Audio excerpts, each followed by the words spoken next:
The name alone sent shockwaves through the arena. His armor weighs as much as an army, and his landing marks the beginning of chaos. You've come to the right place, traveler. This is his full story. Before we begin, take a moment. Put your phone aside, find a comfortable spot, and let the sound of steel and legend carry you. If you're new here, please subscribe to help us grow our channel. And right now, tell me in the comments, where are you listening from tonight? Your messages from all around the world bring this arena to life. Now, close your eyes if you wish. The arena grows silent. The air thickens. And from the shadows, a giant descends, shaking the earth beneath his feet. This is the legend of the Mega Knight, forged in darkness, bound by honor, and unleashed with the strength of 1,000 mustaches. Let the story begin. The year was 2017, and the arenas of Clash Royale had seen many warriors rise and fall. Players had grown accustomed to the rhythm of battle, to the familiar faces of knights and giants, of princes charging with lances held high, and wizards hurling spells across the battlefield. But something was coming, something that would change everything. Whispers began to circulate in the summer months, rumors of a new legendary card unlike anything the arenas had ever witnessed. The announcement came in the sweltering heat of August, when Supercell, the masterful architects of this digital realm, revealed their latest creation. The community held its collective breath as the first images emerged. Here was a warrior clad in armor so dark it seemed to drink in the light around it, wielding massive spiked maces that looked capable of shattering mountains. His helmet bore a plume in team colors, a small touch of elegance on an otherwise overwhelming figure of raw, destructive power. But it wasn't just his appearance that caught the imagination of millions of players worldwide. It was his entrance. Unlike any troop that had come before, the Mega Knight didn't simply walk onto the battlefield. He descended from above with catastrophic force, his landing creating shockwaves that could obliterate entire squadrons of lesser troops in an instant. The description that accompanied his reveal spoke of landing with the force of 1,000 mustaches, a phrase so uniquely whimsical, yet somehow perfectly capturing the absurd magnificence of this warrior that it would become legendary in its own right. The Mega Knight represented something new in the Clash Royale universe. He was a tank, yes, with hit points that rivaled even the mighty Golem. He dealt area damage like the Valkyrie or the Wizard. But he also possessed mobility, with a jump mechanic that allowed him to leap from enemy to enemy, dealing double his normal damage on impact. This combination of durability, splash damage, and mobility created a warrior unlike anything players had encountered. He could defend against massive pushes single-handedly, then transition into a devastating counterattack with health to spare.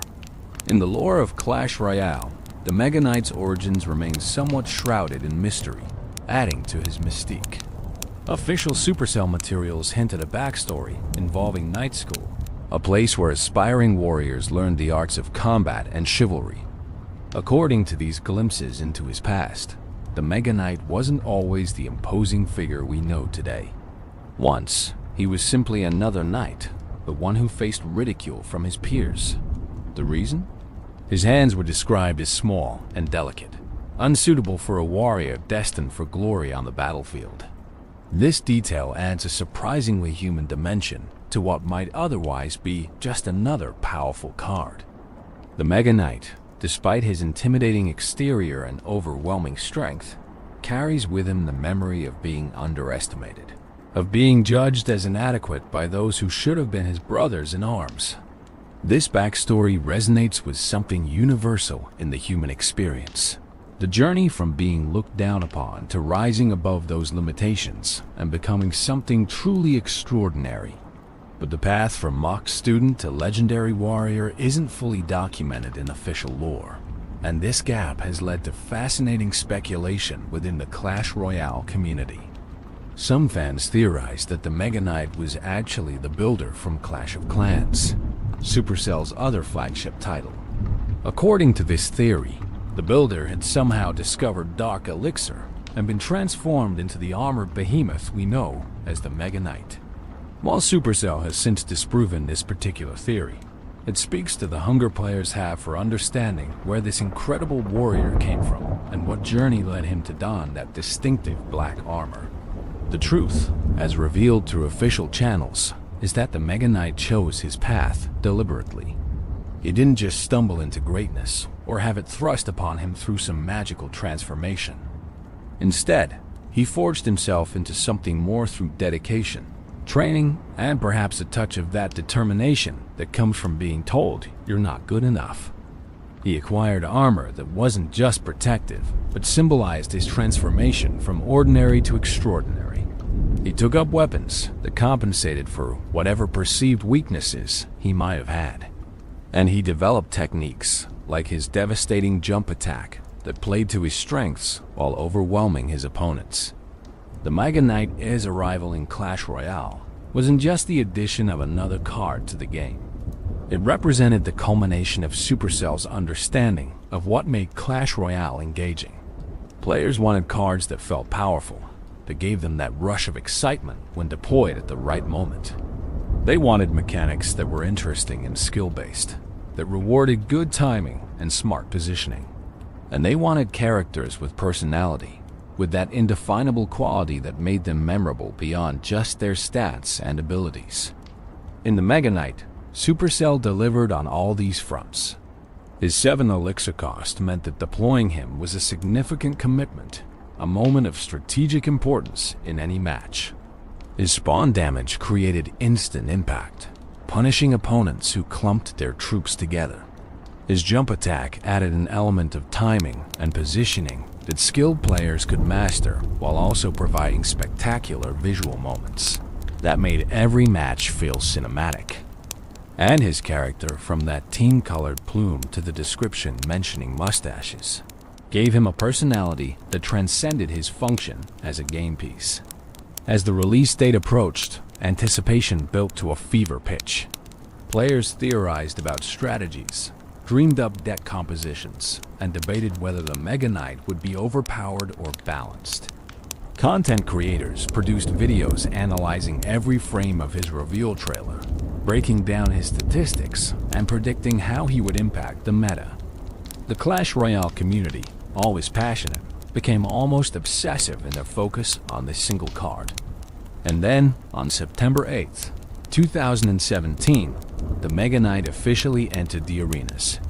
The impact was immediate and profound, but that's a story for later. For now, what's important is understanding that the Mega Knight didn't just appear in the game. He arrived with history, with personality, with a design philosophy that made him instantly recognizable and memorable.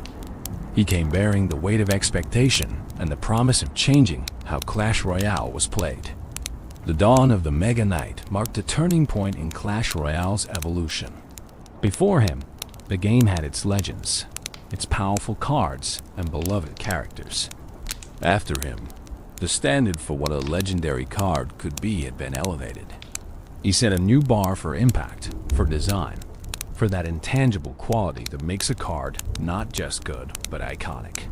His shadow would loom large over every subsequent legendary release, with players inevitably comparing new cards to the standard he had set. But more than any of that, the Mega Knight represented something aspirational in the game's design. He showed that a character could be powerful without being simple, could have depth without being complex, could feel special without being inaccessible. He balanced being a defensive bulwark with offensive threat, being easy to understand with having a high skill ceiling, being impactful without being impossible to counter. This balance, this perfect storm of design decisions, is what transformed the Mega Knight from just another card into a legend. The armor of legends. If you've ever watched the Mega Knight descend onto the battlefield, you've witnessed one of the most visually striking moments in Clash Royale. But have you ever stopped to truly observe what makes him so imposing? Let's take our time examining every detail of this warrior's appearance, because understanding the Mega Knight's design helps us appreciate why he has become such an iconic figure in the game. The first thing anyone notices about the Mega Knight is his armor, and rightly so. This isn't the polished ceremonial armor of a parade ground knight. This is battle armor, designed for one purpose: to wade into the thickest combat and emerge victorious. The color is what immediately catches the eye, that deep, rich black that seems to absorb light rather than reflect it. It's a color that speaks of night raids and shadow warfare, of a warrior who doesn't need bright colors to announce his presence because his deeds speak loud enough. But look closer, and you'll see that the black isn't uniform. The armor has texture, with plates overlapping in a way that suggests both flexibility and protection. Chainmail peeks through at the joints, that silvery gray mesh that has protected warriors for centuries in our own world. This attention to detail matters because it grounds the Mega Knight in a tradition of actual medieval warfare, while simultaneously marking him as something beyond ordinary. The chainmail suggests that underneath all that heavy plate, there's still a need for mobility, a reminder that even the mightiest warriors must be able to move. The chest plate is particularly impressive, a massive piece of curved metal that could probably deflect a cannonball. It's adorned with detailing that catches what little light reflects off the dark surface, creating subtle patterns that hint at craftsmanship beyond mere functionality. This is armor that was made by a master, someone who understood that protection and artistry need not be mutually exclusive. The belt that cinches around his waist bears his team's colors, a splash of vibrant identity on an otherwise dark canvas. This detail is important because it shows that despite his overwhelming individual presence, the Mega Knight still serves a cause larger than himself.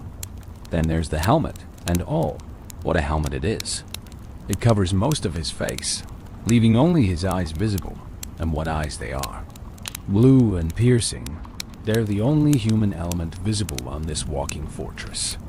Those eyes have become iconic, featured in countless memes and fan art, because they're the window to whatever person exists inside all that armor. They convey determination, focus, perhaps even a hint of that old pain from his days of being mocked. But they also show confidence, the absolute certainty of a warrior who knows his worth and his power. Atop the helmet sits a plume in team colors, matching the belt.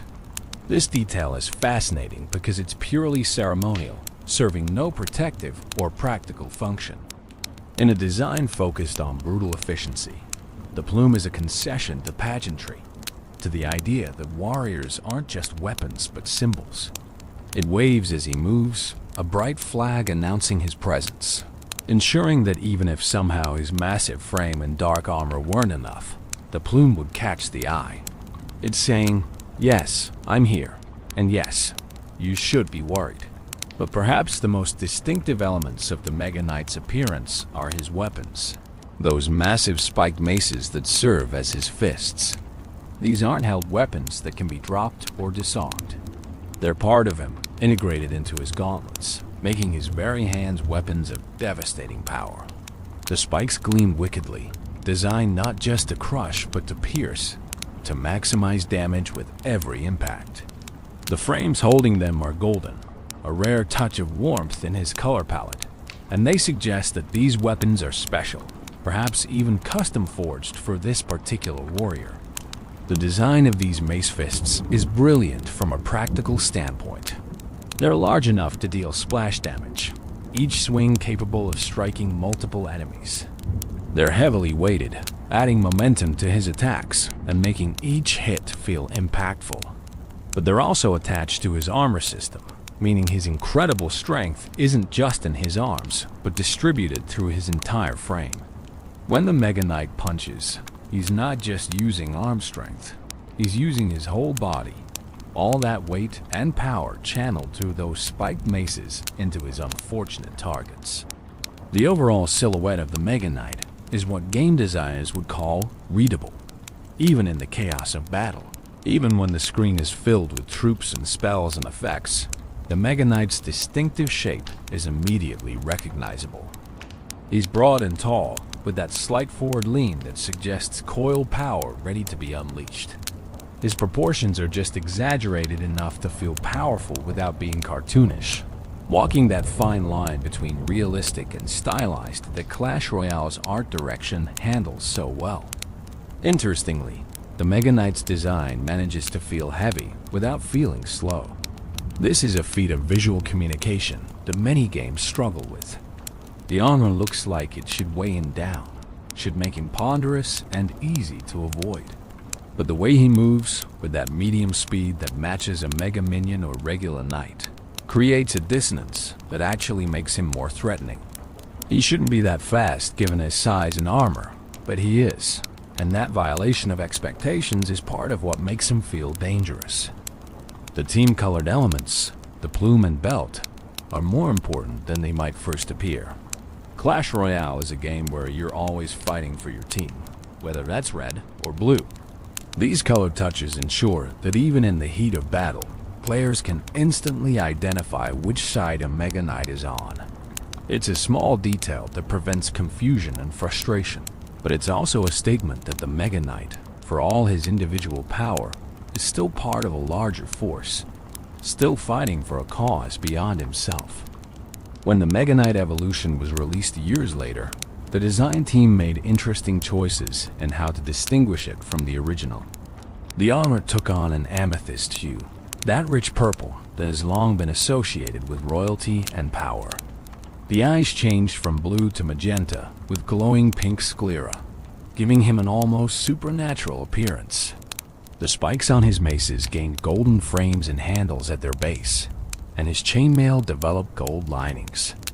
Even his belt was upgraded with golden spikes and the card evolution symbol.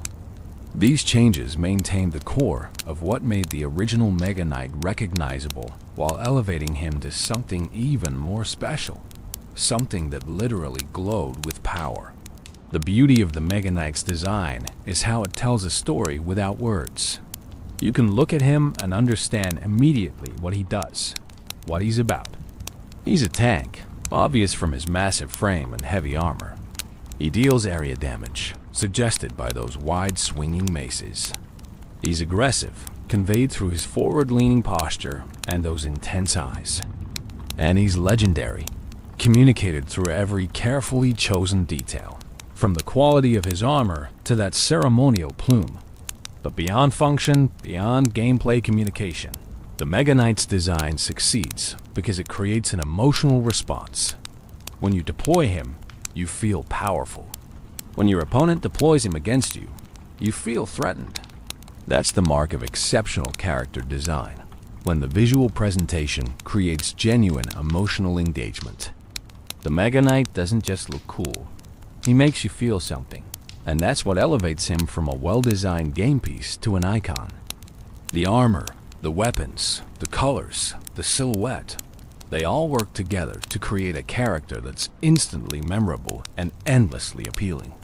In a game filled with visually interesting characters, the Mega Knight stands out, and that's no accident. It's the result of careful thought, skilled artistry, and a deep understanding of what makes a design not just functional, but legendary. The force of 1,000 mustaches, let's talk about power. Not just any power, but the kind that reshapes battlefields, that turns the tide of matches in seconds, that makes opponents' hearts sink when they see it deployed against them. Let's talk about the Mega Knight's abilities, and more specifically, let's explore what it means to land with the force of 1,000 mustaches. That phrase, the force of 1,000 mustaches, is pure Clash Royale magic. It's whimsical and precise at once, giving us this absurd mental image while also communicating something important. This warrior hits hard from the moment he appears. But what does that actually mean in gameplay terms? Let's break it down, piece by piece, mechanic by mechanic, until we understand exactly what makes the Mega Knight such a devastating force. The Mega Knight costs 7 elixir to deploy, which immediately tells us something crucial. In Clash Royale's economy of battle, 7 elixir is expensive. It's the same cost as a golem, a P.E.K.K.A., a royal giant. When you play the Mega Knight, you're committing a significant portion of your resources to this single unit. That means he needs to deliver value. And oh, does he ever? This is the story of Mega Knight. The name alone sends shockwaves through the arena. His armor weighs as much as an army, and his landing marks the beginning of chaos. You've come to the right place, traveler. This ... is his full story. Before we begin, take a moment. Put your phone aside, find a comfortable spot, and let the sound of steel and legend carry you. If you're new here, please subscribe to help us grow our channel. And right now, tell me in the comments, where are you listening from tonight? Your messages from all around the world bring this arena to life. Now, close your eyes if you wish. The arena grows silent, the air thickens, and from the shadows, a giant descends, shaking the earth beneath his feet. This is the legend of the Mega Knight, forged in darkness, bound by honor, and unleashed with the strength of 1,000 mustaches. Let the story begin.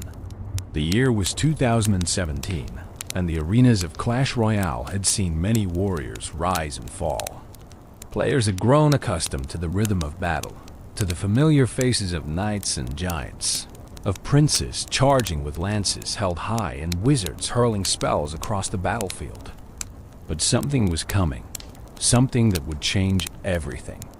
Whispers began to circulate in the summer months, rumors of a new legendary card, unlike anything the arenas had ever witnessed. The announcement came in the sweltering heat of August, when Supercell, the masterful architects of this digital realm, revealed their latest creation. The community held its collective breath as the first images emerged. Here was a warrior clad in armor so dark it seemed to drink in the light around it, wielding massive spiked maces that looked capable of shattering mountains. His helmet bore a plume and team colors, a small touch of elegance on an otherwise overwhelming figure of raw, destructive power. But it wasn't just his appearance that caught the imagination of millions of players worldwide. It was his entrance. Unlike any troop that had come before, the Mega Knight didn't simply walk onto the battlefield. He descended from above with catastrophic force, his landing creating shockwaves that could obliterate entire squadrons of lesser troops in an instant. The description that accompanied his reveal spoke of landing with the force of 1,000 mustaches, a phrase so uniquely whimsical, yet somehow perfectly capturing the absurd magnificence of this warrior, that it would become legendary in its own right. The Mega Knight represented something new in the Clash Royale universe. He was a tank, yes, with hit points that rivaled even the mighty Golem. He dealt area damage like the Valkyrie or the Wizard. But he also possessed mobility, with a jump mechanic that allowed him to leap from enemy to enemy, dealing double his normal damage on impact. This combination of durability, splash damage, and mobility created a warrior unlike anything players had encountered. He could defend against massive pushes single-handedly, then transition into a devastating counterattack with health to spare. In the lore of Clash Royale, the Mega Knight's origins remain somewhat shrouded in mystery, adding to his mystique. Official Supercell materials hint at a backstory involving Knight School, a place where aspiring warriors learn the arts of combat and chivalry. According to these glimpses into his past, the Mega Knight wasn't always the imposing figure we know today. Once, he was simply another knight, but one who faced ridicule from his peers. The reason? His hands were described as small and delicate, unsuitable for a warrior destined for glory on the battlefield. This detail adds a surprisingly human dimension to what might otherwise be just another powerful card. The Mega Knight, despite his intimidating exterior and overwhelming strength, carries with him the memory of being underestimated, of being judged as inadequate by those who should have been his brothers in arms. This backstory resonates with something universal in the human experience. The journey from being looked down upon to rising above those limitations and becoming something truly extraordinary. But the path from mock student to legendary warrior isn't fully documented in official lore, and this gap has led to fascinating speculation within the Clash Royale community. Some fans theorized that the Mega Knight was actually the builder from Clash of Clans, Supercell's other flagship title. According to this theory, the builder had somehow discovered Dark Elixir and been transformed into the armored behemoth we know as the Mega Knight. While Supercell has since disproven this particular theory, it speaks to the hunger players have for understanding where this incredible warrior came from and what journey led him to don that distinctive black armor. The truth, as revealed through official channels, is that the Mega Knight chose his path deliberately. He didn't just stumble into greatness or have it thrust upon him through some magical transformation. Instead, he forged himself into something more through dedication, training, and perhaps a touch of that determination that comes from being told you're not good enough. He acquired armor that wasn't just protective, but symbolized his transformation from ordinary to extraordinary. He took up weapons that compensated for whatever perceived weaknesses he might have had. And he developed techniques like his devastating jump attack that played to his strengths while overwhelming his opponents. The Mega Knight's arrival in Clash Royale wasn't just the addition of another card to the game. It represented the culmination of Supercell's understanding of what made Clash Royale engaging. Players wanted cards that felt powerful, that gave them that rush of excitement when deployed at the right moment. They wanted mechanics that were interesting and skill-based, that rewarded good timing and smart positioning. And they wanted characters with personality, with that indefinable quality that made them memorable beyond just their stats and abilities. In the Mega Knight, Supercell delivered on all these fronts. His 7 elixir cost meant that deploying him was a significant commitment, a moment of strategic importance in any match. His spawn damage created instant impact, punishing opponents who clumped their troops together. His jump attack added an element of timing and positioning that skilled players could master while also providing spectacular visual moments that made every match feel cinematic. And his character, from that team-colored plume to the description mentioning mustaches, gave him a personality that transcended his function as a game piece. As the release date approached, anticipation built to a fever pitch. Players theorized about strategies, dreamed up deck compositions, and debated whether the Mega Knight would be overpowered or balanced. Content creators produced videos analyzing every frame of his reveal trailer, breaking down his statistics and predicting how he would impact the meta. The Clash Royale community, always passionate, became almost obsessive in their focus on this single card. And then, on September 8th, 2017, the Mega Knight officially entered the arenas.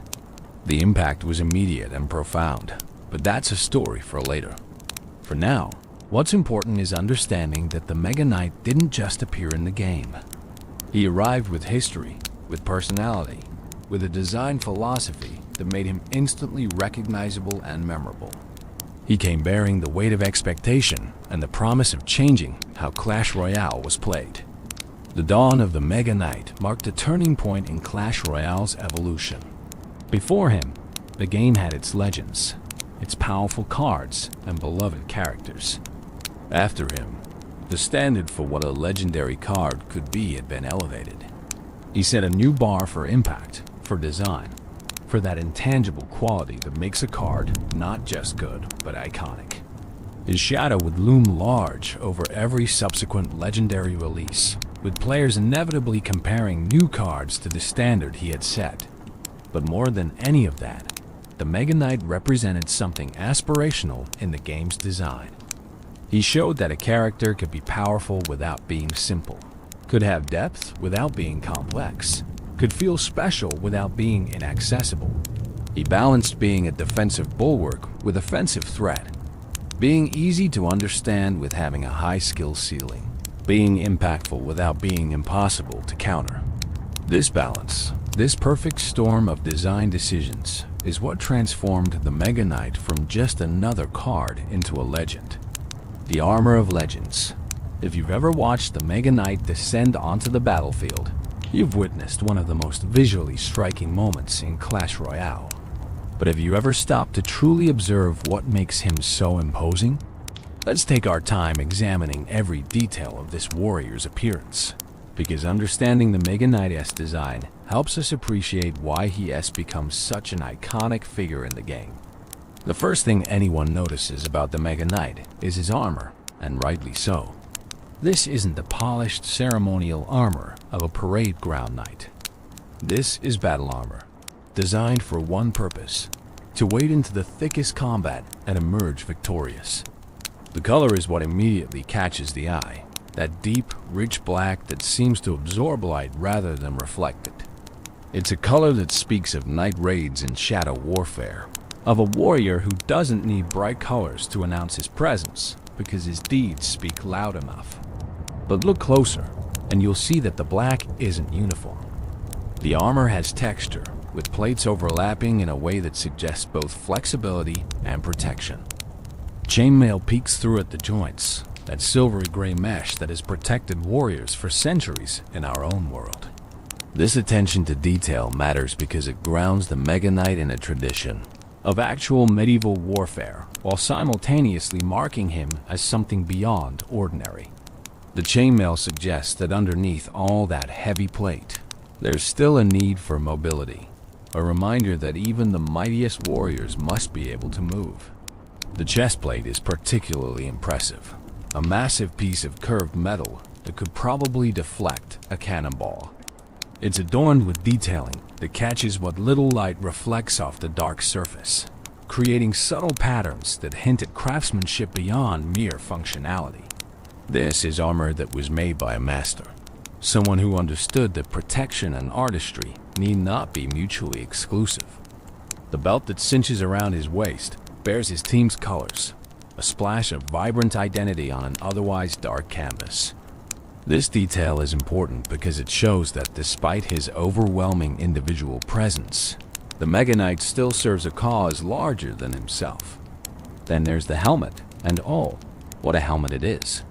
It covers most of his face, leaving only his eyes visible, and what eyes they are. Blue and piercing, they're the only human element visible on this walking fortress. Those eyes have become iconic, featured in countless memes and fan art, because they're the window to whatever person exists inside all that armor. They convey determination, focus, perhaps even a hint of that old pain from his days of being mocked. But they also show confidence, the absolute certainty of a warrior who knows his worth and his power. Atop the helmet sits a plume in team colors, matching the belt. This detail is fascinating because it's purely ceremonial, serving no protective or practical function.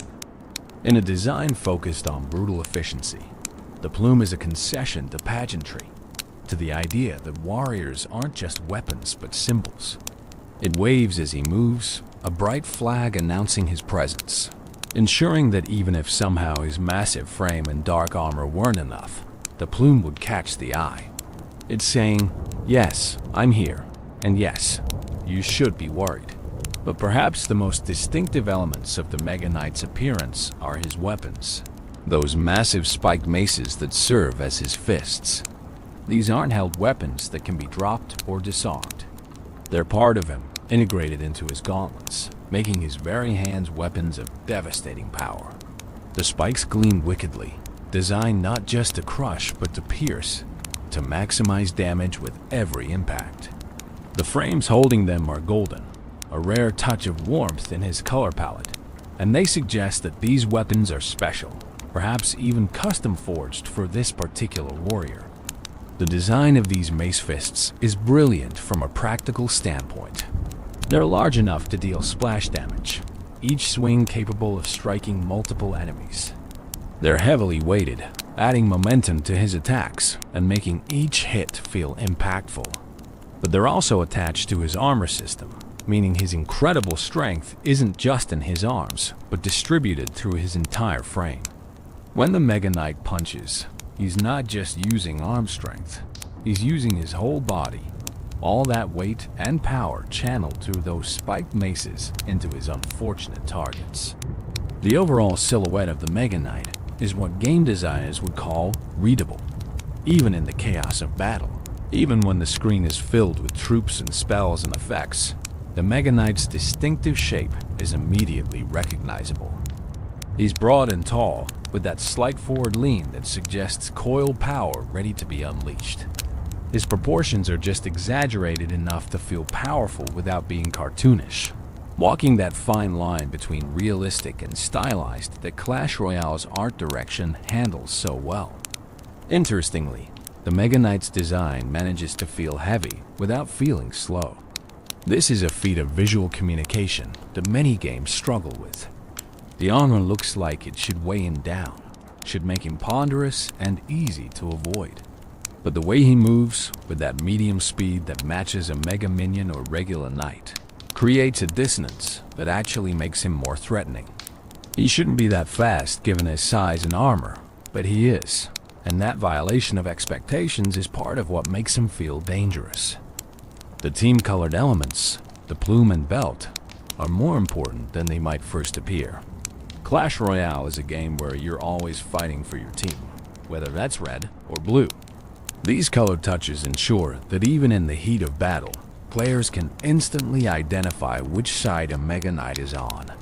It's a small detail that prevents confusion and frustration, but it's also a statement that the Mega Knight, for all his individual power, is still part of a larger force, still fighting for a cause beyond himself.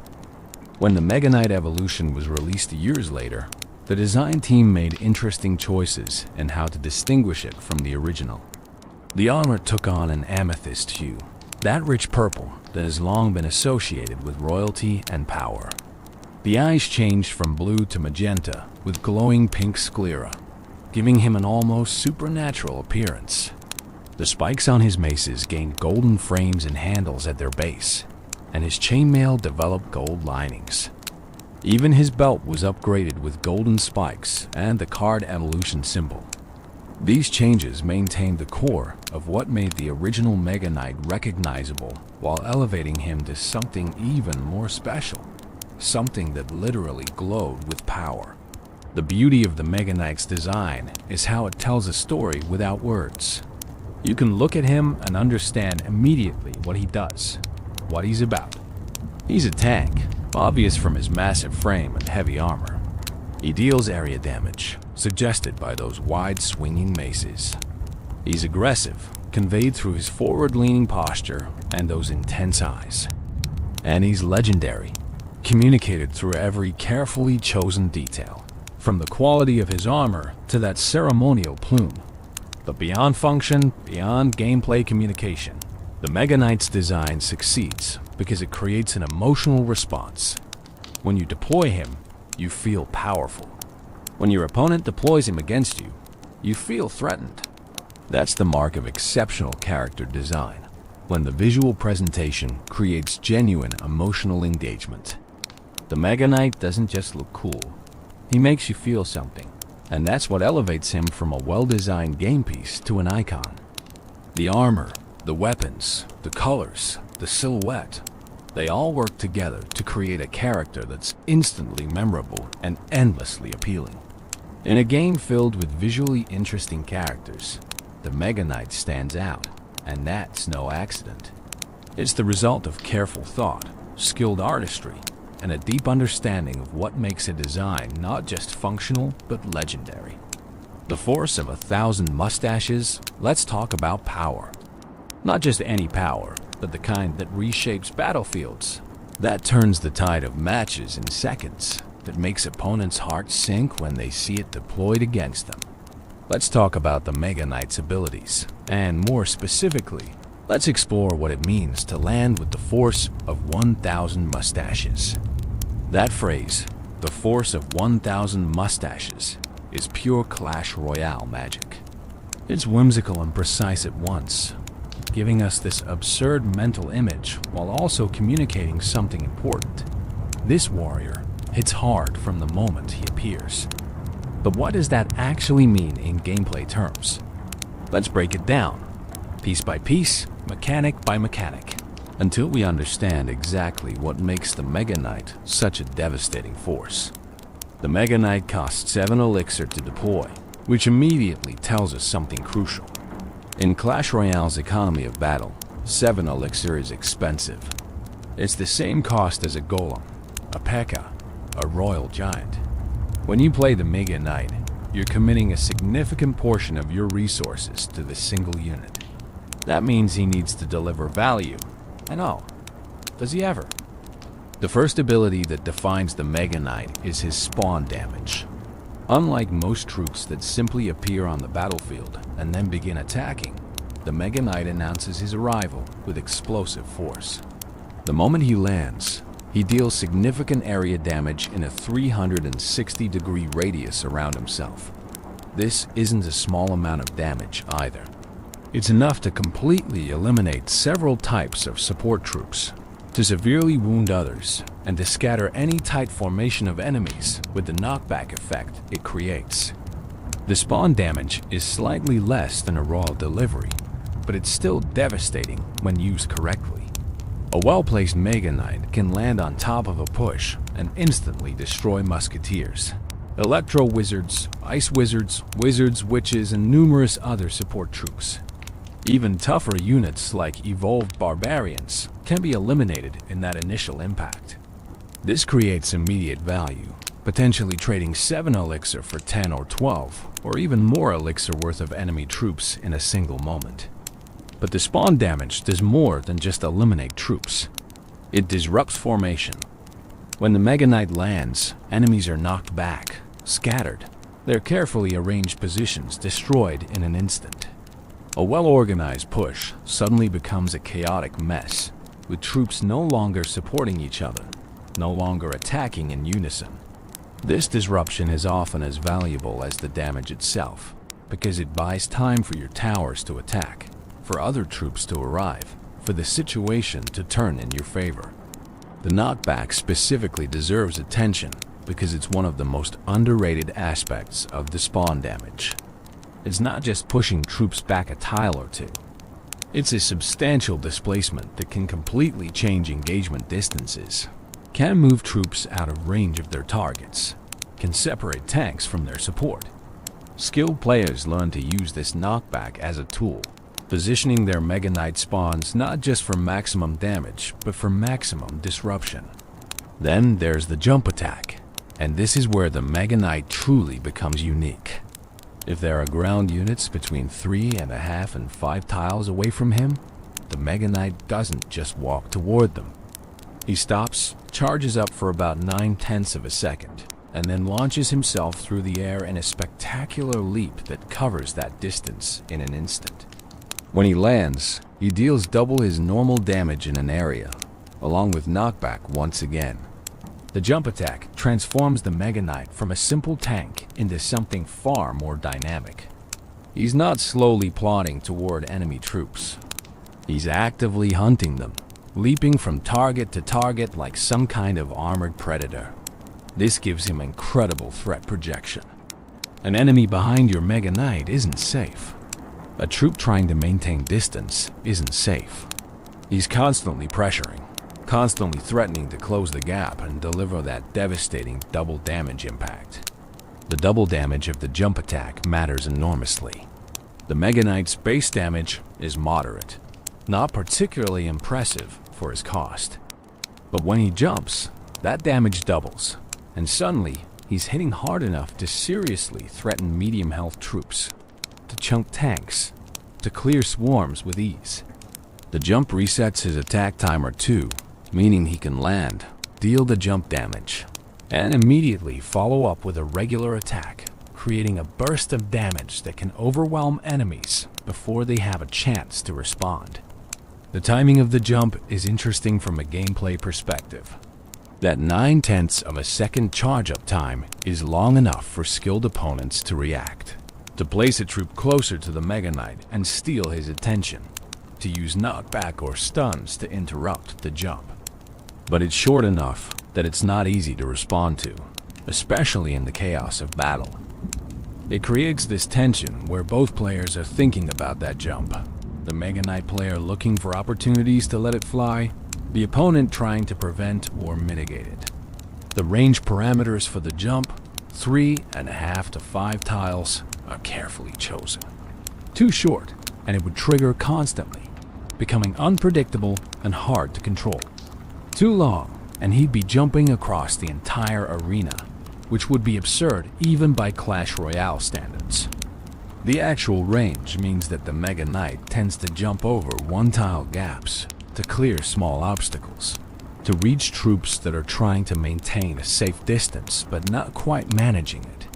It feels natural, like something a heavily armored warrior genuinely might do in combat. When the Mega Knight isn't spawning or jumping, he's attacking with regular swings of those massive maces. These attacks are area damage, meaning he can hit multiple troops at once if they're grouped together. The attack happens every 1.7 seconds, which is relatively slow, but acceptable given the splash damage and his other abilities. His range is 1.2 tiles, classified as melee medium, which means he has just slightly more reach than basic melee troops. This matters because it means he can sometimes hit troops that think they safely out of his range. The Mega Knight's health pool is one of his most important attributes. At tournament standard, he has nearly 4,000 hit points.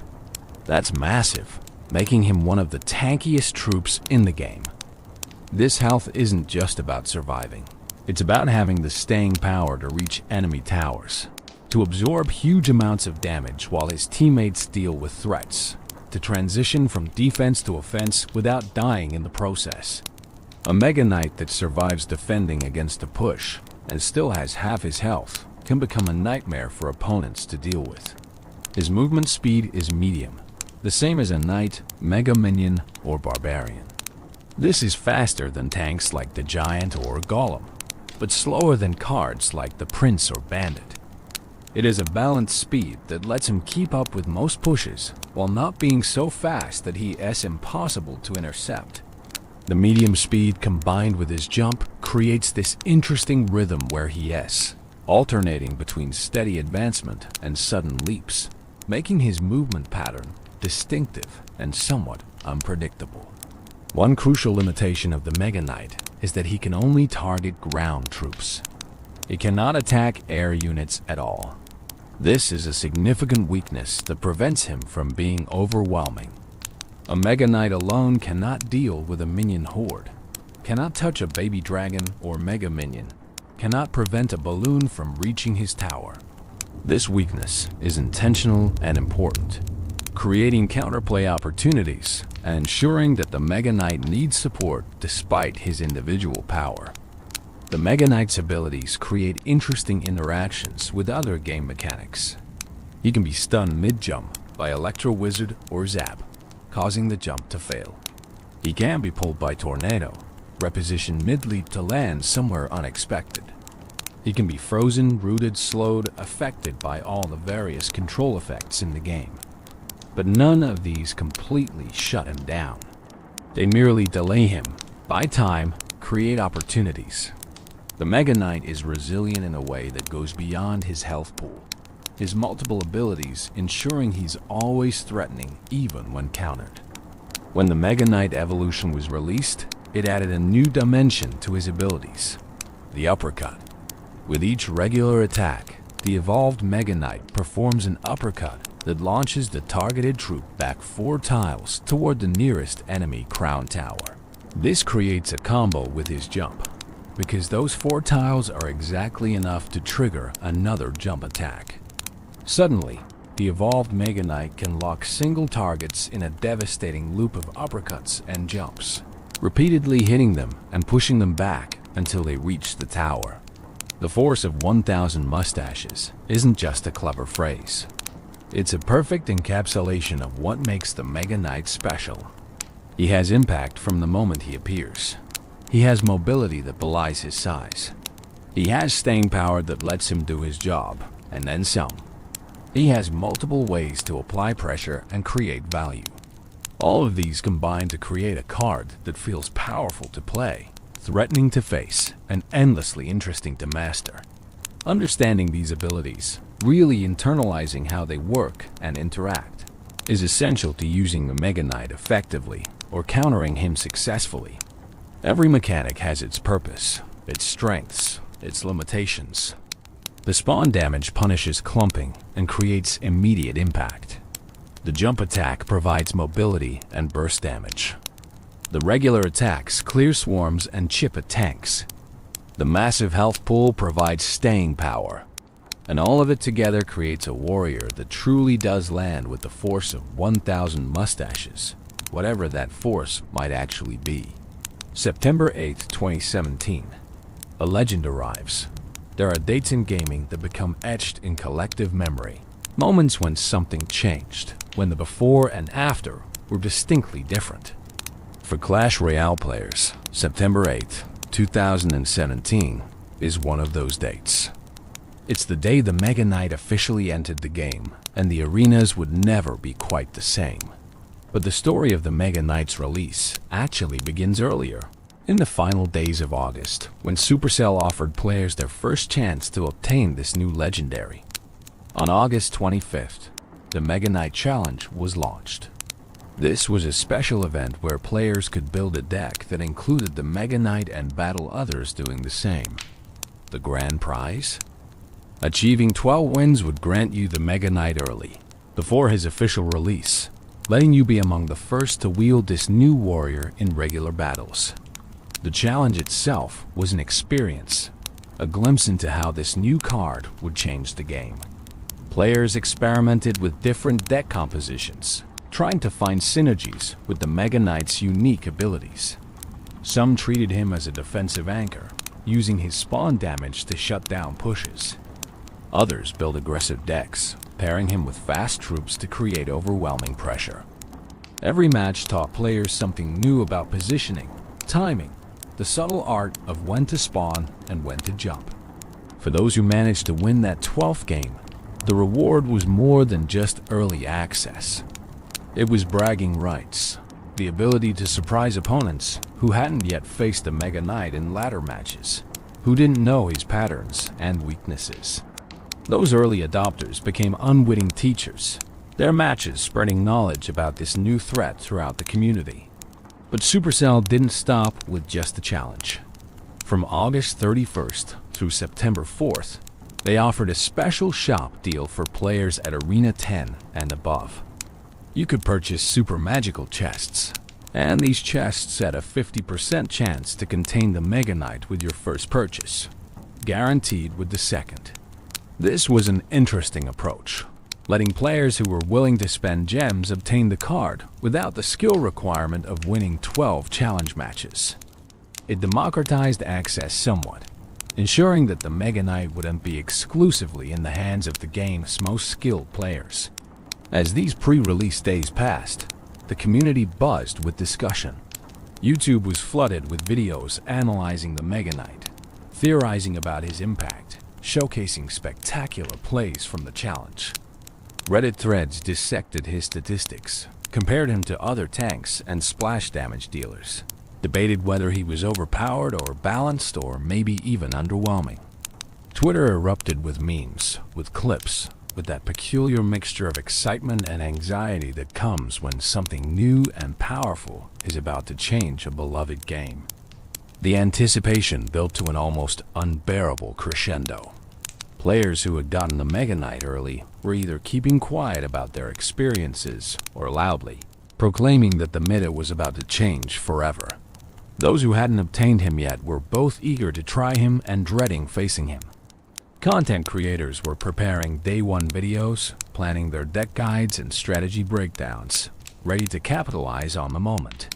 Then September 8th arrived, a Friday, perfectly timed for weekend gameplay when player counts were highest.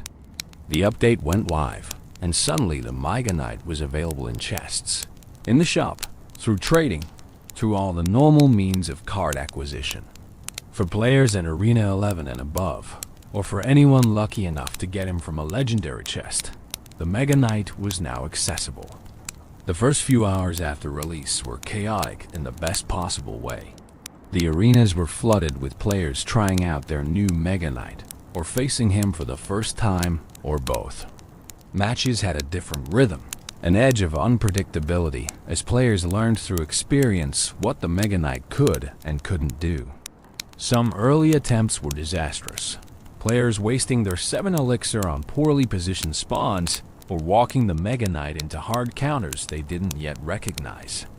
Other attempts were triumphant. Perfectly timed defensive spawns that shut down massive pushes and created devastating counterattacks. The community response was immediate and loud. Videos analyzing the release day started appearing within hours. Content creators racing to be first with their takes on whether the Mega Knight lived up to the hype. The consensus was nuanced, which is always interesting with new releases.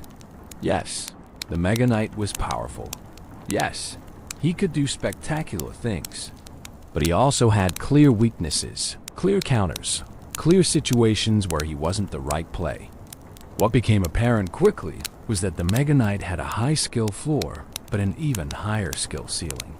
Placing him randomly might occasionally work, but true mastery required understanding spawn timing, predicting opponent plays, managing elixir to support him properly. The jump attack in particular needed practice to use effectively, understanding when to let it trigger and when to prevent it by placing troops closer. The meta didn't shift overnight, but it definitely shifted. Decks that relied heavily on clumping troops together suddenly found themselves vulnerable to a 7 elixir response that could shut them down completely. Cards that could counter the Mega Knight, particularly Inferno Tower and Peke, saw increased usage. Deck building conversations changed, with how do I deal with Mega Knight becoming a standard question that had to be answered before a deck was considered viable. Within the first week, certain deck archetypes began to emerge. Mega Knight paired with Inferno Dragon became popular, each covering the other's weaknesses. Mega Knight with Miner and Poison formed the core of a control deck that could defend and chip simultaneously. Bridge spam decks added Mega Knight as a defensive piece that could turn into an offensive threat. The guard's versatility meant he fit into multiple strategies, each leveraging different aspects of his kit, but it wasn't all smooth sailing for the Mega Knight. Even on release day, skilled players were finding and exploiting his weaknesses. They learned that single, high-damage units like P.E.K.K.A. and Mini P.E.K.K.A. could duel him effectively. They discovered that pulling him with buildings could waste his jump and make him walk long distances. They realized that air troops were his kryptonite, that a well-played minion horde of Baby Dragon could take him down for a massive positive elixir trade. The first weekend saw an explosion of Mega Knight usage, as expected. He was new, he was exciting, he was powerful. Everyone wanted to try him, to experience that satisfying impact of his spawn damage, that spectacular arc of his jump attack. But as the weekend progressed and then rolled into the next week, usage stabilized. The novelty wore off. Players returned to their preferred deck archetypes or adapted them to include or counter the Mega Knight as needed. One of the interesting aspects of the release was how it validated Supercell's design approach. The Mega Knight was clearly strong, a legendary that felt legendary, but he wasn't breaking the game. Win rates with him were good, but not overwhelming. He had clear counterplay. He added strategic depth rather than removing it. This balance on release, while not perfect, showed sophisticated game design, suggesting that Supercell had learned from previous legendary releases and applied those lessons here. The community's creative response to the Mega Knight was immediate and entertaining. Memes proliferated, many focusing on that Force of 1,000 Mustaches line. Fan art appeared, depicting the Mega Knight in various styles and scenarios. Players created montages of spectacular plays, moments where the Mega Knight single-handedly defended against seemingly unstoppable pushes. The cultural impact extended beyond just the game mechanics into genuine affection for the character. As September gave way to October, the Mega Knight settled into the game's ecosystem. He wasn't in every deck, which would have been a sign of being overpowered, but he was common enough that every player had to account for him, had to have a plan for how their deck would handle him. This is the sweet spot for any powerful card, influential without being dominant, worth playing but not mandatory. The release also marked a shift in player expectations for what legendary cards could be. The Mega Knight set a new standard for impact, for spectacle, for that feeling of playing something truly special. Future legendary releases would be compared to him, evaluated against the benchmark he established. Some would fall short, others would meet or exceed it, but none could ignore it. September 8th, 2017 wasn't just the day a new card was released. It was the day Clash Royale demonstrated its maturity as a game, its ability to add complexity while maintaining balance, to create excitement while preserving competitive integrity. The arena shakes, early impact and community reaction. The days following September 8th were a period of discovery, adjustment, and sometimes chaos. The Clash Royale community, millions strong across the globe, was experiencing the Mega Knight phenomenon in real time, and the reactions ranged from delight to despair, from awe to frustration, from strategic fascination to meme-worthy absurdity. In those first weeks, the forums and social media platforms dedicated to Clash Royale were ablaze with discussion. Reddit's Clash Royale subreddit saw post after post analyzing the new card. Some players praised Supercell for creating something genuinely exciting and powerful that lived up to its legendary status. These players appreciated the spectacle of the Mega Knight, the way his arrival could turn a match around, the skill expression in timing his spawns perfectly to maximize value. But not everyone was celebrating. A vocal segment of the community felt that the Mega Knight was overtuned, too strong for his cost. These critics pointed to matches where a single Mega Knight spawn had wiped out 15 or 20 elixir worth of troops, creating massive swing advantages that felt impossible to recover from. They argued that his combination of tankiness, damage, and mobility was too much, that no single card should be able to defend and counterpush so effectively. The dividing community opinion revealed something interesting about Clash Royale's player base and game design in general. Players who had adapted quickly, who had learned the Mega Knight's patterns and incorporated counters into their decks, tended to view him as strong but manageable. Those who were still struggling to deal with him, or whose preferred deck archetypes were particularly vulnerable to him, saw him as a problem that needed addressing. Content creators played a crucial role in shaping community perception during this period.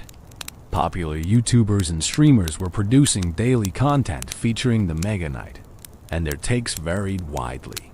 Some, like CWA Gaming and Clash with Shane, put out detailed guides on how to use the Mega Knight effectively and, just as importantly, how to counter him. These educational videos help players understand that while the Mega Knight was powerful, he wasn't unbeatable. Other creators leaned into the spectacle, producing highlight reels of the most devastating Mega Knight plays. These videos were entertaining, sometimes hilarious, but they also contributed to a perception that the Mega Knight was unstoppable. When you watch a compilation of perfectly executed Mega Knight spawns, each one obliterating enemy pushes and leading to 3 crown victories, it's easy to forget all the times the Mega Knight was countered or didn't provide value. Memes, as they always do in gaming communities, flourished. The force of 1,000 mustaches line became a running joke, spawning countless variations and images. Players created memes about the panic of seeing a Mega Knight land on their push, about the satisfaction of perfectly timing a spawn, about the specific type of player who immediately added Mega Knight to every deck regardless of synergy. These memes, while humorous, also served as a form of communal processing, a way for the community to collectively work through their feelings about this new addition to the game. One particular aspect of the early Mega Knight meta that generated discussion was what players called panic spawning.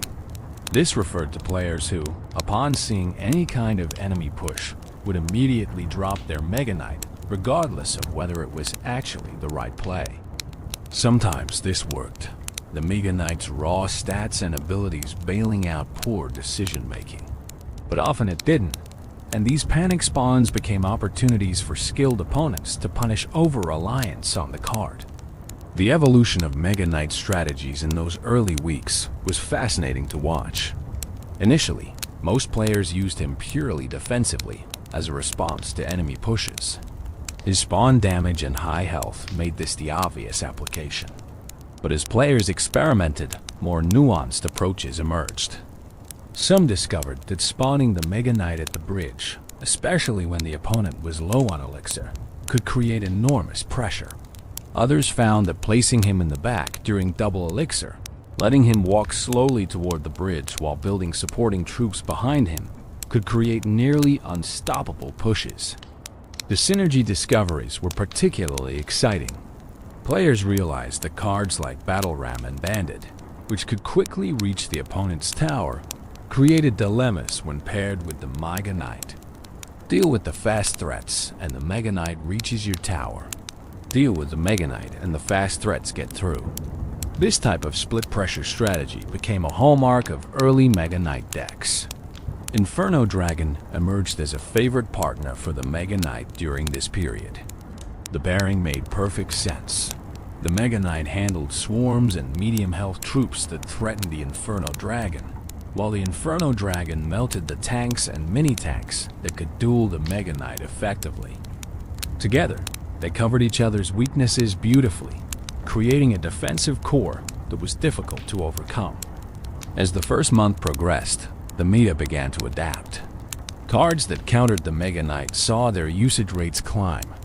Inferno Tower became more common, as it could melt the Mega Knight quickly while keeping him at a safe distance. PEKKA decks gained popularity, as P.E.K.K.A. was one of the few cards that could go toe-to-toe with the Mega Knight and win convincingly.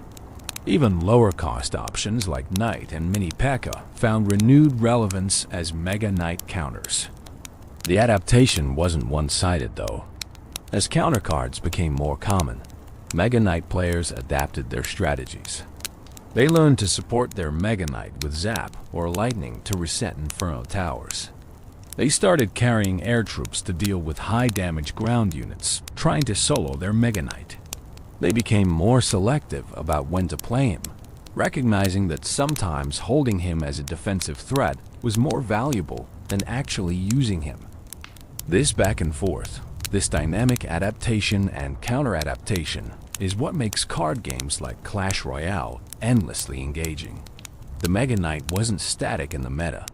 He was a living presence that changed how players approached deck building, how they managed their elixir, how they thought about offensive and defensive positioning. Even players who didn't use the Mega Knight had to think about him constantly, and that's the mark of a truly meta-defining card. The tournament scene during this period provided interesting data on the Mega Knight's actual power level. While he was extremely popular in ladder play, whereas high rarity meant he was often overleveled relative to opponents' cards, tournament standard play presented a more balanced picture. Win rates in grand challenges and special events showed the Mega Knight was strong, but not dominant. Skilled players were countering him effectively, and decks without him were still winning consistently. This disparity between ladder and tournament performance revealed something important. Much of the frustration with the Mega Knight came from level-dependent interactions. An over-leveled Mega Knight could survive interactions he shouldn't, could destroy troops that should have survived his spawn damage. At equal levels, the card was well-balanced. But on ladder, where equal levels were rare, the Mega Knight could feel oppressive. The community's emotional journey with the Mega Knight in those early weeks mirrored the typical arc of any powerful new addition to a game. Initial excitement gave way to frustration as people faced him repeatedly without solid counter strategies. This frustration then gradually transformed into understanding as players, learned his weaknesses, and adapted their decks. Finally, acceptance settled in, a recognition that the Mega Knight was part of the game now, powerful but manageable, requiring respect but not fear. One of the more positive aspects of the community reaction was how it brought players together. Mega Knight discussions crossed clan boundaries, skill levels, regional differences. A new player struggling in Arena 11 could get advice from a professional player on how to counter the Mega Knight, creating connections that might not have formed otherwise. The shared experience of adapting to this new card created a sense of collective journey, of the community moving forward together. The early impact of the Mega Knight also sparked broader conversations about game balance, about what made a legendary card truly legendary, about the role of powerful cards in keeping a game fresh and exciting. Some argued that legendary cards should be game changers, that they should feel special and powerful, and yes, maybe even a little overpowered. Others felt that balance should trump rarity, that every card should be viable, but none should be necessary. Supercell, for their part, remained relatively quiet during this initial period, choosing to let the meta settle naturally rather than making hasty balance changes. This patience proved wise. The meta did settle, counter strategies emerged, and what initially seemed like an overwhelming card revealed itself to be strong but fair. This hands-off approach showed confidence in their design and respect for the community's ability to adapt. The Mega Knight's early impact extended beyond just gameplay. He influenced how new cards were designed and released going forward. Supercell had learned that big, splashy legendary cards generated excitement and engagement, but they also needed clear weaknesses and counterplay. Future releases would be evaluated against the Mega Knight standard, both in terms of power level and in terms of creating that feeling of playing something truly special. As October turned to November and the Mega Knight approached his 2-month mark in the game, something interesting happened. The complaints quieted, the panic subsided, and in their place came appreciation. Players who had initially hated facing the Mega Knight found themselves enjoying using him. Those who had called him broken recognized that he added strategic depth to the game. The Mega Knight had transitioned from controversial new addition to accepted part of the meta, from disruptor to institution. This journey, from release to acceptance, from novelty to normalcy, is the story of every successful addition to a long-running game. The Mega Knight shook the arena when he arrived, absolutely. But the arena absorbed the shock, adjusted, and found a new equilibrium. The community's resilience and adaptability turned what could have been a game-ruining addition into an enriching one.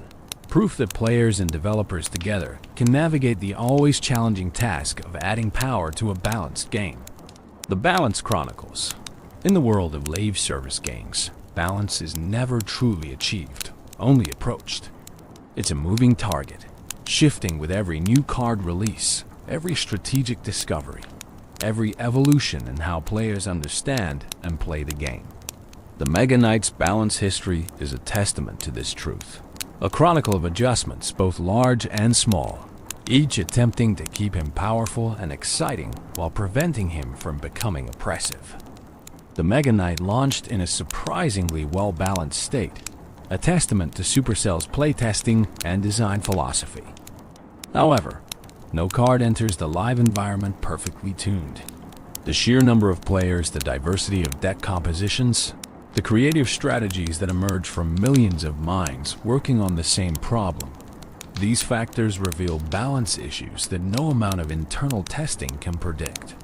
The first significant balance change came relatively quickly on October 20th, 2017, just 6 weeks after his release. This update reduced the Mega Knight's spawn and jump damage by a modest 6%. The area damage radius of these abilities was also decreased from 3.5 tiles to 3 tiles. These changes might seem small on paper, but they had meaningful impact on gameplay. The damage reduction meant that certain interactions changed. Some troops that previously died to the spawn damage now survived with a sliver of health. This created more uncertainty in how the Mega Knight would perform, more opportunities for opponents to get value from their troops, even when the Mega Knight landed on them. The radius reduction was perhaps even more significant, making it slightly easier for opponents to spread their troops in ways that minimize the Mega Knight's impact. These changes weren't meant to cripple the Mega Knight, and they didn't. He remained a popular and powerful card.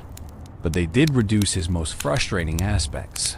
Those moments where he seemed to destroy everything in an impossibly large radius with damage that felt impossible to survive. The adjustments were surgical, targeting the specific elements that were creating negative player experiences without gutting the card's identity or effectiveness.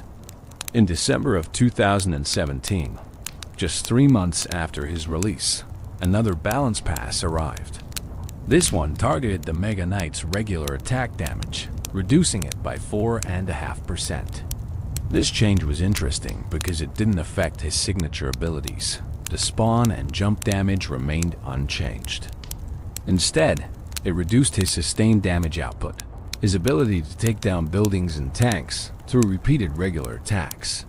This adjustment made sense in the context of how the Mega Knight was being used. He was intended primarily as a defensive card that could counter-push, not as a tank that you built pushes around. But some players had found success using him as a primary win condition, pairing him with support troops and relying on his combination of health and regular attack damage to overwhelm opponents. The damage reduction didn't eliminate this strategy, but it made it less reliable, encouraging players to use the Mega Knight in the role he was designed for. A longer period of stability followed. Throughout 2018 and into 2019, the Mega Knight received no direct balance changes. This doesn't mean he was ignored. His interactions with other cards changed as those cards received buffs and nerfs, and new card releases created new synergies and counters. But his core statistics remained constant, suggesting that Supercell felt they'd found an acceptable balance point. This period of stability was important for the Mega Knight's place in the meta. Players could invest in upgrading him without fear that he'd be nerfed into irrelevance. Deck strategies could be refined without constantly having to account for changing Mega Knight statistics. The card had time to settle, for the community to truly understand him, for innovative uses to be discovered and countered and rediscovered in endless cycles. In June of 2019, a quality of life change arrived that didn't affect balance but improved gameplay feel. The Mega Knight's walking animation was adjusted to more accurately sync with his actual movement speed. This might seem trivial, but in a game where precise timing and positioning matter enormously, having animations that accurately reflect what's happening mechanically is crucial. The change made the Mega Knight feel better to play and easier to play against, as visual cues more clearly communicated his position and timing. Then, in October of 2019, the Mega Knight received his first buff. His hit speed was increased by 11%, from 1.8 seconds to 1.7 seconds. This seemingly small change had ripple effects throughout his kit. He attacked more frequently, increasing his sustained damage output and making him more threatening over time. More importantly, it made his attack rhythm feel slightly more responsive, reducing those frustrating moments where he'd be just about to attack when a troop moved out of range. This buff suggests that Supercell had gathered enough data to determine the earlier nerfs had been slightly too aggressive, or that the meta had shifted in ways that made the Mega Knight less dominant than intended. Buffs to previously nerfed cards are always interesting because they show a willingness to revisit past decisions, to recognize when the pendulum has swung too far in one direction. The next significant change came in November of 2020, in the context of a major update that saw numerous cards adjusted. The Mega Knight's regular attack damage was increased by 4.5%. This exactly reversed the damage nerf from December 2017, bringing him full circle back to his release damage values for regular attacks. It was as if Supercell was saying, "We tried reducing this, the meta adapted, and now we're comfortable restoring it." These restoration buffs are fascinating from a game design perspective. They demonstrate that balance isn't about finding one perfect state and maintaining it forever. The same statistics that were too powerful in 2017 might be perfectly appropriate in 2020 after the game has evolved. New cards have been released, and players have become more skilled at execution and counterplay. In September of 2021, the Mega Knight received another buff, this time to his hit points. A 4% increase in health might not sound like much, but at the Mega Knight's already substantial health pool, it translated to meaningful increases in survivability. Interactions with various damage sources changed, allowing the Mega Knight to survive longer in situations where he previously would have fallen just short. This health buff addressed one of the persistent issues with the Mega Knight's role as a defensive card. He was meant to stop pushes and then counter-push with remaining health, but too often he'd successfully defend but die in the process, leaving no counter-push potential. The extra health made it more likely he'd have enough remaining to threaten the opponent's tower, fulfilling his intended function more reliably.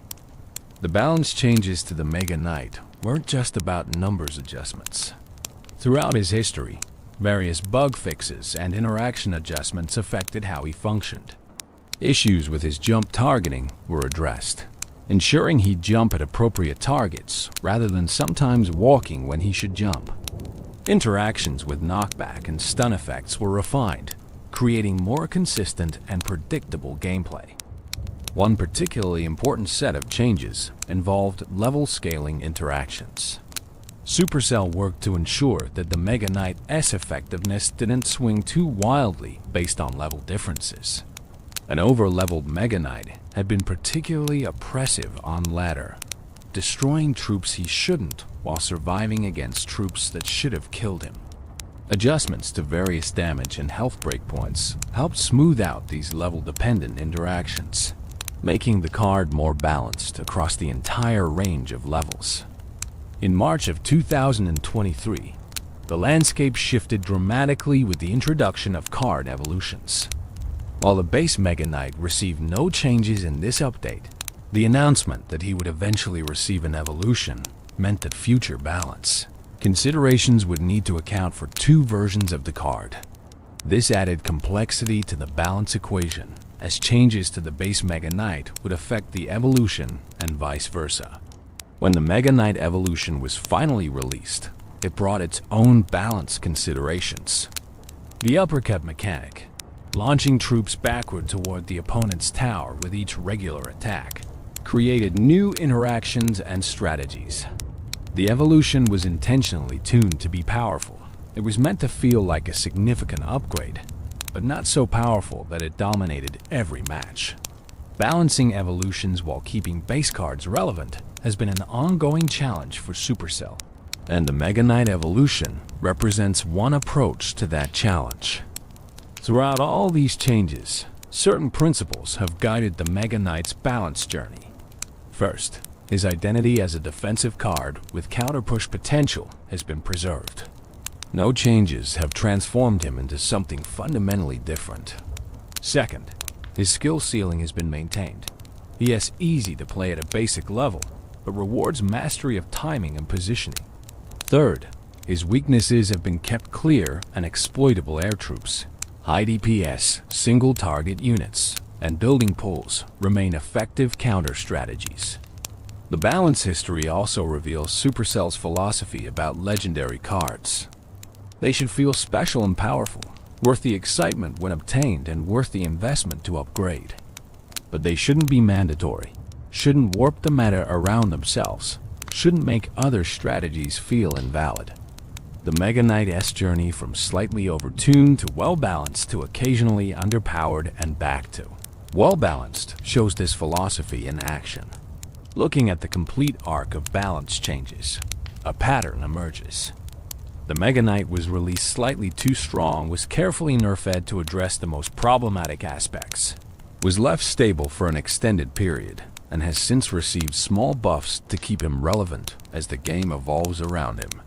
This pattern is what healthy balance looks like: responsive, but not reactive, willing to make changes, but not constantly tinkering, respecting both the card's identity and the player's experience. The balance chronicles of the Mega Knight aren't finished, of course. As long as Clash Royale continues as a live game, balance will be an ongoing process. New cards will be released that interact with the Mega Knight in unexpected ways. Strategic innovations will discover overlooked synergies or counter-strategies. The meta will shift, ebb and flow like tides, and the Mega Knight's position within it will shift accordingly. But his core identity, carefully crafted through years of thoughtful balance adjustments, will endure.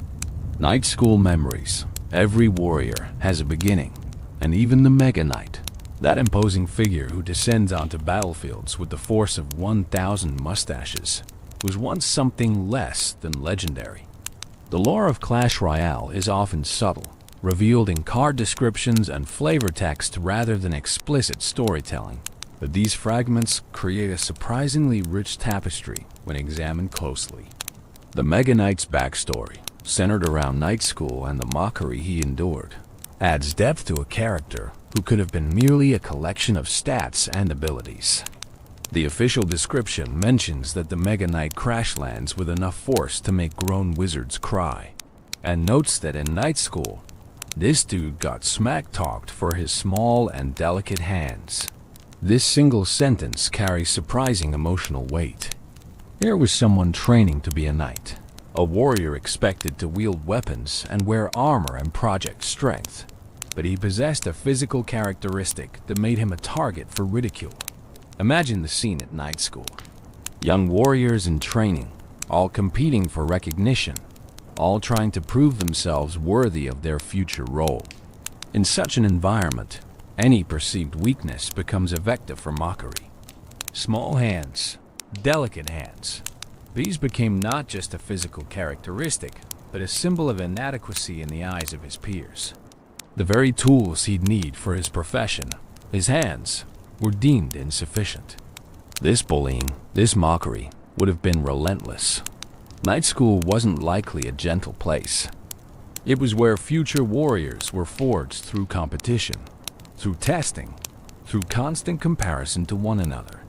Every time he picked up a sword, someone probably made a comment. Every sparring session where his grip wasn't as strong as others became an opportunity for ridicule. The small hand jokes probably never ended, worn into grooves through repetition until they became a background hum of his existence there. But here's where the story becomes interesting, where the Mega Knight's character reveals itself. He didn't give up. He didn't let the mockery break him or drive him away. Instead, he found a solution, and that solution was brilliant in its directness. If his hands were too small to effectively wield traditional weapons, then he'd create weapons that attached to his armor, that used his whole body's strength rather than just his grip. Those massive spiked maces that define his appearance aren't just weapons. They're a response to limitation, a creative solution to a problem that others used to demean him. The armor itself tells a story too. That heavy, dark plate isn't standard knight issue. It's specialized, custom, designed to support those mace fists and to transform their wearer into something far more than an ordinary knight. Someone who felt inadequate because of small hands chose to encase himself in armor so impressive, so intimidating, that the hands within became irrelevant. The Mega Knight isn't hiding his perceived weakness. He's made it irrelevant through sheer overwhelming presence. There's something deeply human in this transformation narrative, even though the Mega Knight himself is a character in a mobile game. How many people have taken something they were mocked for and turned it into motivation? How many have responded to, "You can't because of X," with creative solutions that make X irrelevant? The Mega Knight's story is, at its core, about refusing to accept limitations that others try to impose on you. The jump attack, that signature ability that makes the Mega Knight so distinctive, can be read through this lens too. Traditional knights in Clash Royale walk steadily forward, plant their feet, and swing their weapons. But the Mega Knight leaps, defying expectations of how someone in heavy armor should move. It's as if he's saying, "You thought I couldn't be a proper knight? I'll redefine what a knight is." His whole fighting style is a rejection of traditional forms, a creation of something new that works for him specifically. The name itself, Mega Knight, suggests transcendence of the normal category. He's not just a knight. Not even just a super knight. He's mega, beyond, larger than the role itself. This naming could be seen as overcompensation, but it could also be seen as earned. He didn't fit the mold of what knights were supposed to be, so he broke the mold and created his own category. Consider the psychological journey required for this transformation. From mocked student to legendary warrior is a path that requires not just physical training, but mental fortitude. Every time doubt crept in, every time those old voices from night school echoed in memory saying his hands were too small, too delicate, he had to push past them. He had to believe that he could be more than what his critics said he was, more than what his apparent limitations suggested. The story also says something about the culture of night school and warrior training in the Clash universe. That such mockery was apparently common. That physical characteristics became grounds for exclusion or ridicule suggests a harsh environment. But it also suggests that this environment, for all its cruelty, produced warriors who were driven, who were forced to overcome, who emerged stronger for having faced adversity. The Mega Knight is proof of this. He wouldn't be who he is without that crucible of mockery. There's an interesting parallel between the Mega Knight's story and broader themes in Clash Royale. The game itself is about taking seemingly mismatched troops and creating synergies, about finding unexpected solutions to tactical problems, about creativity within constraints. The Mega Knight embodies these themes in his very backstory. He took a constraint, small hands, and created an innovative solution, mace fists integrated into armor. That made him not just viable, but extraordinary. The other students at night school, the ones who mocked him, where are they now? Presumably, they graduated and became regular knights. Competent, perhaps, but unremarkable. Meanwhile, the one they belittled became a legend. A legendary card that players across the world desire and fear. There's a poetic justice in that. A validation that being different, being subject to mockery, doesn't determine your ultimate value or potential.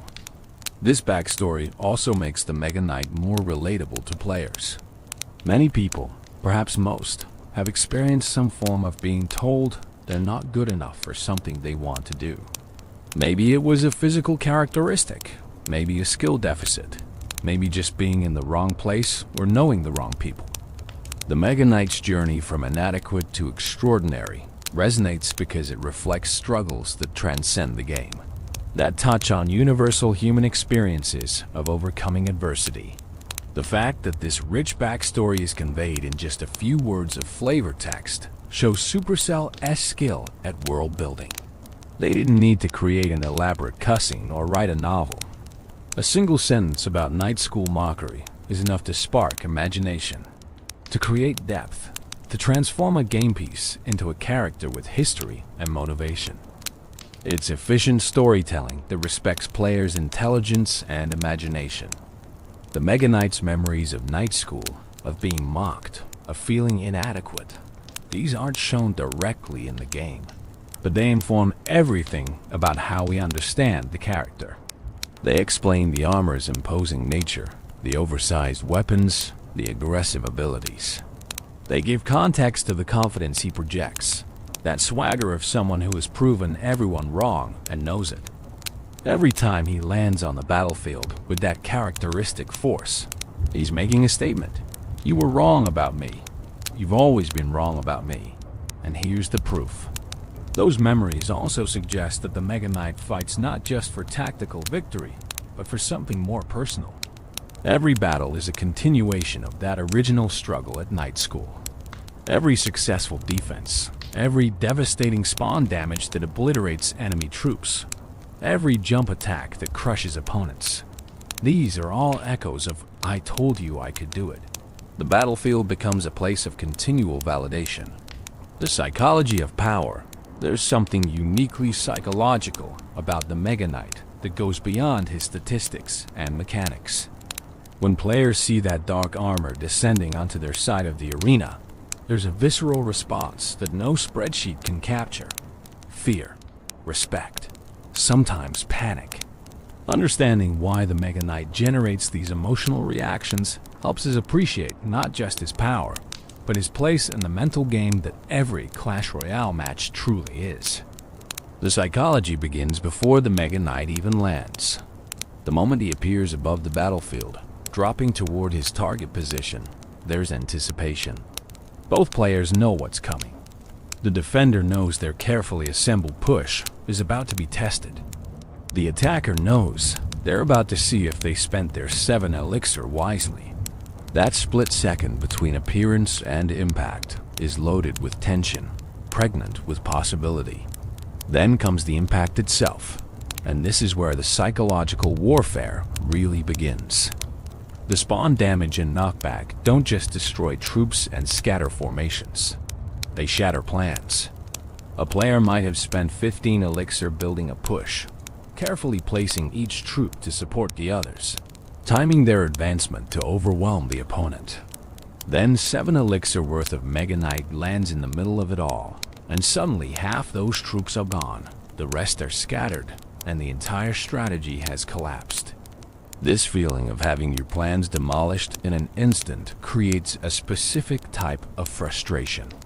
It's not just about losing troops or taking damage. It's about the invalidation of effort and thought. Players invest mental energy into building pushes, thinking about placement and timing and synergies. The Mega Knight can make all that mental investment feel wasted with a single deployment, and that's psychologically painful in a way that losing to superior strategy or execution isn't. But there's also the flip side of this psychological dynamic. For the player using the Mega Knight, successfully shutting down a big push with perfect timing creates a rush of satisfaction that's hard to match. It's not just about making a good play. It's about timing, about reading your opponent's intentions, about that perfect moment where everything clicks and your prediction pays off. That dopamine hit from a well-timed Mega Knight spawn is real and powerful, reinforcing the behavior and making players want to recreate that moment again and again. The jump attack adds another layer to the psychological game. Opponents know it's coming, but the exact timing creates uncertainty. Will he jump now? Do I place something closer to distract him, or will that just waste elixir? Should I let him jump and counter afterward, or try to prevent it? These questions run through defenders' minds every time a Mega Knight is advancing, creating decision paralysis that can lead to mistakes or missed opportunities. There's also an element of inevitability to the Mega Knight that affects player psychology. Once he's spawned and healthy, he feels unstoppable. He's walking toward your tower, and you know you have to deal with him. But he has so much health that partial solutions don't feel sufficient. It's not enough to chip at him or slow him down. You need to fully commit resources to stopping him, and that commitment can leave you vulnerable to other threats. This creates a damned if you do, damned dash if dash you dashed on single quotes T feeling that generates stress and forces uncomfortable decisions. The overleveling phenomenon amplifies all these psychological effects. On ladder, where card levels vary, facing an overleveled Mega Knight can feel completely hopeless. Your usual counters don't work quite right, because the level difference means he survives when he should die, or kills your troops when they should survive. This creates learned helplessness, a psychological state where players stop trying optimal strategies because their experience has taught them nothing works. They panic spawn counters, make desperate plays, and often lose not because the Mega Knight is actually unbeatable, but because they've convinced themselves he is. The meta-perception of the Mega Knight also plays into his psychological impact. Cards that are perceived as overpowered or no skill carry a stigma that affects how encounters with them feel. Players who believe the Mega Knight is a crutch for bad players will feel extra frustrated when losing to him, not just because they lost, but because they feel they lost to something unfair. Conversely, this stigma can make some Mega Knight users defensive about their deck choices, creating a psychological burden where they feel they have to justify or prove their skill despite using a cheap card. There is an interesting phenomenon where the Mega Knight's presence in the meta affects deck building, even for players who do not own or use him. Knowing that Mega Knight is common means including answers for him, which shapes deck composition. But those answers might be suboptimal against other strategies, creating attacks on deck building diversity. Players feel this constraint psychologically, even if they can't articulate it. The Mega Knight influences their choices before the match even begins, exercising psychological control over the meta through his mere existence. The sound design contributes significantly to the psychological impact. That deep thud when he lands, the metallic crunch of his attacks, the distinctive audio cues that announce his presence even if you're not looking directly at him. These sounds trigger immediate recognition and response in experienced players. Over time, they can even develop a Pavlovian response where hearing the Mega Knight S sounds creates a stress reaction before they've consciously processed what is happening. From a game design perspective, the psychological impact of the Mega Knight is both a feature and a challenge. He's meant to feel powerful, to create memorable moments, to be exciting to play and challenging to face. But if the psychological response tips too far into frustration or hopelessness, that's a problem. Supercell has had to walk this tightrope with balance changes, trying to maintain the Mega Knight's identity and impact while ensuring he doesn't create so much negative emotion that players stop enjoying the game. The psychology of power in gaming often relates to agency, the feeling that you have control over outcomes and that skill matters. The Mega Knight challenges agency in specific ways. His spawn damage can feel unavoidable, like you couldn't have done anything differently. His jump attack can feel random, like whether you win or lose depends on targeting decisions you can't fully control.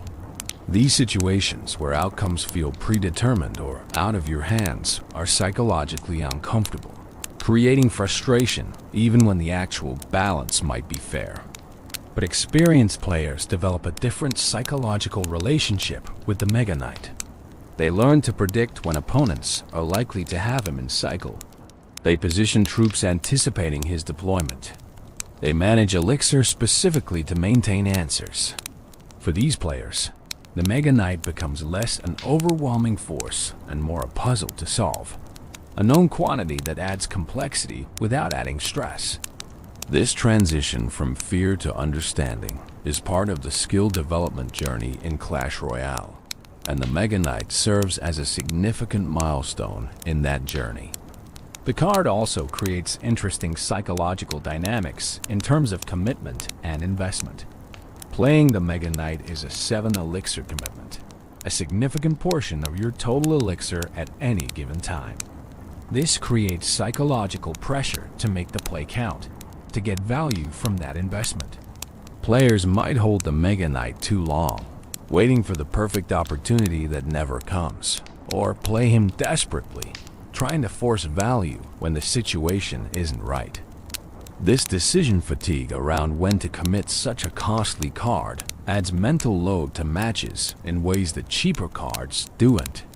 There's also the trophy pressure's psychological effect. At certain trophy ranges, Mega Knight becomes extremely common, and players know this. Climbing ladder means facing him repeatedly, sometimes multiple matches in a row. This repetition can create a grinding, exhausting feeling where even when you win, you're dreading facing him again next match. The psychological fatigue from repetitive challenging situations is real and can contribute to burnout or frustration with the game. The meme culture around the Mega Knight also influences psychology in interesting ways. Players who identify with the jokes about Mega Knight users being brain dead or relying on a crutch card might avoid using him even when it would be strategically optimal because they've internalized the social stigma. Others might use him specifically because of the memes, leaning into the persona of the annoying Mega Knight player. These social psychological factors shape behavior in ways that pure gameplay considerations don't. Understanding the psychology of power that the Mega Knight represents helps us see why he's such a controversial and discussed card. He's not just strong in a mathematical sense.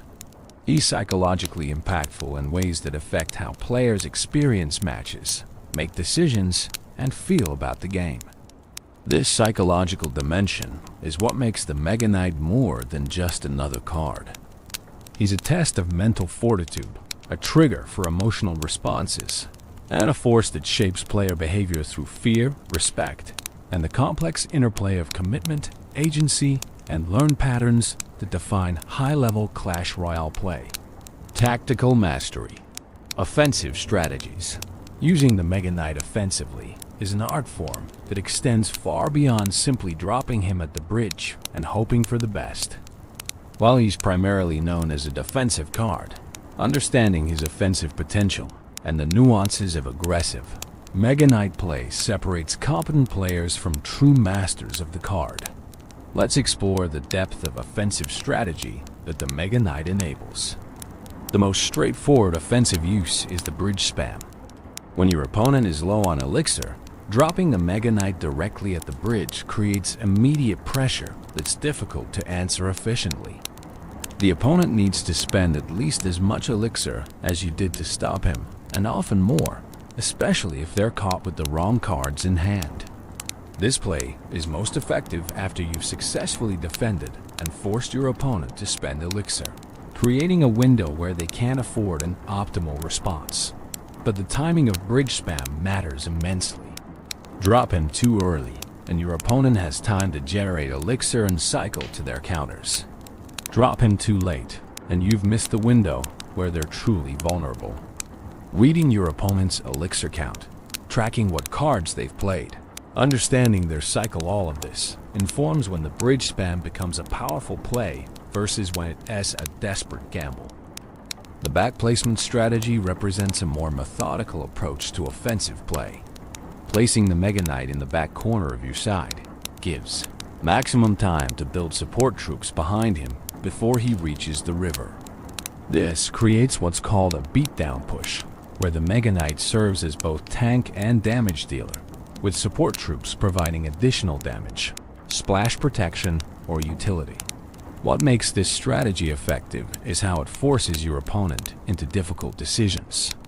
If they rush the opposite lane, trying to race your slow-building push, you have time to defend and still support your Mega Knight. If they wait and try to defend your push at the river, you have maximum elixir to support him. If they try to pressure both lanes, they're splitting their resources and likely can't fully handle either threat.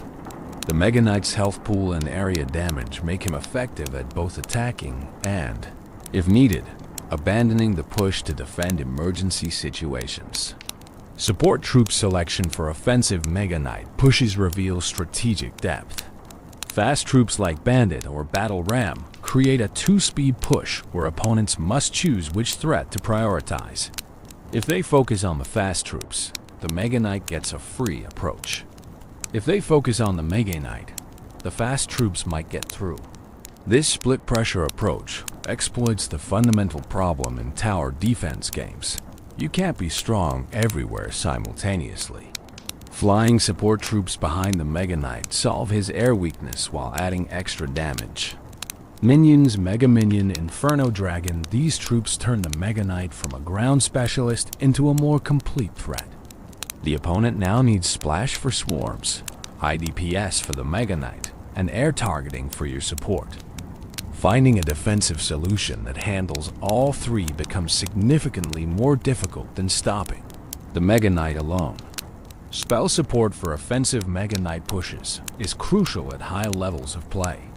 Lightning or Fireball can preemptively eliminate high DPS defenders like Inferno Tower or Mini P.E.K.K.A., clearing the path for your Mega Knight to reach the tower.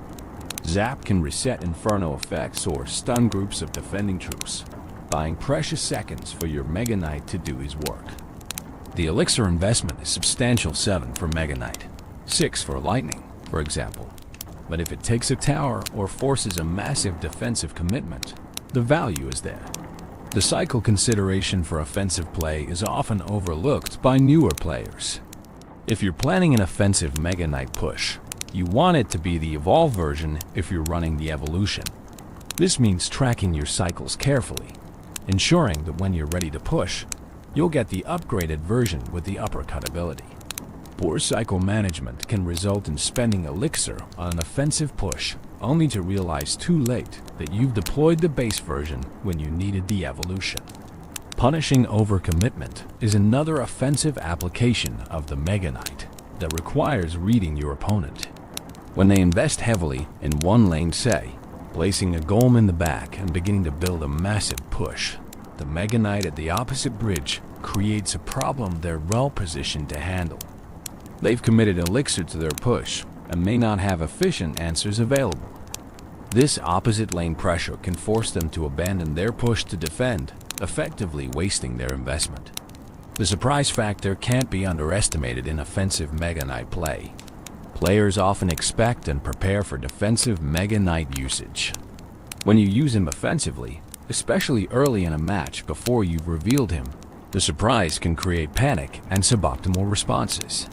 This is particularly true in the first minute, when some players are still developing their elixir advantage and figuring out their opponent's deck archetype. Double elixir time transforms offensive Mega Knight strategy significantly. With elixir generating twice as fast, the cost of the Mega Knight becomes less prohibitive, and you can more easily support him with multiple troops and spells. The standard late-game strategy often involves spawning the Mega Knight in one lane while having enough elixir to defend the other, or even spawning multiple Mega Knights in succession, overwhelming opponents with the sheer sustained pressure of multiple 7 elixir threats that each require substantial resources to stop. The counter-push after a successful defense is perhaps the most common and most effective offensive application. Your Mega Knight successfully defends against a push and survives with significant health remaining. Now he's already across the river, already threatening the opponent's tower, and they're likely low on elixir, having just invested in their failed push. Adding even cheap support troops behind him turns the successful defense into a threatening offense with minimal additional investment. Baiting out counters is an advanced offensive technique. If you know your opponent has Inferno Tower or P.E.K.K.A., hard counters to your Mega Knight forcing them to use these cards on other threats creates windows where your Mega Knight can be deployed offensively without facing his natural predators. This requires deck composition that includes other tanks or threats that force out the same counters, creating mind games about which threat your opponent needs to use their counter on. The split lane pressure using Mega Knight requires precise timing and elixir management. Place him in one lane while simultaneously deploying threats in the other goblin barrel. Minor, fast troops forcing your opponent to defend both sides. The Mega Knight's presence means they can't just ignore one side while fully committing to the other. Even if neither push fully succeeds, the tower damage accumulated from both lanes can add up to taking towers or creating crown tower health disadvantages that matter in close matches. Understanding tower health breakpoints for offensive decision-making separates good from great players. If an opponent's crown tower is low enough that your Mega Knight can take it even through imperfect defense, the offensive spawn becomes less risky. You might accept trading towers, or even losing the match if you can secure the crown tower you retargeting. This requires quick math and strategic thinking to recognize when going all in offensively is correct, even if it means giving up defensive advantages. The evolved Mega Knight's uppercut ability completely changes offensive calculus. The 4-tile knockback that triggers his jump attack means single defenders get locked in a cycle of being pushed back and jumped on, unable to effectively damage the Mega Knight. This makes the evolution version significantly more threatening offensively, capable of pushing through defenses that would stop the base version. Understanding when you have access to the evolution versus the base card dramatically changes offensive strategy. Offensive Mega Knight play in combination with win conditions creates layered attacks that are difficult to defend. If your actual win condition is Hog Rider, deploying the Mega Knight in the opposite lane turns him into a secondary threat that demands attention. Even if the opponent successfully defends both, the elixir expenditure and stress of defending two lanes simultaneously creates advantages in later cycles. The Mega Knight becomes a tool to enable your true win condition, rather than being the win condition himself. Recognizing when not to use the Mega Knight offensively is perhaps as important as knowing when to use him.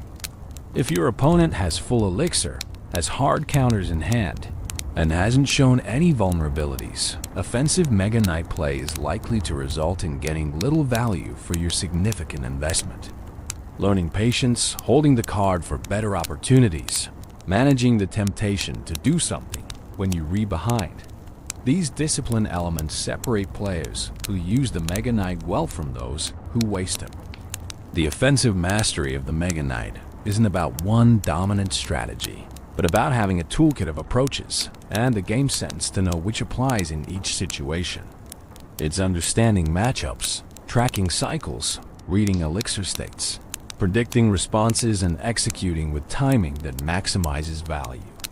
The Mega Knight's versatility means he can be deployed offensively in myriad ways, and truly skilled players move fluidly between these approaches, keeping opponents guessing and exploiting whatever weakness presents itself. The art of defense with Mega Knight. While offensive applications showcase the Mega Knight's versatility, his defensive capabilities are where he truly shines and where his design intent is most apparent. Using the Mega Knight defensively is a nuanced skill that involves prediction, placement precision, and understanding the complex web of interactions between cards. Let's explore the defensive artistry that the Mega Knight enables. The perfect defensive spawn is more prediction than reaction. By the time you see your opponent's push fully developed and crossing the river, it's often too late to get maximum value from your Mega Knight. The art lies in reading your opponents as pattern, seeing them place a tank in the back or begin grouping troops and anticipating where their push will be and what composition it will have when it reaches the river. Spawning your Mega Knight at that predicted point creates the ideal situation. His spawn damage hits multiple high-value targets simultaneously. His knockback scatters the formation, and he's positioned to clean up survivors. Placement precision matters enormously for defensive spawns. One tile difference in where you place him can mean the difference between hitting 3 support troops and missing all of them. The spawn damage radius is 3 tiles. Substantial, but not unlimited. Understanding this radius intuitively, being able to visualize it without overlays or guides, being able to place the Mega Knight in that perfect spot, even in the chaos of battle. This is a skill that comes with practice, but massively impacts defensive effectiveness. Against beatdown deck strategies built around large tanks like Golem, Lava Hound, or Giant, the Mega Knight serves a specific defensive role. He's placed not on the tank itself, which his spawn damage won't significantly harm, but on the support troops clustered behind the tank. Night Witch, Baby Dragon, Lightning Dragon, Electro Dragon, whatever splash or high DPS units are supporting the tank, these are the Mega Knight's targets. Eliminating or severely damaging these support troops with spawn damage turns a terrifying push into a lone tank that your Princess Towers can handle. The defensive timing against fast pressure decks requires different considerations. Against Hog Rider, Ram Rider, or Royal Hogs, you're not dealing with a slow building push you can predict. Instead, you need to react quickly to sudden bridge pressure. The Mega Knight can handle these threats, but placement becomes crucial.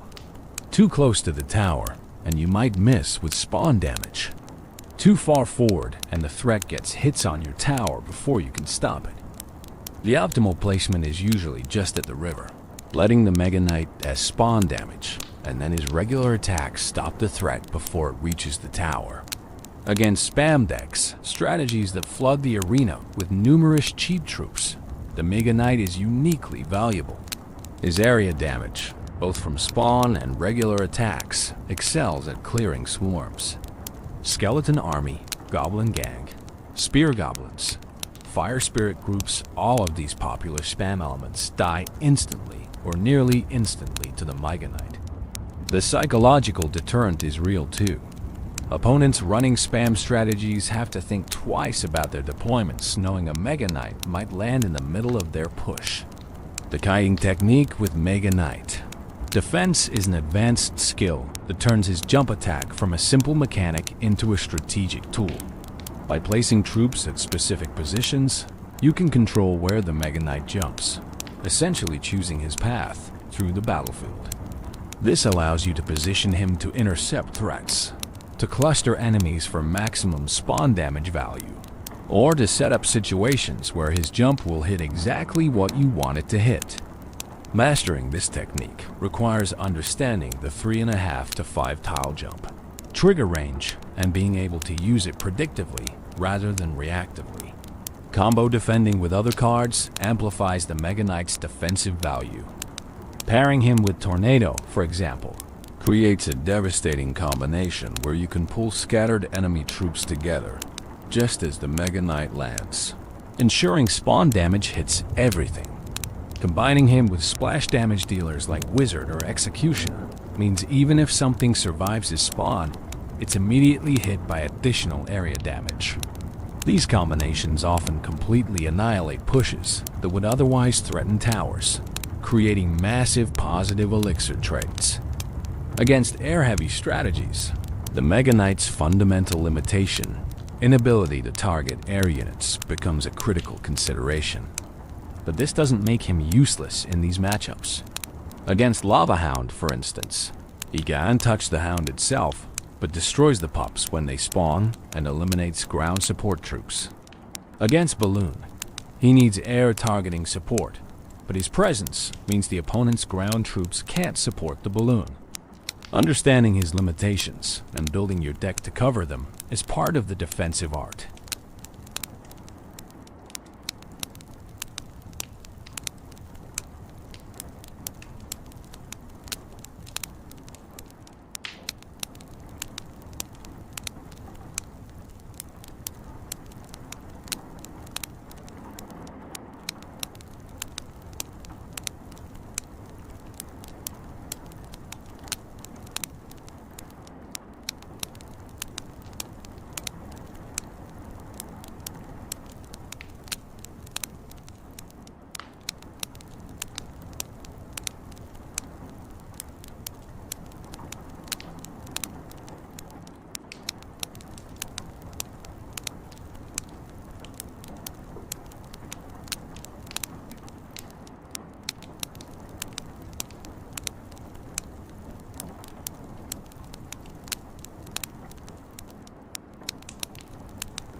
The counter-push potential after successful defense is what elevates the Mega Knight from a good defensive card to excellent one.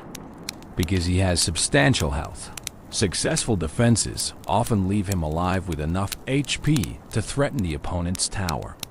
This creates what's called defense into offense, where a single card serves both roles sequentially. The 7 elixir investment feels less costly when you realize you're getting both defensive stop and offensive pressure from the same deployment. This is a key reason why the Mega Knight, despite his high cost, sees play in so many deck archetypes. Defending split lane pushes with the Mega Knight requires quick decision-making. When opponents push both lanes simultaneously, you need to identify which lane the Mega Knight can best impact and which needs your other defensive tools. Generally, the Mega Knight goes to whichever lane has the most concentrated troop grouping, whereas spawn damage will provide maximum value. The other lane needs to be handled with cheaper cards or troops that are more efficient in different scenarios. This split-second decision-making under pressure is where defensive mastery truly shows. The defensive cycle management means tracking not just when you have the Mega Knight available, but when your opponent is likely to push. If you just use your Mega Knight offensively and your opponent has been patiently building Elixir, they might push knowing you don't have your best defensive tool ready. Conversely, holding the Mega Knight defensively when your opponent is low on Elixir and not threatening might be wasting opportunities.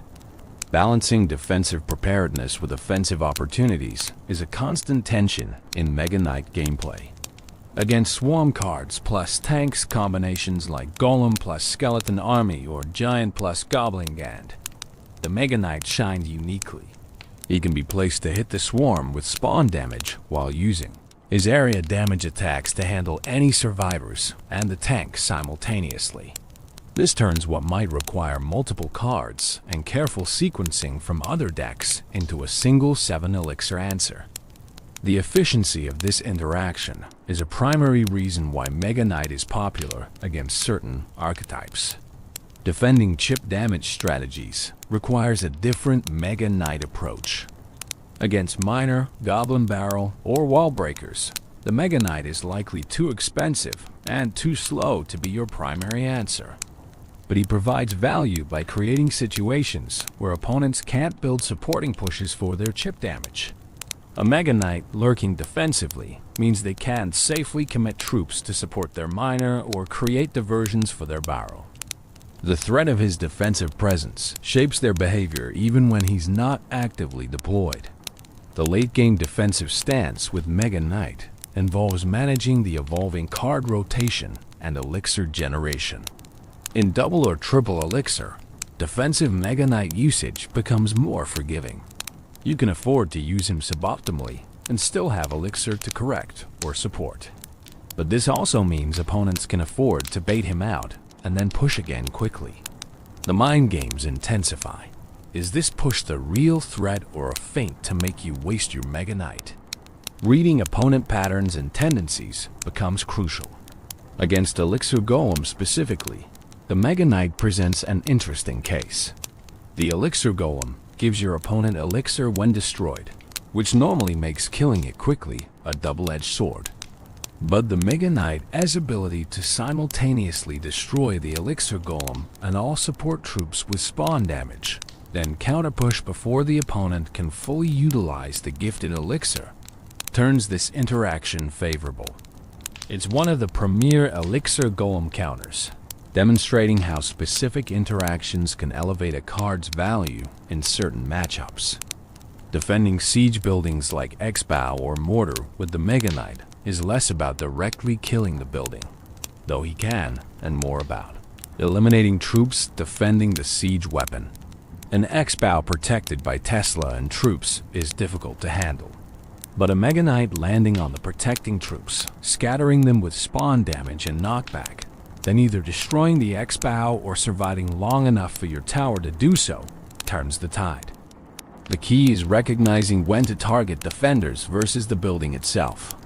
The psychological dimension of defensive Mega Knight presence affects opponent behavior in measurable ways. Players who know you have Mega Knight in hand or cycle will often play more conservatively, spreading troops rather than grouping them, holding back on committing to large pushes. This psychological pressure creates space and opportunities even when the Mega Knight isn't deployed. Your opponent is playing around him, making suboptimal moves to avoid giving you perfect Mega Knight value, and that's a form of value in itself. Defensive mastery with the Mega Knight ultimately comes down to making the most of every deployment. 7 Elixir is a significant investment, and getting maximum value destroying multiple troops, protecting your tower, Setting up a counter push from each spawn separates players who merely use the Mega Knight from those who master him. It's a combination of prediction, positioning, timing, and understanding the countless interactions that determine whether a defensive Mega Knight spawn completely shuts down a push or merely delays the inevitable. The art lies in consistently achieving the former while avoiding the latter, and that requires practice, game knowledge, and the kind of intuitive understanding that only comes from hundreds of matches of experience. Countering the unstoppable. Every powerful card has weaknesses, and the Mega Knight, for all his imposing presence and devastating abilities, is no exception.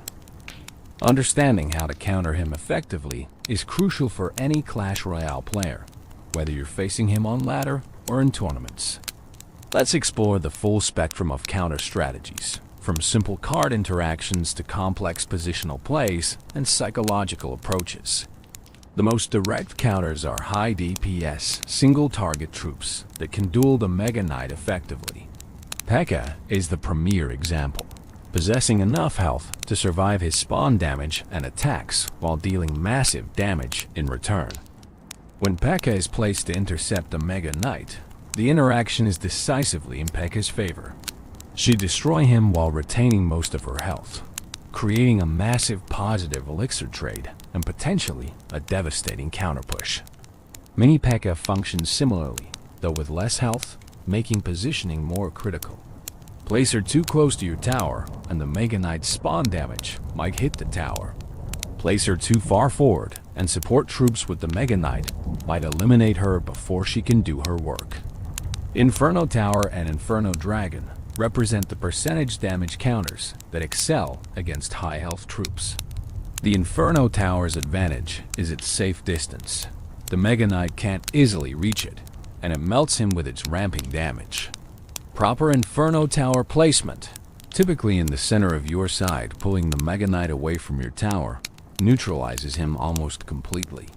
The Inferno Dragon is more fragile but mobile, able to follow the Mega Knight and continue damaging him even if he jumps. Both Inferno options share a weakness. They can be reset by Zap or Lightning, spells commonly paired with Mega Knight. Anticipating this and having backup plans is essential. Building placements offer a low-cost counter strategy that's all about positioning rather than direct combat. Tesla, Cannon, Goblin Cage, these structures can pull the Mega Knight into the center of your territory, away from your towers, where both Princess Towers can attack him while he slowly destroys the building. This kiting wastes his jump attacks, minimizes tower damage, and often leaves him severely weakened or dead by the time he finishes the building. The key is placement. 4 tiles from the river, 3 tiles from your tower, centered between your towers.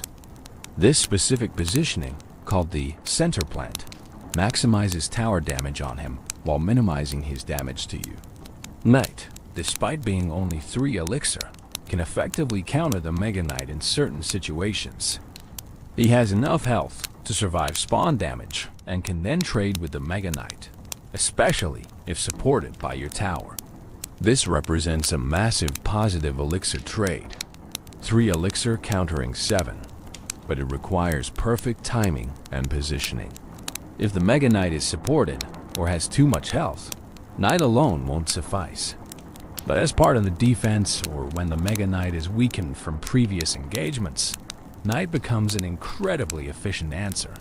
Air troops represent an entire category of counters that exploit the Mega Knight as fundamental inability to target air. Minion Horde, if unzapped, destroys the Mega Knight in seconds. Even single air units like Mega Minion or Inferno Dragon, while slower, can eliminate him without taking damage since he can't fight back. The catch is that Mega Knight decks usually include air counters precisely because of this weakness. Arrows, Zap, Fireball, Wizard, Executioner. These splash damage tools kill or severely weaken flying troops. The counter strategy becomes a mind game. Do you play your air counter immediately, risking the spell, or wait to see if they use their spell defensively first? Swarm tactics can overwhelm the Mega Knight despite his area damage if executed cleverly. Skeleton army placed after his spawn damage. Goblin gang split between lanes. Minion horde from air, while skeletons distract on ground. These combined swarm approaches divide his attention and his area damage. No single card overwhelms him, but forcing him to deal with multiple small threats from multiple directions stretches his capabilities. This strategy is elixir efficient when done correctly, but requires precise timing. Swarms placed too early die to spawn damage. Placed too late, and the Mega Knight might already be attacking your tower. The evolved barbarians present an interesting counter case. Their increased stats make them survivable against Mega Knight spawn damage, and their damage output when surrounding him is substantial. They represent a 5-for-7 elixir trade that typically favors the defender, especially when tower damage is considered. The barbarian's primary weakness against Mega Knight is his jump attack, which can scatter them and prevent them from surrounding him properly. Placement becomes crucial, dropping them around him after spawn damage, preventing the jump through positioning, or accepting some will die while others deal damage. Fisherman offers a unique counter mechanic through his hook. He can pull the Mega Knight away from threats, reposition him into tower range, or even pull him across the river if timed during his jump. This creates situations where the Mega Knight's positioning works against him, whereas 7 elixir investment results in minimal value because he's been manipulated into useless locations. Fisherman requires high skill to use effectively, but in practiced hands, he can completely neutralize Mega Knight threats while costing only 3 elixir.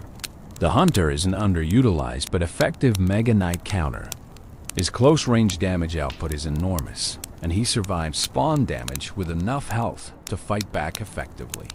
Placement matters. Too far, and his spread damage is weak. Too close, and he takes tower damage from splash. The optimal distance is just far enough that Mega Knight's spawn damage hits Hunter, but not your tower, allowing Hunter to pour his close-range shotgun blast into the Mega Knight, while your tower adds damage. Support with a cheap tank like Ice Golem or Skeletons and Hunter becomes surprisingly effective. Electro Wizard provides utility beyond just damage through his spawn zap and attack stun. Placed on a Mega Knight, he immediately resets his jump if timed correctly and continually stuns him, slowing his attack speed. Ewiz alone won't kill a healthy Mega Knight, but he buys time and reduces damage output, allowing your towers and other troops to finish the job. The 4 elixir for 7 trade is favorable, especially considering Electro Wizard's utility remains after the Mega Knight is dealt with. Mega Knight versus Mega Knight interactions become common at higher trophy ranges where card ownership overlaps. When both players have Mega Knight, the interaction is about support troops and placement timing more than the Mega Knights themselves. Spawning your Mega Knight on theirs creates dual spawn damage that often neutralizes both or leaves both weakened. The player with better support or whose Mega Knight spawns second, thus getting the last hit of spawn damage, usually wins. This mirror match is all about reading when your opponent will deploy and being prepared to counterspawn. Legendary deck archetypes. The Mega Knight's versatility has led to his inclusion in numerous deck archetypes throughout Clash Royale's history. Understanding these deck types, how they utilize the Mega Knight, and their strategic approaches provides insight into why this card has remained relevant across so many metas and player preferences. Bridge spam decks were among the first to truly showcase the Mega Knight's potential beyond simple defensive play. These aggressive decks pair the Mega Knight with fast pressure cards like Bandit, Battle Ram, and Ram Rider. The strategy revolves around applying constant pressure, forcing opponents to respond to multiple threats simultaneously. The Mega Knight serves dual roles. When defending, his spawn damage and splash attacks stop enemy pushes efficiently, and when pushing, he provides a tanky presence that supports your fast troops or becomes a formidable counter-push threat himself after successful defenses. Beatdown Mega Knight decks take a different approach. treating him more like a secondary tank in slower, more methodical pushes.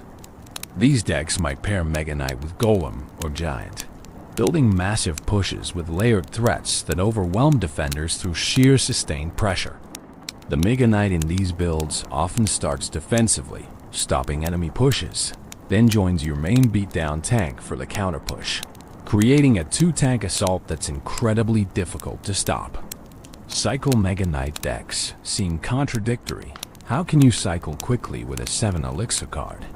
But they work by including numerous cheap cards alongside the Mega Knight.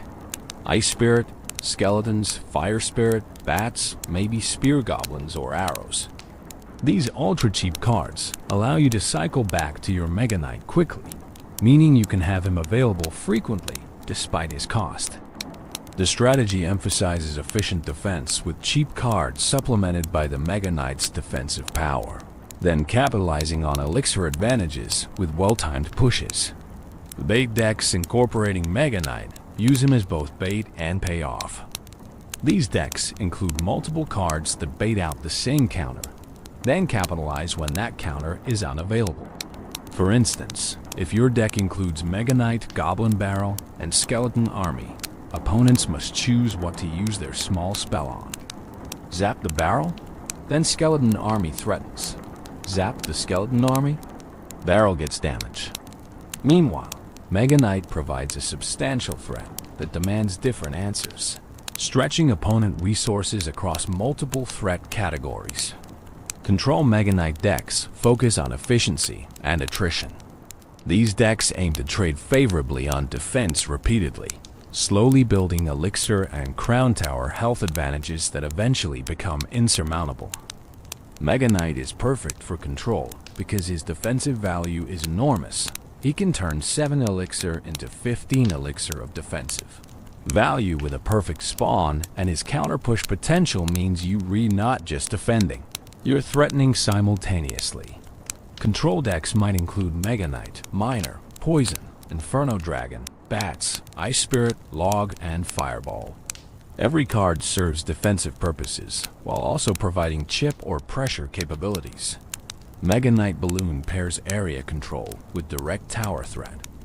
The balloon targets buildings only, meaning it ignores troops and goes straight for towers if undefended. Mega Knight handles ground defenders, while Balloon flies overhead toward the tower. The combination forces opponents to defend both ground and air simultaneously, and many decks struggle with this split attention requirement. Throw in spells to eliminate air defenders, and this deck can take towers surprisingly quickly, despite its seeming lack of direct synergy. Mega Knight Sparky represents maximum spectacle in deck building. Both cards are expensive, both create dramatic moments, both have clear weaknesses. But when they work together, Mega Knight handling swarms and small troops that threaten Sparky, Sparky one-shotting tanks and mini-tanks that trouble Mega Knight, the combination can be devastating. The psychological impact of facing both simultaneously shouldn't be underestimated. Opponents often make mistakes when confronted with multiple high-impact threats. Understanding these archetypes helps players realize that the Mega Knight isn't just a card you drop randomly. He's a strategic piece that functions differently in different deck contexts. In bridge spam, he's aggressive support and defensive reset. In beatdown, he's a secondary tank and defensive anchor. In control, he's efficient defense that enables your win condition. In bait, he's both bait and threat. Each archetype demands different playstyles, different timing, different decision-making patterns. Mastering the Mega Knight means understanding not just the card in isolation, but how he functions within these larger strategic frameworks that define competitive Clash Royale play.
The evolution arrives.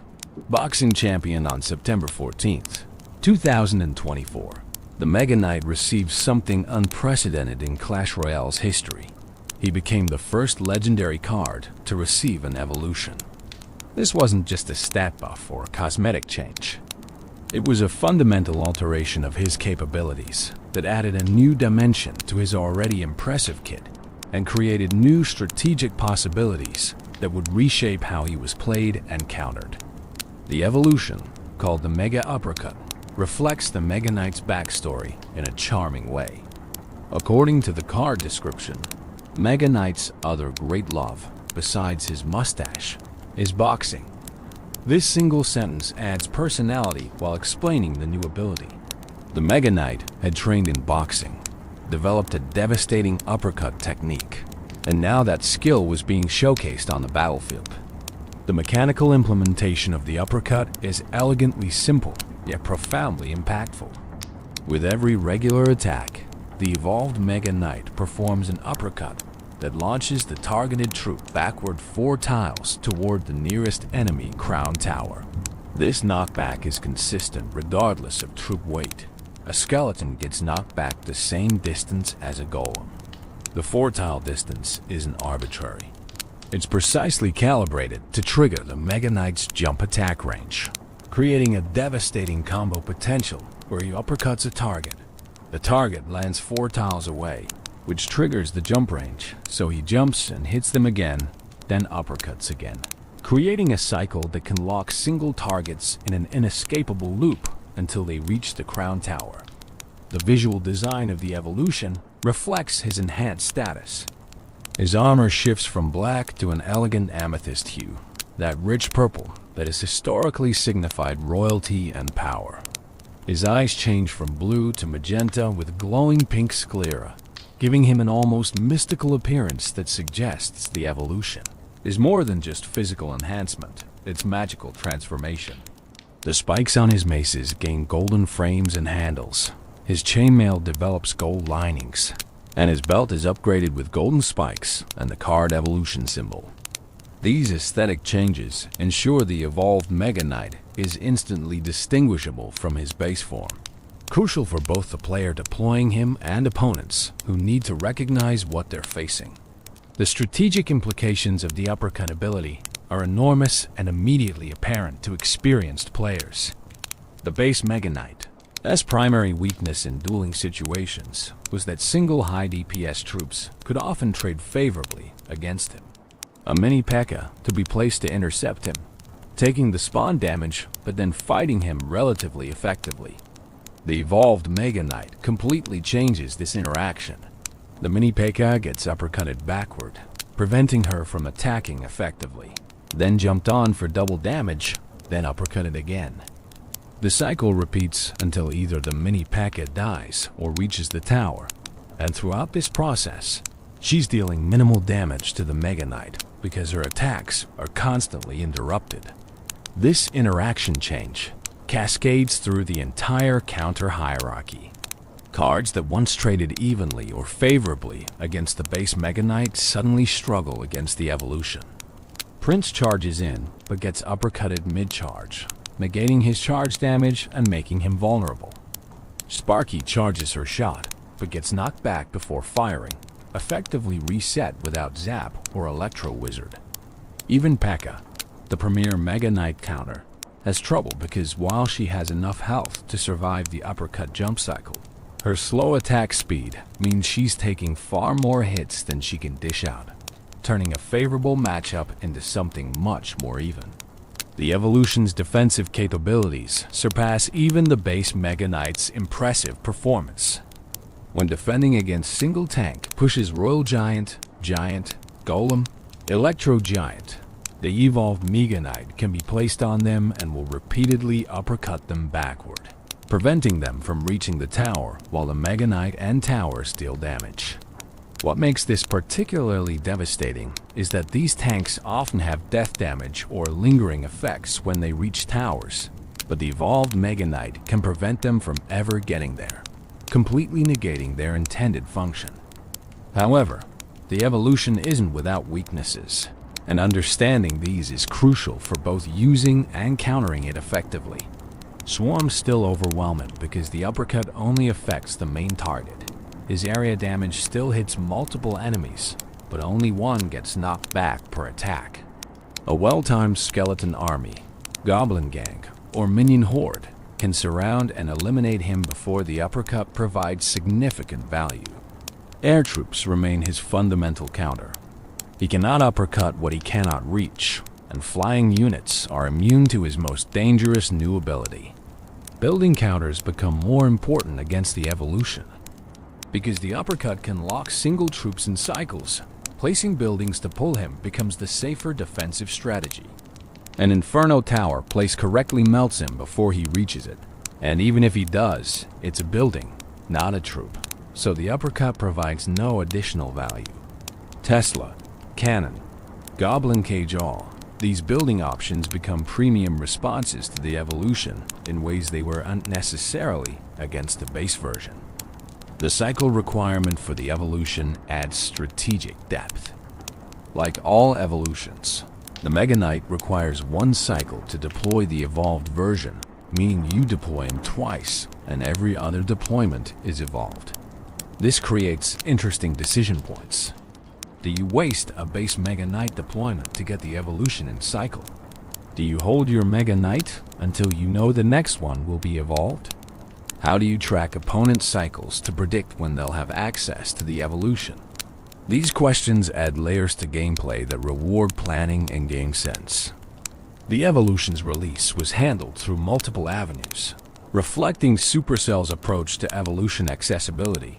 Players could obtain it free by earning 55 crowns on 6 separate days during the Fight Night Evolution event, which ran until September 25th. This gave dedicated free-to-play players access without spending money. Alternatively, it could be purchased directly through in-app purchase, typically bundled with exclusive emotes and other bonuses for around $10. After the initial release period, it became available through standard Evolution Shard collection, level-up chests, season shop purchases, and lucky drops. The community reaction to the evolution was predictably mixed, as with any powerful new addition. Some players celebrated having a reason to use their upgraded Mega Knights again, excited by the fresh gameplay the uppercut provided. Others lamented that an already strong card had been made stronger, worried about balance implications and the meta becoming dominated by evolution Mega Knight strategies. Content creators immediately began testing, producing guides on optimal use and counter strategies, while competitive players integrated it into their tournament decks or developed specific answers to handle it. Balance adjustments came relatively quickly, suggesting Supercell was monitoring the evolution's impact carefully. On January 15th, 2025, a maintenance break adjusted the evolution so he would no longer jump on enemies that were knocked back by his attack. This change was crucial. It prevented the infinite loop potential, where a single target would be trapped indefinitely. After this adjustment, the Mega Knight would uppercut a target, but if that target was the only one in range, he'd walk toward it, rather than immediately jumping, giving the target time to potentially escape or be supported by other defending troops. A subsequent update on March 31st, 2025 increased the evolved Mega Knight's spawn damage by 0.23% and fixed various bugs, including interactions with Electro Giant and ground troops crossing rivers after being knocked up. These precise adjustments show the ongoing balancing act required to keep the evolution powerful and exciting while preventing it from becoming oppressive or frustrating to face repeatedly. Deck building around the evolution requires different considerations than the base Mega Knight, because the evolution excels at locking single targets but remains vulnerable to swarms and air. Pairing him with splash support and air defense becomes even more crucial. Wizard, Executioner, or Magic Archer behind the evolution Mega Knight creates a combination that handles both his weaknesses. The support deals with swarms and can hit air targets, while the evolution handles single threats and tanks damage. Spells become more important too. Having zap or arrows to clear swarm counters, or lightning to eliminate building counters, can be the difference between the evolution reaching the tower or being shut down for a negative trade. The evolution also creates interesting psychological dynamics. Opponents who know you have the evolution in cycle will play more conservatively, holding swarms or buildings specifically for it. This allows your base Mega Knight deployments to potentially get more value, as opponents are over-preparing for the evolution and underestimating the base version. Conversely, if opponents don't realize when you have the evolution available, they might attempt single-unit counters that worked against the base version, but fail catastrophically against the evolution, leading to tower losses or massive damage. The Evolution Mega Knight represents more than just a powerful card variant. It's a statement about Clash Royale's ongoing evolution, about how legendary cards can continue to receive attention and development years after their initial release. It validates the time and resources players invested in upgrading their Mega Knights by giving that investment renewed relevance. And it adds another layer to the rich strategic tapestry that makes Clash Royale endlessly replayable, where even familiar cards can surprise you with new capabilities, new interactions, and new ways to approach the eternal dance of attack and defense that defines every match. Meta impact through the ages. The Mega Knight's influence on the Clash Royale meta has been profound and persistent, but it hasn't been static.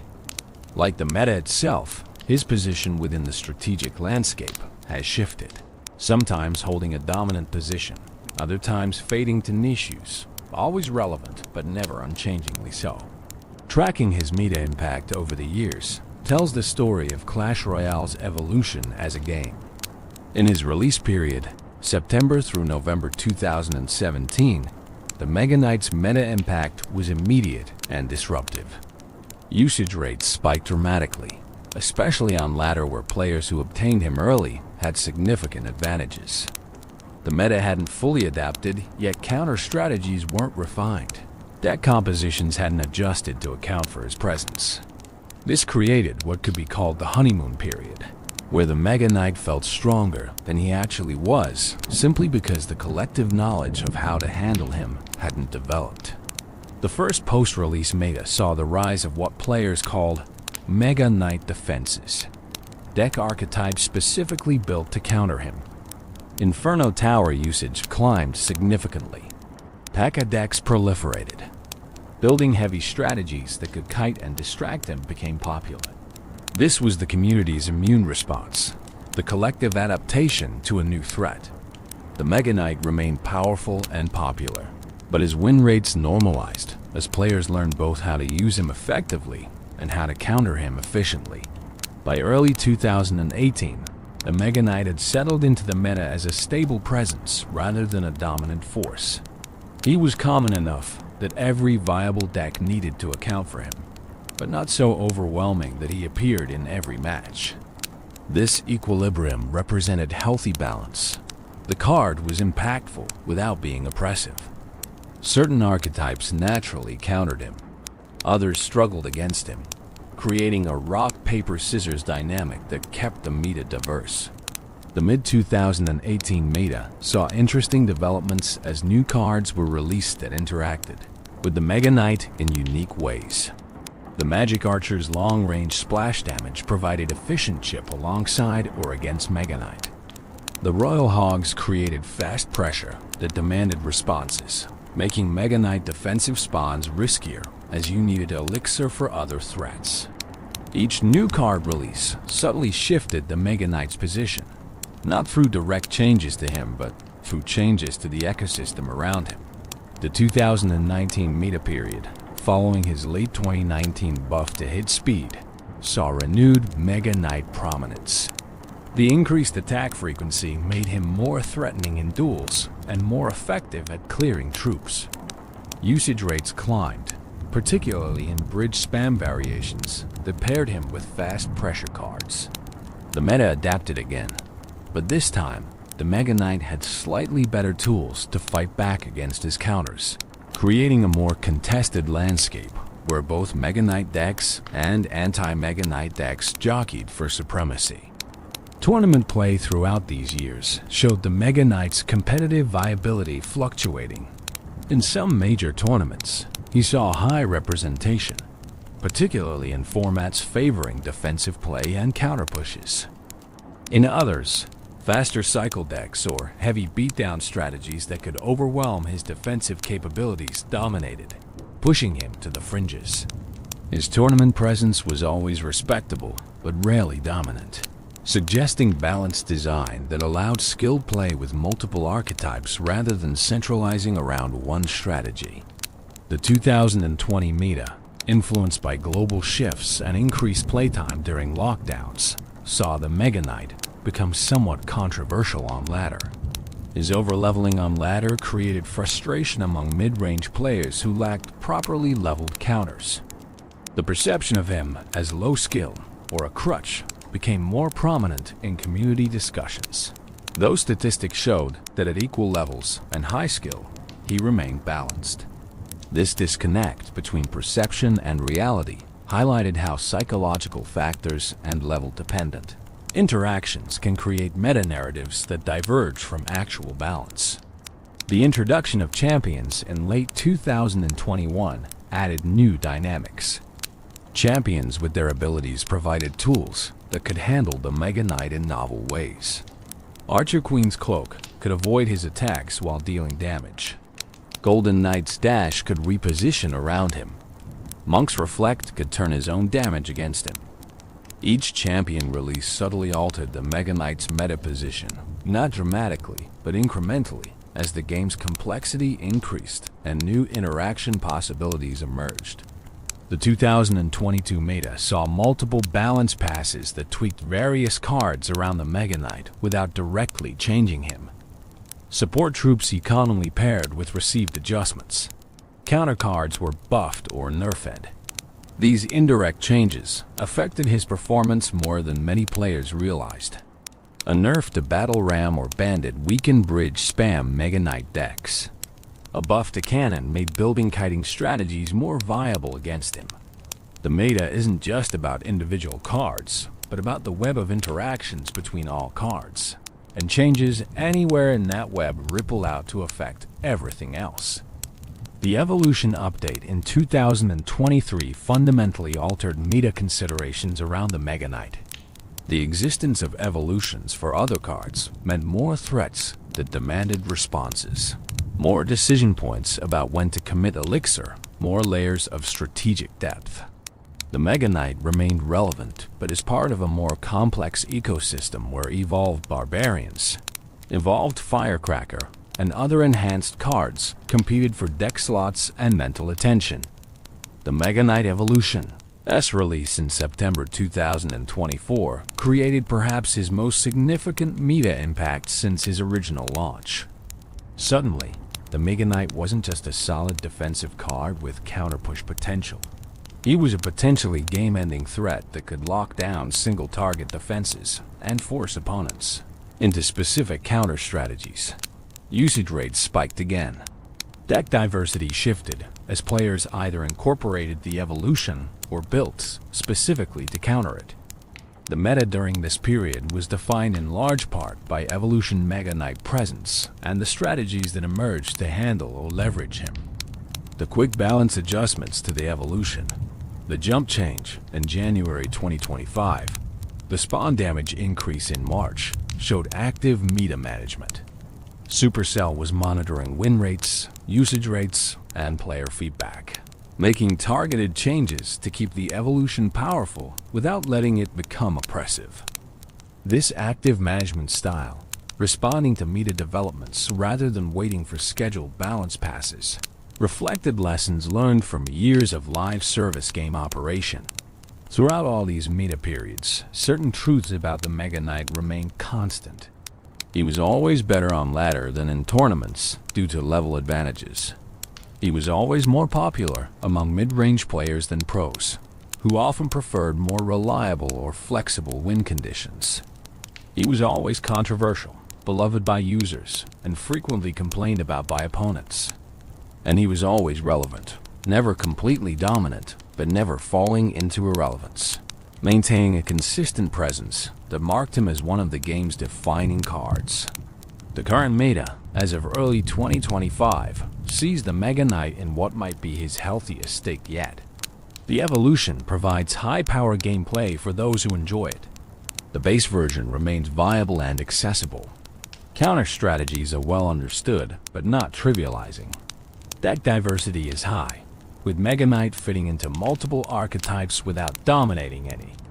This represents years of iterative balancing, community adaptation, and thoughtful design reaching a plateau where power, accessibility, and counterplay exist in reasonable equilibrium.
The meta impact through the ages tells a story beyond just one card's rise and fall. It tells the story of a living game that changes and grows, where yesterday's dominant strategy becomes today's counterable approach, where players and designers engage in an endless dance of innovation and response. The Mega Knight has been a major character in this story from 2017 to the present, a constant presence whose impact has waxed and waned, but never disappeared. Understanding his meta journey helps us appreciate not just the card, but the dynamic, ever-shifting landscape of competitive Clash Royale, where nothing stays the same for long, where adaptation is constant, and where even the mightiest warriors must evolve or be left behind. Tournament legacy and competitive play. While the Mega Knight has always been popular on ladder, his competitive tournament legacy presents a more nuanced picture. Tournament play, with its level caps and best-of-3 formats, creates a different environment where raw power matters less than consistency, versatility, and player skill. The Mega Knight's journey through competitive play reflects both his strengths and his limitations at the highest levels of play. The first major competitive appearance of the Mega Knight came at the Clash Royale World Finals in December 2017, just 3 months after his release. Several competitors included him in their lineups, primarily in bridge spam configurations.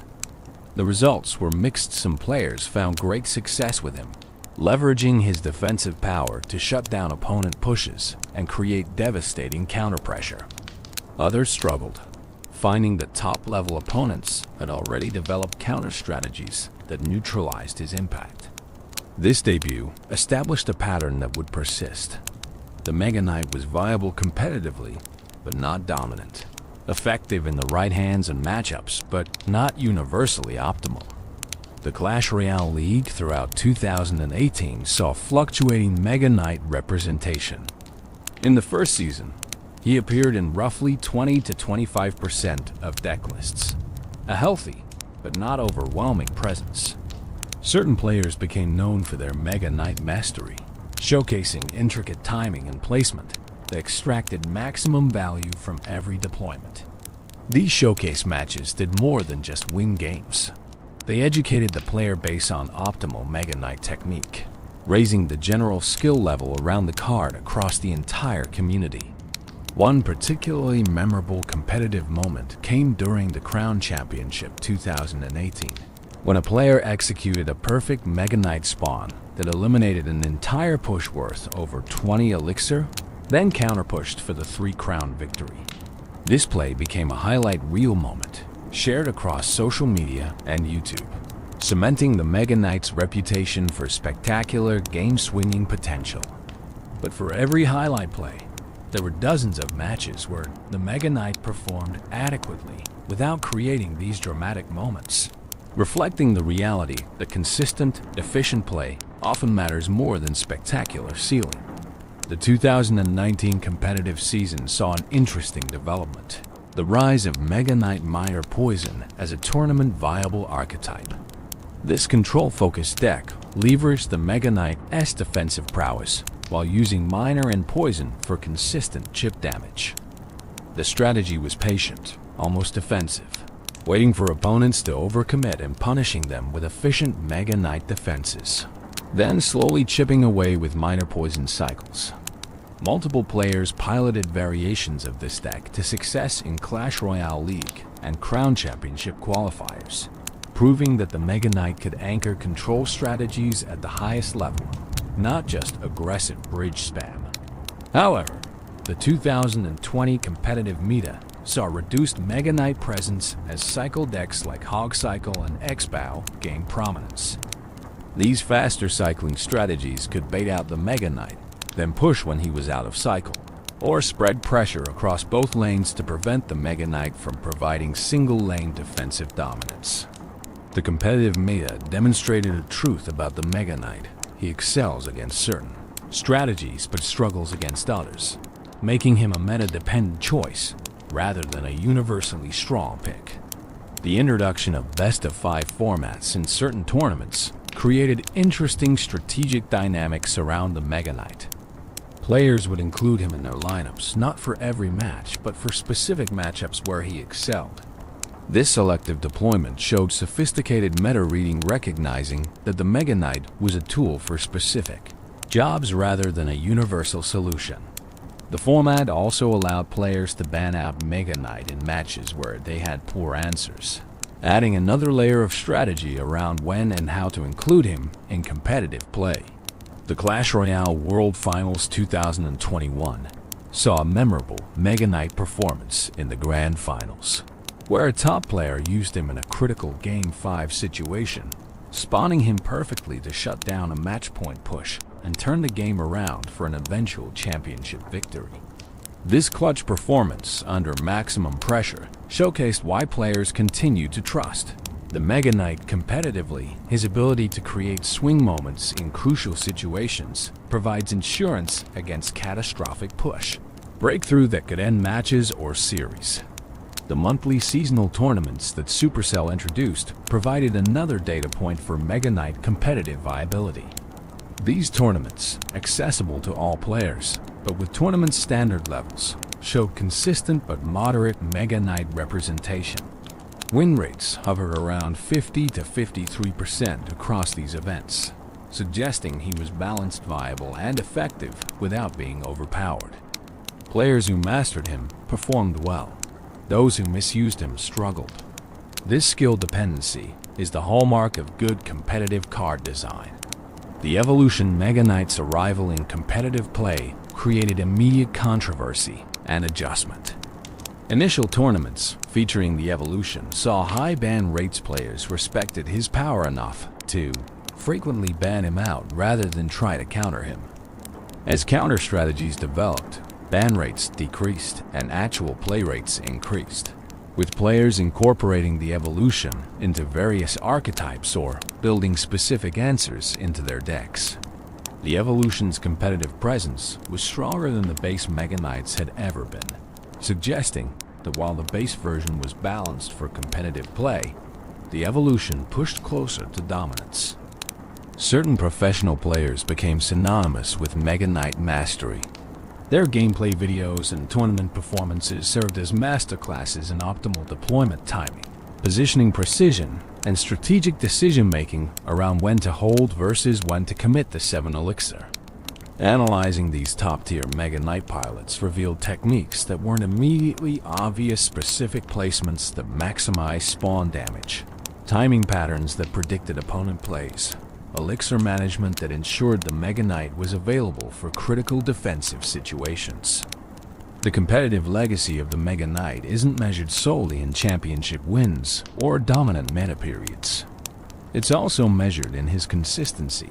He's never completely disappeared from competitive play since his release. While his representation percentage has varied, he's maintained continuous presence across multiple years and evolving metas. This longevity in competitive relevance is rarer than many players realize. Most cards cycle through periods of competitive viability and irrelevance. The Mega Knight's sustained, if fluctuating, presence demonstrates fundamental design that continues to provide value at the highest skill levels. The tournament formats themselves influence Mega Knight viability. In single elimination tournaments where one loss means elimination, the Mega Knight's swing potential, his ability to completely shut down pushes and turn games around, made him attractive despite inconsistencies. In double elimination or round-robin formats where consistency across many games mattered more, players sometimes opted for more reliable, if less spectacular cards. This format sensitivity added another dimension to competitive deck-building decisions around whether to include him. Analyzing competitive statistics reveals interesting patterns. The Mega Knight. His tournament win rate has historically been highest in the hands of players with over 1,000 tournament wins, suggesting significant skill dependency. Conversely, players with fewer than 100 tournament wins show below 50% win rates with Mega Knight decks, indicating that while the card was powerful, extracting the power required experience and game sense that novice tournament players often lacked. This skill gradient is part of what keeps the Mega Knight interesting competitively. Mastery provides tangible advantages. The future of the Mega Knight in competitive play likely involves continued adaptation and evolution. As new cards release, new interactions will emerge. As players continue refining techniques and strategies, the ceiling for Mega Knight play will continue to rise. And as the game's competitive scene grows and develops, the Mega Knight will remain a consistent presence, sometimes more prominent, sometimes less, but always part of the conversation about viable competitive strategies. His tournament legacy isn't about domination, but about enduring relevance, about being a card that players at the highest level continue to respect, prepare for, and occasionally choose to wield in the most important matches of their competitive careers. Cultural impact and memes, beyond statistics and strategies, beyond win rates and deck archetypes. The Mega Knight has achieved something that transcends gameplay. He's become a cultural phenomenon within the Clash Royale community. Memes, jokes, recognition, and collective experiences have transformed him from merely a card into an icon with cultural significance that extends beyond his mechanical function. The phrase "the force of 1,000 mustaches" became an instant meme upon the Mega Knight's release. Players latched onto the absurd specificity of it. Why mustaches? Why 1,000? What does that even mean as a unit of force? As the echoes of the arena fade and the dust of battle settles, our journey with the mighty warrior comes to an end. The tale of the Mega Knight, his strength, his honor, his thunderous descent, now rests quietly in the night beside you. If your eyes grow heavy, let them close. If your thoughts drift, let them wander. For even legends sleep, and so should you. Before you go, traveler, tell me this. Which character should we explore next? Your voice guides the next story, the next legend, the next night's dream. And if you've enjoyed this calm journey through steel and shadow, consider subscribing. It helps this little corner of the Clash universe grow, and ensures you never miss the next bedtime lore. Thank you for sharing these quiet moments with me. Sleep well, traveler. May your dreams be gentle, and your battles tomorrow be light. Welcome to a journey through rattling bones and hollow laughter of Clash Royale's most enduring warriors. Tonight, we delve deep into the realm where death is merely a beginning, where bones march eternal across arenas bathed in moonlight and magic. This is the complete story of skeletons, Those fragile yet fierce fighters who have captured hearts worldwide, despite having none themselves. Close your eyes if you wish. Let the gentle rhythm of their skeletal footsteps lull you into dreams. For in the arena, the skeletons never truly rest, and neither does their legend. The Legacy of Bones, an introduction to skeleton lore in the beginning. When Clash Royale first emerged from the creative minds at Supercell on January 4th, 2016, the skeletons were already there, waiting. They had existed before in Clash of Clans, those tiny undead servants of the witch, but in this new arena, they would become so much more. They would become icons, memes, champions, and above all, beloved by millions of players who saw in their fragile forms a reflection of underdog determination. The skeleton, scientifically speaking, takes its name from the Greek word skeletos, meaning dried up or withered. But there's nothing withered about the spirit of these warriors. From the moment the first skeleton spawned onto an arena battlefield, clattering its tiny sword against shields 10 times its size, players recognized something special. Here was a troop that cost merely 1 elixir, the smallest investment possible, yet could shift the entire tide of battle with perfect placement and timing. Consider for a moment the philosophy embodied by these warriors. They are already dead, having crossed that threshold from which most fear to return. Yet they march on, driven by forces we can only imagine. Are they animated by dark magic? By ancient curses? By the will of the witch who birthed them? Or perhaps, as the lore quietly suggests, by something deeper, something that resonates with every player who has felt outmatched yet chose to fight anyway. The skeleton units in Clash Royale appear as small undead creatures with skulls that lack a lower jaw. Their purple eyes glow with an ethereal light that suggests awareness beyond mere animation. They wield short swords, crude but effective weapons in their bony hands. Their appearance is deceptively simple, almost comical, with their bobbing heads and scrambling movements. But any seasoned player knows the truth. Underestimate a skeleton at your peril. From the very first day of Clash Royale soft launch, skeletons have been present in multiple forms.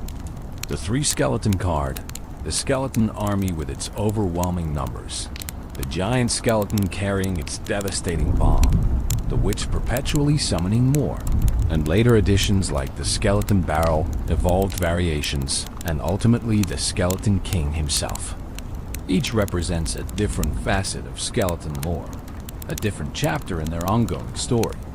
What makes skeletons so captivating is their duality. They are simultaneously the weakest and most versatile troops in the entire game. A single zap can erase them from existence. A well-placed log can sweep them away like autumn leaves. Yet properly deployed, these same fragile warriors can demolish a prince's charge, overwhelm a P.E.K.K.A., or deliver devastating damage to a tower. They embody the strategic heart of Clash Royale itself, where positioning and timing matter more than raw power, where intelligence defeats brute force, where the smallest investment can yield the greatest returns. Throughout the years since 2016, skeletons have undergone numerous balance changes, each one documented and analyzed by the community. They've been 4 skeletons, then 3, then 4 again, then back to 3. The skeleton army has swelled and shrunk, costing 4 elixir, then 3. Every change sparked discussion, debate, and adaptation. Yet through it all, the essential nature of skeletons remained unchanged. They are fragile warriors, whose strength lies not in individual power, but in numbers, speed, and the clever minds controlling them. But beyond the statistics and balance changes, beyond the strategic discussions and deck compositions, there exists a deeper narrative. The skeletons have names. They have personalities implied through animations and community interpretations. They have a culture that has evolved through official Supercell content, fan creations, animations, and the collective imagination of millions of players worldwide. They are not merely game pieces, but characters in an ongoing story, one that begins with a single skeleton named Larry. Larry, the original skeleton legend. If there is one skeleton whose name echoes through the halls of Clash Royale history louder than all others, it is Larry. To understand skeleton lore, we must understand Larry, for he is both beginning and symbol, everyman and legend. The ordinary made extraordinary through circumstance and community affection. Larry's story begins not in Clash Royale, but in Clash of Clans, in a commercial that would become legendary in the Supercell community. In this advertisement, a witch spawns a skeleton to assist in raiding an enemy village. The skeleton, small and seemingly insignificant, approaches an archer tower. The witch, seeing potential disaster, repeatedly warns the skeleton. "Don't touch that, Larry." "Larry, no, Larry." But Larry, driven by curiosity, or perhaps destiny, touches the archer tower anyway. The result is catastrophic chaos. The tower begins firing, the arrows missing their intended target but striking a balloon passing overhead. The balloon, now damaged and descending, crashes directly into the enemy village's elixir storage. Purple elixir spills everywhere, flooding the battlefield in a tide of magical energy. The entire raid dissolves into pandemonium, all because one small skeleton couldn't resist touching what he shouldn't. This commercial, simple in concept but perfect in execution, achieved something remarkable. It gave personality to a previously nameless unit. Larry became real in that moment.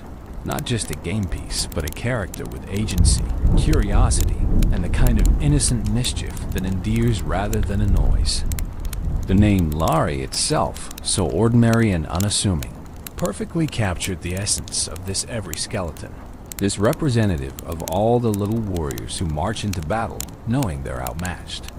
The Clash Royale community embraced Larry immediately and completely. Memes flourished. Fan art proliferated. Discussions about strategy often personified the skeletons, referring to sending in Larry and his friends, rather than merely deploying skeletons. The name appeared in official Supercell content, cementing its place in the canon. When Skeleton Army received an updated description, it read, "Spawns an army of skeletons. Meet Larry and his friends Harry, Gary, Terry, Mary, etc." Each of these names carries its own small personality in the community imagination. Harry, perhaps the brave one. Gary, later to become the general in evolved form. Terry, the troublemaker. Mary, breaking skeleton gender norms and showing the bones are bones regardless. And the etc. that follows acknowledges the countless other skeletons, each potentially having their own untold stories, their own moments of glory or comedy in the arena. But Larry's legend grew beyond simple name recognition. The animated short film Lost and Crowned elevated him to protagonist status. In this beautifully crafted piece of storytelling, Larry and his brother Peter work for the Red King in the Clash Royale arena. The plot revolves around Larry's fascination with the Red King's crown, his curiosity, that same trait that led him to touch the Archer Tower in the commercial, draws him to steal the crown. What follows is an adventure through trap-filled chambers, encounters with fire spirits that lead to explosive consequences, a tense journey into a dragon's lair, and ultimately the crown's return, though damaged beyond repair. Larry and Peter face punishment, reduced to washing dishes, but they survive their ordeal together. The short film does something crucial for skeleton lore. It shows skeletons having relationships, making choices, experiencing emotions like curiosity, fear, and brotherly bond. The theory that Larry eventually becomes the Skeleton King adds another layer to his legend. When the champion cards were introduced to Clash Royale in October 2021, the Skeleton King emerged as one of the first 3 champions, alongside the Golden Knight and Archer Queen. This massive skeleton warrior, wearing a crown and wielding a club, possesses the power to collect souls and raise fallen troops as skeletons. The visual connection between the Skeleton King's crown and the crown Larry stole him Lost and Crowned sparked immediate speculation among fans. Could Larry, the small skeleton who touched things he shouldn't and stole a crown, have somehow ascended to become the king of all skeletons? The timeline fits if you squint. The crown was damaged but not destroyed. Magic saturates the Clash universe. Transformation and evolution are core game mechanics.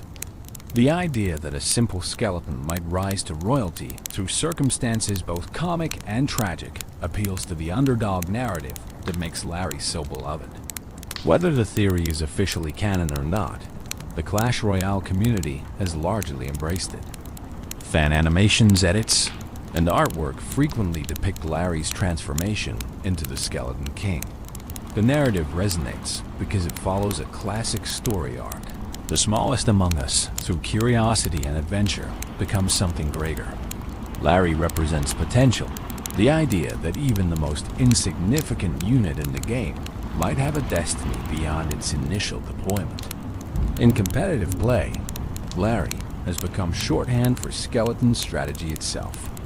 High-level players discussing replays will say things like, "He baited the zap with Larry, then cycled back to Hog," as naturally as if Larry were an official game term.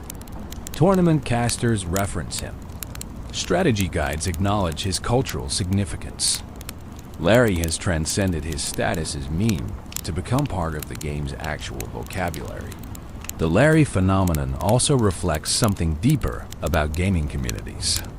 Players naturally seek to personify, to create narrative where pure mechanics exist. We don't just want to deploy units, we want to command warriors. We don't merely want to win. We want our victories to mean something, to be stories we can tell. Larry provides that narrative hook, that entry point into seeing the arena not as an abstract battlefield, but as a stage where characters we care about perform their roles. Social media has amplified Larry's legend. TikTok videos explaining how Larry became the Skeleton King rack up millions of views. YouTube animations showing Larry's adventures attract dedicated fan bases. Reddit threads debate the finer points of skeleton lore with genuine passion. Instagram fan art depicts Larry in countless scenarios, from comic moments to epic battles. The skeleton has become a brand unto himself, recognizable even to people who have never played Clash Royale. What's particularly fascinating is how Supercell has responded to this organic growth of lore. Rather than strictly controlling the narrative or dismissing fan theories, they've leaned into it. Official content references Larry. Emotes and cosmetics celebrate skeleton culture. The company seems to understand that the community's creative engagement with their game, their building of stories and meaning around skeletal warriors, makes the game richer for everyone. Larry's story, from commercial to icon, demonstrates the power of character in game design. You don't need complex backstories or cutscenes to create memorable characters. Sometimes all it takes is a name, a moment of personality, and the imagination of millions of players who want to believe that yes, this tiny skeleton matters. Larry matters. Every skeleton matters. And when you deploy them onto the arena, you're not just using a one elixir distraction.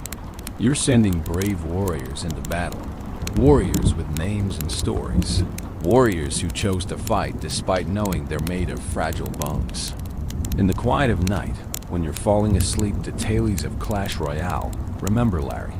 Remember the skeleton who couldn't resist curiosity, who caused chaos, who stole a crown, who became a king. His story reminds us that even the smallest among us might be destined for greatness. Even when we feel fragile, brittle, easily broken, we can still charge forward with sword raised, ready to face whatever towers and troops await. And perhaps that's why Larry resonates so deeply. Because we've all felt like that one elixir skeleton, small and vulnerable in a world of giants and wizards. Yet we march on anyway, hoping our timing is right, our placement perfect, our contribution meaningful. We are all Larry, in the end. And Larry is eternal. The Skeleton's card. 3 warriors, infinite possibilities. Let us now turn our attention to the card itself. The humble Skeleton's card that has been part of Clash Royale since its very first day of existence.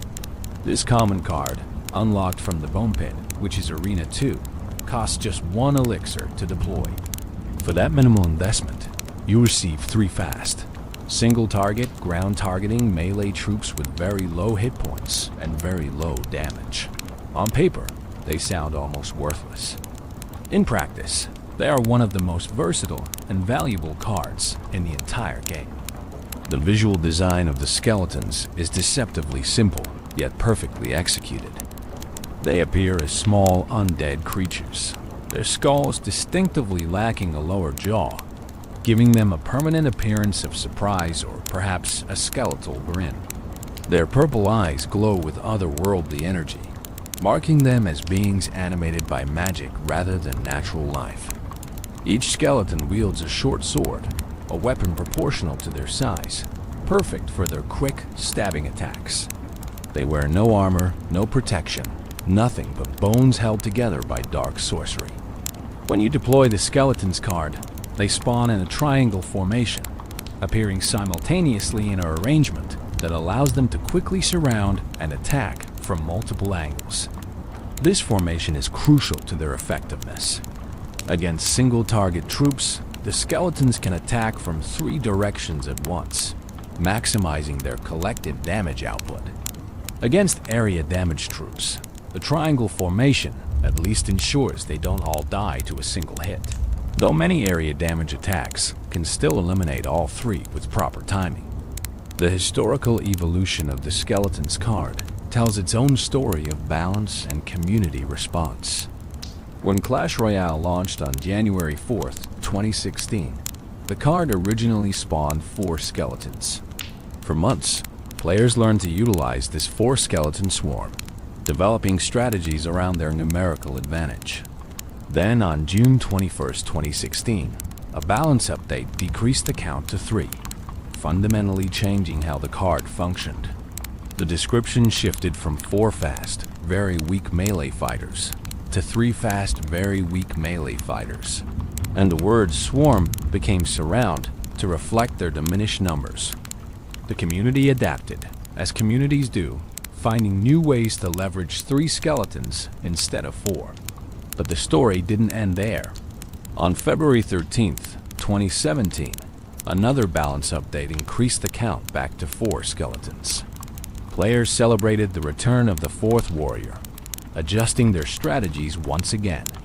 This lasted until November 2nd, 2017, when yet another balance update reduced them back to 3 skeletons, where they have remained since.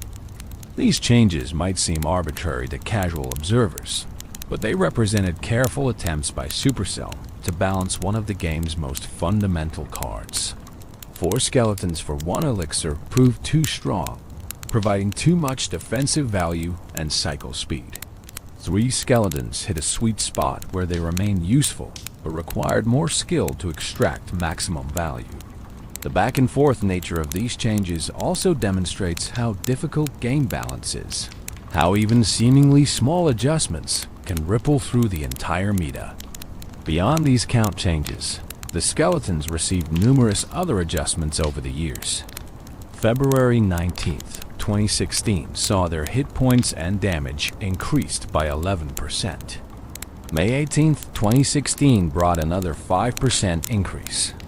The March 2016 update decreased their sight range from 6 tiles to 5.5 tiles. The May 2016 update fixed the infamous range bug that had given troops slightly more range than intended, decreasing skeleton range from 0.75 tiles to 0.5 tiles, though their effective range remained unchanged due to how the bug worked. Most recently, on October 6th, 2025, a balance update increased the skeleton's attack time interval to 1.1 seconds from 1 second, making them attack slightly slower. Each of these changes affected how skeletons performed in battle, how players deployed them, what matchups they excelled or struggled in.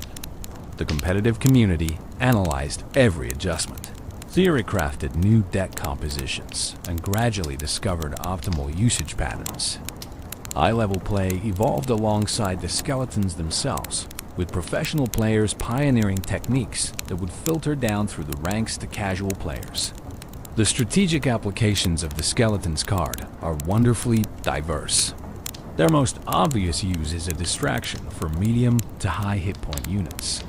Against troops like Prince, Inferno Dragon, Peke, Mighty Miner, Sparky, or Mini Peke, the skeletons can surround and distract, buying precious seconds for your towers to deal damage while preventing or resetting charge abilities.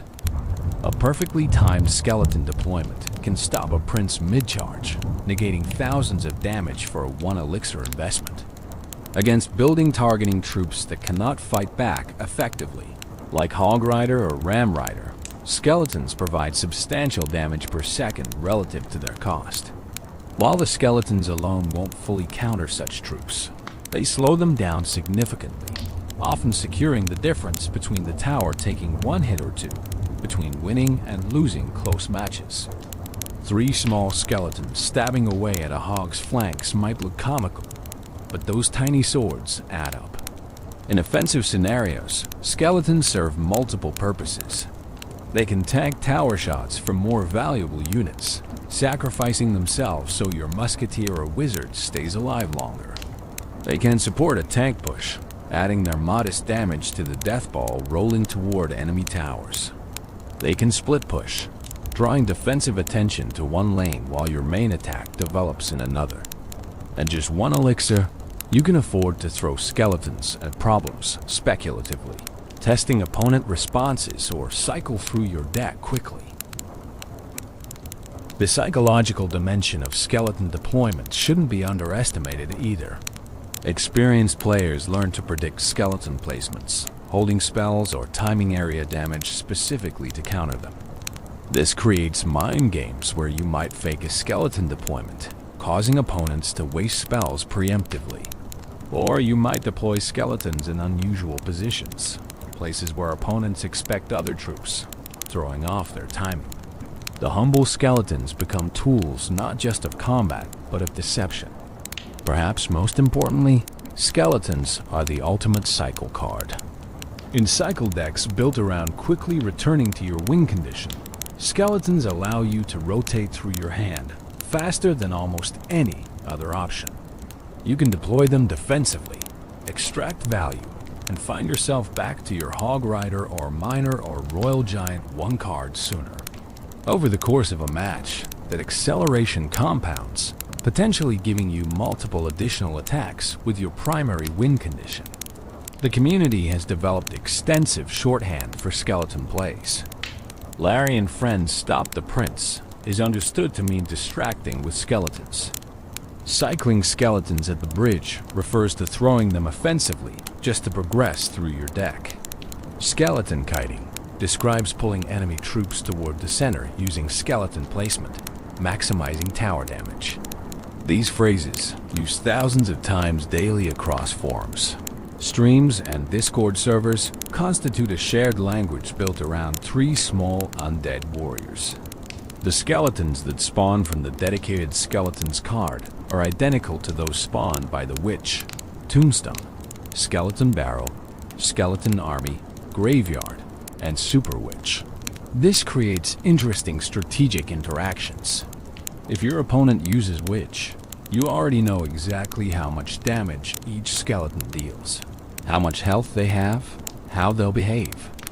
The consistency across all skeleton generating sources makes them predictable, which actually enhances their utility because predictability enables precise calculation. One fascinating detail: even though the Skeletons card spawns 3 warriors, the card render displays only 1 skeleton. This single representative skeleton has become iconic, appearing in emotes, clan badges, battle banners, and countless pieces of fan art. That one skeleton depicted mid-stride with sword raised somehow captures the essence of all skeletons everywhere. It is Larry and Harry and Gary and Terry and Mary. It is every skeleton that ever charged courageously into battle despite knowing that a strong sneeze could disperse them back to the netherworld. The skeletons have been featured in numerous special game modes beyond standard battles. They've appeared in Troop Rush, where their speed and cost made them particularly valuable. They've been part of special challenge formats. They've been buffed in temporary modes, receiving crazy bonuses like rage or damage multipliers that transform them from fragile distractions into actual threats. Each mode offered new perspectives on these familiar warriors, showing what they might be capable of under different rules. In the grand narrative of Clash Royale, the basic Skeletons card represents something essential. These are the common soldiers, the unnamed masses. The ones who fight not because they're legendary or epic, but because fighting is their purpose. They are the proof that rarity doesn't determine worth, that common can be extraordinary with proper application. Every legendary card in your deck might grab attention, but those 3 skeletons costing 1 elixir might be the difference between victory and defeat. As you drift towards sleep, imagine the skeletons marshalling in formation. 3 warriors, bones clicking softly as they ready their swords. They know they're fragile. They know powerful enemies await. They know a single spell could erase them from existence. Yet when you deploy them, they charge forward without hesitation, doing their duty, playing their role, proving that even the smallest contribution matters in the grand scheme of battle. They are soldiers, eternal. The skeleton swarm reduced to its essential triangle, and they are magnificent precisely because they ask for so little, yet give so much. The Skeletons card is simplicity itself. 3 warriors for 1 elixir, but within that simplicity lies infinite complexity. Every match, every deployment, every interaction is unique. The same 3 skeletons, yet different every time. Constant, yet ever-changing. Small, yet significant. Dead, yet more alive in community imagination than many games' most elaborate characters. And so they march on, these 3 warriors. Larry, probably, and 2 of his many friends. Into the arena, into legend, into dreams where bones rattle like wind chimes and purple eyes glow in darkness. The Skeletons card, humble beginning and eternal presence, foundational and irreplaceable. Sleep now and let them stand watch. They've defended towers for years. They can certainly guard your dreams. Skeleton Army. Meet Larry's extended family when 3 skeletons aren't enough. When the situation demands overwhelming force rather than surgical precision. When you need not a squad but an army, there exists a card that answers that call. The Skeleton Army, unlocked from PEKK's Playhouse, which is Arena 6, spawns 15 skeletons in a scattered formation for 3 elixir. This is where Larry truly brings the family reunion, where names like Harry, Gary, Terry, and Mary are joined by Barry, Cherry, Carrie, Fairy, Scary, Sherry, Gary, McClory, Huckleberry, and the legendary Doot, sometimes called Ledoot. The official card description says it all with wonderful character. Spawns an army of skeletons. Meet Larry and his friends Harry, Gary, Terry, Mary, etc. That casual, etc. acknowledges that 15 is a lot of names to remember, but each skeleton is an individual nonetheless. According to the October 1st, 2018 balance changes, Supercell officially revealed the complete list of names, cementing skeleton personalities in canon rather than leaving them to fan speculation alone. The Skeleton Army's visual deployment is satisfyingly chaotic. Unlike the ordered triangle of the 3 skeleton card, the army scatters across a wide area in seemingly random positions. This formation serves multiple purposes. It makes the army more resistant to single-area damage hits, as skeletons are spread too far for many spells to catch them all.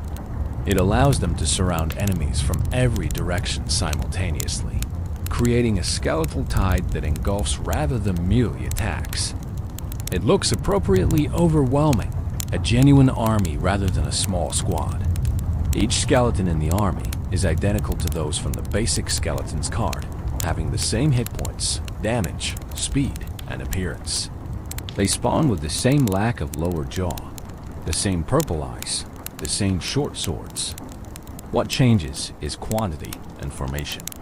Where 3 skeletons provide precision, 15 provide overwhelming force. Where 3 can distract, 15 can destroy. The difference between a squad and an army is more than numerical. It's philosophical. The historical evolution of Skeleton Army parallels the broader Skeleton story in Clash Royale. When the game launched on January 4th, 2016, Skeleton Army spawned 20 skeletons and cost 4 elixir. This massive horde could overwhelm nearly any ground troop, creating swarms so dense that enemies simply vanished beneath the clicking, slashing chaos.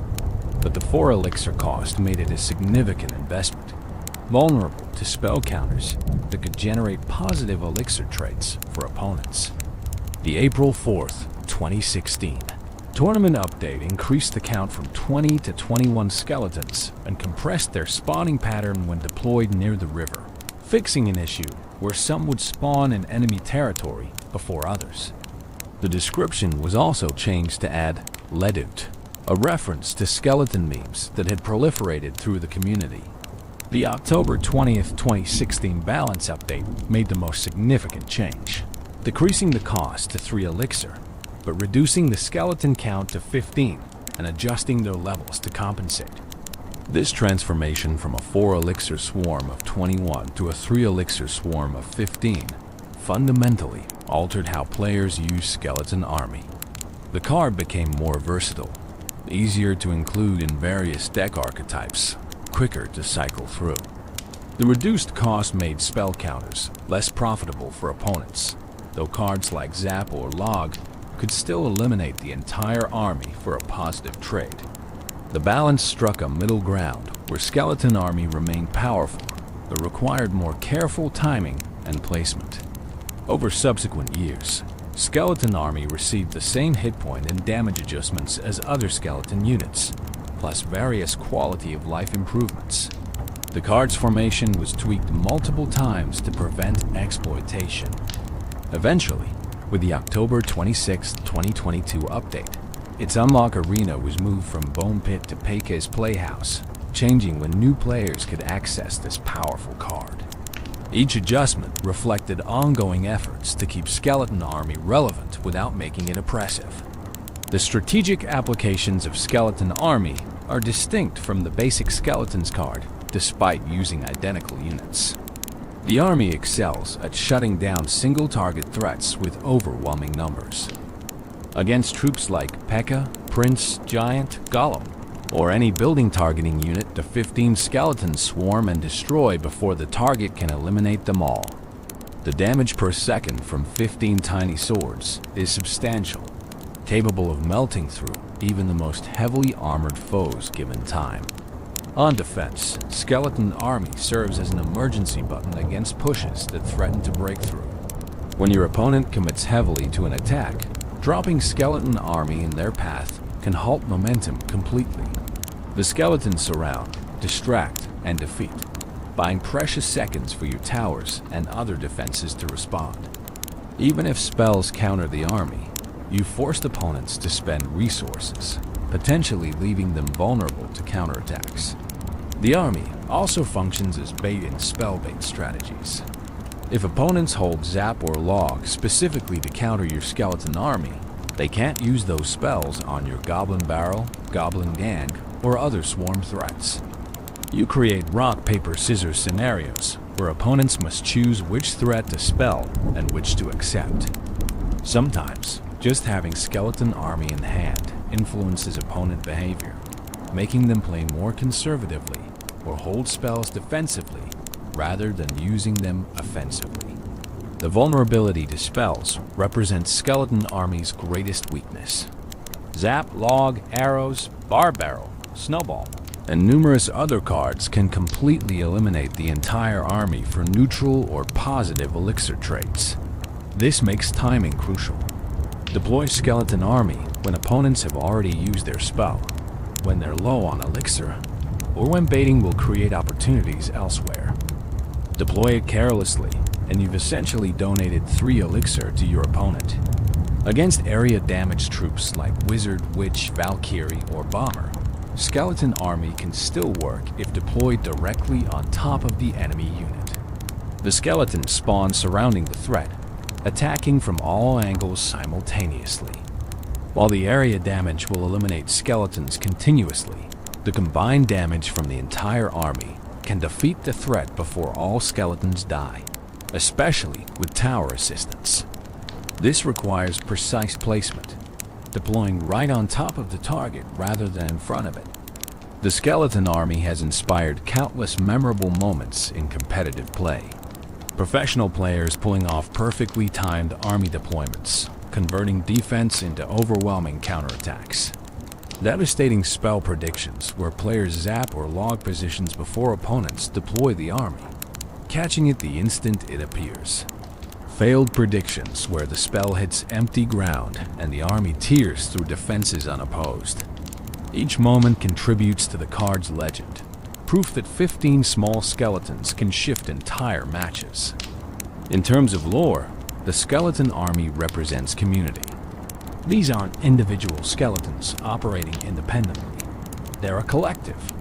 Larry and his friends, fighting together, moving as one, sharing a purpose that transcends individual survival. When you deploy Skeleton Army, you're not calling forth 15 separate entities, but one entity composed of 15 parts. They work in harmony, their movements coordinated by some unseen force, possibly the dark magic that animated them initially. The named skeletons add personality to this collective. Larry, the famous one, presumably leads or at least represents the group. Harry might be brave, always at the front. Terry could be the troublemaker, attacking from unexpected angles. Mary breaks gender norms, proving skeleton warriors come in all flavors. Gary, who might become General Gary in evolved form, perhaps coordinates tactics. Barry, Cherry, Carrie, Fairy, Scary, Sherry, Gary, McClary, and Huckleberry each contribute their own essence to the army, individual notes in a symphony of bones. The Doot or Ledoot skeleton deserves special mention. This name emerged from internet skeleton memes, particularly the Thank Mr. Skeletal meme that spread across social media years ago. When Supercell officially acknowledged Ledoot in the card description update, they validated community culture, showing they appreciated the organic memes and inside jokes that had developed around their game. Ledoot represents the intersection of official lore and fan creation, a skeleton that exists simultaneously in Supercell's universe and in community imagination. Skeleton Army's visual design has evolved over the years. The card render has been updated multiple times, refining the skeletal appearance, adjusting the color palette, improving the level of detail visible.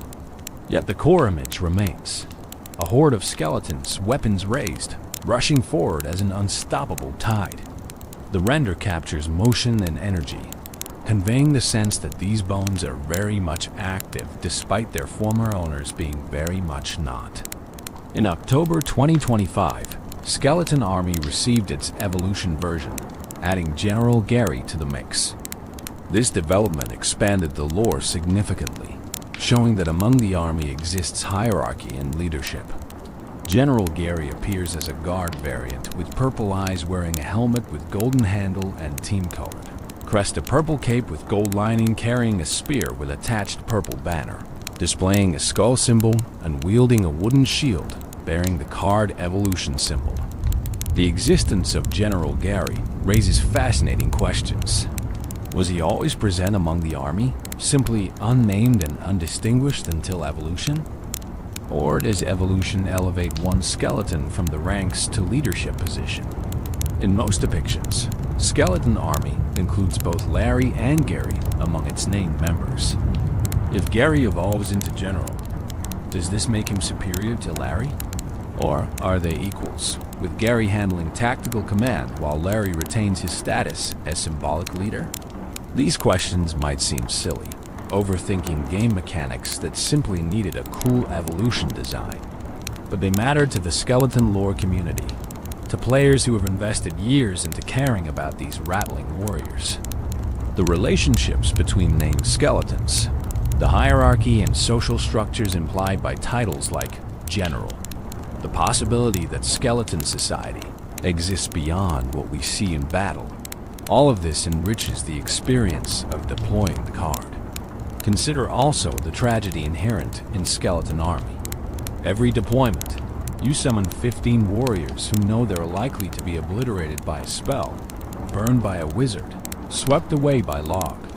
Yet they come anyway, rushing forward with eternal optimism or perhaps eternal resignation. They are soldiers who die repeatedly, rewinding through some cycle of resurrection that brings them back to deploy again and again and again. Do they remember their previous defeats? Do they carry the weight of countless battles in their hollow bones? Or does each deployment feel like the first time, fresh and new, unburdened by memory of past defeats? The community has embraced Skeleton Army through countless memes and creative works. Animations showing the army overwhelming powerful troops, only to be zapped away at the last second. Comic strips depicting Larry organizing his friends for another doom charge. Fan fiction exploring the relationships between named skeletons, their camaraderie in the face of certain destruction. This engagement demonstrates how a simple card can become canvas for imagination, how 15 identical game pieces can transform into 15 distinct characters with stories worth telling. In professional tournaments, Skeleton Army usage statistics tell their own story. The card falls in and out of meta favor, depending on the popularity of spell cards and swarm threats. When log usage spikes, Skeleton Army deployment drops. When log fades, the army returns. This rhythm, this dance between card and counter, plays out over months and years, tracked by data analysts and felt by players at every level. The army persists because even when countered, properly used skeletons extract value, buy time, create opportunities. As sleep approaches and consciousness fades, picture the Skeleton Army in your mind. 15 warriors appearing simultaneously in scattered formation. Larry and Harry and Gary and Terry and Mary and Barry and Cherry and Carrie and Fairy and Scary and Sherry and Gary and McClary and Huckleberry and Doot. Each one a character, each one a story. They don't move in perfect unison like disciplined soldiers. They scramble, they rush, they surround and attack from every angle like the enthusiastic undead horde they are. Some will fall quickly, swept away by spells or area damage. Others will land crucial hits, their tiny swords delivering death by 1,000 cuts. A few might survive the entire engagement, standing victorious among the wreckage of defeated enemies, raising swords in skeletal triumph before disappearing back to whatever realm spawned them. Each deployment writes a small story, 15 characters in search of purpose, finding it in the chaos of arena combat.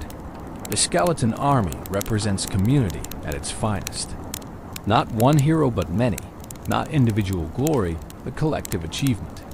When you play this card, you're deploying friendship, deploying cooperation, deploying the understanding that together we are stronger than apart. Larry couldn't stop a prince alone, but Larry plus 14 friends absolutely can. That's the magic of the army. The transformation of individual weakness into collective strength. And so they wait, these 15 skeletons ready to be summoned at a moment's notice. Ready to charge once more into battle, weapons raised, bones rattling with anticipation, or perhaps just wind passing through their rib cages.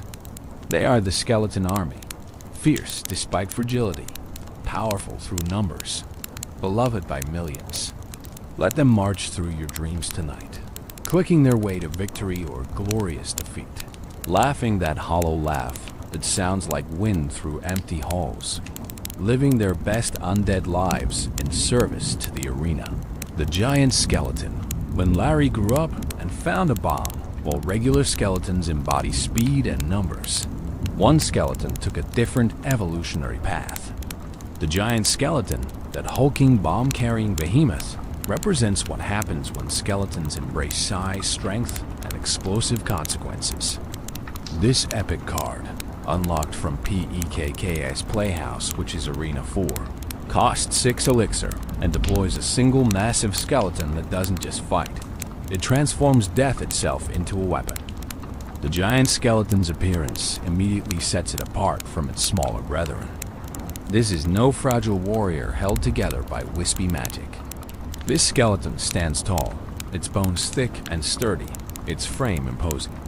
It wears a tattered purple cape that flows behind it as it moves, adding an air of dark nobility. Most distinctively, it carries an enormous bomb on its back, a black sphere with a glowing red fuse that promises devastation. The bomb is almost as large as the giant skeleton itself, yet it carries this burden with apparent ease, suggesting supernatural strength befitting its undead nature. The giant skeleton's skull follows the familiar jawless design, but scaled up dramatically.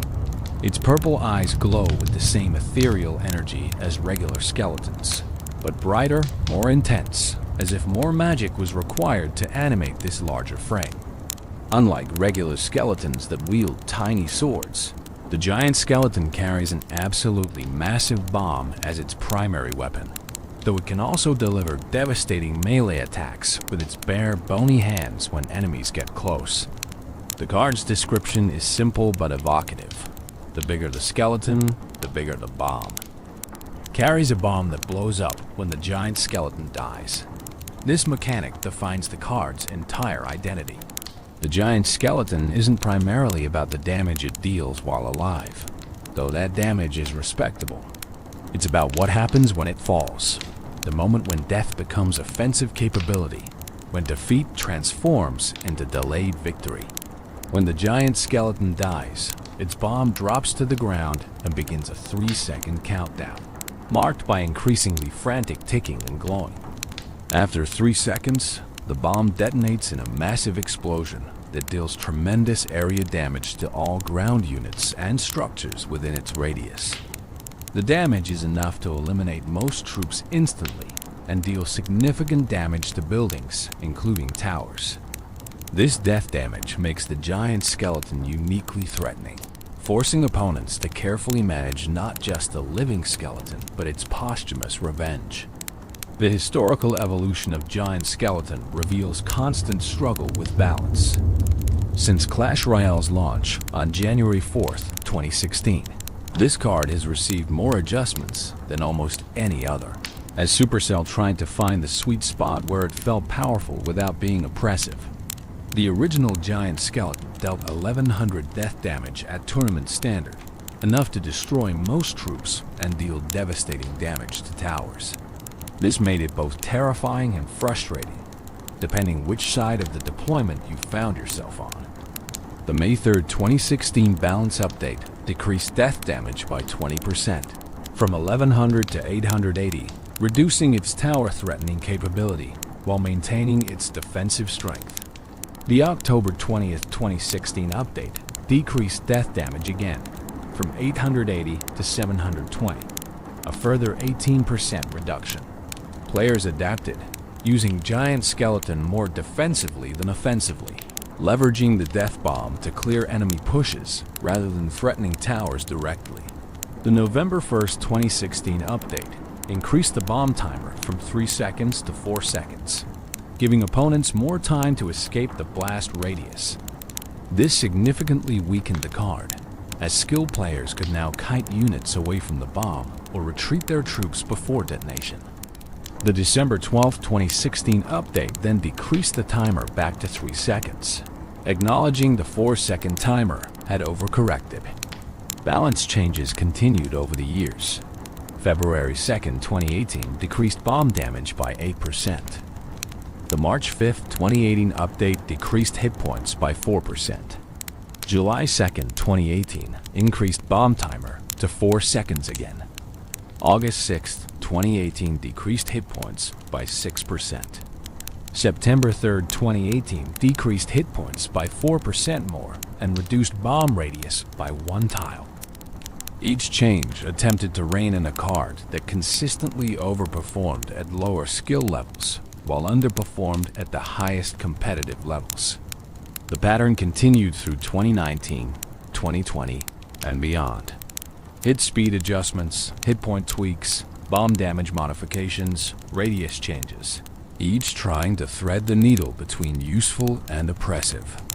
The June 7th, 2021 update added a new visual effect where the bomb's timer appears above it, making the countdown more visible and giving players clearer information about when detonation would occur. The October 2024 balance update increased bomb damage significantly, from 742 to 850 at max level, swinging the pendulum back toward offensive viability. Most dramatically, the June 2023 rework completely reimagined how Giant Skeleton functioned. The bomb damage was increased essentially, radius was adjusted, and the entire role of the card shifted. Previously a defensive specialist, the rework pushed Giant Skeleton toward more hybrid use, equally viable on defense and in counter pushes. Community reaction was mixed, with players debating whether the changes preserved the card's identity or transformed it into something fundamentally different. Throughout all these changes, certain strategic truths remain constant. Giant Skeleton excels at stopping ground pushes, especially beatdown strategies that cluster troops behind a tank. When opponents commit heavily to an attack, Giant Skeleton can be dropped in the middle of their push, tanking damage while its bomb threat forces either retreat or acceptance of massive casualties. Even if opponents eliminate the Giant Skeleton quickly, the bomb still detonates, potentially wiping out the entire push and creating positive elixir trades. On offense, Giant Skeleton functions as a unique tank. It has substantial hit points, allowing it to absorb tower damage while support troops work behind it. But opponents must calculate whether to eliminate it near their tower, risking bomb damage, or to kite it away, potentially allowing more hits from support troops. This creates psychological pressure, forcing difficult decisions under time constraint. Even if the Giant Skeleton never reaches the tower, just walking toward it forces opponent reactions that create opportunities. The synergy between Giant Skeleton and clone strategies produce some of competitive Clash Royale's most explosive moments. Cloning a Giant Skeleton creates a second bomb threat, potentially doubling the area denial or tower damage. Opponents facing cloned. Giant Skeletons often face impossible choices. Let both reach the tower and accept devastating bomb damage, or eliminate them quickly and still take significant bomb damage. The psychological impact of two bombs ticking down simultaneously cannot be overstated. Dark Prince became a classic companion for Giant Skeleton, as the Charging Prince could clear path for the slower skeleton while benefiting from the bomb-clearing defensive troops. Tornado paired excellently, pulling enemy troops into the bomb's blast radius and preventing their escape. Executioner and Bowler synergized by clearing swarms that might distract or quickly eliminate the Giant Skeleton before it reached valuable positions. Night Witch often accompanied Giant Skeleton, spawning bats that forced opponent responses while the skeleton lumbered forward. In terms of lore, the Giant Skeleton raises fascinating questions.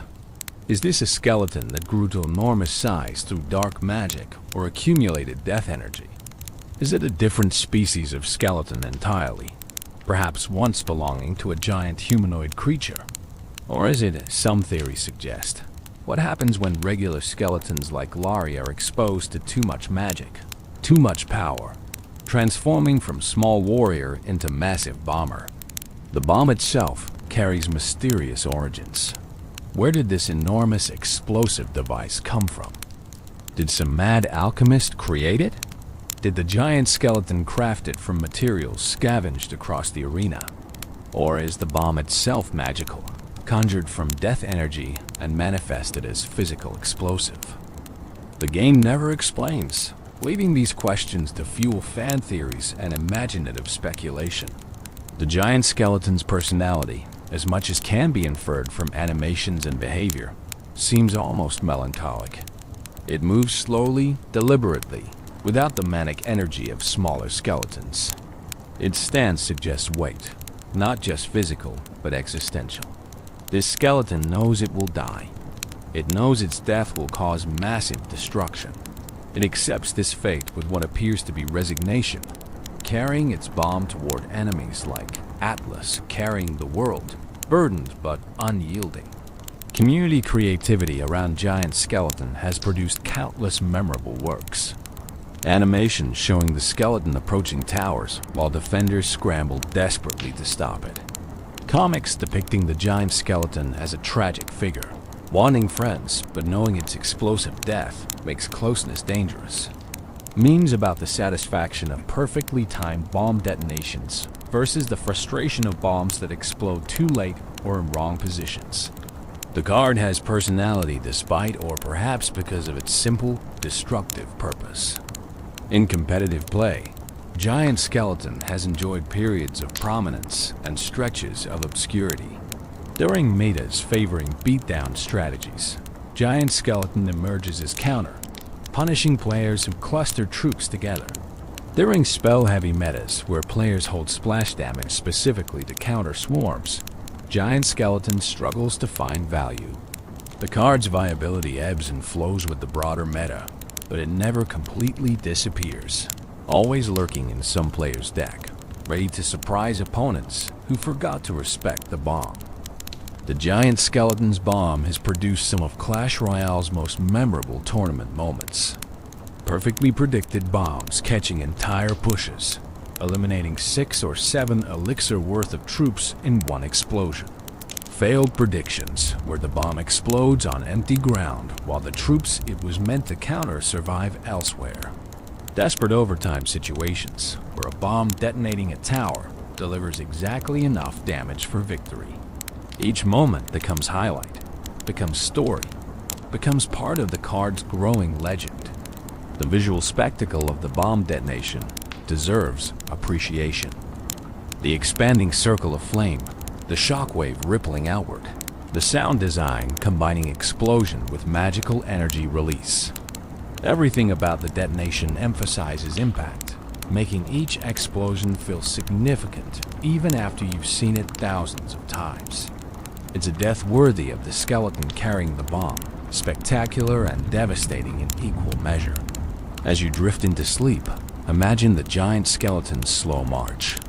Each step deliberate, bones creaking under the weight of the bomb, purple cape flowing behind like banner or shroud. It knows enemies await. It knows its journey ends in explosion. Yet it walks on, faithful to its purpose, accepting its role as both weapon and sacrifice. The bomb ticks down after death. 3 seconds of anticipation. 3 seconds of scrambling or acceptance. 3 seconds before the world erupts in flames that consume everything within reach. The giant skeleton is tragedy made tactical, death made deliberate, sacrifice made strategic. It is the skeleton that grew up, that took on greater burden in exchange for greater impact. Where Larry and his friends dance through battle with manic energy, the giant skeleton walks with grim determination. Where regular skeletons hope to survive and contribute, the giant skeleton knows its greatest contribution comes after life ends.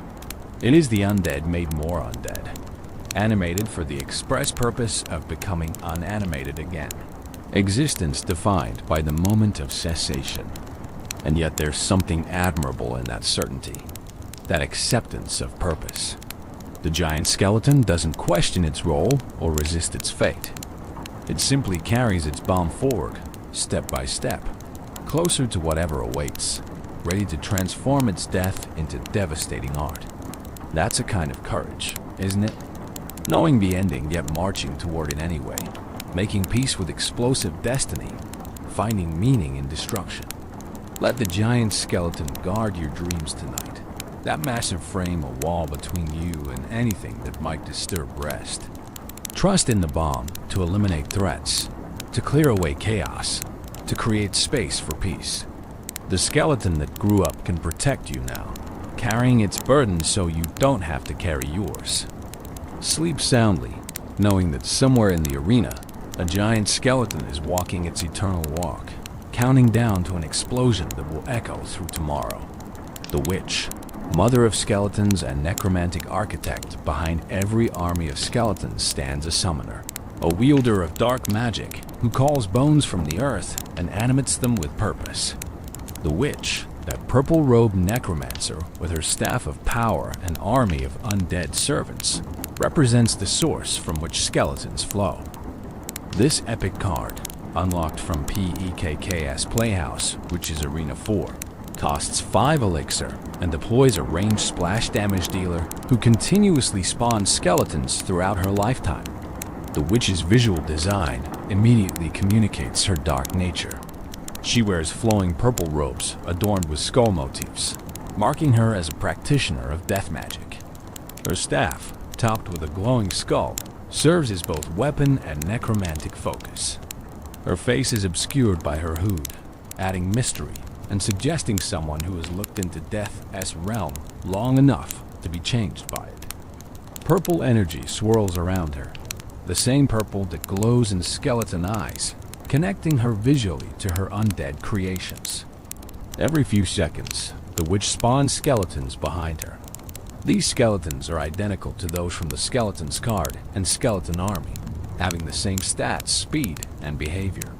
They spawn in groups of 3, appearing in that familiar triangle formation.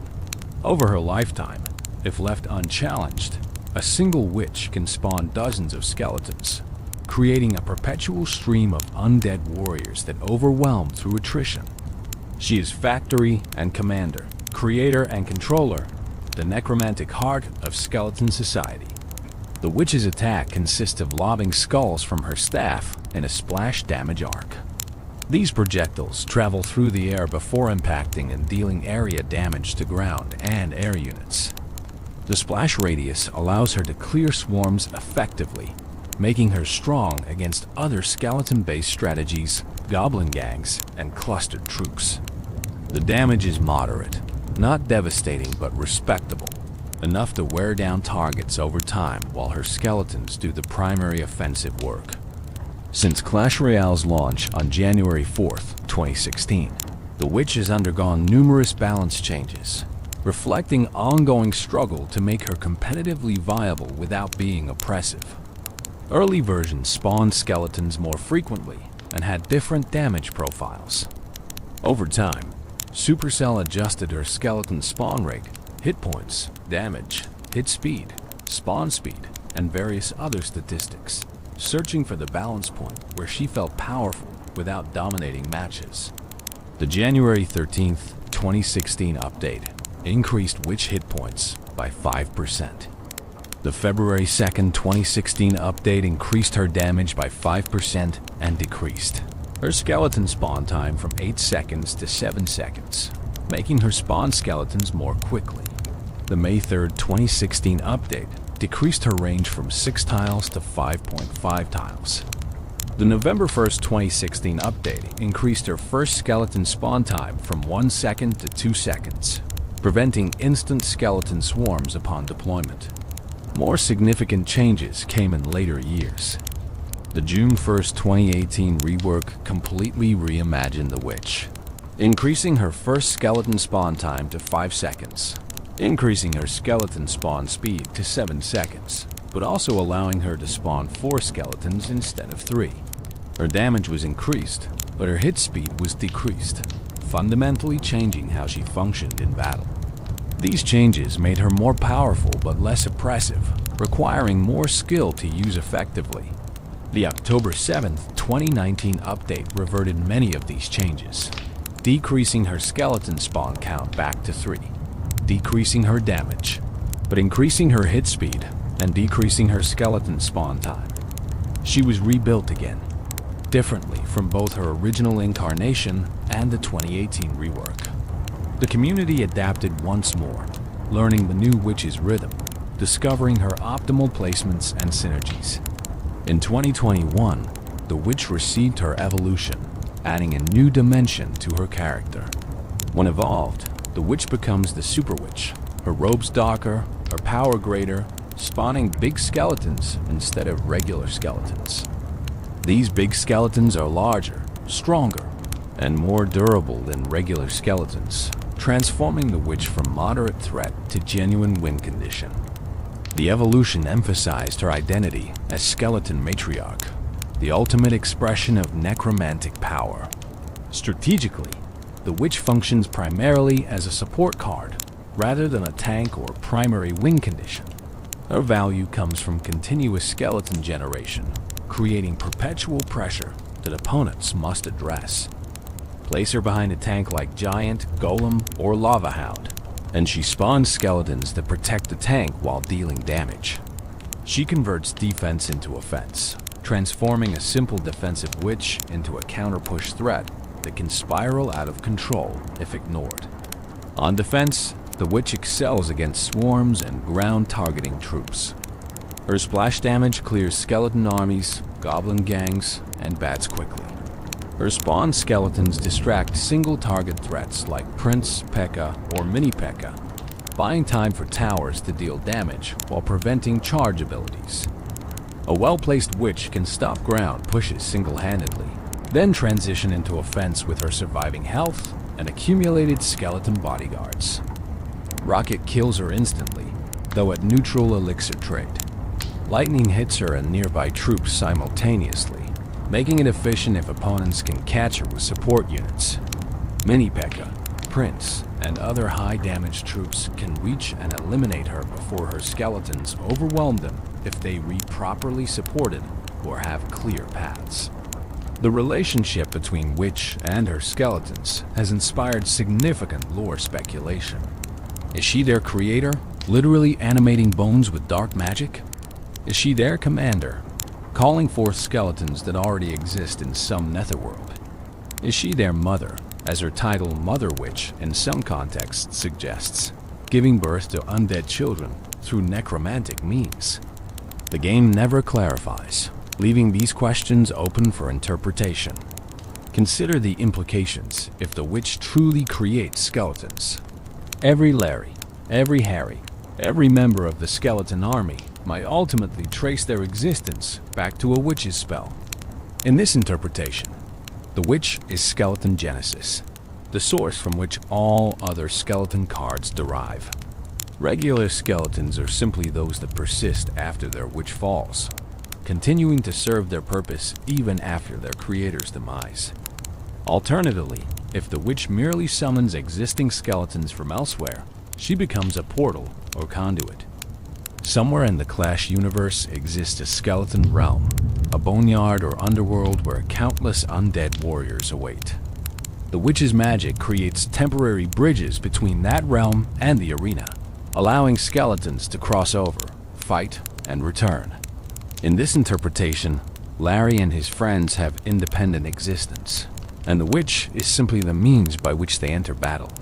The Mother Witch title, introduced with a separate card later in Clash Royale's history, adds another layer. This variant transforms enemy troops into pigs rather than spawning skeletons, but her title suggests a maternal relationship with something. If there's a Mother Witch, does that make the regular witch their sister, daughter, or simply lesser variant? Does the title indicate biological or metaphorical motherhood? Can the undead even have family structures in the traditional sense?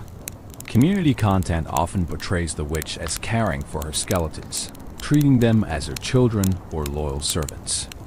Animations show her mourning when they fall, celebrating their victories, scolding them for misbehavior. Comic strips depict domestic scenes where the witch prepares meals skeletons can't eat or tucks them into beds they do in need. These humanizing portrayals transform her from mere game piece into character with emotional depth and relationships worth exploring. In battle, the witch's skeleton spawning creates interesting rhythms. She spawns.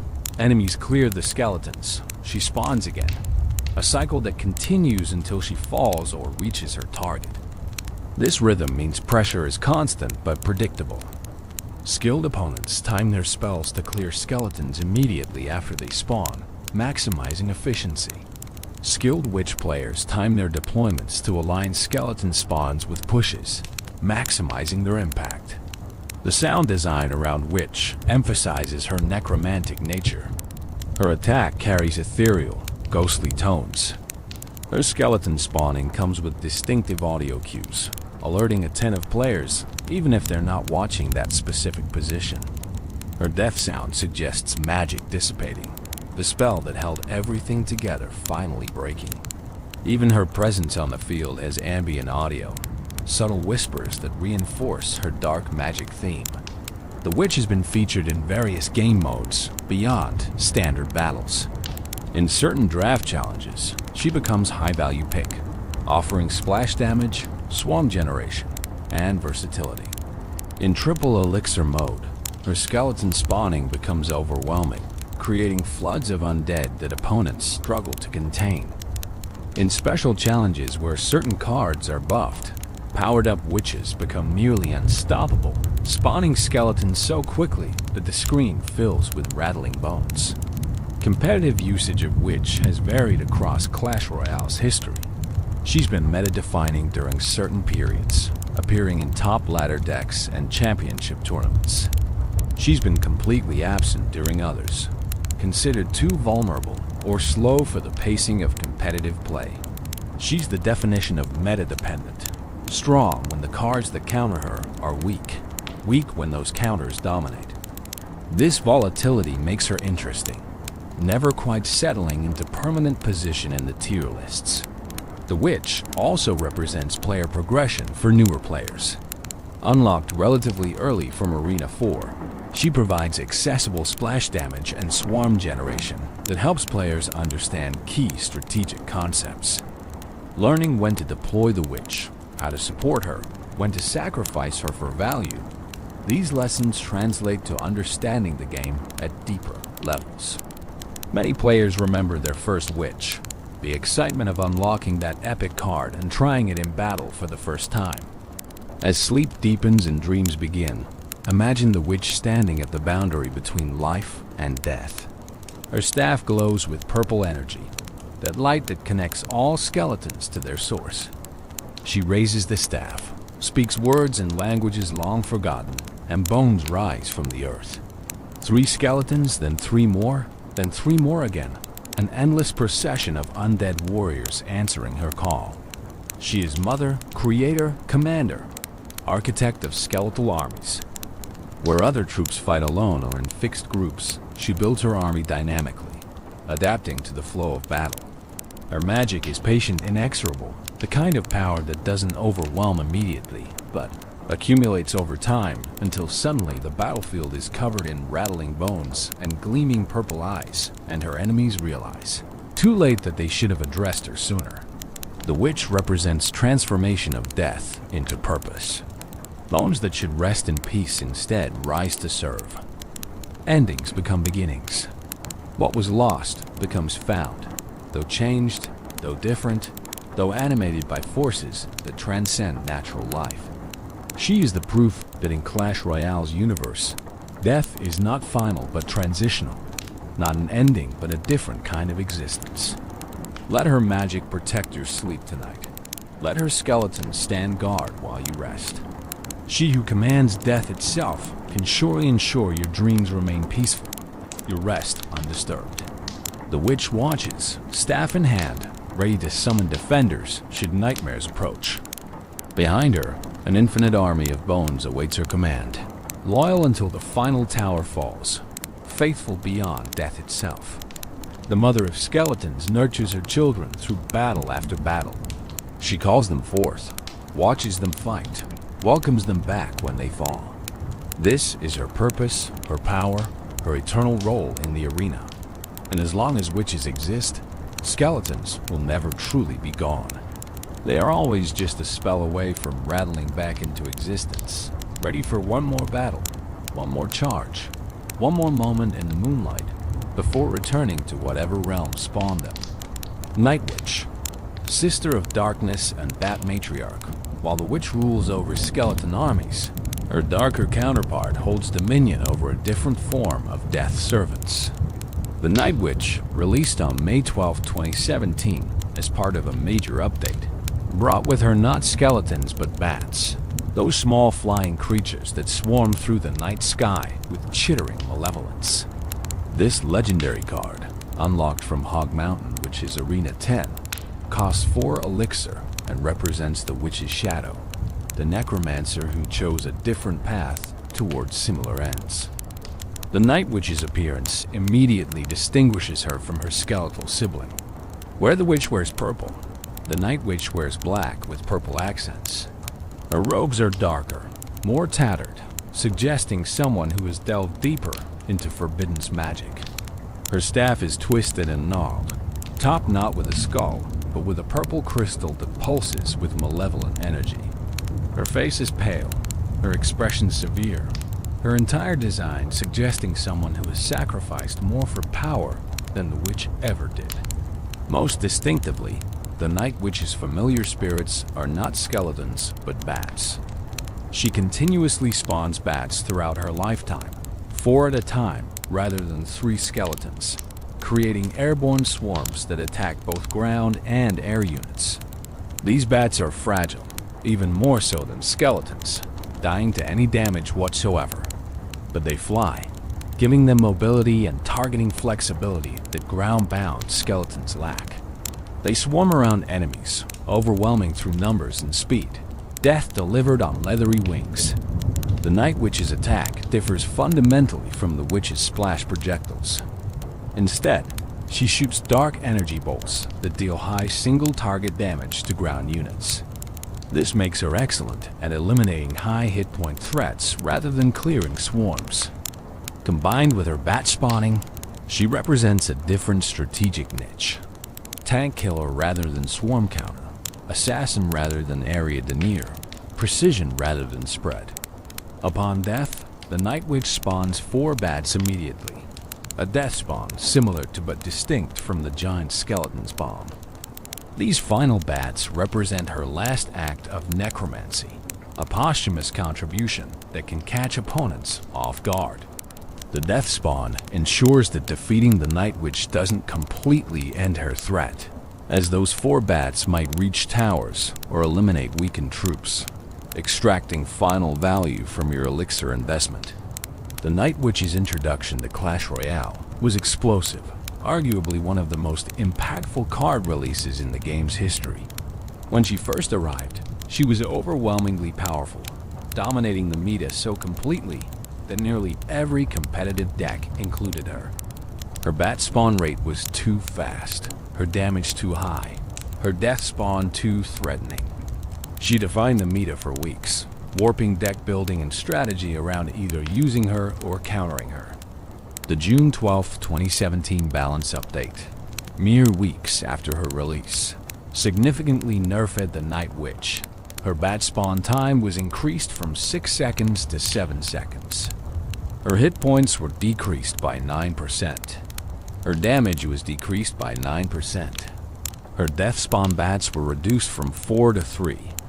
These changes were dramatic, reflecting how overpowered she had been.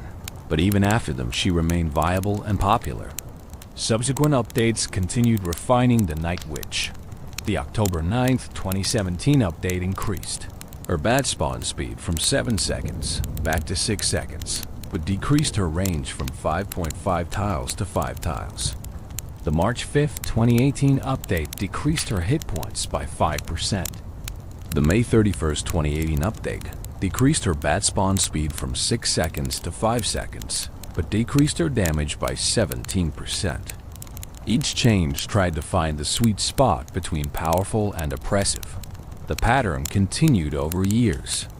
Her hit speed was adjusted, affecting how quickly she could eliminate targets. Her sight range was modified, changing her ability to lock onto troops. Her initial bat spawn time was increased, preventing instant bat swarms upon deployment. Her death spawn was adjusted multiple times, settling at 4 bats again in later updates. Through it all, the Night Witch remained relevant, never quite as dominant as her release, but never falling into complete obscurity. Strategically, the Night Witch functions as a versatile support card that excels behind tanks. Place her behind a golem, and she spawns bat after bat, creating aerial swarms that opponents must address while the golem absorbs damage. Use her with giant, and her high single-target damage eliminates troops trying to counter your tank, while bats provide additional pressure. Pair her with Lava Hound, and you create overwhelming air pressure that opponents struggle to counter with typical anti-air defensive cards. On defense, the Night Witch shines against high hit point ground units. Her high single-target damage lets her melt through tanks like Giant Royal Giant. Or Golem, her bats distract and delay, buying precious seconds for towers to deal damage. Against aerial threats, her bats can surround and eliminate, though they're vulnerable to splash damage from support troops. She's versatile enough to handle various threats, making her valuable in many situations. The relationship between Night Witch and bats mirrors the witch's relationship with skeletons, but with subtle differences. Bats are not undead in the same sense that skeletons are. They're creatures transformed or controlled through dark magic, living things corrupted rather than dead things animated. This distinction matters lore-wise, suggesting that the Night Witch's magic operates through domination and corruption rather than pure necromancy. Some community theories suggest the Night Witch and Witch are siblings, sisters who chose different paths in their magical studies. The Witch mastered animating the dead.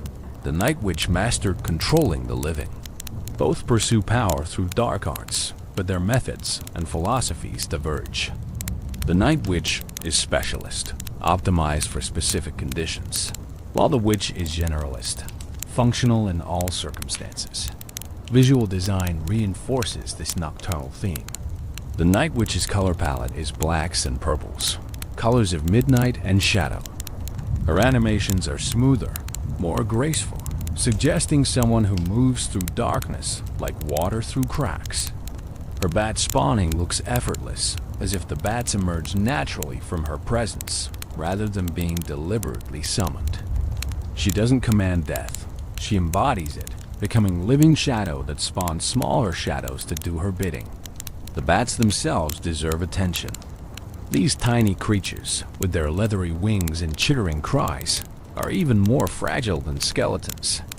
Any damage kills them instantly, making them vulnerable to splash, spells, and area damage troops. Yet they fly, giving them tactical advantages skeletons lack. They can cross rivers without bridges, bypass ground defenses entirely, target air units, and reach towers more directly. Their fragility is offset by mobility and spawn rate, creating constant pressure through renewed waves. In competitive play, Night Witch has been part of numerous meta decks. The Golem Night Witch beatdown archetype dominated for months, overwhelming opponents through relentless pressure. Bridge spam decks utilized her for quick pressure and tower damage. She appeared in various hybrid decks that leveraged her versatility. Professional players pioneered techniques for maximizing her value, like timing bat spawns to tank tower shots for more valuable units or using her to kite building targeting troops while bats dealt damage. The Night Witch's legendary rarity makes her harder to obtain and upgrade than the common witch, creating accessibility barriers for free-to-play players. This rarity feels appropriate given her power level and versatility, but it means many players experience her primarily as opponent rather than tool. Facing fully upgraded Night Witches when your own is underleveled creates frustration, as the card's strength scales significantly with levels, affecting bat spawn rate and survivability. Special game modes featuring Night Witch reveal different facets of her power. In Triple Elixir, she spawns bats so quickly that the air fills with leathery wings. In draft challenges, she becomes premium pick, offering versatility and win condition potential simultaneously. In challenges where certain rarities are banned, her absence is felt immediately, highlighting how much her presence shapes strategies and deck building. The Night Witch has become so integral to certain playstyles that her removal fundamentally changes how those decks function. Animations depict her as more sinister than the Witch, more willing to embrace morally questionable magic. Fan art frequently shows her in dramatically shadowed settings, surrounded by swirling bats and dark energy. Comics contrast her seriousness with the Witch's occasional whimsy, suggesting personality differences alongside their magical specializations. The Night Witch is the one who didn't hesitate, who dove into forbidden knowledge without reservation, who paid whatever price power demanded. The bats she commands reflect this darker commitment. While skeletons retain some cartoonish charm, despite being undead, bats feel more genuinely threatening. Their chittering, their swarming, their association with vampires and caves in darkness all contribute to making them feel dangerous rather than merely deadly. When Night Witch spawns bats, it feels like releasing something that should remain contained, letting loose creatures that belong in nightmares rather than battlefields. Yet beneath the dark aesthetic, Night Witch serves similar strategic purpose to her skeletal counterpart. Both are support cards that spawn secondary units continuously. Both convert defense into offense effectively. Both require opponents to balance addressing the spawner versus the spawn units. Both reward players who protect them, allowing their spawn mechanics to generate overwhelming value over time. They are variations on a theme, different implementations of the same core concept. The perpetual spawner who creates value through persistence. The Night Witch's presence in clan wars, special events, and seasonal content has been significant. She appears in special challenges, serves as draft pick in clan war duels, features in limited time modes with unique rules. Each appearance reminds players of her versatility and power, why she achieved legendary status, why she remains relevant years after her initially overpowered release. She has staying power that many cards lack, constantly finding new relevance as meta shift and strategies evolve. As sleep deepens and consciousness fades further into dreams, picture the Night Witch in your mind. She stands in shadow, staff planted firmly in ground, purple energy pulsing through the twisted wood. Around her, bats circle endlessly, their wings creating soft whooshing sounds that blend into a susurrus of dark promise. She is patience and inevitability, the slow accumulation of threats that eventually becomes unstoppable. She doesn't charge forward like skeleton warriors. She walks deliberately, spawning bats with each step, creating aerial clouds that grow denser with each passing second. By the time she reaches enemy positions, she's accompanied by dozens of bats, a living storm of wings and teeth that descends upon defenders like biblical plague. This is her power, not immediate impact but inevitable buildup, not explosive force but gradual overwhelming. The Night Witch represents the darker path, the choice to embrace shadow fully rather than balance between light and dark. Where the witch summons bones that once lived, the Night Witch corrupts life itself, bending living creatures to her will. Where the witch builds armies of the past, the Night Witch commands swarms of the present. Both serve death, but through different philosophies, different methods, different relationships with the fundamental forces they channel. Let her watch over your sleep tonight, this sister of shadows. Let her bats circle your dreams, keeping nightmares at bay through their very presence. She who commands creatures of darkness can surely ensure darkness remains at proper distance, threatening only your enemies, protecting you through night's longest hours. The Night Witch stands vigil, patient and powerful, ready to release her swarms should anything disturb your rest. In the morning, you'll wake without remembering her presence, without knowing that through the night, bats circled overhead and dark magic held watch. That's how the Night Witch prefers it, working from shadows, letting others claim glory while she accomplishes what needs accomplishing. She's the dark to the witch's light, the shadow to her sister's substance, the necessary balance that allows both to exist. Evolved skeletons, purple hats, and never-ending resurrection. On October 24th, 2022, Clash Royale introduced a new mechanic that would fundamentally change how certain cards functioned. Card evolution arrived, allowing specific cards to reach new heights of power when upgraded beyond maximum level. The skeletons were among the first cards to receive this transformation, and their evolution introduced mechanics that turned a simple 3-skeleton card into a perpetual nuisance that refused to stay dead. Evolved skeletons maintain the same basic stats as their non-evolved counterparts in terms of hit points and damage. The 3 skeletons that spawn still die to any damage, still wield tiny swords, still scramble forward with that characteristic skeletal energy. But there's one crucial, game-changing difference. When an evolved skeleton dies, it respawns as another evolved skeleton after 4 seconds. This creates a cycle of resurrection that continues until time expires or something breaks the cycle through overwhelming force. The visual indicator of evolution is subtle but distinctive. Evolved skeletons wear purple hats, small caps that mark them as different from regular bone warriors. These hats don't provide defense or change behavior. They're purely cosmetic markers that let players instantly identify which skeletons will resurrect. The purple color matches the skeleton's glowing eyes, creating visual consistency that ties the evolution theme together. It's a whimsical touch, suggesting that achieving evolution grants skeletons not just power but style. The evolution mechanic transforms how players use and opponents counter the skeleton's card. Regular skeletons, once eliminated, are gone until you cycle back to the card and deploy it again. Evolved skeletons return automatically, creating pressure that persists far longer than the 3 elixir investment suggests. They become defensive permanents, constantly respawning to distract and damage threats.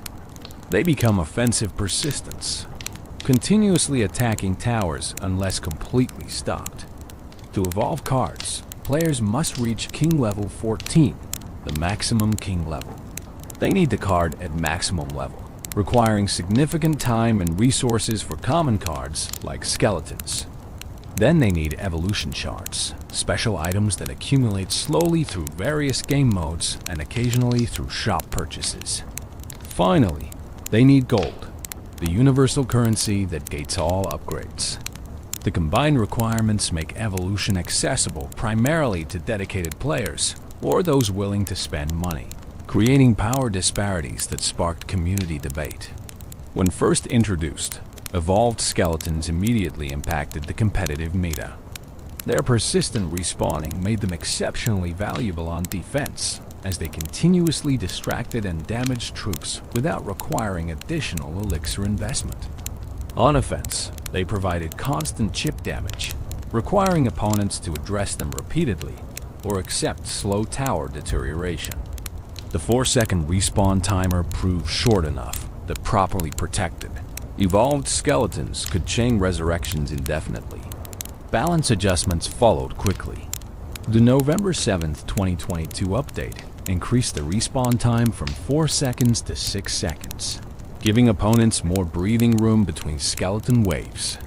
This change reduced their oppressive feel without eliminating their core strength. The evolution remained powerful, but required more careful protection and strategic placement. Further minor adjustments tweaked their power level over subsequent months. Strategically, evolved skeletons function differently from their regular counterparts. With regular skeletons, you accept that they're temporary, disposable tools that provide value then disappear. With evolved skeletons, you invest in permanence, creating threats that require sustained attention or hard counters.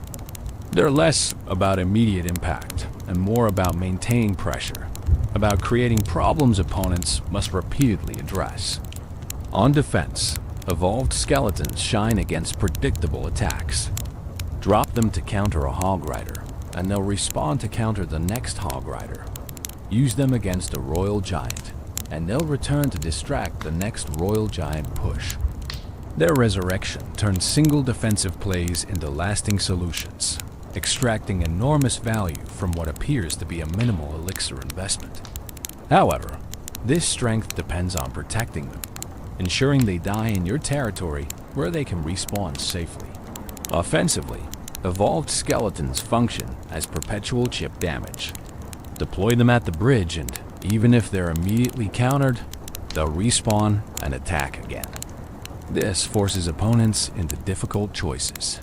Ignore them and accept continuous tower damage, or repeatedly spend resources countering them, potentially falling behind in elixir. Smart players cycle evolved skeletons constantly, creating multiple respawn chains that overwhelm through accumulated pressure. The counterplay to evolved skeletons involves breaking their respawn cycle. Area-damaged troops like Valkyrie, Wizard, or Bomber can clear them repeatedly. Spells like Zap or Log can reset the cycle timing. Building placements can distract them away from valuable targets. Most effectively, eliminating them in enemy territory prevents respawn entirely, as they only resurrect if they die on your side of the arena. This creates interesting positional dynamics where the location of skeleton deaths matters enormously. The lore implications of evolution, particularly for skeletons, are fascinating. What does it mean for the dead to refuse to stay dead? Regular skeletons are already undead, animated beyond their natural end. Evolved skeletons are undead that resurrect repeatedly, creating cycles of death and rebirth that suggest something beyond simple necromancy. Are they trapped in a curse that prevents final rest? Have they achieved some form of skeletal enlightenment that grants them pseudo-immortality? Or is evolution simply concentrated dark magic, so powerful that it overcomes even death's grip on death itself? The purple hats add personality to this existential question. Someone gave these skeletons hats. Was it the witch marking her most powerful servants? Was it Larry distributing hats to his closest friends as symbol of their special status? Or did the skeletons claim the hats themselves, fashioning them from materials scavenged across battlefields, wearing them with skeletal pride? The game doesn't answer, leaving this small detail to fuel imagination and fan theories. Community response to evolved skeletons mixed excitement with concern.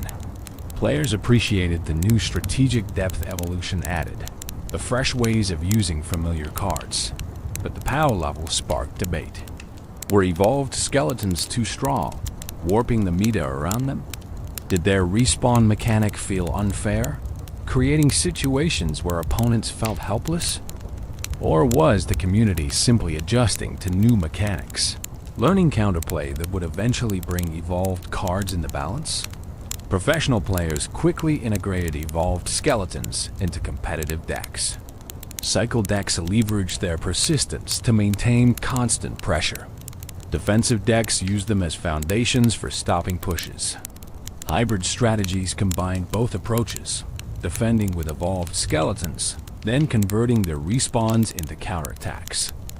Tournament matches showcased clever evolution timing, with players cycling to evolved cards precisely when opponents lacked answers. The evolution mechanic's greatest impact might be psychological. Players holding evolved skeletons know they have persistent threat that opponents must respect. Players facing evolved skeletons know they must carefully manage that threat or watch it spiral out of control. This mental component, the weight of knowledge that these skeletons won't simply die and disappear, changes how both players approach the entire match. It's pressure that exists even when the card isn't deployed, simply because it could be. In terms of sound and visual design, evolved skeletons receive special attention. Their respawn animation is distinctive, purple energy swirling as bones reassemble from ethereal components. The sound of resurrection carries magical tones, clearly different from initial deployment. These design choices ensure players immediately recognize when skeletons are respawning versus being freshly deployed, maintaining clarity even during chaotic battles. The community has created extensive content around evolved skeletons. Guides explaining optimal usage, when to protect respawns versus when to let skeletons die in enemy territory. Montages showing endless chains of resurrection. Skeletons dying and respawning dozens of times in single matches. Memes about opponents' frustration facing infinite skeleton loops. Discussions debating whether the evolution mechanic is healthy for the game or problematic power creep. Consider also the philosophical dimension of never-ending skeletons. In stories, undead that cannot be permanently killed are typically horrors, curses, problems to be solved rather than powers to be celebrated. But in Clash Royale, this eternal return becomes tactical advantage, strategic tool, blessing rather than curse. It's a fascinating inversion of traditional undead narratives, where resurrection is desirable rather than tragic, where refusing to stay dead is victory rather than damnation. As you descend deeper into sleep, imagine evolved skeletons in their endless cycle. 3 warriors fall in battle, bones scattering across arena floor. Purple energy swirls, and they rise again. Hats slightly askew, but spirits undimmed. They charge once more, knowing death is temporary, that they'll return again and again until victory is achieved or time expires. They are persistence incarnate, the refusal to accept defeat, the embodiment of try again, taken to supernatural extremes. Let them guard your dreams with their immortal vigilance. When nightmares approach, the skeletons fall defending you. 4 seconds pass, and they rise again, ready to face the same threats once more. They cannot be permanently defeated because they cannot permanently die. They are evolution's gift to those who need protection that never wavers, defense that never rests. Warriors who literally cannot quit because quitting would require staying dead, and they've evolved beyond death's ability to hold them. The purple hats bob in rhythm with their movements, marking them as special, as chosen, as evolved beyond their common origins. Larry and his friends reach new heights, not through size or strength, but through transcending death itself. They are skeletons squared, undead made more undead, the already impossible made more impossible still. And they march through your dreams wearing those ridiculous purple hats with absolute dignity, because style matters even when your bones held together by dark magic and stubborn refusal to rest. Evolution made skeletons immortal in the most literal sense possible. They don't just survive, they return. They don't just persist, they resurrect. They are the answer to the question, what if skeletons simply refuse to accept defeat? And that answer is terrifying for opponents, comforting for allies, and absolutely fascinating for anyone who appreciates the philosophical implications of animated bones that won't stay unanimated. Sleep soundly, knowing that somewhere in the arena, evolved skeletons are dying and respawning, maintaining eternal watch, ensuring that no threat goes unchallenged, that no tower stands undefended, that no battle is truly over until time expires. They are the warriors who learn that death is optional, that endings are merely transitions, that with enough determination and a sharp purple hat, even the smallest skeleton can become eternal. The Skeleton King, from Larry to royalty on October 26, 2021. Clash Royale introduced champions, a new rarity of cards that could only be unlocked from King level 14, and brought unique abilities that no other troops possessed. Among the first 3 champions released was the Skeleton King, and the community immediately recognized him as potentially connected to skeleton lore as most beloved character, Larry himself. The Skeleton King stands as the largest, most imposing skeleton in the game. He towers over regular skeletons, dwarfing even the giant skeleton in presence and authority. His appearance immediately communicates royalty. He wears an ornate crown, golden and glittering, sitting atop his skull with undeniable majesty. He carries a massive club, larger than several regular skeletons combined, capable of delivering devastating area damage with each swing. His bones appear thicker, sturdier, suggesting supernatural durability befitting a monarch. His purple cape flows behind him as he moves, the same purple that marks all skeleton units, connecting him to his subjects through shared coloration. His eyes glow with intense purple light, brighter than any regular skeleton, as if concentrated power or authority manifests through more brilliant luminescence. Everything about his design screams importance, power, leadership. This is not merely a skeleton. This is the skeleton, the king of all bones, the ruler of the undead realm. The Skeleton King's most distinctive feature is his ability, Soul Gathering. When activated, all troops within range that die contribute their souls to the Skeleton King, granting him increased damage. Additionally, he can resurrect fallen troops as skeletons that fight for him, bringing back even enemy units as undead servants.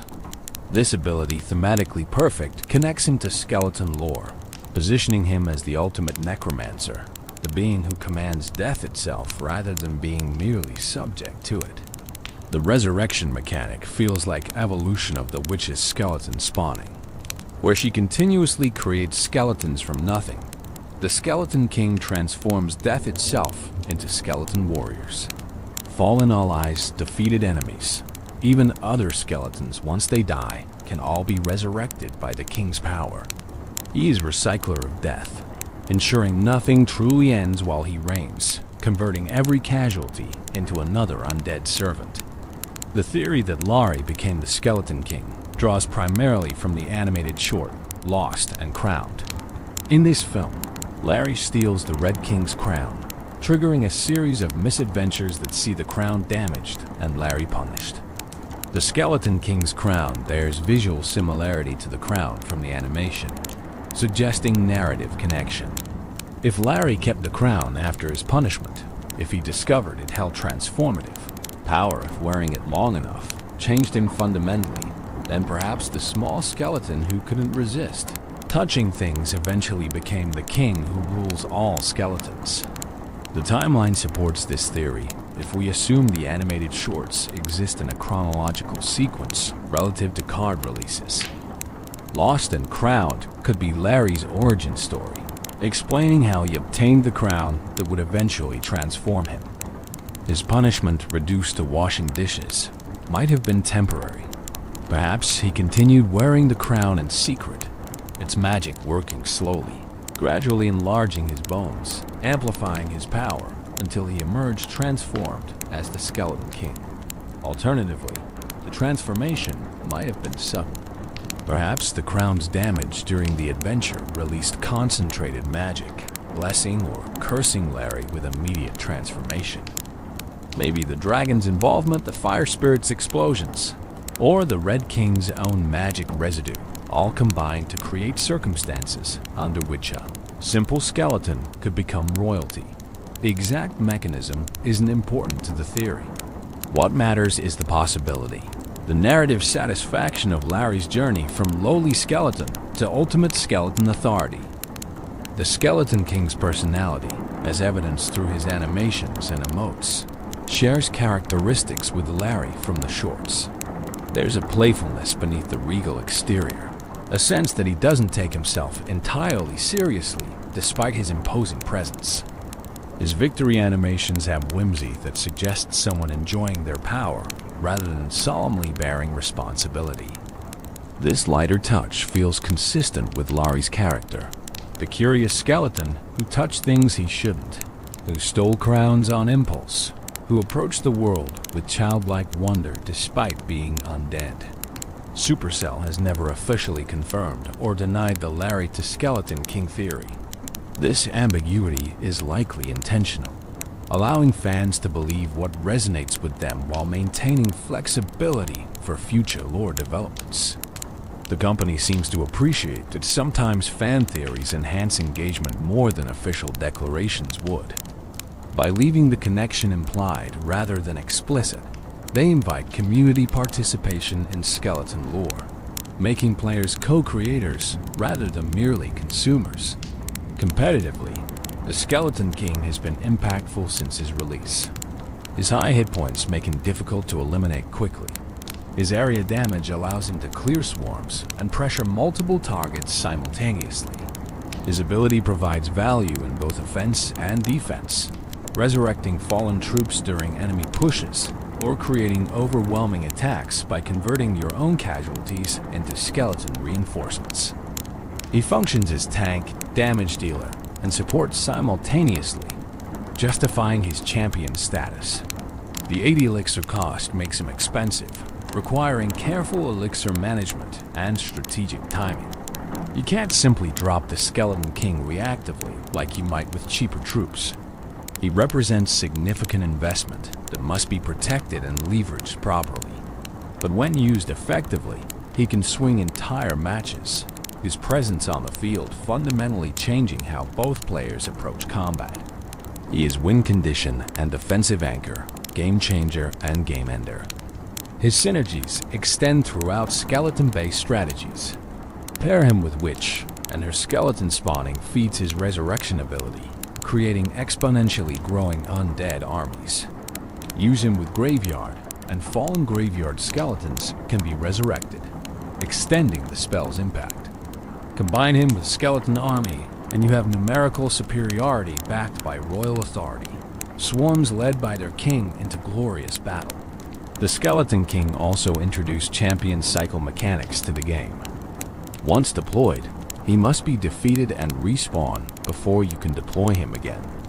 This creates risk-reward decisions around when to commit your champion.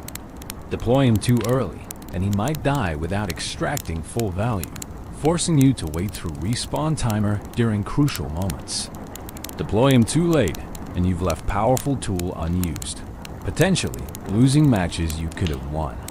Mastering champion timing separates skilled players from merely competent ones. In terms of lore significance, the Skeleton King represents culmination of skeleton evolution in Clash Royale. From common 3 skeleton card, to epic skeleton army, to legendary Night Witch, and now champion Skeleton King, skeletons have climbed the rarity ladder, proving their worth at every tier. The King embodies everything skeleton lore represents: persistence despite fragility, power through numbers, dignity despite being literal bones, and the refusal to accept that death is the end. His existence also raises questions about skeleton society and hierarchy. If there's a king, is there a kingdom? Do other skeletons serve him willingly or through compulsion? When you deploy skeletons or skeleton army, are you calling forth the king's subjects, or are these independent warrior bands? Does the witch answer to the Skeleton King, or are they rivals, competing powers within the undead realm? The game doesn't answer, but these questions fuel fan discussions and creative works. The Skeleton King's emotes add personality beyond what gameplay reveals. He has expressions of joy, frustration, cockiness, and determination. These emotional displays humanize him despite his decidedly inhuman nature. He's not merely a powerful game piece, but a character with feelings, reactions, personality. This emotional depth makes his connection to Larry feel stronger, as both display that crucial trait, character that transcends their undead nature. Community content around the Skeleton King often explores his royal duties and relationships with other skeleton units. Animations show him leading skeleton armies into battle, not from the back, but from the front, club swinging with regal authority. Comics depict his coronation, possibly showing Larry's transformation or simply celebrating the king's existence. Fan theories connect him to every other skeleton-related card, building elaborate mythologies around the Skeleton Kingdom and its ruler's role within it. As sleep claims you more completely, envision the Skeleton King on his throne. Not a physical throne in some castle, but a throne of bones assembled from countless fallen skeletons who served before him. He sits with crown gleaming, club resting against his shoulder, surveying his domain of death and battle. Around him, skeletons bow, skeletons train, skeletons prepare for the next deployment. He rises when battle calls, moving with purpose and power that lesser skeletons cannot match. His very presence inspires his subjects, transforms frightened bones into confident warriors. When he activates Soul Gathering, death itself becomes his servant, corpses rising at his command, everything that falls becoming his to command. He's the alpha and omega of skeleton existence, the beginning and end, the Larry who was and the king who is. Let him rule your dreams tonight, this monarch of bones. Let his authority ensure your rest remains undisturbed. What nightmares would dare approach when the Skeleton King stands guard? What fears could penetrate his royal protection? Sleep under his crowned shadow, safe in knowledge that skeleton royalty watches over you, ready to resurrect any who would threaten your peace, converting your enemies into loyal undead servants.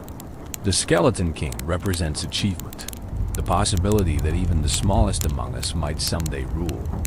Larry, if the theory holds, went from touching things he shouldn't to wearing a crown and commanding death itself. That's a journey worth celebrating, a transformation that inspires. And even if Larry and the Skeleton King are separate entities, the King still embodies skeleton potential realized, the absolute peak of what animated bones might achieve. He is the skeleton finally given his due, elevated from common to champion, from disposable distraction to game-changing presence. He proves that skeletons aren't merely tools, but characters with depth, with lore, with significance beyond their elixir cost. The Skeleton King reigns eternal, and under his rule, skeletons have claimed their rightful place among Clash Royale's greatest legends. Lost and Crowned, the animated adventure that defined Larry on August 9th, 2021, Supercell released Lost and Crowned, an animated short that would become foundational to skeleton lore in Clash Royale. This beautifully crafted film, running approximately 3 minutes, tells the story of Larry and his brother Peter working for the Red King in the arena. The narrative that unfolds is simple yet profound, combining comedy, adventure, and character development into a package that resonates far beyond its brief runtime. The short opens with Larry and Peter performing maintenance work in the Red King's castle or arena facilities. They're janitors, essentially, skeletons given the unglamorous job of keeping things clean and functional. This immediately establishes them as everyman characters, workers rather than warriors, skeletons with jobs beyond battle. It humanizes them, showing that skeleton existence includes mundane duties alongside glorious combat. Larry's attention is immediately drawn to the Red King's crown, glittering golden atop the monarch's head.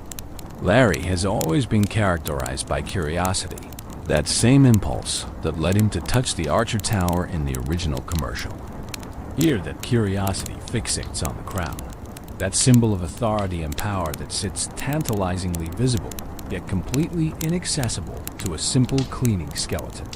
You can see in Larry's body language, in the tilt of his skull, in his reaching gestures, that he wants that crown desperately. What follows is a comedy of errors driven by skeleton determination and questionable decision-making. Larry manages to steal the crown, though the exact mechanism varies between different viewer interpretations of the rapid sequences. With crown in hand, Larry and Peter must navigate the castle's defensive systems, chambers filled with traps designed to protect valuable items from thieves.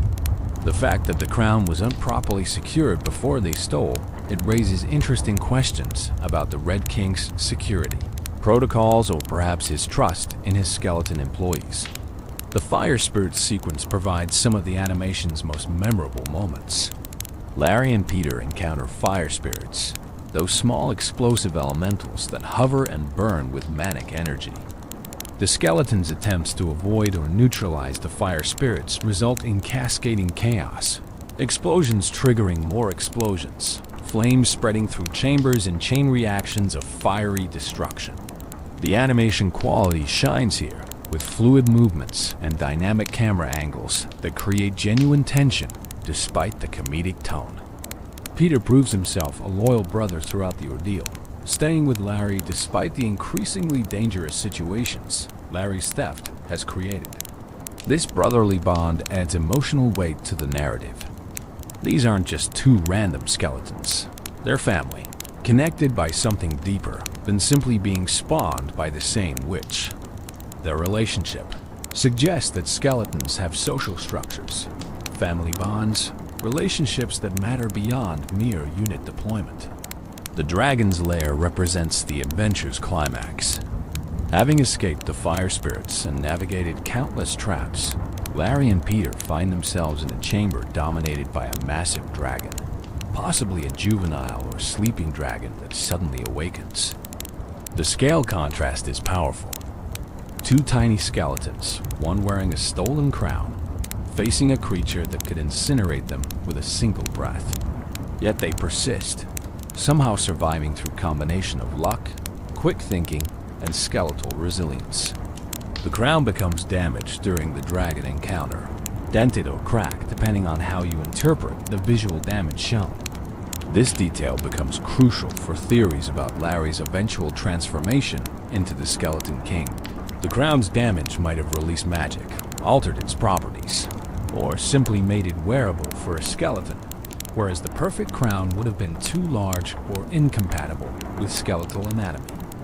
Eventually, Larry and Peter managed to return the crown to the Red King, though it's no longer in pristine condition. The king's reaction is disappointment rather than fury, suggesting he has some fondness for his skeleton employees despite their criminal behavior. The punishment is gentle by royal standards. Larry and Peter are assigned to dishwashing duty, a demotion from their previous janitorial roles, but hardly cruel and unusual punishment for crown theft and castle destruction.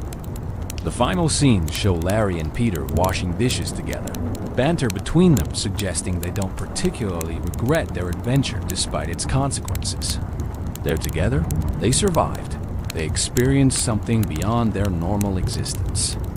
The crown theft, the chase, the dragon, all of it created memories and stories worth more than the punishment they received. It's a satisfying conclusion that acknowledges consequences while maintaining the lighthearted tone throughout.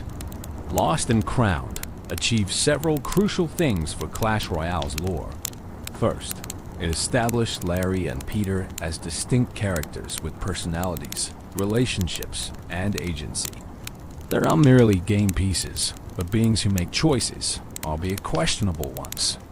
Second, it showed skeleton society beyond battle, revealing that skeletons have jobs, hierarchies, and lives that extend past the 3 seconds they typically survive in arena combat.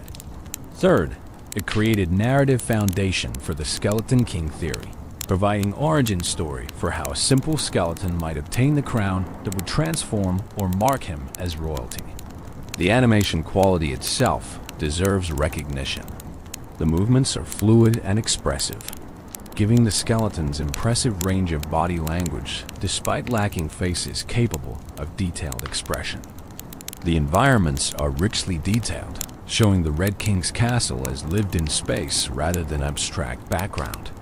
The action sequences are dynamic and well choreographed, maintaining clarity even during chaotic moments. It's professional-grade animation that respects the source material while elevating it. The short's soundtrack complements the action perfectly, with music that swells during dramatic moments and softens during character beats. Sound effects are satisfying, from the clatter of skeleton bones to the whoosh of fire spirits to the dragon's intimidating presence. Even without dialogue beyond occasional skeletal noises, the audio design communicates everything necessary for understanding the narrative and emotional beats. Community response to Lost and Crowned was overwhelmingly positive.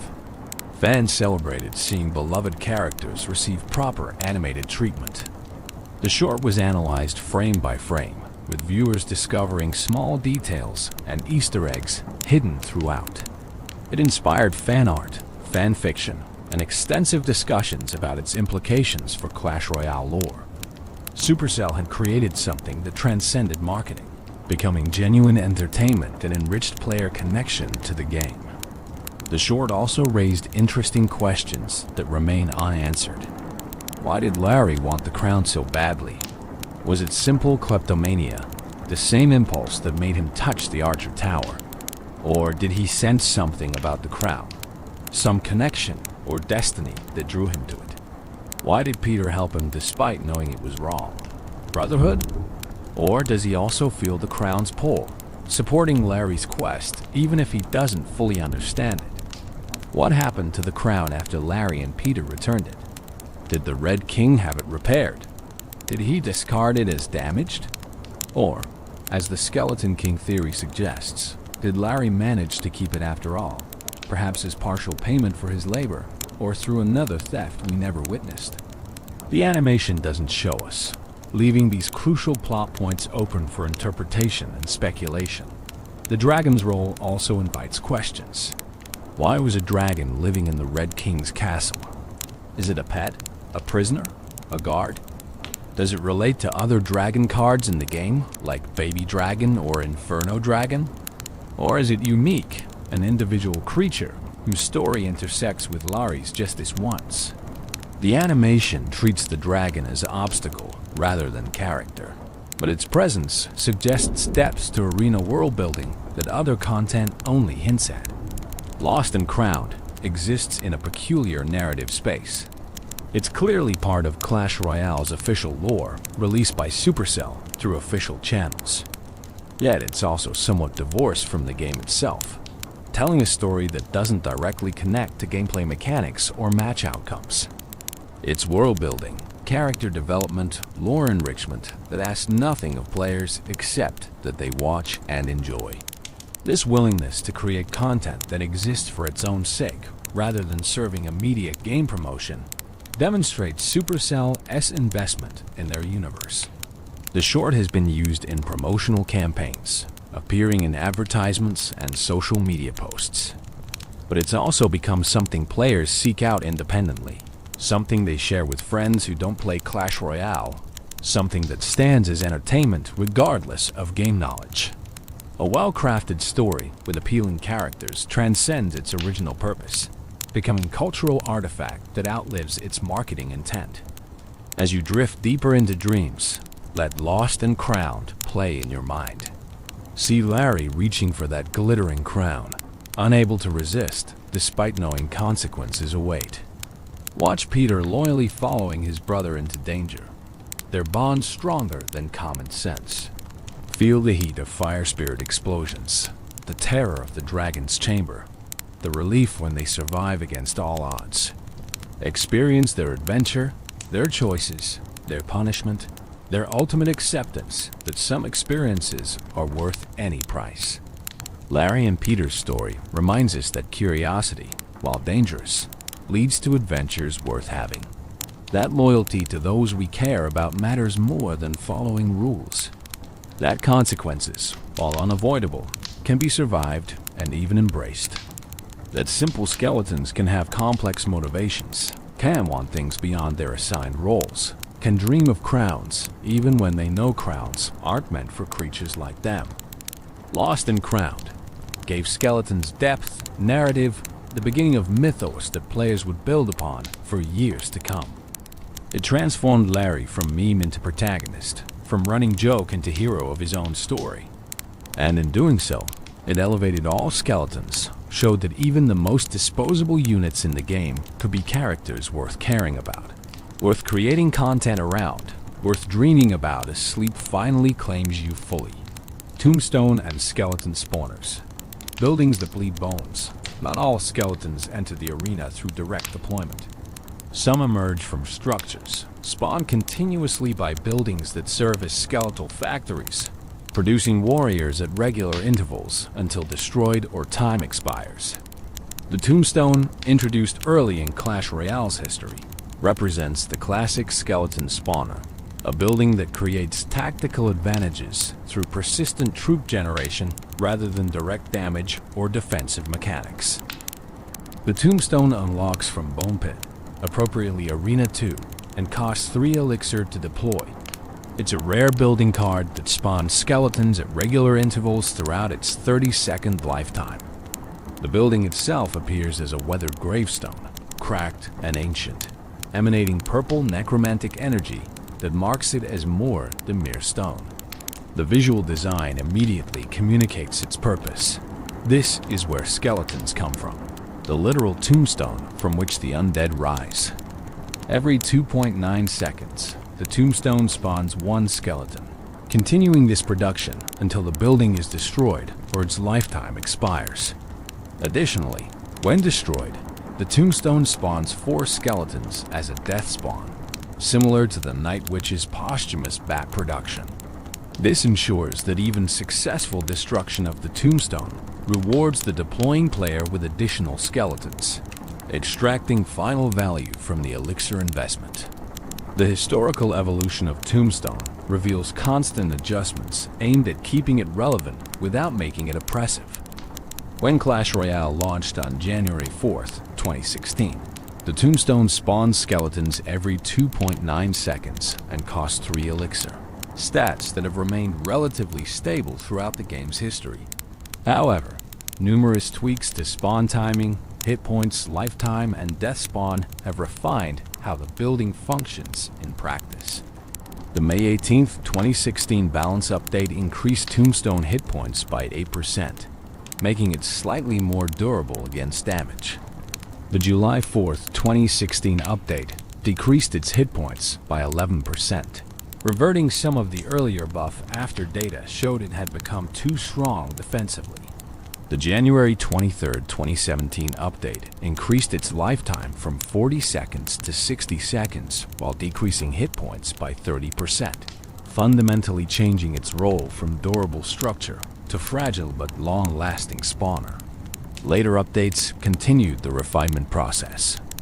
The June 12, 2017 balance update decreased lifetime from 60 seconds back to 40 seconds while increasing hit points, trying to find optimal balance between duration and durability. The October 9, 2017 update decreased spawn speed from 2.9 seconds to 2.5 seconds, making it spawn skeletons faster, but reducing its lifetime to 30 seconds. Each change affected how players used Tombstone and how opponents countered it, creating evolving strategies around this seemingly simple building. The death spawn mechanic has also been adjusted multiple times. Originally spawning 4 skeletons, it was reduced to 3 at one point, then increased back to 4. The timing of the death spawn, whether skeletons appear immediately or after a brief delay, has been fine-tuned to prevent exploitation while maintaining the mechanic's value. These adjustments reflect Supercell's ongoing effort to make Tombstone useful without making it frustrating to face. Strategically, Tombstone excels as a distraction building that provides continuous value through skeleton spawning. Against single-target troops like Prince, Hog Rider, or Mini P.E.K.K.A., the Tombstone pulls them toward the center of your side while spawning skeletons that surround and attack. Even after the building falls, the death spawn provides additional distraction and damage. For 3 elixir, you receive significant defensive value if the building survives long enough to spawn multiple skeleton waves. The building's placement is crucial for maximizing effectiveness. Plant it too close to the river, and it becomes vulnerable to direct tower damage or spells. Place it too far back, and enemy troops might ignore it, targeting towers directly. The optimal placement varies by opponent deck and troop composition, requiring players to adapt positioning based on threats they're facing.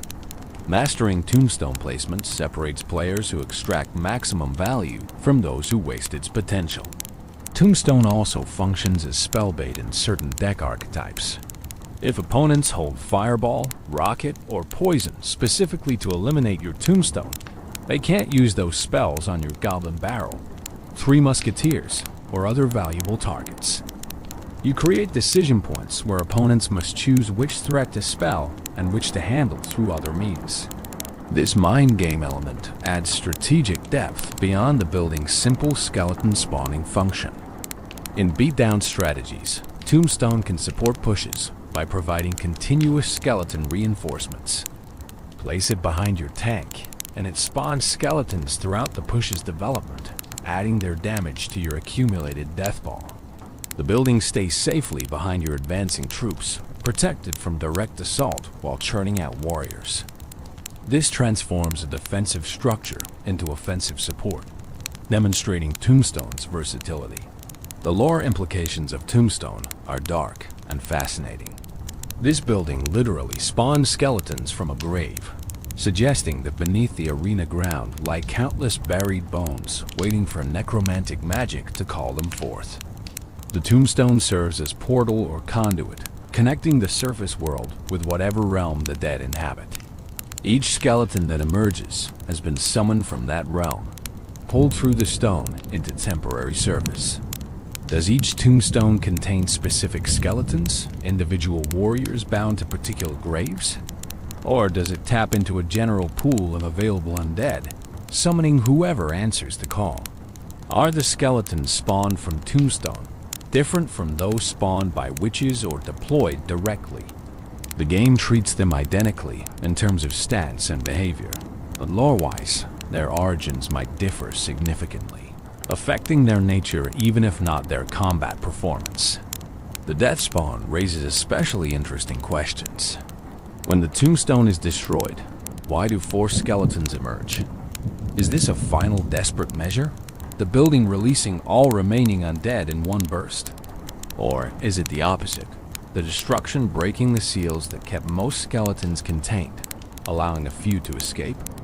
Perhaps the tombstone as destruction creates conditions where the boundary between Death's realm and the arena thins momentarily, permitting skeletons to cross over without full ritual or sustained magic. Community creativity around Tombstone includes strategies, guides, and humorous content about its role in matches. Montages show perfect tombstone placements that single-handedly stop massive pushes, the building spawning just enough skeletons at just the right moments to overwhelm attackers. Memes celebrate the frustration of opponents who spell the tombstone only to face the death-spawned skeletons anyway, extracting value even in destruction. Discussions debate optimal placement for different scenarios, building collective knowledge around maximizing this 3 elixir building. The tombstone has been featured in various special game modes and challenges. In draft challenges, it becomes a valuable pick for its defensive versatility and low cost. In triple elixir mode, multiple tombstones can be deployed, creating skeleton production rates that overwhelm through sheer numbers. In challenges where buildings are buffed or receive special properties, Tombstone becomes even more powerful, sometimes dominating the temporary meta until the mode ends. Professional players have utilized Tombstone in tournament decks when the meta favored its defensive capabilities. It's been part of various archetypes, cycle decks appreciating its low cost, defensive decks valuing its distraction potential, and beatdown decks leveraging its spawning for push support. Its usage statistics ebb and flow with balance changes and meta shifts, but it never completely disappears, always finding relevance in some players' strategy. The building's visual design has been refined over Clash Royale's history. The gravestone itself has received updated textures, making weathering and cracks more detailed.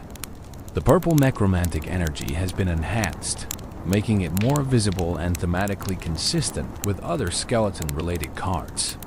The skeleton spawn animation has been polished, ensuring smooth emergence from the ground rather than jarring materialization. These aesthetic improvements enhance player experience without changing fundamental gameplay. Other skeleton spawners exist in Clash Royale beyond Tombstone, though they're fewer than one might expect given how popular skeletons are. The graveyard spell continuously spawns skeletons in a targeted area, functioning as offensive spawner rather than defensive building. The witch and night witch spawn skeletons and bats respectively while moving, making them mobile spawners rather than static buildings. Each spawner type offers different strategic applications, different ways of leveraging continuous troop generation. The absence of additional skeleton spawner buildings is notable. Why doesn't Clash Royale have a skeleton barracks or bone tower or crypt? Perhaps Supercell felt Tombstone adequately filled the skeleton spawner niche. Or perhaps they worried about oversaturating the game with skeleton-generating cards. Alternatively, future updates might introduce new spawners as the game evolves, though predicting content releases is always speculative. As your consciousness fades deeper into sleep, picture the tombstone standing vigil in the arena, that ancient grave marker, weathered by countless battles, glowing with purple energy that pulses like a heartbeat. Every few seconds, the ground before it shifts and cracks, bones emerging from below, assembling into skeletal warriors that immediately scramble toward their duties. The cycle continues endlessly, death feeding life feeding death in perpetual rotation. The tombstone represents permanence in impermanence. The building itself eventually falls or expires, but while it stands, it creates. It takes death, that ultimate ending and transforms it into beginning, into continuous generation of warriors who fight despite having already fallen once. It's philosophical commentary disguised as game mechanic, even from graves.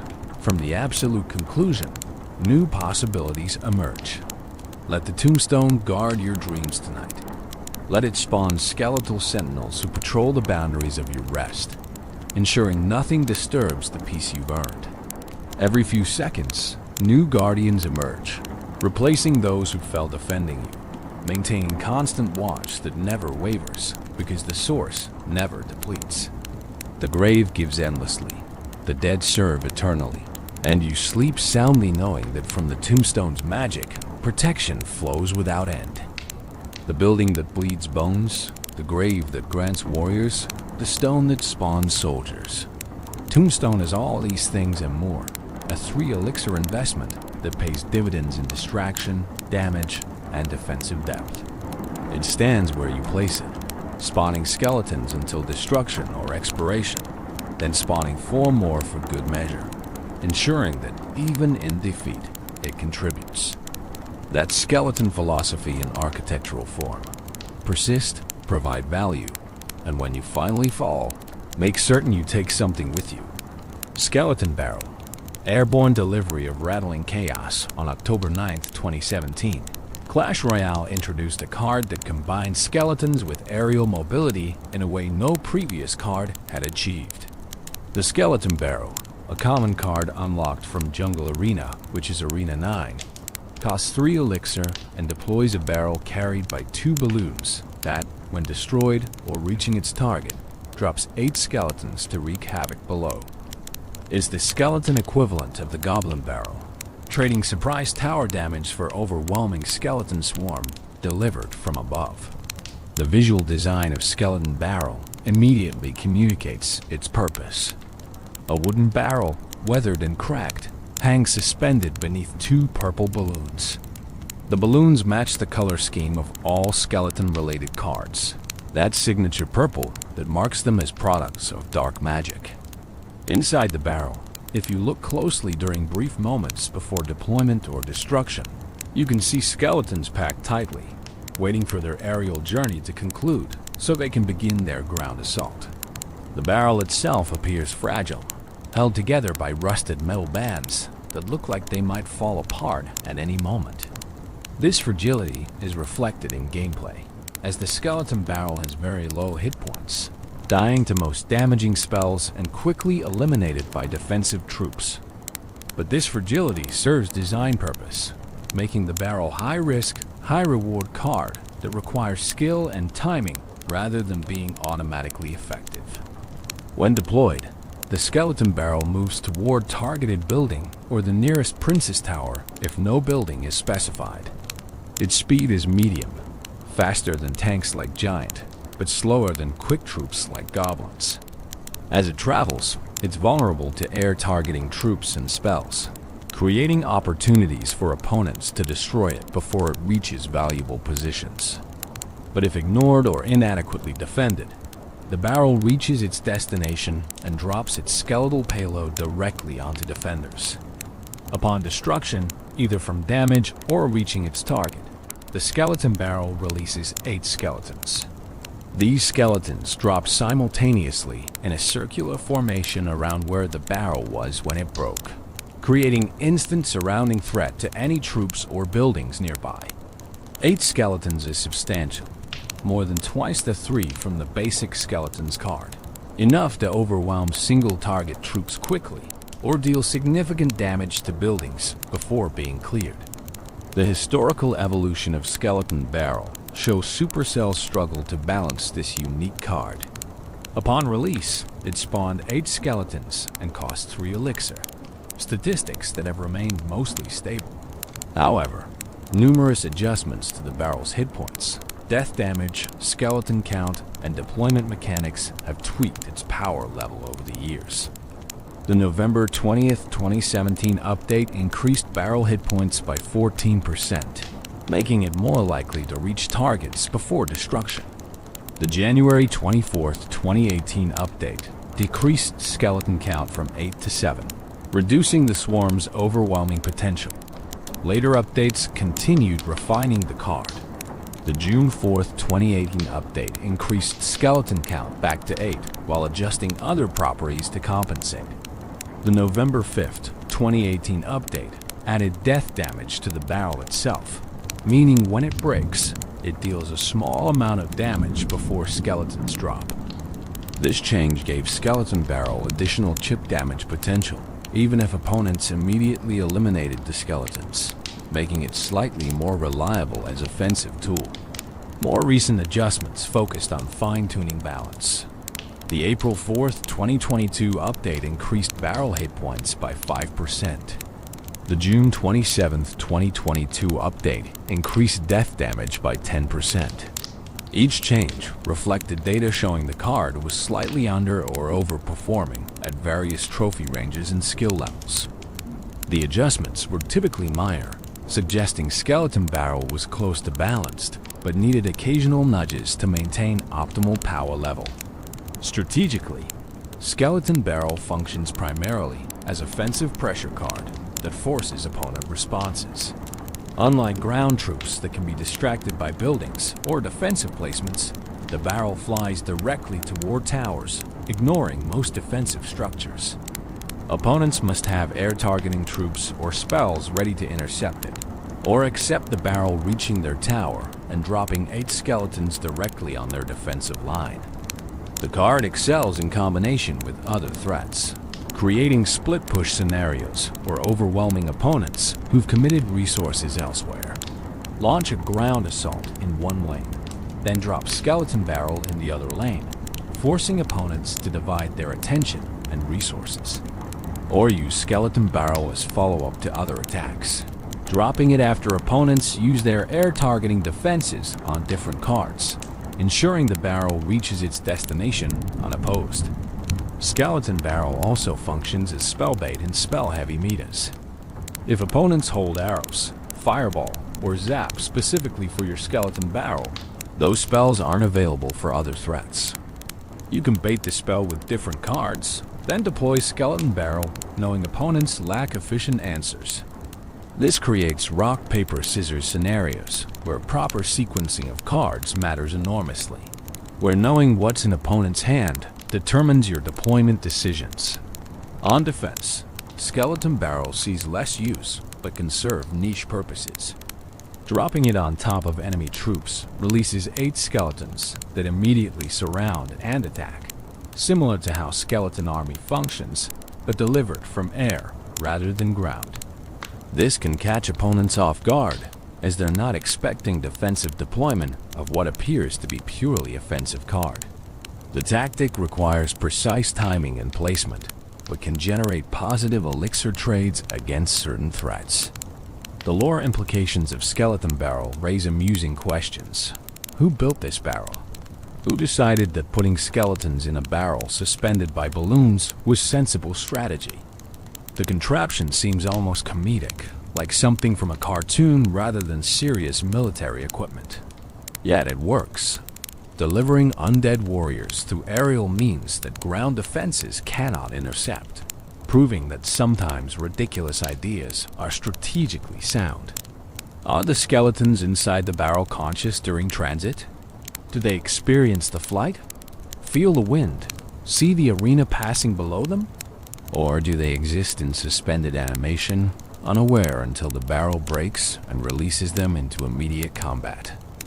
The game doesn't answer, but imagining 8 skeletons crammed into a barrel, bouncing against each other as balloons carry them toward towers, creates humorous mental image that makes the card more memorable. The balloons themselves carry interesting implications. They're purple, matching skeleton aesthetics, suggesting they might be magical constructs rather than natural balloons filled with hot air or helium. Does necromantic magic power them? Are they spirits bound into balloon form, enslaved to carry skeletal cargo? Or are they simply purple-painted conventional balloons, and we're reading too much into color choices? The ambiguity allows for various interpretations, each adding different flavor to the card's lore. Community content around Skeleton Barrel celebrates its explosive potential and frustrating vulnerability.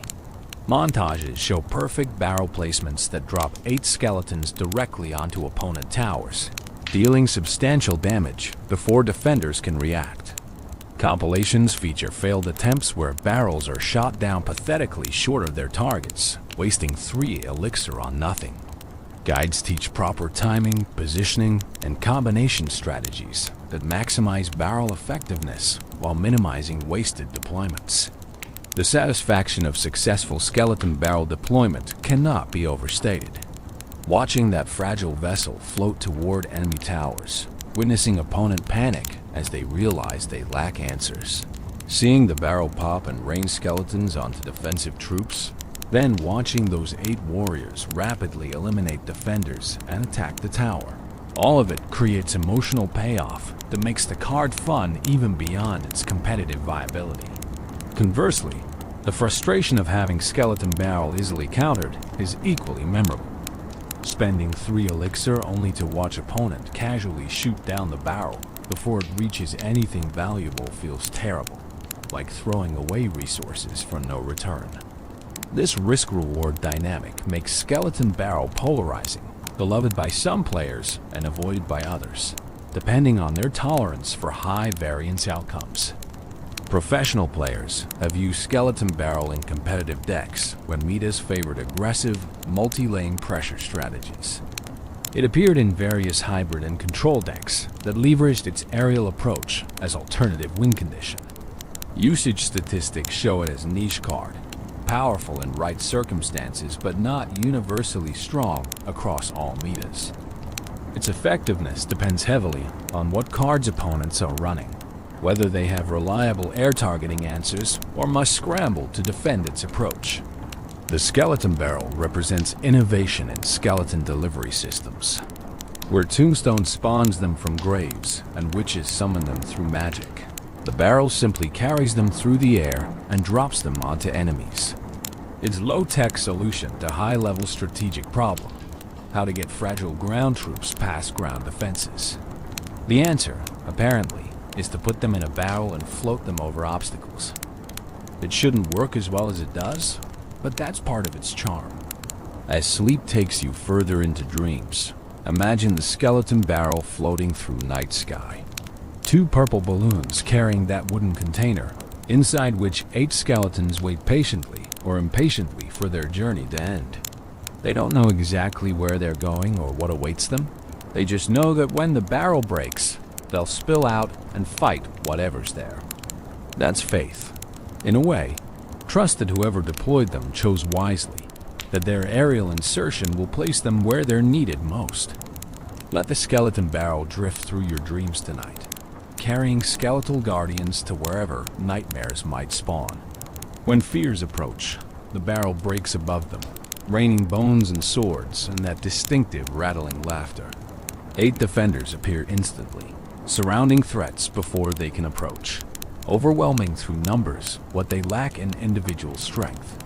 The barrel is delivery system, and what it delivers is protection, 8-fold security dropped from sky. The airborne assault of rattling chaos, the flying barrel of bones, the purple balloon vessel of violence. Skeleton Barrel is all these things. 3 elixir of potential that either pays off dramatically or fails spectacularly, depending on opponent readiness and your timing. It's Clash Royale at its most volatile, most exciting, most dependent on skill and circumstance rather than raw power. And that makes it perfect for skeletons, those troops that have always been about smart play over brute force. Graveyard, the spell that spawns an endless swarm on November 1st, 2016. Clash Royale introduced a spell unlike any that had come before. The Graveyard, a legendary spell card that costs 5 elixir, doesn't deal direct damage or provide buffs or clear enemy troops. Instead, it summons skeletons, continuously spawning them in a targeted area for 9 seconds, creating what amounts to temporary tombstone that opponents cannot destroy through conventional means. Its skeleton spawning is spell, area denial through continuous undead generation, and it would become one of the game's most distinctive and polarizing cards. The visual presentation of Graveyard is appropriately grim and atmospheric. When cast, the targeted area becomes marked with purple energy, dark magic suffusing the ground. Then, one by one, skeletons begin emerging from that corrupted earth, each appearing with small bursts of necromantic power. The spawning continues throughout the spell's duration, creating a steady stream of undead warriors that opponents must continuously address or accept mounting damage. The spell spawns a total of 15 skeletons over its 9-second duration, each skeleton appearing in random position within the spell's radius. This randomness is crucial to Graveyard's design, preventing players from reliably predicting exactly where each skeleton will emerge. Some might spawn directly next to the tower, immediately beginning to attack. Others might appear at the radius edge, requiring precious seconds to walk toward targets. This variance makes each Graveyard deployment unique, creates different scenarios even when using identical placement. The skeletons spawned by Graveyard are identical to those from other skeleton cards, having the same hit points, damage, and speed. However, their spawning timing follows specific pattern. Skeletons appear approximately every 0.5 seconds, though the exact timing has been adjusted through various balance updates. This rhythm means opponents can't simply ignore the Graveyard, as damage accumulates steadily throughout its duration, but they also can't rely on single defensive action to counter it completely. Graveyard's historical evolution reveals constant struggle with balance, perhaps more than any other spell in Clash Royale. Upon release on November 1st, 2016, it immediately became controversial. Its damage potential was enormous if left uncountered. It felt almost impossible to counter completely due to continuous spawning and spawn randomness. Early Graveyard meta was defined by players either running Graveyard themselves or building decks specifically to counter it, warping the entire competitive scene around single card. The November 14th, 2016 update, mere weeks after release, decreased skeleton spawn count from 21 to 15 and decreased skeleton spawn duration from 10 seconds to 9 seconds. This significant nerf acknowledged the card had been released too powerful, overwhelming defensive capabilities at most skill levels. Even after this adjustment, Graveyard remained strong, requiring careful management from opponents and skillful play from users. Subsequent updates continue tweaking Graveyard's various parameters. The February 13th, 2017 update decreased skeleton level by 1, making them slightly weaker though, still using the same base stats. The June 12th, 2017 update increased deploy time from 1 second to 2 seconds, giving opponents more reaction time before skeletons began spawning. The August 24th, 2017 update decreased skeleton deploy time to 0.5 seconds per skeleton, making the spawning more rapid and continuous rather than staggered. More adjustments followed over the years. The spell's radius was modified, affecting how spread out skeletons appeared. The spawn timing was refined repeatedly, trying to find rhythm that felt fair for both users and opponents. The skeleton levels were adjusted relative to the spell's level, ensuring damage scaled appropriately with upgrades. Each change reflected ongoing attempt to make Graveyard strong enough to justify its 5 elixir cost and legendary rarity without making it oppressively frustrating to face. Strategically, Graveyard functions as a unique win condition that bypasses traditional defensive structures. Unlike troops that can be distracted by buildings or kited with defensive placements, Graveyard spawns directly where you cast it, typically on or very near opponent towers. Opponents must respond with troops or spells, cannot simply redirect the threat. This makes Graveyard excellent against players who rely heavily on buildings for defense, as buildings do nothing to stop spell deployment. The spell excels when combined with tanking troops that absorb tower damage while skeletons work. Place a knight, Valkyrie, or Ice Golem in front of opponent's tower, then cast Graveyard on that tower. The tank draws tower aggro while skeletons spawn and attack, potentially dealing thousands of damage before opponents can eliminate both the tank and all the skeletons. This tank plus graveyard combination has been Graveyard's primary usage pattern since its release, defining the archetype of Graveyard beatdown. Graveyard also creates psychological pressure. Once opponents know you're running Graveyard, they must play more conservatively, holding defensive troops or spells specifically to counter future Graveyard deployments. This allows you to pressure other lanes or build pushes, knowing opponents are playing around your spell. The threat of Graveyard influences opponent behavior even when the spell isn't being actively used, creating strategic advantage through implied threat alone. Defensive troops that counter Graveyard effectively become more valuable in the meta when Graveyard is popular. Valkyrie, with her spinning area damage, clears skeletons rapidly. Poison spell damages skeletons over time while slowing their attack speed. Archers provide ranged splash that eliminates spawning skeletons. The Graveyard meta becomes partly about which defensive tools are most efficient at clearing continuous skeleton spawns, and deck building adjusts accordingly. The lore implications of Graveyard are perhaps the darkest of all skeleton-related cards. This spell literally transforms ground into Graveyard, corrupting earth with death magic until bones rise unbidden from below. It suggests that beneath every part of the arena lies potential for skeleton spawning, that death is always just a spell away from surfacing.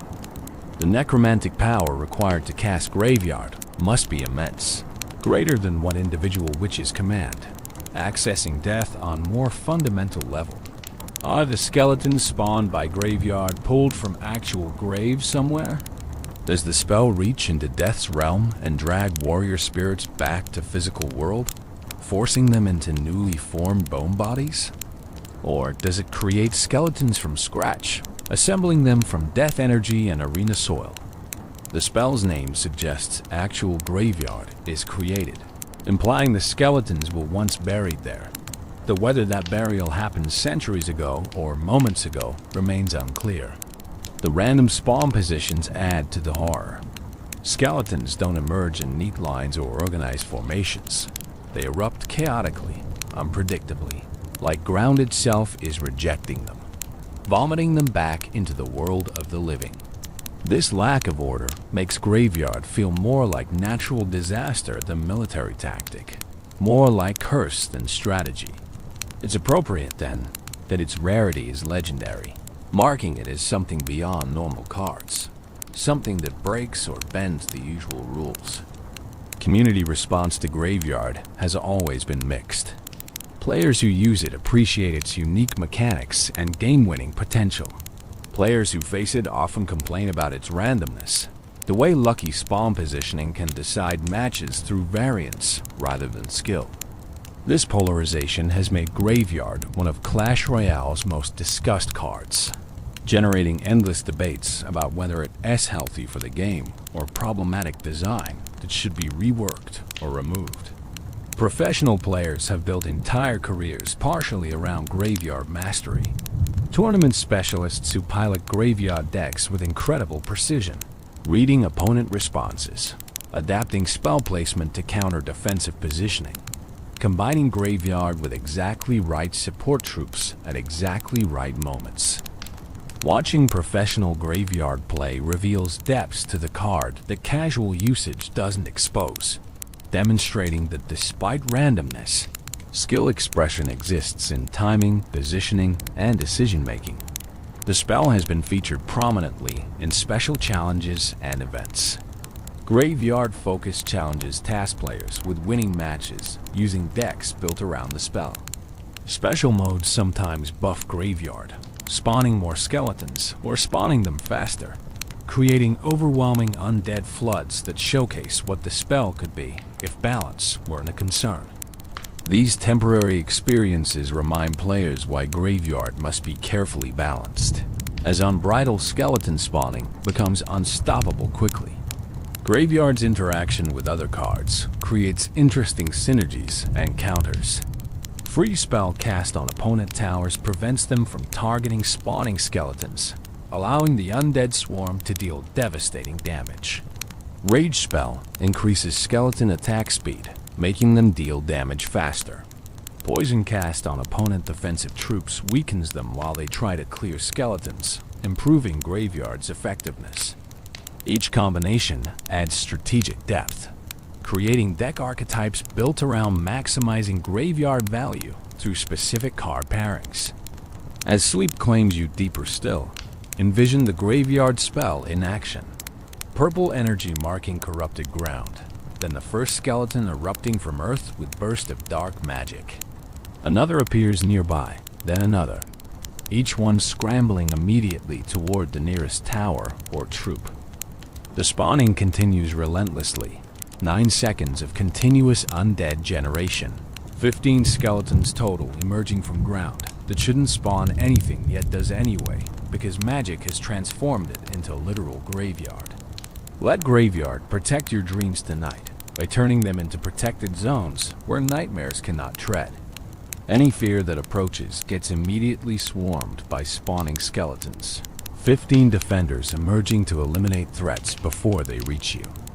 The spell's duration covers you through night's darkest hours, ensuring continuous protection that doesn't falter or fade until rest is complete and morning comes. The spell that spawns an endless swarm, the magic that makes ground itself reject death, the legendary necromancy that summons 15 warriors from 5 elixir and 9 seconds. Graveyard represents skeleton philosophy perfected. Not individual strength, but overwhelming numbers. Not powerful units, but persistent pressure. Not immediate impact, but accumulating damage that eventually becomes unstoppable. It's skeleton essence distilled into spell form. Everything skeletons represent made into targeted effect that opponents must respect or be destroyed by. Skeleton dragons and other bony surprises.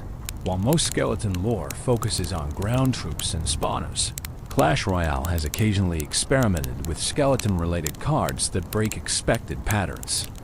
The skeleton dragons, introduced on September 7, 2020, represent one such experiment. Flying skeletons that breathe fire, combining undead nature with draconic abilities in ways that feel both strange and compelling. Though not strictly skeletons in the traditional sense, their skeletal appearance and connection to death magic warrant inclusion in comprehensive skeleton lore. Skeleton dragons appear as a pair of small, skeletal dragon creatures. Their bones are visible beneath tattered, leathery wings. Their skulls dragon-shaped but clearly fleshless. Purple energy glows from their eye sockets, connecting them visually to other skeleton units while their dragon form sets them apart. They're common cards that cost 4 elixir and unlock from training camp, making them accessible early while remaining relevant throughout progression. The most distinctive aspect of skeleton dragons is their attack. They breathe fire in area damage cones, hitting multiple targets with each blast. This gives them splash damage capability from the air, rare combination that makes them valuable against swarms and clustered troops. They're not individually powerful, having relatively low hit points and moderate damage, but together as a pair, they provide reliable area control both offensively and defensively. When skeleton dragons were first introduced, they represented Supercell's attempt to create accessible splash damage air troop, filling niche between expensive cards like Baby Dragon and less reliable options. The community response was generally positive, appreciating the versatility these skeletal flyers provided. However, balance concerns emerged quickly, as their combination of low-cost, splash damage, and flying made them perhaps too efficient in too many situations. Balance updates followed their release, adjusting hit points, damage, and hit speed to bring skeleton dragons into better equilibrium with other cards. The October 5, 2020 update decreased their damage by 6%. The March 1, 2021 update decreased their hit points by 3%. These changes were relatively minor, suggesting the card launched close to balanced, but needed fine-tuning rather than major rework. Strategically, skeleton dragons function as versatile support troops that provide aerial splash damage. Behind a tank, they clear swarms that might distract the tank while dealing damage to towers.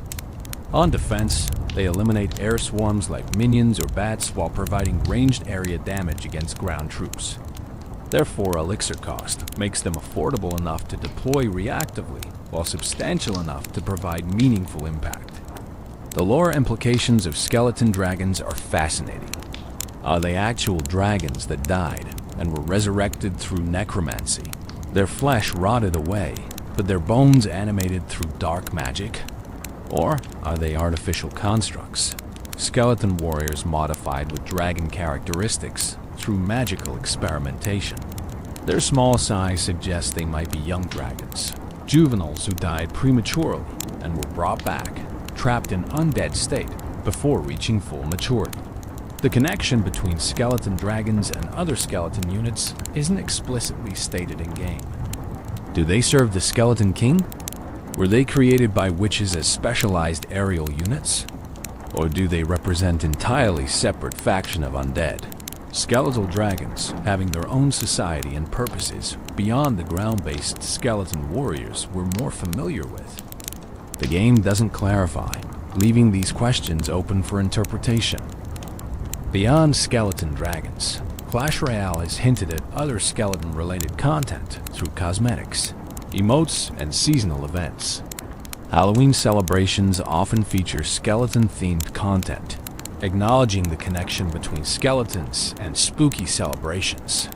Special challenges sometimes modify skeleton spawn rates or behaviors, temporarily transforming the game into skeleton-dominated chaos. These seasonal touches keep skeletons relevant beyond their competitive viability, cementing them as cultural touchstones within the game.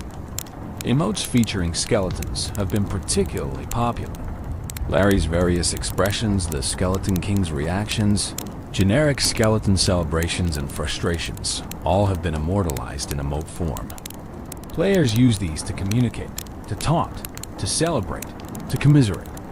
Skeleton emotes transcend their original context, becoming universal language among Clash Royale players, regardless of which decks they actually run. Skins and tower cosmetics sometimes feature skeleton themes, allowing players to customize their appearance with undead aesthetics. Skeleton-themed towers, skeleton-decorated arenas, skeleton banners and badges, all available through various progression systems or shop purchases. These cosmetic options demonstrate Supercell's recognition that players love skeletons enough to want them visible beyond just card deployments. The community has also created unofficial skeleton content that has become part of the broader culture around the game. Fan-made skeleton challenges, custom rules that make skeleton cards more powerful or numerous, circulate through social media and friend groups. Players create skeleton-only decks, handicapping themselves competitively for the satisfaction of winning with nothing but bone warriors. These community-driven celebrations of skeleton culture demonstrate how deeply the units have embedded themselves in player consciousness. As your mind drifts through the borderlands between wake and sleep, picture the unexpected skeleton variations. Dragons with skeletal wings breathing fire, guard skeletons with shields and special armor, evolved forms with purple hats and resurrection abilities. Each variant represents different expression of skeleton concept, different answer to question of what else skeletons might become. They're proof that even familiar concepts can surprise, that there's always room for innovation, even within established patterns. Let these bony surprises populate your dreams with unexpected wonder. Let skeleton dragons fly through your mind sky, breathing fire that warms rather than burns. Let new skeleton variants you've never seen materialize in your imagination. Combinations of bones and magic that Supercell hasn't implemented yet, but might someday. The skeleton family continues growing, adding members, surprising us with what warriors made of death can accomplish when given chance to evolve. The strategic evolution of skeleton meta over Clash Royale's long history since its 2016 launch skeletons have played vastly different roles in competitive and casual play. The skeleton meta has shifted dramatically through various eras, with these bone warriors rising and falling in prominence based on balance changes, new card introductions, and evolving player strategies.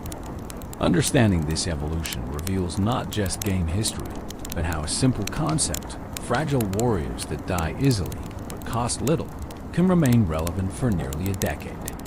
In the early days of Clash Royale's 2016 launch, skeletons were immediately recognized as essential cycle cards.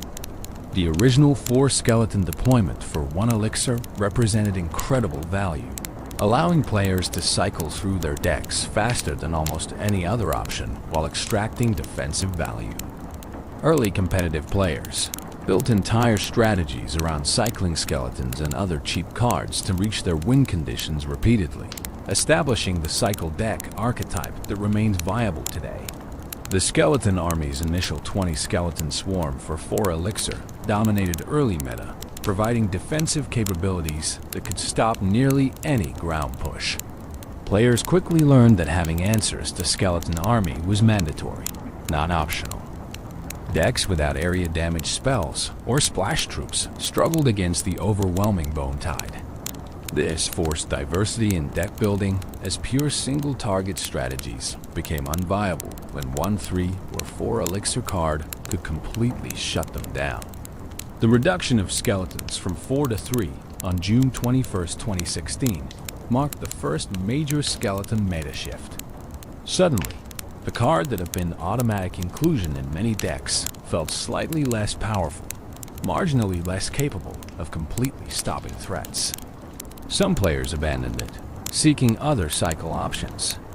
Others adapted, learning new placement techniques that maximized the value of 3 skeletons instead of 4. The community debated whether the change was necessary or excessive, with passionate arguments on both sides. When skeletons returned to 4 count on February 13, 2017, the community celebrated. The familiar 4-skeleton squad had returned, and players who had maintained faith in the card felt vindicated. But this celebration was short-lived. On November 2, 2017, the count decreased back to 3 permanently, establishing the current standard. By this point, players had experienced both versions extensively and largely accepted that 3 skeletons represented better balance, providing value without being oppressive. The introduction of Graveyard on November 1, 2016 created entirely new skeleton archetypes. Graveyard beatdown decks became competitively viable, combining tanks with the spell to create overwhelming pressure. Players who had never considered skeleton-focused strategies suddenly found themselves building entire decks around maximizing Graveyard value. The spell's legendary rarity and unique mechanics made it aspirational, something players worked toward unlocking and mastering. Throughout 2017 and 2018, skeleton-based strategies ebbed and flowed with the meta. Log-bait decks, which relied on forcing opponents to use their log on other troops before deploying skeleton army or goblin barrel, became prominent. These decks required careful sequencing and mental tracking of opponent spells, elevating strategic depth. Skeleton Army became not just a defensive card, but a mind game, a threat opponents had to respect even when not deployed. The Night Witch, as May 2017 release and subsequent dominance, created a brief Night Witch meta, where the card appeared in nearly every competitive deck. Her bat spawning, rather than skeleton spawning, technically falls outside pure skeleton lore, but her thematic kinetic connection to dark magic and the witch made her feel like part of the skeleton family. When she was nerfed, skeleton purists felt relief, as the Night Witch's overwhelming power had somewhat overshadowed traditional skeleton strategies. The years 2019 and 2020 saw skeleton strategies remain relevant but not dominant. The introduction of new cards, new mechanics, and continued balance changes meant skeleton decks competed with increasingly diverse strategies. Yet they persisted, their fundamental efficiency ensuring they never completely fell out of favor. Professional players continued piloting skeleton-heavy decks in tournaments, demonstrating that mastery of these simple units could compete with the flashiest new legendary cards. The October 2021 introduction of champions, including the Skeleton King, revitalized skeleton strategies at the highest competitive levels. The Skeleton King's ability to resurrect fallen troops as skeletons created new strategic possibilities. Decks built around maximizing soul collection and resurrection value emerged, with players carefully managing deaths to feed the king's power. The 80 elixir cost made him high risk, high reward, perfectly fitting the skeleton philosophy of extracting maximum value from minimal resources. The Evolution Mechanics October 2022 introduction, with evolved skeletons among the first evolutions, fundamentally changed how players viewed the basic skeleton's card. What had been purely disposable suddenly became potentially immortal, respawning every 4 seconds if they died in your territory. This transformed defensive strategies, as evolved skeletons could be planted once and continuously respawn to counter multiple threats. The meta adapted around this new reality, with players either evolving their own skeletons or building specific counters into their decks. According to recent statistics, Skeleton Army has become one of the most used cards globally, appearing in approximately 18% of all decks above 5,300 trophies. This remarkable statistic demonstrates that nearly 9 years after Clash Royale's launch, skeleton-based strategies remain not just viable, but dominant in made trophy ranges. The 3 elixir cost and potential to shut down major pushes keeps Skeleton Army relevant despite countless new cards and mechanics introduced over the years. The regular Skeletons card maintains strong usage as well, with recent data showing over 30% usage in competitive ranges and a 51% win rate. These statistics prove that 1 elixir cycle cards remain fundamental to Clash Royale strategy. Players continue discovering new ways to extract value from 3 fragile warriors, continuing the tradition established in 2016 of skeleton efficiency defining successful deck building. The Skeleton King has seen significant usage increases in recent seasons, doubling its presence in competitive decks according to seasonal data. This surge correlates with various balance changes and the introduction of new synergistic cards. The King's ability to convert deaths into skeleton reinforcements pairs perfectly with strategies that generate many casualties, creating overwhelming undead swarms that opponents struggle to contain. Graveyard continues finding niches in competitive play, though its usage fluctuates more than simpler skeleton cards. The spell requires specific deck builds and synergies to function optimally, making it more archetype-defining than universally applicable. When Graveyard is strong in the meta, entire deck strategies revolve around it. When it's weak, it nearly disappears from competitive play. This volatility reflects its unique design as win condition rather than support card. Giant Skeleton has experienced perhaps the most dramatic meta journey of any skeleton card. Once a dominant defensive option, it has been buffed and nerfed repeatedly, reworked entirely, and continues searching for stable competitive viability. Recent balance changes, increasing its bomb damage, have restored some relevance, but it remains niche compared to its glory days.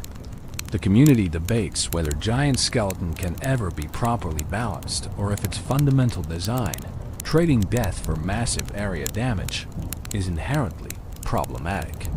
The meta evolution of skeletons reflects broader Clash Royale design philosophy. Simple mechanics executed well remain relevant regardless of power creep. While new cards introduce complex abilities and flashy effects, 3 skeletons for 1 elixir continues providing value nearly a decade after launch. This consistency makes skeletons reliable anchors in ever-changing metas. Cards players can trust when everything else is uncertain. Different trophy ranges show different skeleton usage patterns. Lower trophy ranges often feature Skeleton Army heavily, as newer players lack reliable counters and the overwhelming swarm feels unstoppable. Mid-trophy ranges see more balanced skeleton usage, with players learning proper counters but still respecting skeleton value. High trophy and professional play show sophisticated skeleton deployment, with every placement calculated, every cycle intentional, every skeleton serving specific strategic purpose. Regional differences also affect skeleton meta. Some regions favor aggressive, skeleton-heavy strategies, building decks around overwhelming opponents through continuous pressure. Others prefer defensive skeleton usage, holding cards for perfect counterplays rather than proactive deployment. These regional meta differences create interesting dynamics in international tournaments, where players must adapt to unfamiliar strategic philosophies. The seasonal meta shifts keep skeleton strategies evolving. Balance changes each month can dramatically affect skeleton viability, either directly through skeleton card adjustments or indirectly through changes to cards that counter or synergize with skeletons. Players who master skeletal strategies must constantly adapt, learning how each balance update affects their preferred deck archetypes. Looking at win rates over time, skeleton cards have maintained remarkable consistency. While individual cards fluctuate, skeleton cards collectively hover around 50 to 52% win rates, suggesting good overall balance. This consistency is remarkable, given how many cards exist and how dramatically meta shift. It suggests Supercell has successfully balanced skeleton cards to be strong without being oppressive, useful without being mandatory. The professional player perspective on skeletons reveals deep appreciation for their strategic depth. Professional players consistently cite skeleton cards as examples of good game design, where simple mechanics create complex decision trees. When to deploy skeletons, where to place them, which threats to counter with them, all these decisions separate good players from great ones. In professional hands, skeletons become surgical tools, precise instruments that extract maximum value from minimum investment. Content creators have built entire channels partially around skeleton strategies. YouTube guides teaching optimal skeleton deployment generate millions of views. Twitch streamers showcase skeleton-only challenges, handicapping themselves for entertainment. TikTok creators make skeleton-focused content that reaches audiences who don't even play Clash Royale. The cultural impact of skeletons extends beyond the game itself, becoming recognizable symbols even to casual observers. The cycle deck archetype, which relies heavily on skeletons and other cheap cards, has been competitively viable throughout Clash Royale's entire history.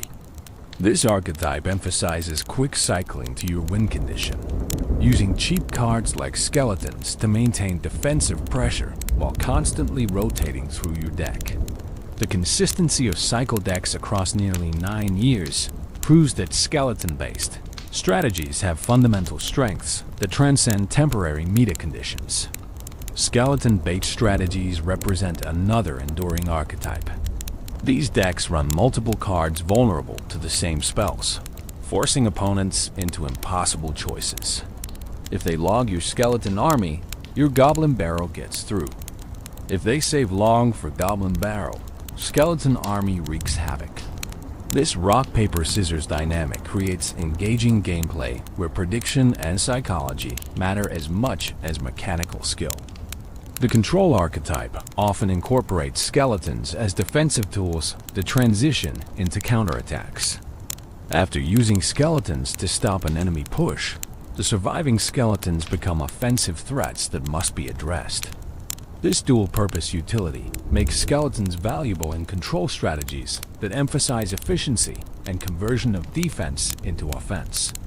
Bridge spam strategies sometimes utilize skeleton barrel as surprise win condition. The barrel has ability to bypass ground defenses and drop 8 skeletons directly on towers creates explosive damage potential. Combined with other fast troops like Battle Ram or Bandit, Skeleton Barrel becomes part of relentless pressure that overwhelms opponents through speed rather than power. Beatdown strategies particularly those using golem or giant, often include skeletons for cycling and defensive support. While the main win condition is the big tank, skeletons help reach that tank faster while providing cheap defensive answers that preserve elixir for offensive investments. The supporting role skeletons play in Beatdown demonstrates their versatility across vastly different strategic philosophies. The evolution of skeleton counters has been as important as skeleton evolution itself. Log became nearly mandatory in competitive decks, partially because of its efficiency against skeleton army and other swarms. Zap's instant reset and damage made it valuable for clearing skeletons quickly. Arrows, Fireball, Poison. Each spell's viability has been partially determined by how effectively it handles skeleton threats. Troop-based counters have also shaped meta. Valkyrie's spinning area damage makes her excellent against skeleton swarms. Bomber's Splash can clear skeletons rapidly. Dart Prince's Charge and Shield give him advantages against skeleton-based strategies. The presence or absence of these counters in meta directly affects how often skeleton strategies appear and succeed. Building placements have evolved to better handle skeleton threats.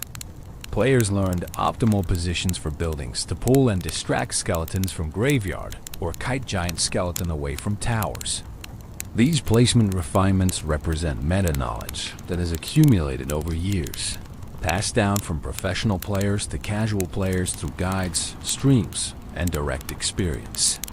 Prediction plays involving skeletons showcase the highest levels of strategic thinking. Predicting opponent's skeleton army deployment and preemptively using log or arrows demonstrates not just mechanical skill, but psychological understanding of opponent patterns. These predictions become mind games themselves, with players faking patterns to bait predictions that can then be punished. The interaction between skeletons and various game mechanics has created interesting strategic wrinkles. Skeletons can activate King Tower if placed correctly against certain attacks, providing permanent defensive advantage. They can be used to test for enemy traps or hidden troops. They can kite building targeting troops into disadvantageous positions.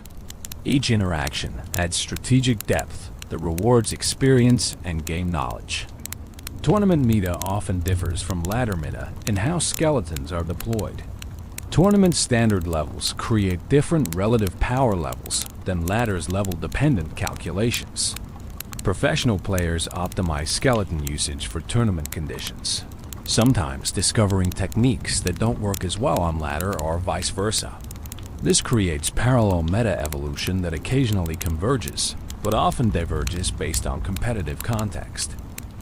The influence of YouTubers and professional players on skeleton meta cannot be overstated. When prominent players showcase successful skeleton strategies, usage rates spike across all levels as players attempt to replicate professional success. This trickle-down effect means professional meta decisions about skeleton usage eventually affect millions of casual players, creating ripple effects throughout the entire player base. Special challenges and limited-time modes often feature modified skeleton mechanics that temporarily reshape meta. Triple elixir modes make continuous skeleton spawning overwhelming. Draft challenges, where skeletons are premium picks, demonstrate their fundamental value. Special rules that buff specific rarities can make common skeletons temporarily dominant or weak. These temporary metas provide fresh experiences while reinforcing understanding of skeleton strengths and weaknesses. As Sleep claims you deeper, picture the meta evolution as living entity, constantly shifting landscape where skeletons navigate through changing conditions. See them rising in prominence as counters fade, falling as new threats emerge, but never disappearing completely. Watch the pendulum swing between 4 skeletons and 3, between 20 skeleton army and 15, between various spawn rates and costs and mechanics, all adjustments seeking balance that remains eternally elusive because perfect balance might be impossible in complex systems.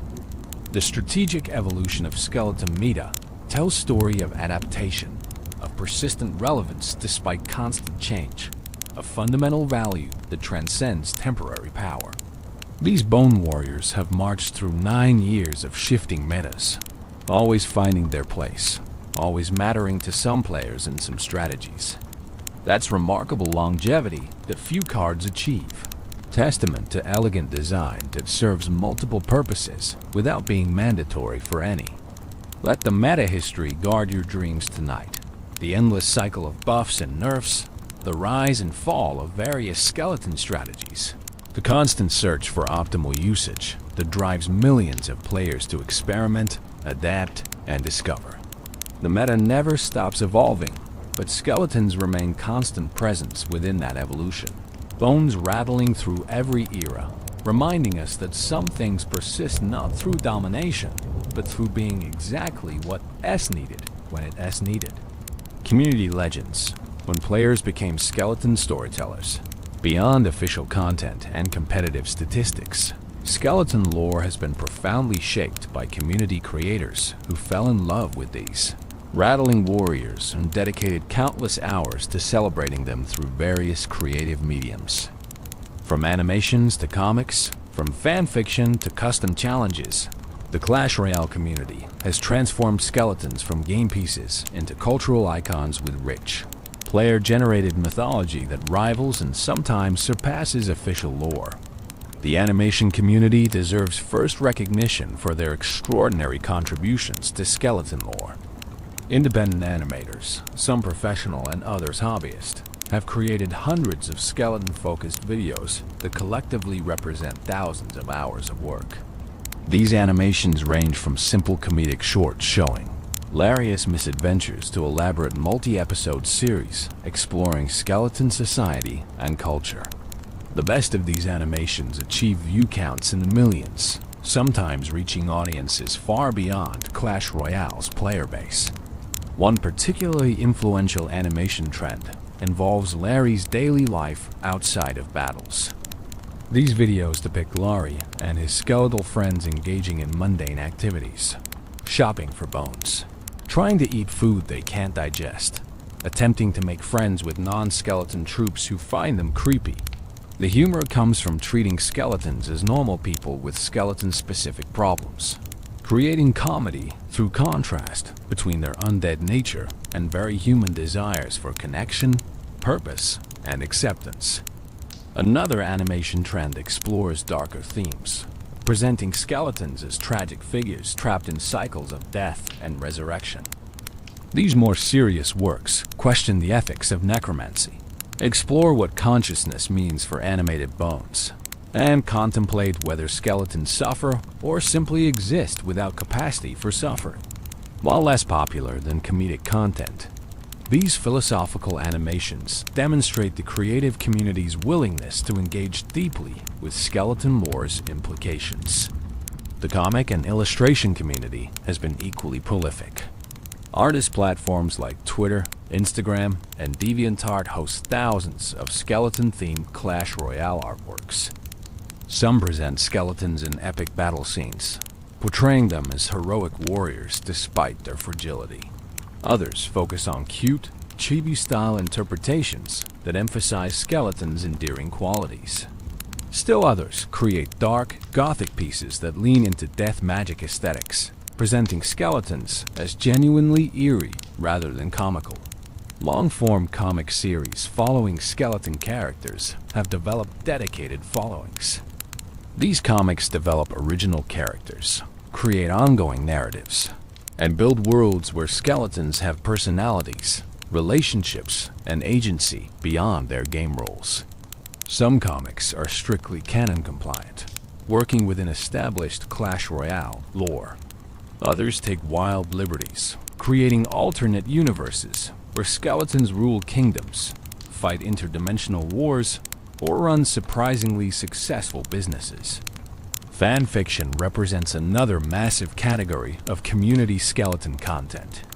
Archive sites host thousands of Clash Royale stories, and skeletons appear prominently in many. Some stories explore Larry's transformation into the Skeleton King, filling narrative gaps that official content leaves open. Others create romance between skeleton characters and other troops, somehow making relationships between undead warriors and living beings feel genuine and emotionally resonant. The shipping community, which pairs characters in romantic relationships, has enthusiastically embraced skeleton characters. Larry and various other characters have been shipped in countless stories and artworks, with creators finding ways to depict romance despite anatomical challenges inherent in skeleton-involved relationships. These works range from wholesome and innocent to explicitly adult, demonstrating the full spectrum of fan creation across all content rating levels. Theory crafting represents more analytical community engagement with skeleton lore.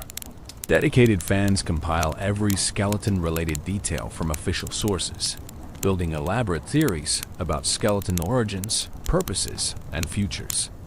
The Larry to Skeleton King theory, discussed extensively in earlier sections, emerged entirely from community observation and speculation before any official confirmation or denial. These theories spread through forums, Discord servers, and Reddit threads, gaining adherents and skeptics in equal measure.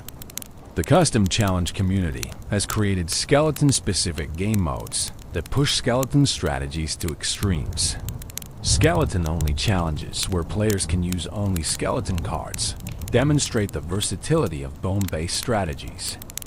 Triple skeleton spawning modes that make witches and tombstones, produce skeletons 3 times as fast, create overwhelming undead floods that completely change gameplay.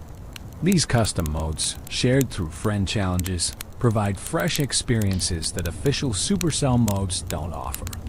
YouTube creators have built substantial followings partially through skeleton-focused content.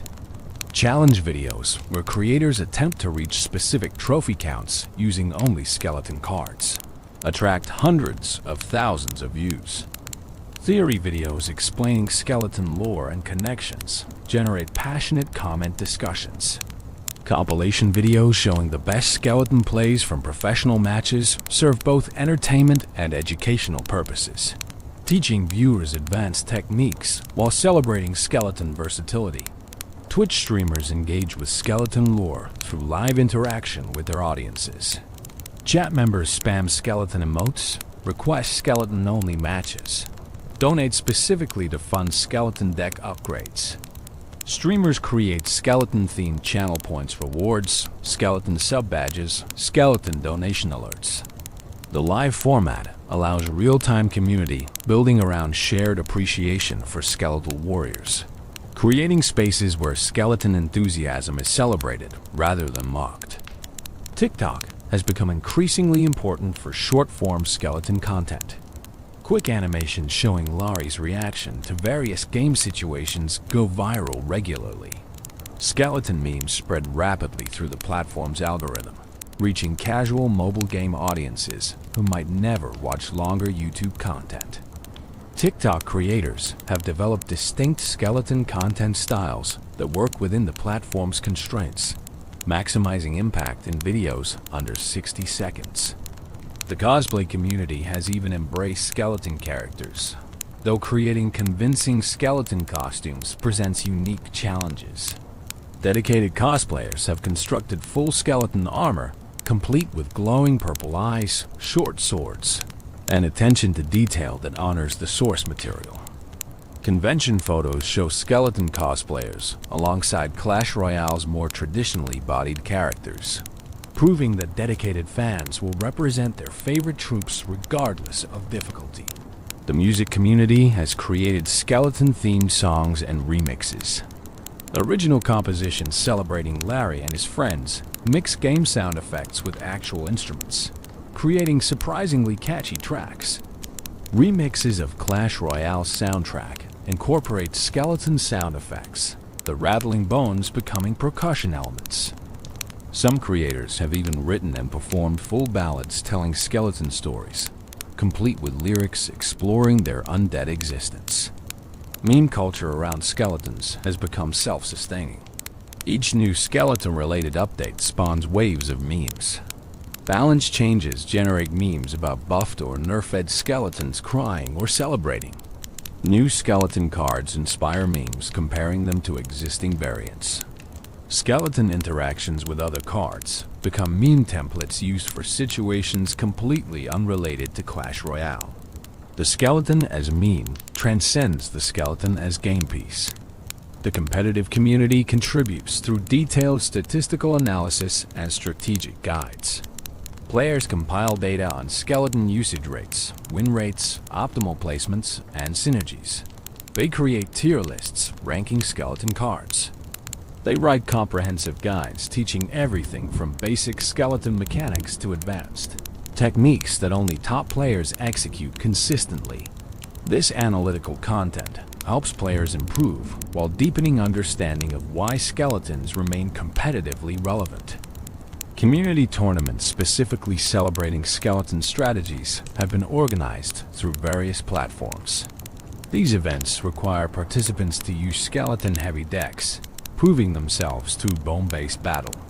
Prize pools, though typically modest, demonstrate community willingness to invest resources in celebrating skeletons. Winners gain recognition within niche communities that value skeleton mastery above all else. The Discord server ecosystem contains numerous skeleton-dedicated spaces. These servers host discussions about skeleton lore, share skeleton content, organize skeleton tournaments, and simply provide gathering places for players who appreciate these fragile warriors more than any other aspect of Clash Royale.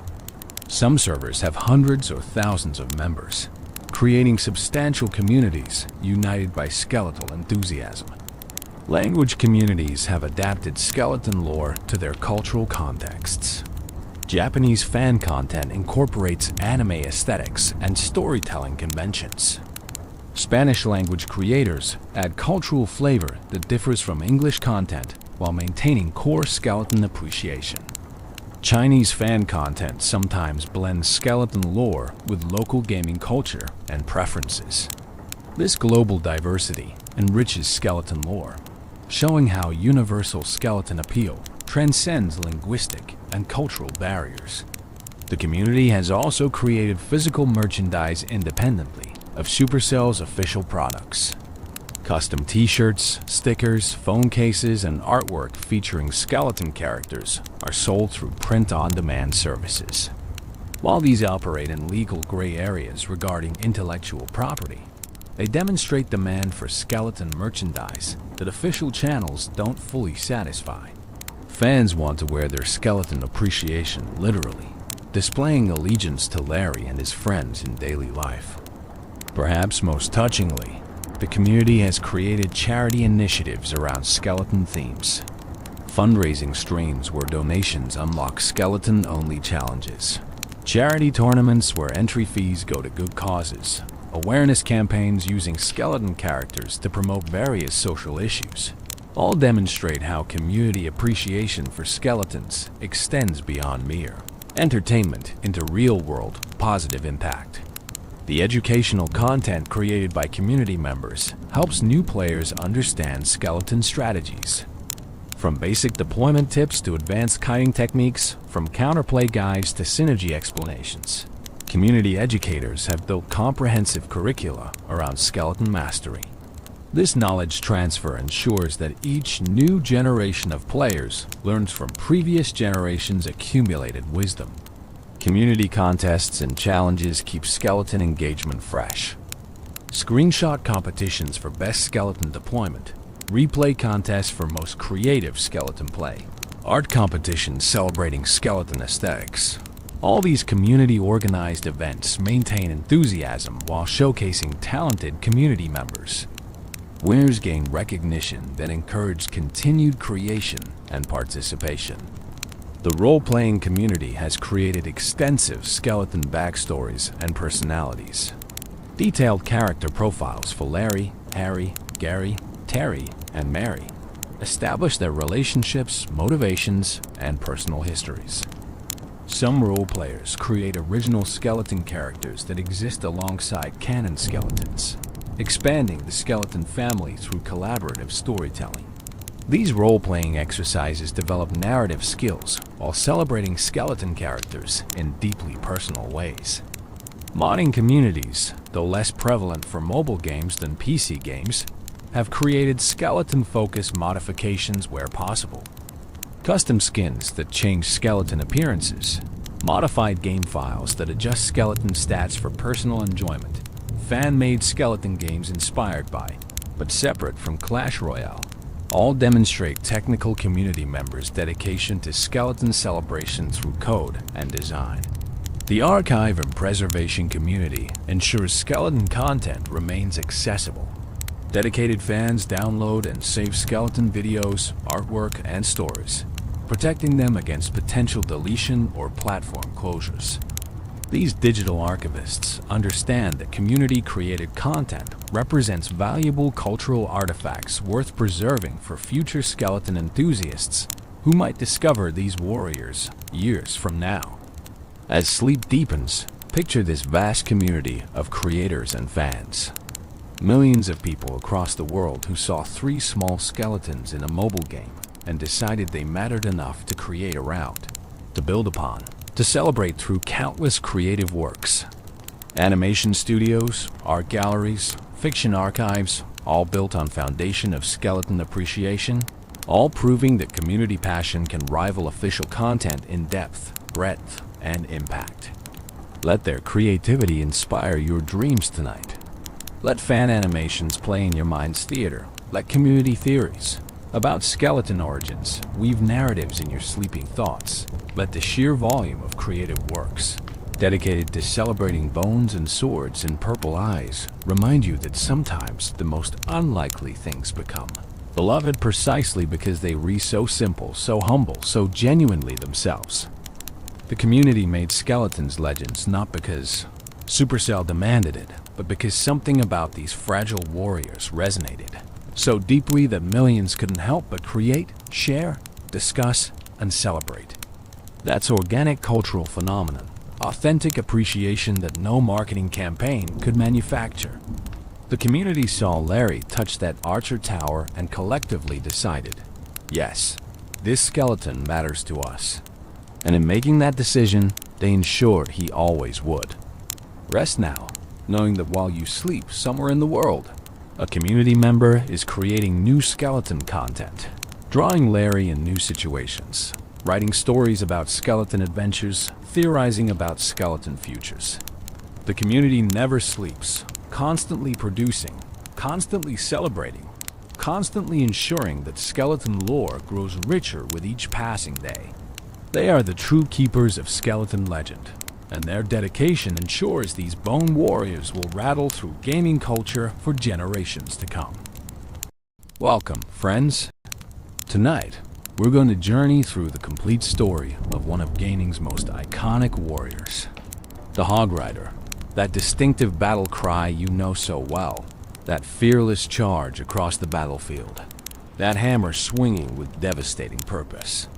Tonight, we'll discover everything about this legendary character, from his very first appearance to his lasting impact on millions of players worldwide. So settle in, get comfortable, and let the story of the Hog Rider wash over you like a gentle wave. This is a tale of courage, of an unbreakable bond between warrior and beast, of a character who transcended his game to become a cultural phenomenon. Let's begin at the very beginning, with the echo that started it all. The calling. There's something magical about a battle cry. Not just any shout or yell, but that one perfect sound that captures the essence of a warrior spirit. For the Hog Rider, that sound is unmistakable. High-pitched, exuberant, almost joyful in its intensity. Hog Rider. It echoes across battlefields, through arena walls, and into the hearts of players everywhere. This isn't just noise. This is announcement. This is declaration. When you hear that cry, you know exactly what's coming. A muscular warrior astride his faithful hog, hammer raised high, charging toward your defenses with single-minded determination. No walls will stop him. No towers will deter him. He has one purpose, and that purpose drives him forward with relentless energy. The cry itself has become more than just a sound effect in a game. It's evolved into something larger, something that exists in the collective consciousness of the gaming community. Players can perfectly mimic it. They shout it in their own battles, use it as a greeting, turn it into countless memes and videos. The Hog Rider's battle cry transcends language barriers. Whether you play in English, Spanish, French, or any other language, that sound is universal. It means the same thing everywhere. Here comes the Hog Rider. But where did this distinctive voice come from? Interestingly, in the original Clash of Clans game, the Hog Rider had much deeper, more aggressive sounds, similar to the barbarians. It was only through commercials and in Clash Royale that he gained that high-pitched, memorable voice we all know today. Some fans theorize it might actually be the Hog speaking rather than the Rider, given that the Hog has been shown to be remarkably intelligent in promotional materials. Imagine that. The battle cry that defines this character might be coming from his four-legged companion rather than the warrior himself. This ambiguity adds to the mystique. The relationship between Rider and Hog is so close, so symbiotic, that their voices blend together. You cannot separate one from the other. They are a unit, a team, a partnership that has endured through years of battles and countless updates to the game. The battle cry serves another purpose beyond simple identification. It's a rallying call. In the famous 2015 commercial that would cement the Hog Rider's place in gaming culture, we see this demonstrated perfectly. One Hog Rider calls out, and from across the landscape, other Hog Riders hear and respond. They drop what they're doing wherever they are, whatever they're engaged in, and they answer the call. It's a summons that cannot be ignored, a brotherhood's bond expressed through that signature sound. Think about the psychology of it. When an opponent hears that cry in their game, there's an instant reaction. A split second of recognition, then the mental calculation begins. Where is he? Can I stop him? Do I have the right cards? That sound triggers a cascade of strategic thinking, forcing players to respond immediately or suffer the consequences. It's a warning and a taunt all at once, delivered with that distinctive enthusiasm that makes the Hog Rider so memorable. The cry also represents something fundamental about the character's personality. This is not a grim, serious warrior marching stoically into battle. This is someone who genuinely enjoys what he does. There's joy in that sound, excitement, and almost childlike enthusiasm for the charge ahead. The Hog Rider loves riding into battle. He loves the rush of the charge, the thrill of leaping over walls, the satisfaction of his hammer connecting with enemy structures. That battle cry isn't forced or fearful. It's celebratory, and perhaps that's why it resonates so deeply with players. In a genre often dominated by serious, grim-faced warriors and dark fantasy themes, the Hog Rider brings something different. He brings energy. He brings fun. He reminds us that games are supposed to be enjoyable, that there's room for enthusiasm and joy, even in the heat of strategic combat. The technical aspects of the sound design deserve recognition too.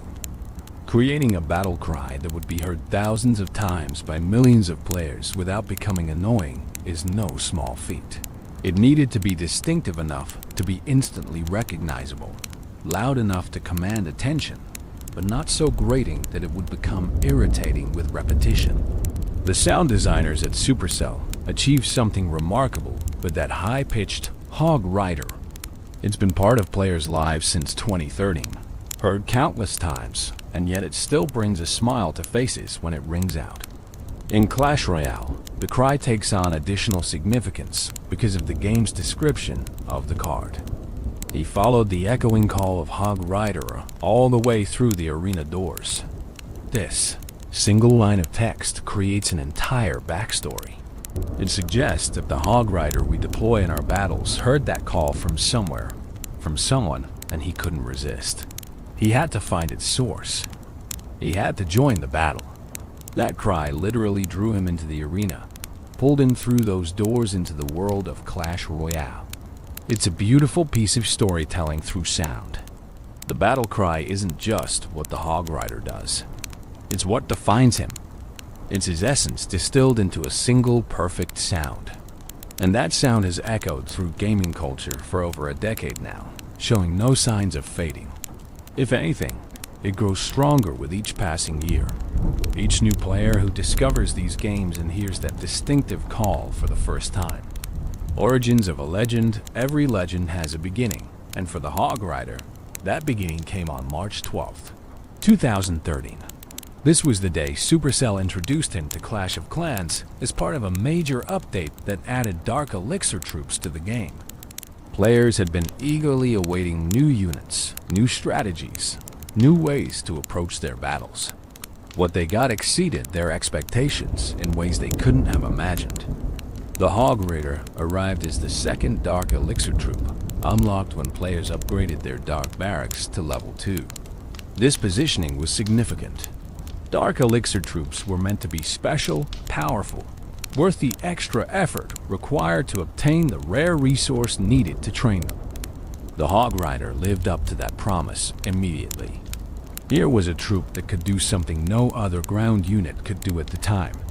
Jump over walls as if they weren't even there. Think about what walls meant in Clash of Clans. They were fundamental to base defense. Players spent countless hours perfecting their wall placements, creating layered defenses that would funnel enemy troops into kill zones. Walls weren't just decorative, they were strategic cornerstones. And then the Hog Rider arrived and simply ignored them. He leapt over them with ease, his hog bounding across barriers that stopped every other ground troop cold. This wasn't just a new unit. This was a paradigm shift. Suddenly, base designs had to account for troops that could penetrate deep into the core of your village without breaking through walls. Defenses that had seemed impregnable were now vulnerable. The meta changed overnight, and the Hog Rider was at the center of that change. The initial version of the Hog Rider was somewhat different from what players know today. At release, he didn't have a preferred target. He would attack whatever was nearest, which made him less focused but more unpredictable. He also required 6 housing spaces in your army camps, making him a significant investment. Training time was 5 minutes per unit, meaning you couldn't quickly rebuild your army after a raid. These were substantial commitments, and yet players embraced the Hog Rider enthusiastically because what he brought to the table was worth every bit of that investment. The character's visual design was striking from the start. A muscular, dark-skinned warrior with a distinctive mohawk, bare-chested, and wearing minimal armor. Just a brown leather loincloth, a red belt, leather sandals, and golden wristbands and earring. He wielded a massive warhammer, a weapon that spoke of raw power and straightforward violence. And he rode a large hog, about half his height, controlled by a leather bridle looped around the beast's tusks. This design was immediately iconic. Players could spot a Hog Rider at a glance, even in the chaos of a large-scale battle with dozens of units on screen simultaneously. The mohawk alone made him stand out, but combined with the unique mount and the hammer, the Hog Rider's silhouette was unmistakable. Good character design isn't just about looking cool, though the Hog Rider certainly achieved that. It's about instant recognition, about creating a visual that players can identify in a fraction of a second. Supercell's art team nailed it. The comparisons to Mr. T were immediate and obvious. The mohawk, the gold jewelry, the muscular physique, the tough guy attitude. Whether intentional or not, the Hog Rider carried echoes of the famous actor and his iconic roles. This gave the character a built-in cultural resonance, especially for players old enough to remember the A-Team or Mr. T's various other appearances in popular culture. Even players unfamiliar with Mr. T could appreciate the Hog Rider's distinct aesthetic, which drew from various cultural sources to create something that felt both familiar and fresh. The gameplay mechanics were refined over the following months.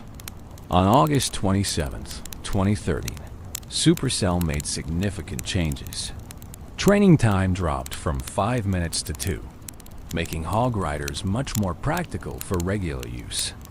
More importantly, they gained a preferred target: defensive structures.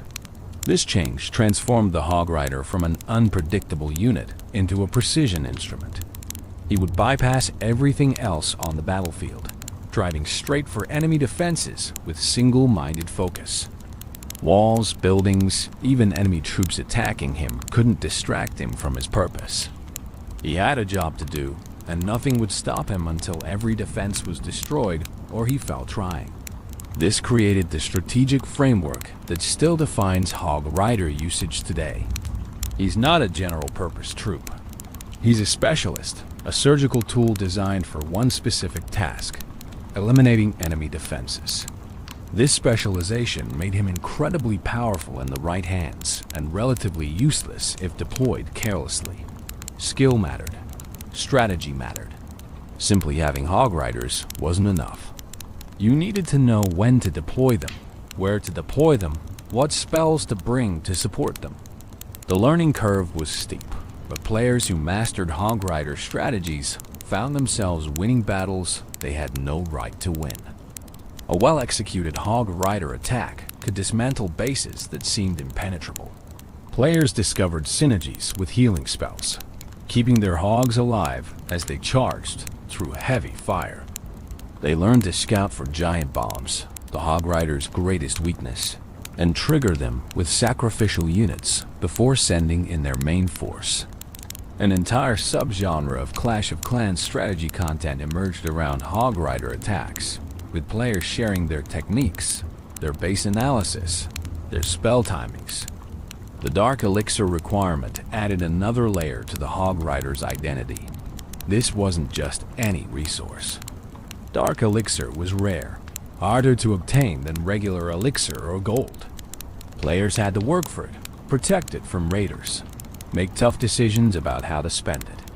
Choosing to train Hog Riders meant not using that dark elixir for other purposes, for upgrading heroes or unlocking other dark troops. This scarcity added weight to every Hog Rider deployment. You couldn't be wasteful. Every unit represented significant investment, and losing them carelessly hurt in a way that losing cheaper troops didn't. But the flavor text accompanying the Hog Rider added something special to his identity. Having tamed the fierce leaping hog, the Hog Rider punishes those who hide behind their puny walls. Fueled by Dark Elixir, these warriors have never known defeat. That last line is particularly significant. Never known defeat. It's a bold claim, establishing the Hog Rider not just as effective, but as dominant. Unbeatable. Every player who chose to train Hog Riders was buying into that identity, claiming for themselves a piece of that undefeated legacy. Of course, in practice, Hog Riders could be defeated. They were stopped by well-placed defenses, countered by smart base designs, eliminated by players who knew how to defend against them. But that flavor text wasn't really about mechanical gameplay. It was about spirit, about the attitude that defined this warrior. Hog Riders charged into battle believing they couldn't be beaten, and that confidence was infectious. Players felt it when they deployed their Hog Riders.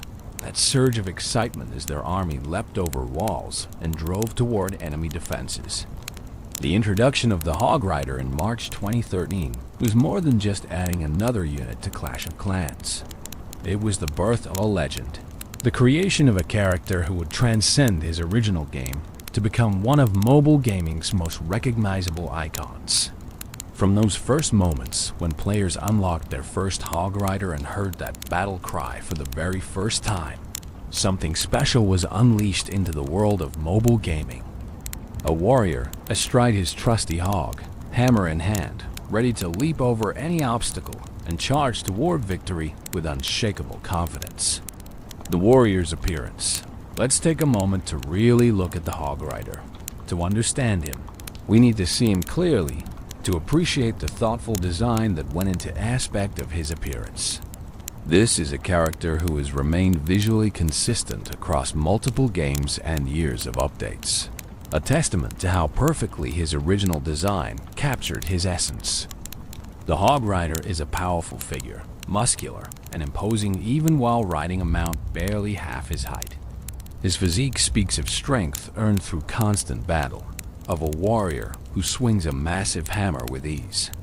But there's also an agility to him, a quickness that comes through in his animations, the way he moves with his hog in perfect synchronization. This isn't a lumbering brute. This is a trained warrior at peak physical condition. His skin is dark and sun-weathered, the complexion of someone who spends their life outdoors, charging across battlefields under open skies. This isn't pale dungeon-dwelling darkness or mysterious magical shadow.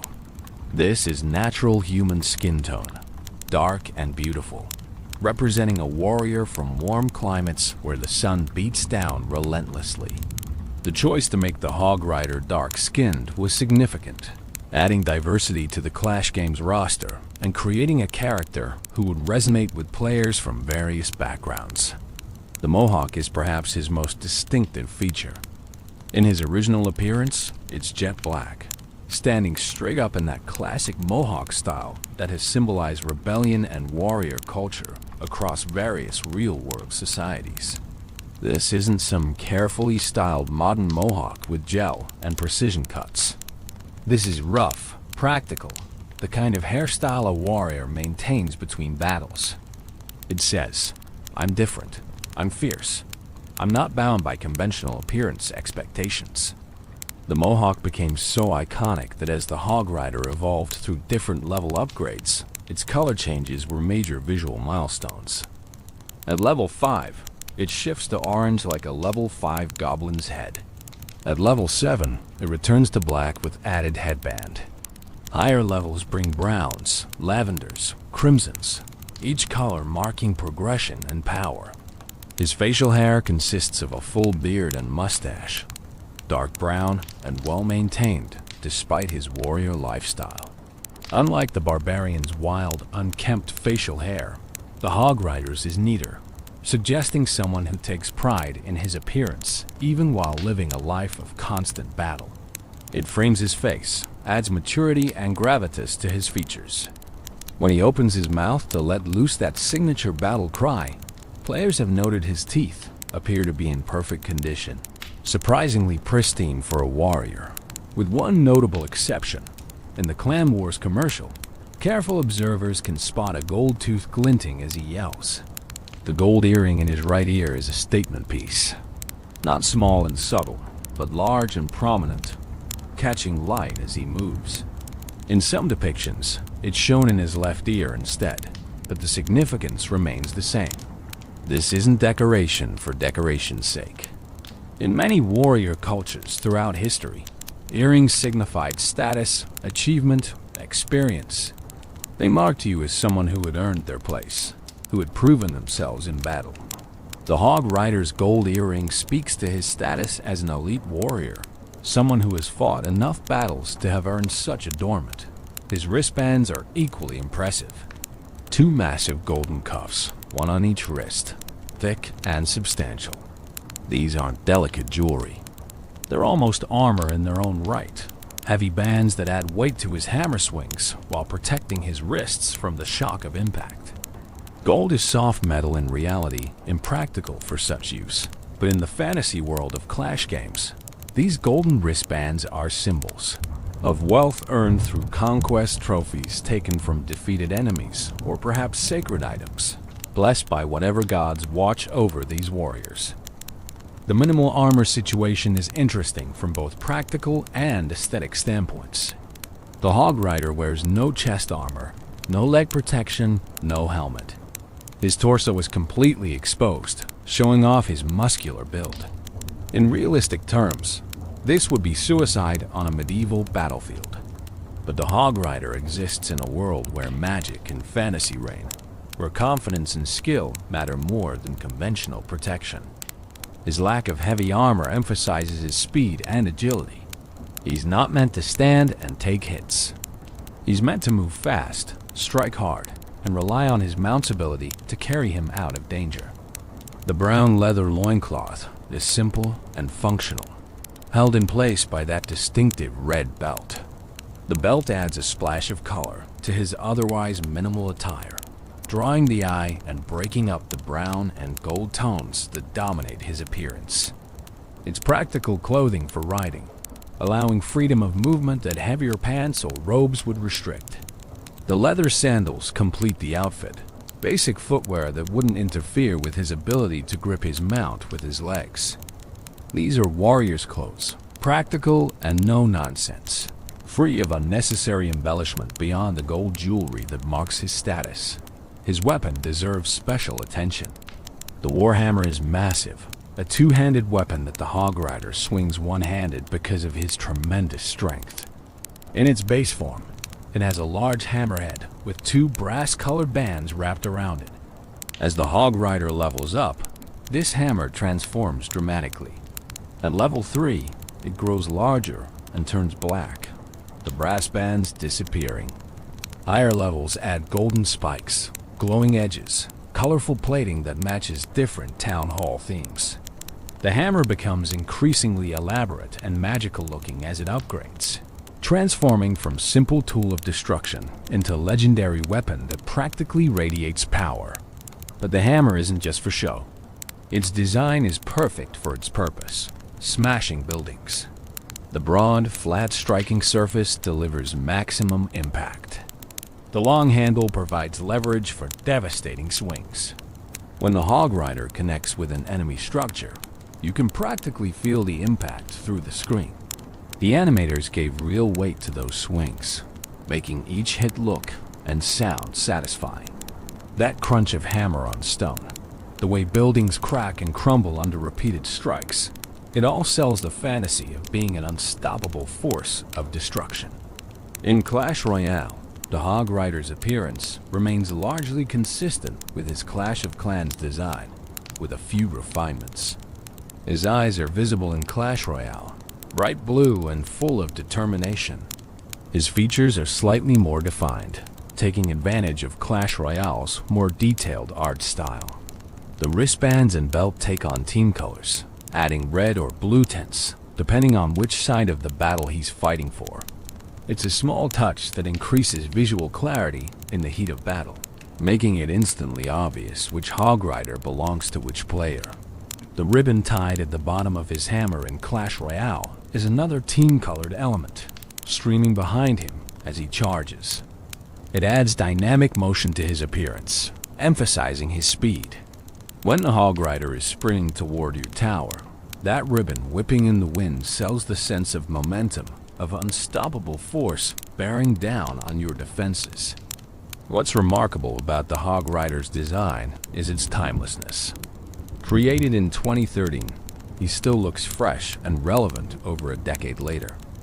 Good character design transcends trends, creates something that feels right regardless of what's currently popular in gaming aesthetics.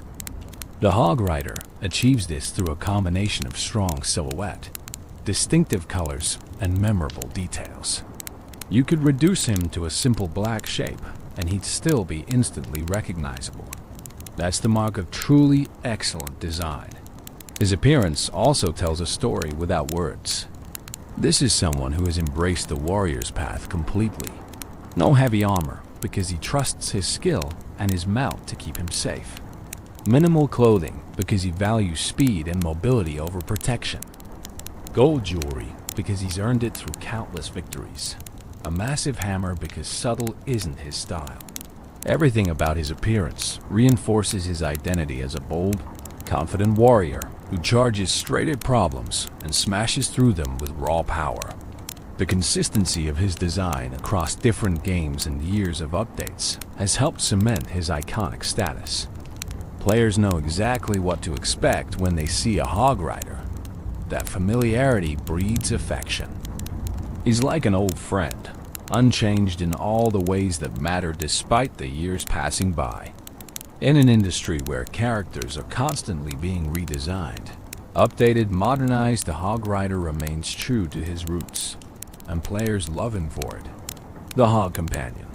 We cannot discuss the Hog Rider without giving proper attention to his faithful companion, the Hog itself. This isn't just a mount, a simple vehicle to carry the warrior into battle. The relationship between rider and hog is something deeper, a partnership built on trust and mutual understanding. The hog is as much a character as the warrior riding him, with its own personality and presence that shines through in animations, commercials, and gameplay. The species of hog the hog rider has tamed is believed to be Phacochirus africanus, the common warthog. This is a real species native to Africa, and the choice is brilliant for multiple reasons. Warthogs are smaller than the massive boars found in some fantasy settings, but they're also more agile. This explains the hog rider's impressive speed, his ability to move quickly across the battlefield while other mounted units lumber along. Warthogs are surprisingly fast animals in reality, capable of reaching speeds up to 30 miles per hour in short bursts. They're tough, adaptable, and possess those distinctive tusks that the game's hog displays prominently. Those tusks serve a practical purpose in the design. They provide a natural attachment point for the leather bridle the hog rider uses to control his mount. Looped around the tusks, the bridle gives the rider control without requiring bit and reins like a horse would need. It's a detail that shows thought went into how this partnership would actually function. The tusks also add to the hog's intimidating appearance, making it clear this is no domestic pig, but a wild, powerful animal that has been tamed through the warrior's skill and determination. The size relationship between rider and hog is interesting. The hog is described as being about half the height of the rider, which sounds small until you remember. Warthogs in reality stand about 2 to 2.5 feet at the shoulder and can weigh up to 250 pounds. That's a substantial animal, certainly capable of carrying a human rider, though the hog rider's impressive physique suggests he's no lightweight. The bond between them must be incredibly strong for the hog to bear his weight battle after battle, charging into danger at his command. What truly sets the hog apart as a character, though, is the personality Supercell has given it through various commercials and media appearances. In the Clash Royale series and various advertisements, the hog is shown to be remarkably intelligent, perhaps even as intelligent as a human. We see hogs playing cards with their riders, carefully grooming themselves in bathtubs, training alongside their warriors, and even singing in English with that same high-pitched voice associated with the hog rider's battle cry. This raises fascinating questions about the nature of these creatures in the Clash universe. Are they actually intelligent enough to understand human language, to engage in complex strategic thinking? The commercials strongly suggest they are. When the hog rider calls out, the hogs respond not just with trained reflexes, but with what appears to be genuine understanding and enthusiasm. They're not being forced into battle. They're choosing to fight alongside their riders, partners in the truest sense of the word. This elevates their relationship beyond master and mount into something more like equals, comrades in arms who happen to have very different body types. The hogs show distinct personalities in these depictions. Some appear more serious and focused, others playful and mischievous. One famous image from promotional material shows a hog soaking in a bathtub, completely relaxed, enjoying a moment of peace between battles. Another shows hogs engaged in what appears to be a card game, studying their hands with the concentration of seasoned gamblers. These aren't mindless beasts. They have inner lives, preferences, personalities that make them characters rather than mere accessories. The taming of these fierce leaping hogs is mentioned in the hog rider's description. Having tamed a fierce leaping hog, the hog rider punishes those who hide behind their puny walls. This single line carries significant weight. These are fierce animals, wild and dangerous in their natural state. The fact that the hog rider has not just tamed one, but formed a partnership with it speaks to his skill, his patience, his ability to connect with these creatures on a deeper level than simple domination would allow. You don't train an intelligent being through force alone. You earn their trust, prove yourself worthy of their loyalty. The leaping ability is central to the hog's value as a mount. In game mechanics, this is represented by the ability to jump over walls, but think about what this means in practical terms. The hog must be incredibly powerful in its legs, able to launch both itself and its heavily armed rider clear over barriers that stop other ground troops. It must have the courage to charge toward enemy fortifications without hesitation, trusting its rider to protect it while it provides the mobility that makes their partnership so effective. This isn't a timid animal. This is a creature that shares its rider's fearlessness, that charges into danger with the same enthusiasm evident in that battle cry. As the Hog Rider gains levels in Clash of Clans, the Hog also evolves visually. At higher levels, it gains its own armor, protective plating on its head and face. The armor is gold or team-colored, depending on the level, matching the increasingly elaborate transformations of the rider's hammer. But even with armor, the Hog retains its essential character. It's not being weighed down or transformed into something else. It's being enhanced, protected, given tools to survive longer in increasingly dangerous battles, while maintaining the speed and agility that define it. The relationship between specific Hog Riders and their hogs isn't really explored in the games themselves, but promotional material and fan interpretations have filled this gap. Each hog is unique, with its own relationship to its rider. Some pairings might be new, a young warrior just beginning to bond with his mount. Others might span years or even decades. Veteran partnerships where rider and hog know each other so well they can anticipate each other's moves without any visible signals. There's something beautiful about this partnership that resonates with players. Humans have formed bonds with animals throughout our history, using horses, dogs, birds, and countless other species as partners in various endeavors. The Hog Rider and his hog tap into that ancient tradition while adding fantasy elements that make it even more compelling. This isn't a horse carrying its rider out of trained obedience. This is an intelligent being choosing to charge into battle alongside its warrior companion, sharing the danger and the glory. The hog's jumping animation in both games deserves special mention. It's not a simple hop. It's a powerful launch, the hog gathering itself and springing into the air with visible force. When it lands on the other side of a wall, there's weight to the impact, the hog absorbing the landing through its powerful legs before immediately resuming its charge. The animation sells the fantasy perfectly, making you believe this creature really could carry an armored warrior over walls that stop other ground troops cold. In Clash Royale specifically, the river jumping ability is iconic. When the Hog Rider approaches the river in the middle of the arena, he doesn't slow down or hesitate. The hog gathers itself and leaps, sailing over the water in a perfect arc. During this jump, the Hog Rider is invulnerable to ground attacks, but air troops can still target him. This creates interesting strategic considerations. The jump provides a brief window of safety, but you're committed once you start that leap. The hog's courage and power make that jump possible, transforming a potentially dangerous river crossing into an advantage. The hog and the Hog Rider's partnership represents qualities that complement the warrior's own traits.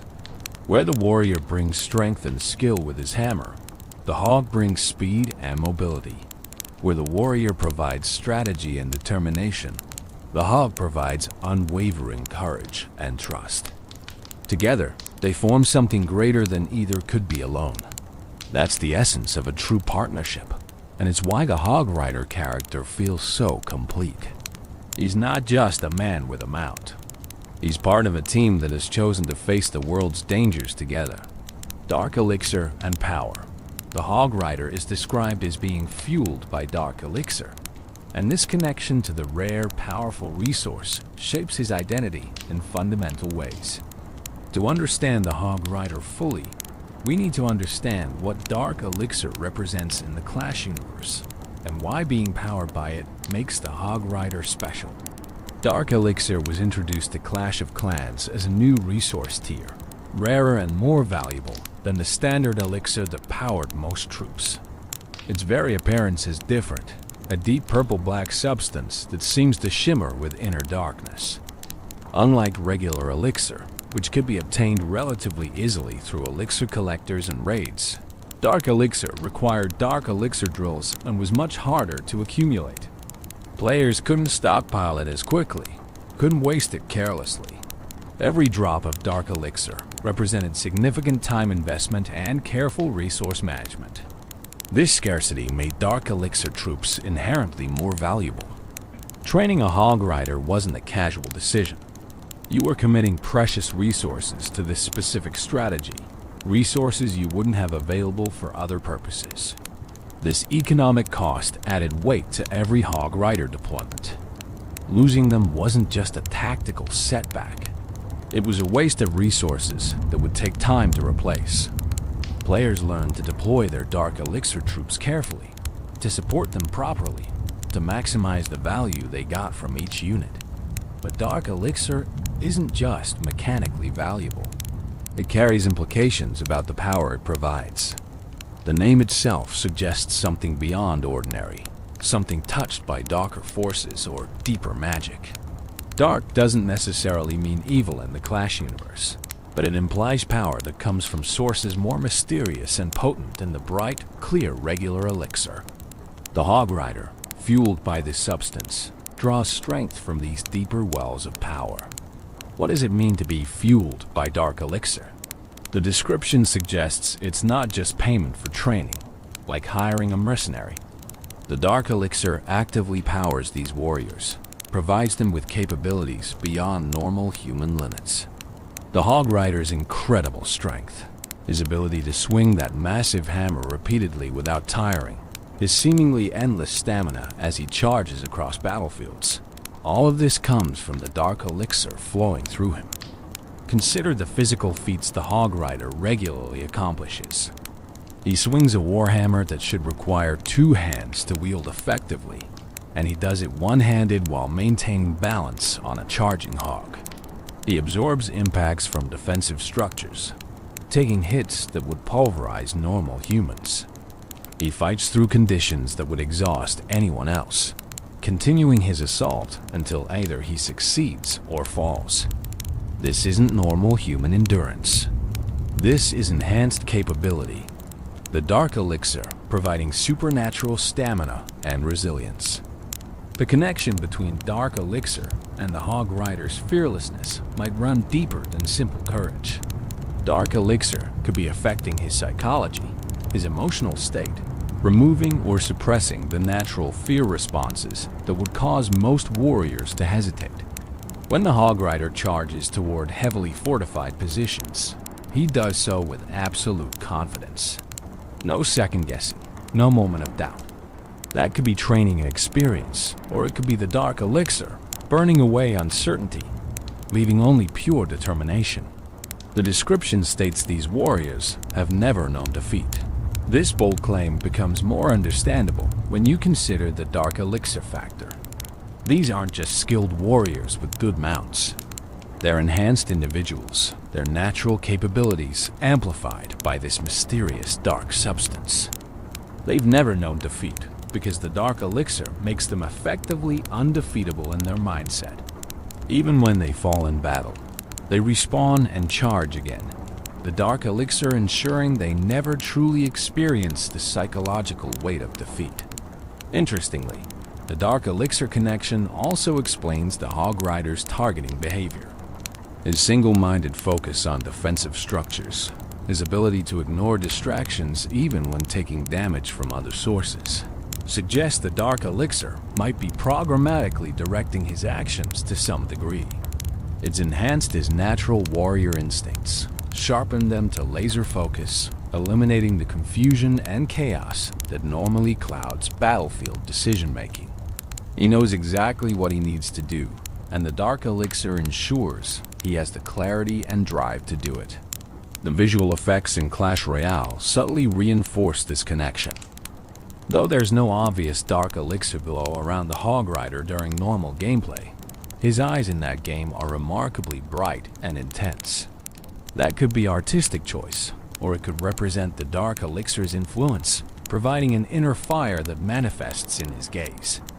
When he charges, there's an energy to his movements that seems almost supernatural, an intensity that goes beyond normal physical action.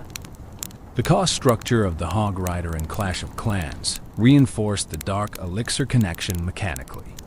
At lower levels, training a Hog Rider required 40 Dark Elixir per unit. At maximum level, that cost rose to 100 Dark Elixir. These weren't trivial amounts, especially in the earlier years of the game when Dark Elixir was even harder to accumulate than it is today. Every Hog Rider represented a significant investment, a conscious choice to channel your precious Dark Elixir into this specific unit, rather than saving it for hero upgrades or other dark troops.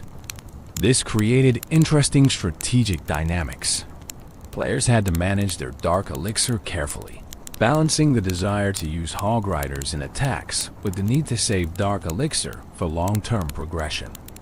Successful Hog Rider attackers often targeted bases with Dark Elixir storages, using their Hog Riders to steal the very resource needed to train more Hog Riders. It was a self-sustaining cycle if you were skilled enough. Use your Hog Riders to steal Dark Elixir. Use that Dark Elixir to train more Hog Riders. Repeat. Players who mastered this loop could maintain large Hog Rider armies without depleting their reserves. The Dark Elixir connection also ties the Hog Rider into the broader lore of the Clash universe. Dark Elixir powers other significant units: minions, Valkyries, golems, witches, lava hounds. These are all powerful, somewhat mysterious troops with capabilities that go beyond normal warriors. The Hog Rider belongs in this company, a Dark Elixir elite whose powers set him apart from ordinary troops. He's not just another soldier. He's a dark-powered champion, fueled by forces that most warriors never touch. In Clash Royale, the Dark Elixir connection becomes more metaphorical since that game doesn't use Dark Elixir as a resource. But the character carries that identity forward. The Hog Rider in the arena is still that same Dark Elixir-fueled warrior from Clash of Clans. He brings that intensity, that enhanced capability, that unbeatable spirit with him through the arena doors. The 4 elixir cost to deploy him in Clash Royale is a bargain compared to his capabilities. A reflection, perhaps, of the Dark Elixir enhancement, making him more cost-effective than normal troops. The relationship between the Hog Rider and his Dark Elixir fuel raises philosophical questions about identity and agency. Is the Hog Rider's fearlessness truly his own, or is it chemically induced by the Dark Elixir? Does it matter? If the Dark Elixir removes his ability to feel fear, is he still courageous for charging into battle? These are interesting questions without clear answers, adding depth to what could have been a simple, strong warrior on a Hog character. One interpretation is that the Dark Elixir doesn't create the Hog Rider as qualities, but amplifies what was already there. The warrior was brave before the Dark Elixir. The enhancement just removes the physical and mental limitations that would normally restrict his courage. He was strong before, but Dark Elixir lets him express that strength fully. He was determined before, but Dark Elixir ensures nothing can shake that determination. In this reading, the Dark Elixir is revelatory rather than transformative. It shows who the Hog Rider truly is beneath human limitations. The never-known defeat line becomes particularly interesting through this lens. If Dark Elixir removes the psychological impact of defeat, then even when the Hog Rider falls in battle, he genuinely doesn't process it as defeat. He tried his best, he gave everything, and now he'll respawn and try again. There's no shame, no discouragement, no way to failure. Each battle is fresh, untainted by previous setbacks. That's a powerful advantage, perhaps more valuable than enhanced strength or speed. The ability to approach every battle with complete confidence, unweighed by past failures, makes the Hog Rider psychologically unbeatable, even when he's tactically defeated. This connects to the broader community experience with Hog Rider gameplay. Players who master Hog Rider strategies often talk about the mindset required. You can't play tentatively. You can't second-guess. You have to commit fully to the attack, trust your skill and your supporting troops, and charge forward with confidence. It's almost as if using Hog Riders successfully requires players to channel that same dark elixir-enhanced mentality. You have to become fearless, at least within the context of the game, to truly succeed with this strategy. The Dark Elixir connection also explains why Hog Riders work so well together. In the commercials, and in mass Hog Rider attacks, we see groups of these warriors operating with perfect coordination. The Dark Elixir might provide a kind of shared consciousness, or at least enhanced mutual understanding. Warriors fueled by the same dark substance naturally work together, their movements synchronized, their purposes aligned. This makes large-scale Hog Rider attacks feel less like individual units and more like a unified force, a wave of dark elixir-enhanced warriors moving as one. The practical reality is that Dark Elixir, as a game mechanic, shaped the Hog Rider's identity in fundamental ways. It made him special, rare, powerful. It justified his incredible abilities and explained his fearless attitude. It created economic considerations that affected how players used him. And it connected him to the darker, more mysterious side of the Clash universe, making him more than just a strong troop but a champion touched by deeper powers. All of this combined to create a character who felt significant, who mattered in ways that ordinary troops didn't, who left an impact on players that went far beyond his mechanical effectiveness. The art of wall leaping, the ability to jump over walls, is the Hog Rider's defining mechanical characteristic, the feature that sets him apart from every other ground troop and shapes how he's used strategically. But beyond the simple game mechanics, wall leaping represents something profound about the Hog Rider's character and approach to obstacles. Where others see barriers, he sees minor inconveniences. Where others must go around or break through, he simply goes over. This mentality defines everything about how the Hog Rider engages with the world. Think about what walls represent in fortress design, both in games and throughout human history. Walls are the fundamental element of defense. They create separation between inside and outside, safe and dangerous, protected and vulnerable. Good walls mean safety. Strong walls mean security. For thousands of years of human warfare, walls were the primary means of protection for settled populations. Cities were defined by their walls. Castles were built around walls. Entire military strategies revolved around either defending walls or breaching them. In Clash of Clans, walls serve this same essential purpose. Players spend enormous amounts of resources upgrading their walls, progressing through multiple levels from basic wooden barriers to powerful gold, crystal, and even lava-themed walls at the highest levels. Wall placement is a fundamental skill in base design. Creating compartments, funneling enemy troops into kill zones, protecting key structures behind multiple wall layers. These are core defensive strategies. Walls matter. They're not just decorative. They're the foundation of base defense. And then the Hog Rider arrives and completely ignores them. He doesn't break them down like wall breakers. He doesn't slowly destroy them like other troops might. He simply leaps over them as if they aren't even there. The first time players experienced this mechanic, it was revelatory. Here was a completely different approach to the wall problem that had defined Clash of Clans strategy. You didn't need to bring wall breakers if you had Hog Riders. You didn't need to create a funnel to guide your troops through open wall sections.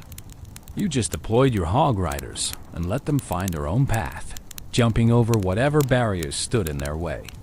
The animation of the wall jump is crucial to selling this mechanic. The hog gathers itself, crouches slightly, then launches into the air with visible power. The Hog Rider leans forward in the saddle, balancing himself as his mount sails over the wall.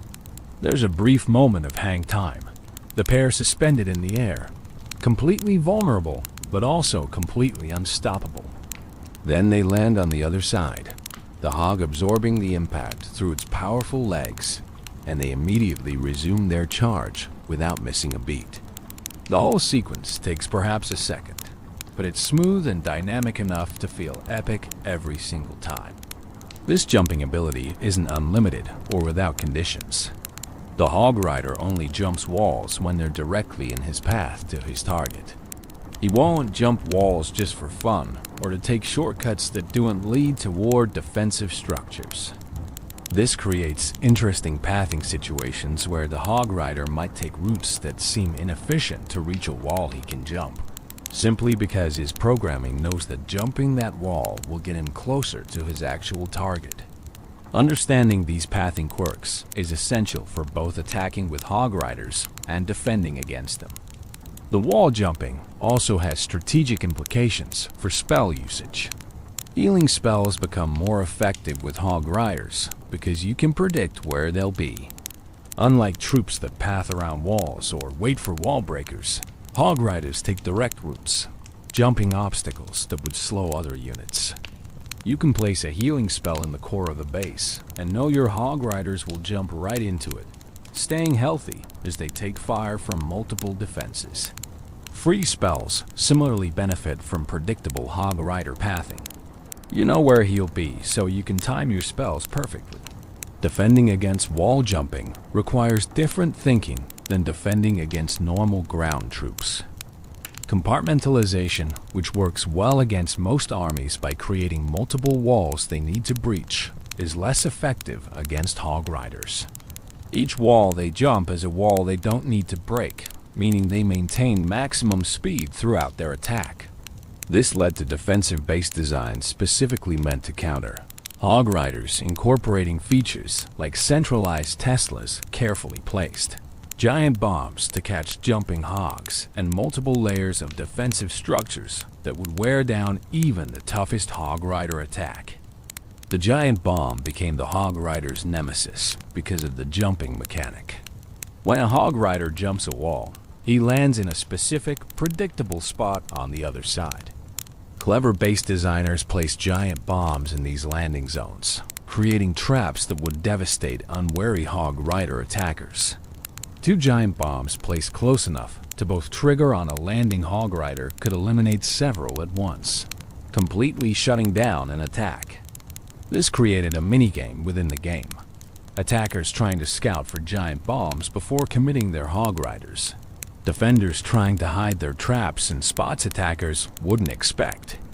The wall jumping ability also affected the Hog Rider's identity in ways beyond pure mechanics. It made him feel special, different, operating under rules that didn't apply to other troops. There is a satisfaction to deploying Hog Riders and watching them completely bypass walls that your opponent spent thousands of resources upgrading. Those maxed out walls that would stop a giant or golem army cold? Meaningless against Hog Riders. It's a power fantasy, and the Hog Rider delivers it perfectly. In Clash Royale, wall jumping translated into the ability to cross the river that divides the arena. This river serves a similar purpose to walls in Clash of Clans, creating a boundary that most ground troops must respect. But the Hog Rider doesn't respect boundaries. When he reaches the river, he jumps it in a beautiful arc, his hog's powerful legs launching them over the water. During this jump, they are briefly airborne, invulnerable to ground targeting troops, but exposed to air targeting units. This creates interesting interactions where timing matters. Deploy a mini PEKKA just as the Hog Rider jumps, and it'll miss him. Deploy it just after he lands, and it'll catch him perfectly. The river jump also serves as a psychological barrier breaker. When your opponent drops a Hog Rider at the bridge and you watch him leap that river, there's an immediate sense of threat. He's coming, and normal defensive positioning won't fully protect you. The river that should slow him down doesn't.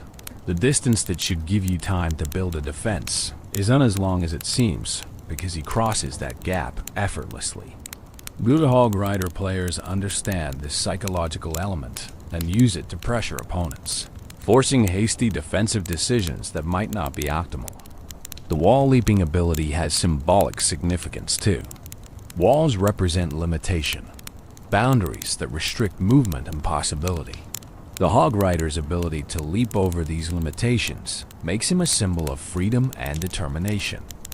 He doesn't accept the constraints that bind others. He doesn't let obstacles stop him. This resonates with players on a level beyond game mechanics. We all face walls in our lives, barriers that seem insurmountable. The Hog Rider reminds us that sometimes the solution isn't to break through or go around, but to find a way over, to refuse to let obstacles define what's possible. Technically, the wall jumping also showcases excellent game design. It's a unique mechanic that's immediately understandable, visually clear, and creates interesting strategic depth.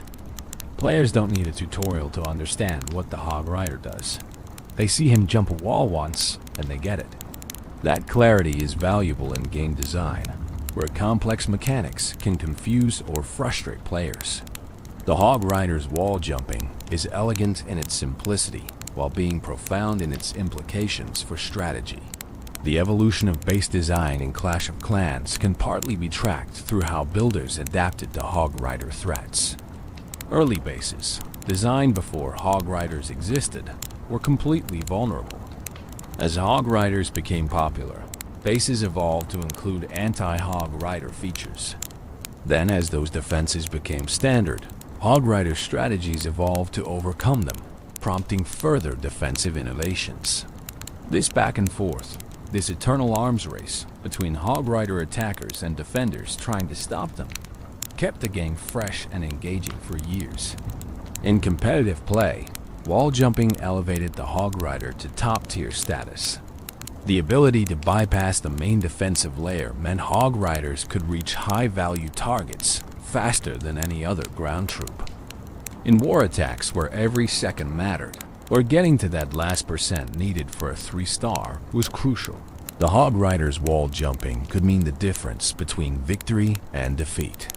Professional players mastered the timing, placement, and supporting troops needed to maximize Hog Rider effectiveness, creating attack strategies that became famous in the community. The wall jumping mechanic also allowed for creative plays that delighted both players and spectators. Jumping into an opponent's core to eliminate a critical defense, leaping over carefully designed channeling walls that would have funneled other troops into traps reaching town halls or clan. Castle troops that seemed perfectly protected these moments. Created stories, players shared highlights that got posted to YouTube, legendary attacks that entered community memory.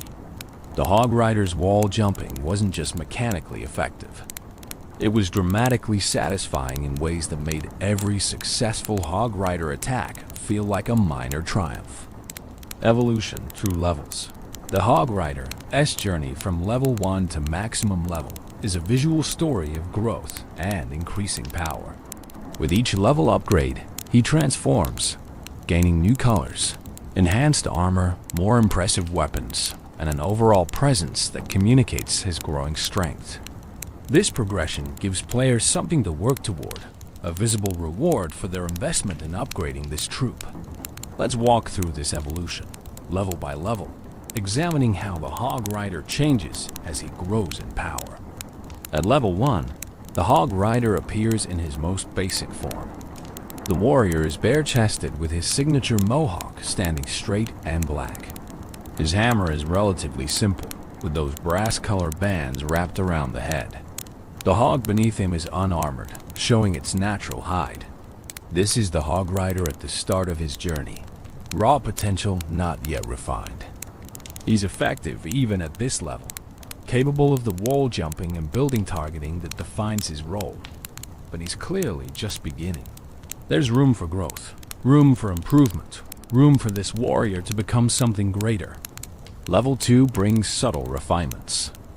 The Hog Rider maintains his general appearance, but there's slightly more detail in his features, a bit more definition in his musculature.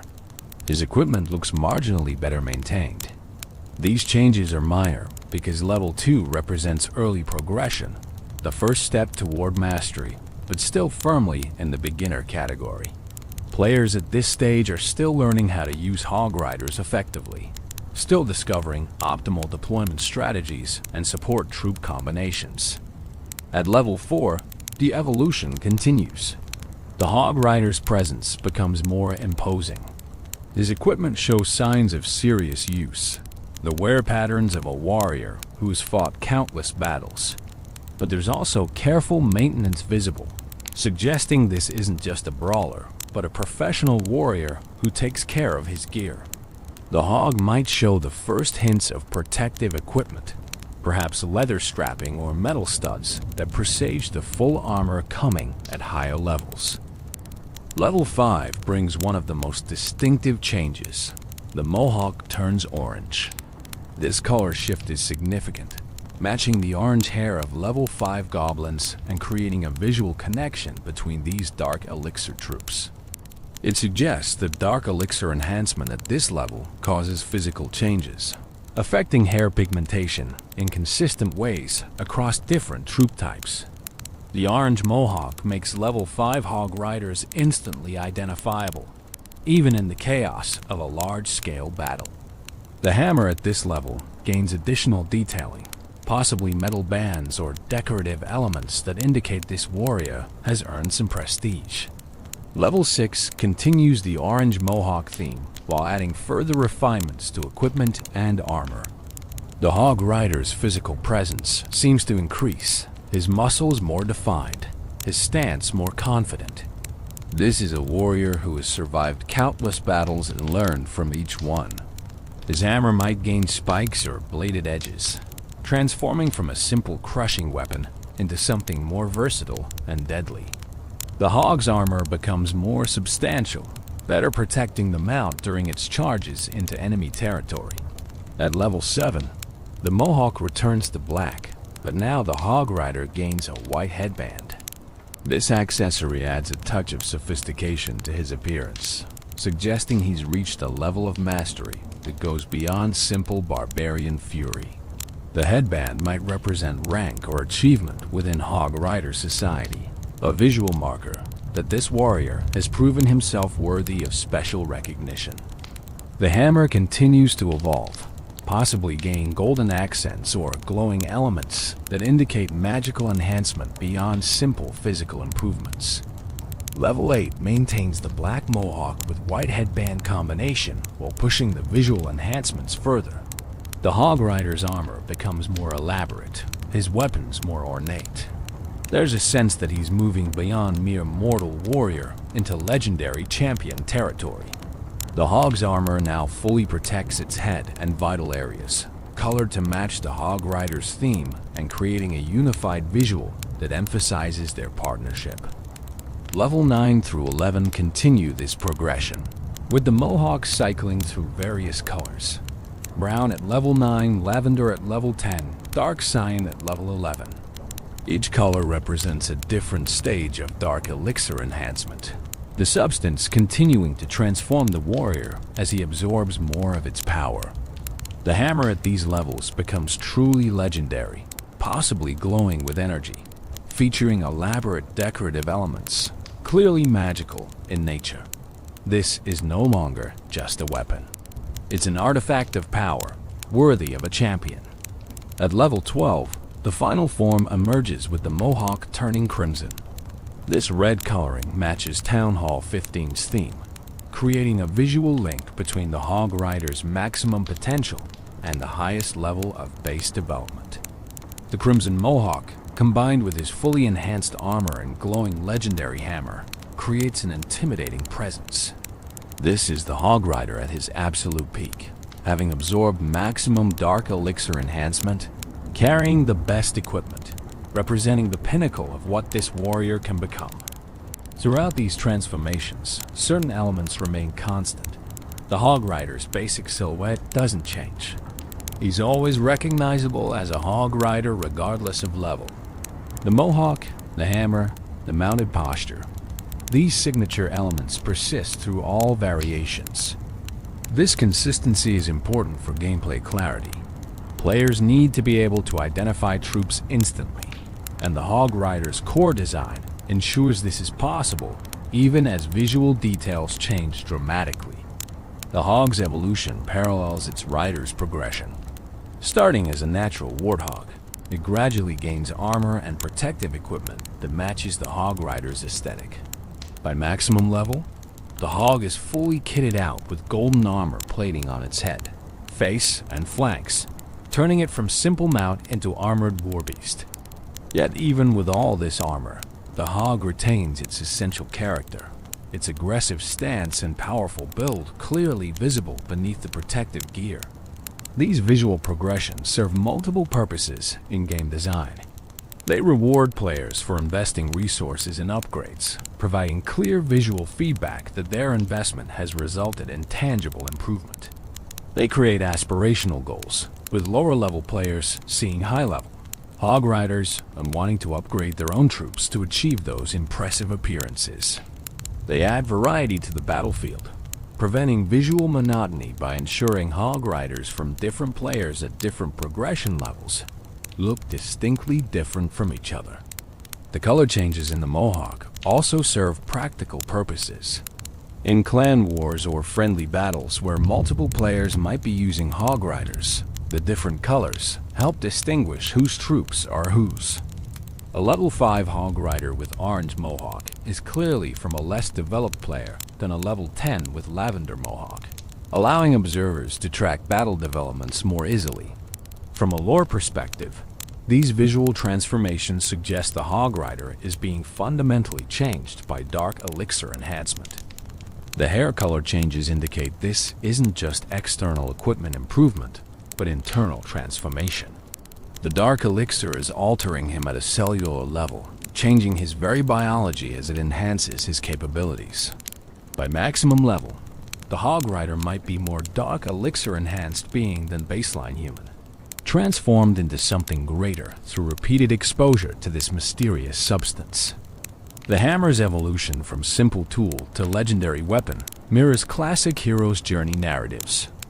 The young warrior starts with basic equipment, but through experience, achievement, and progression, he earns access to increasingly powerful weapons until finally wielding something that borders on mythical.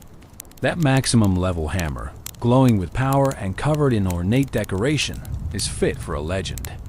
It's the weapon a Hog Rider earns through countless battles, countless walls jumped, countless defenses destroyed. In Clash Royale, the Hog Rider appears at what would essentially be his maximum level from Clash of Clans, representing the pinnacle version of this troop.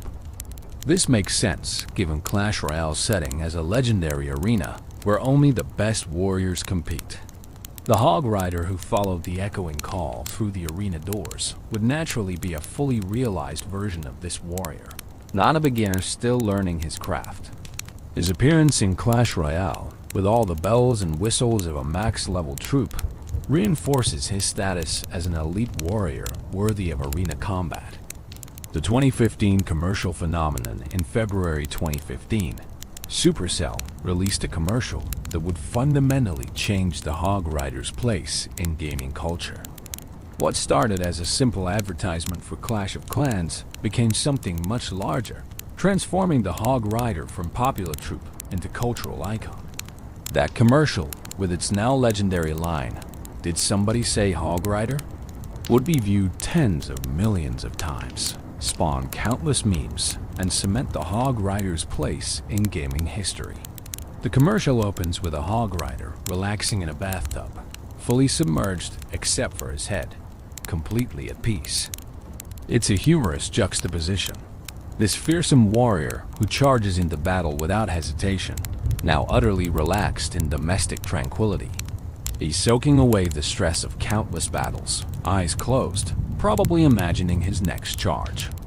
Then, in the distance, barely audible at first, comes the call, "Hog Rider." The effect is immediate. The Hog Rider's eyes snap open. He sits up straight in the tub. Water sloshes everywhere as he rises, dripping and alert, every muscle tensed. "Did somebody say Hog Rider?" he asks in that distinctive, high-pitched voice. It's a line delivery that somehow manages to be both questioning and absolutely certain. He knows what he heard. He knows what it means. And he knows exactly what he needs to do. What follows is pure magic. We see Hog Riders across the landscape, responding to the call. One drops his cards mid-game, abandoning his hand without hesitation. Another stops grooming his mohawk, the styling session forgotten. A third interrupts his meal. Whatever they're doing, wherever they are, the call cannot be ignored. These warriors have heard the summons, and they will answer.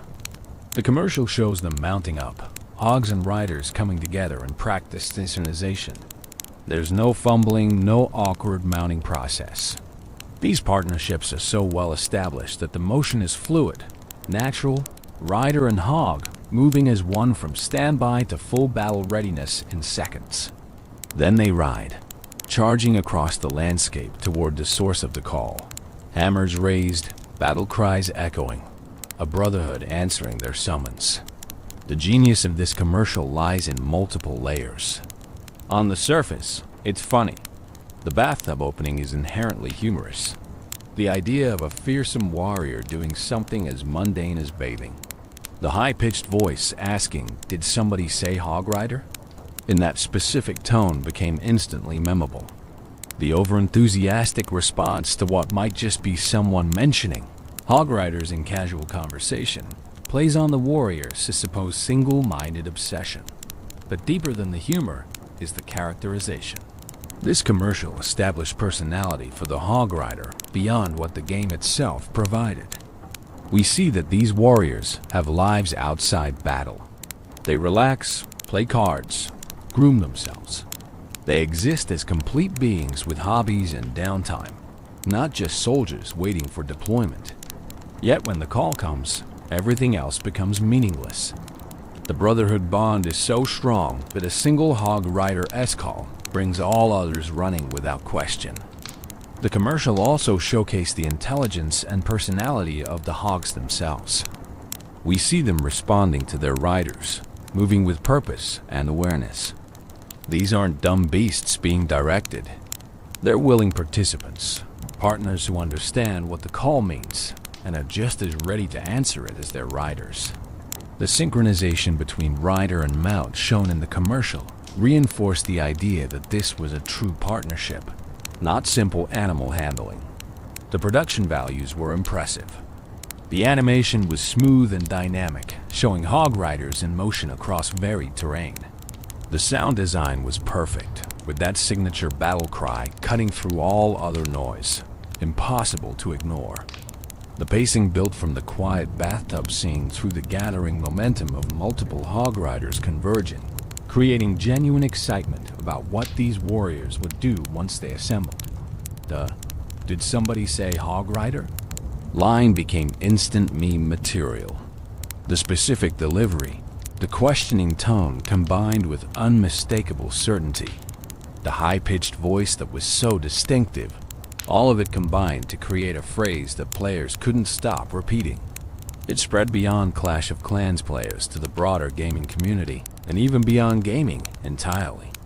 People who had never touched Clash of Clans knew that line, could mimic that delivery, understood the reference when they heard it. This phenomenon is rare in mobile gaming advertising. Most game commercials, even successful ones, don't create cultural moments that transcend their original purpose. They might drive installs, might increase engagement among existing players, but they don't become part of the broader cultural conversation. The Hog Rider commercial did exactly that.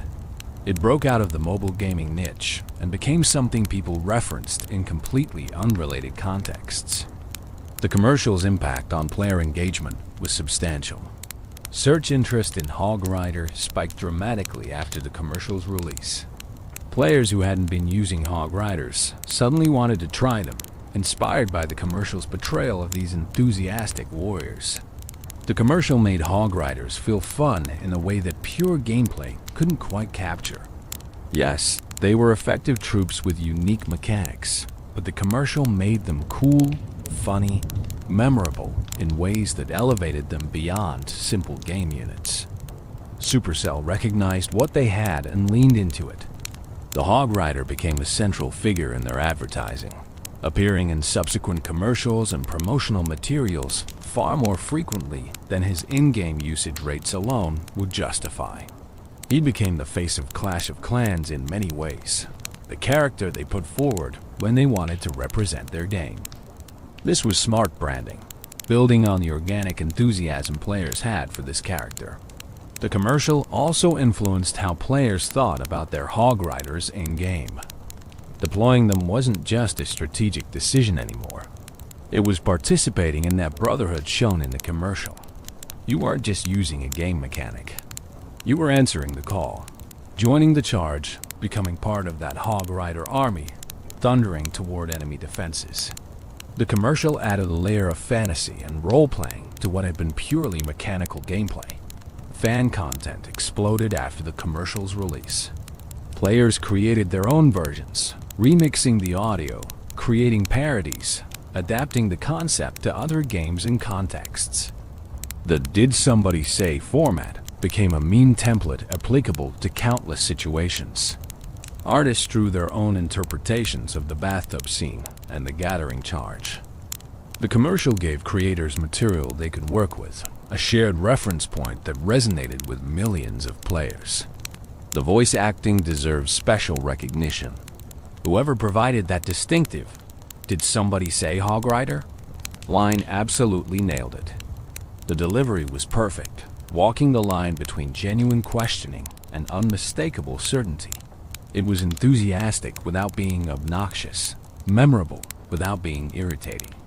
That's incredibly difficult to achieve. And the voice actor's performance was crucial to the commercial's success and longevity in meme culture. The commercial also demonstrated Supercell's understanding of their community.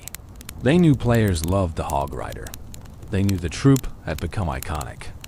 Rather than playing it safe with generic advertising, they created something that celebrated what made the hog rider special. That amplified his character, that gave players a reason to love him even more. It was advertising that felt like a gift to the community rather than a sales pitch, even though it was absolutely designed to drive engagement and revenue. Years later, "Did Somebody Say Hog Rider?" remains instantly recognizable to anyone who was part of the Clash community during that era. New players discover the commercial and are initiated into the meme. It has staying power that most advertising can only dream of achieving.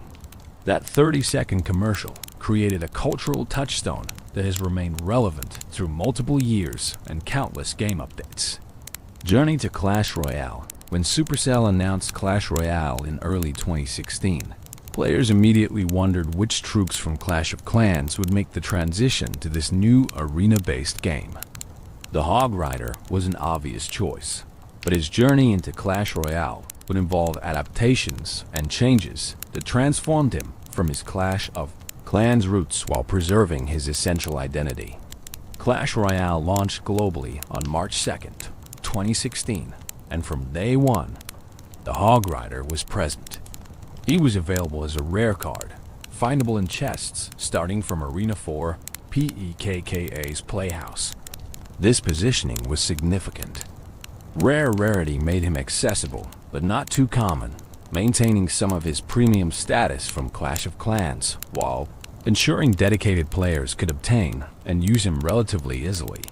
Locking him behind Arena 4 meant newer players had to progress through the game before accessing this powerful unit, creating an aspirational goal. The card description gave him a new backstory that tied into the Clash Royale setting specifically.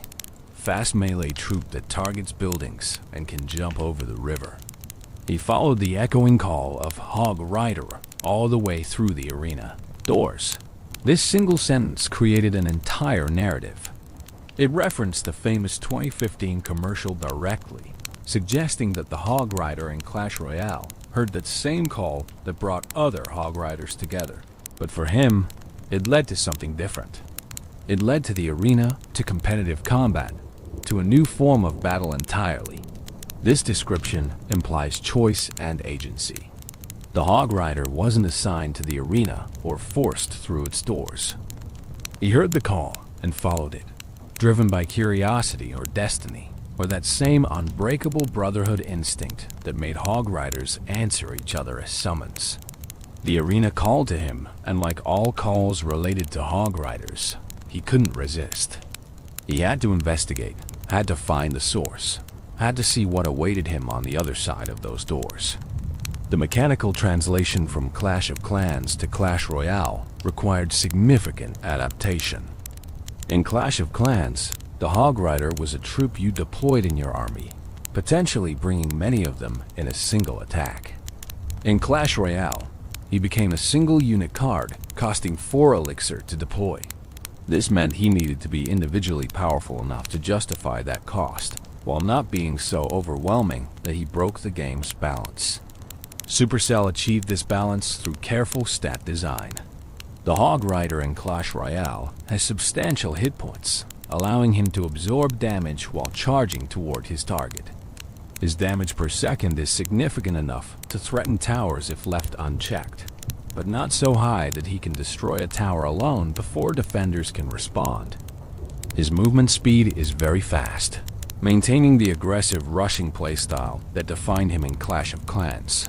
And crucially, he retained his signature ability to jump over the river, adapting his wall-jumping mechanic to Clash Royale's different battlefield layout.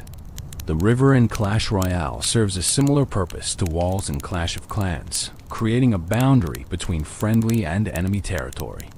Most ground troops must cross the river by using the 2 bridges, creating predictable paths that defenders can prepare for. The Hog Rider's ability to jump the river anywhere means he can appear from unexpected angles, forcing defenders to maintain awareness of a wider area. This jump also provides a brief moment of invulnerability to ground attacks, though air targeting troops can still hit him mid-leap. Visually, the Clash Royale Hog Rider receives some refinements compared to his Clash of Clans counterpart. The art style of Clash Royale is slightly more detailed and polished, and the Hog Rider benefited from this. His features are more defined, his armor and equipment more clearly rendered.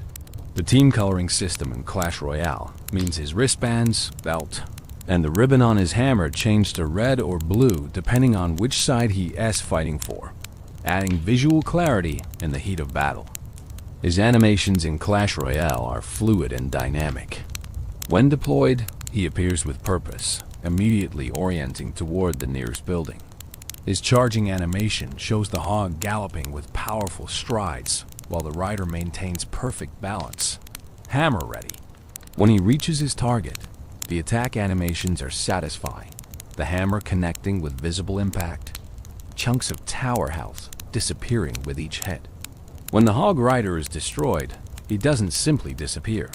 He falls from his hog in a way that feels weighty and final, the defeat meaningful rather than abstract. The sound design also received attention. That signature battle cry remains, but Clash Royale added impact sounds, the thunder of hooves on stone, the crash of hammer against tower. These audio cues provide feedback without requiring players to watch the Hog Rider constantly. Experienced players can hear a Hog Rider deployment and know exactly what's happening without looking, allowing them to multitask and manage other threats simultaneously. The Hog Rider's role in Clash Royale meta evolved over the years, but certain fundamental truths remained constant. He's a win condition, a card capable of dealing significant tower damage if your opponent can't counter him effectively. He's best supported by spells and cheap units that can eliminate or distract defending troops, allowing the Hog Rider to connect with the tower. He's vulnerable to buildings that pull him away from his intended target, to swarm troops that surround and eliminate him, and to high damage units that can eliminate him quickly. This created a fascinating strategic depth. Playing Hog Rider successfully required understanding these counters and playing around them. You couldn't just drop a Hog Rider at the bridge every time you had 4 elixir and expect to win. You needed to bait out counters, keep track of what your opponent had played, calculate elixir advantages, and strike at optimal moments when your opponent couldn't properly defend. Mastering Hog Rider gameplay meant mastering Clash Royale's fundamental mechanics. Elixir management, card rotation, prediction plays, and reading your opponent's strategy. The transition to Clash Royale also changed the Hog Rider's relationship to other troops. In Clash of Clans, he was part of your army, fighting alongside your other troops in cooperative assaults. In Clash Royale, he's a card in your deck, part of a strategic composition but often deployed independently. This changed how players thought about him. He wasn't just a member of your army anymore. He was a tool, a specific answer to specific situations. A card you played when conditions were right, rather than a troop you always brought to every battle. The Clash Royale setting also gave the Hog Rider a different narrative context. In Clash of Clans, he was raiding villages, attacking bases built by other players. There was an implied story of conflict between clans, of territorial disputes, of resource competition. In Clash Royale, the arena setting suggests something different. This is sport competition, warriors testing themselves against each other in structured combat. The Hog Rider heard the call and found himself in this gladiatorial setting, a place where his skills could be tested against the best warriors from across the Clash universe. This shift from raider to competitor adds an interesting dimension to his character. The Clash of Clans Hog Rider was a conqueror, attacking enemy villages to steal resources and earn trophies. The Clash Royale Hog Rider is an athlete, a professional warrior competing in organized matches. He still has that same aggressive charging energy, still targets buildings with single-minded focus, but the context has changed. He's not destroying defenses to breach bases anymore. He's destroying towers to win matches, to climb ranks, to prove himself in the arena. The card leveling system in Clash Royale created a different progression path than Clash of Clans. Instead of upgrading through laboratory research, the Hog Rider levels up through collecting cards and spending gold. This made progression feel more personal. Each Hog Rider card you collected brought you incrementally closer to the next level. Opening a chest and seeing multiple Hog Riders felt rewarding in immediate, tangible ways. And because Clash Royale uses a card collection system, the Hog Rider became something you accumulated, built up over time, invested in through dedicated play. Trading added another dimension to this. Players could request Hog Rider cards from clanmates or trade duplicates for the cards they needed. This created a social element around progression, with clans coordinating donations and trades to help members level up their preferred decks. The Hog Rider, being a popular card, was frequently requested and traded, making him a currency of sorts within clan economics. The journey from Clash of Clans to Clash Royale represented both continuity and change for the Hog Rider. His core identity remained intact: fast, aggressive, building targeting, obstacle jumping. But the new setting, new mechanics, and new strategic context transformed how players experienced and understood him. He wasn't just the same character in a different game.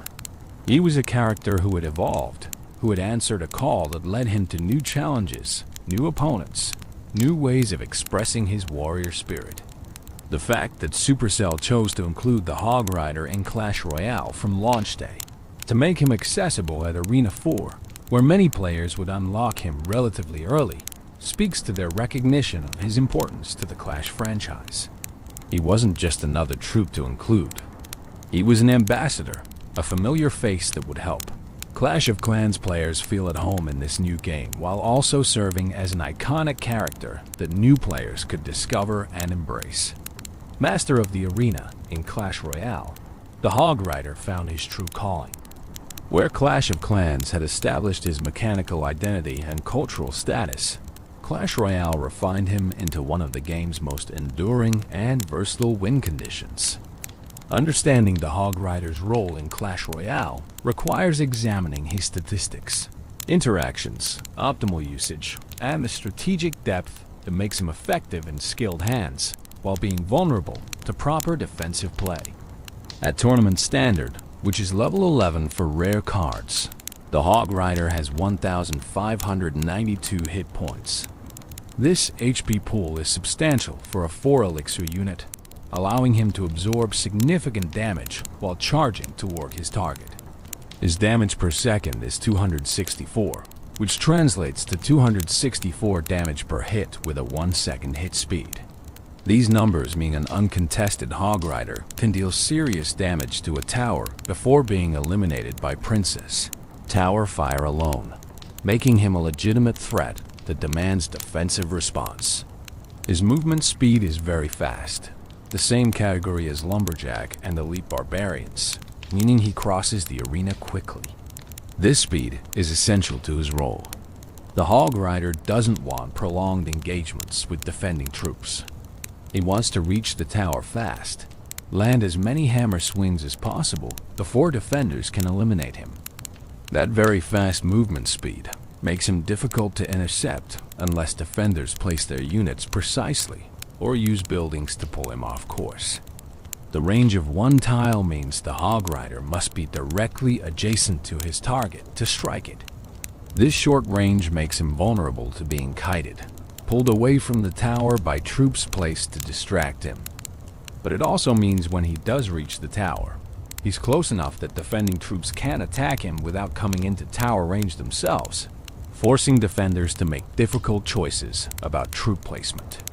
The river jump mechanic is central to understanding Hog Rider strategy in Clash Royale. When he reaches the river, he leaps over it in a 1-second animation. During this jump, he's airborne and thus immune to ground attacking troops. Units like Knight or Valkyrie can't hit him mid-leap. However, air targeting and ground and air targeting troops like archers or musketeer can still damage him. This creates interesting mind games around the river. Defenders need to time their placements carefully, ensuring their counters are positioned to catch the Hog Rider after he lands rather than whiffing their attacks while he is jumping. The building targeting mechanic means the Hog Rider ignores all troops and goes straight for structures. This focus is both his greatest strength and most significant weakness.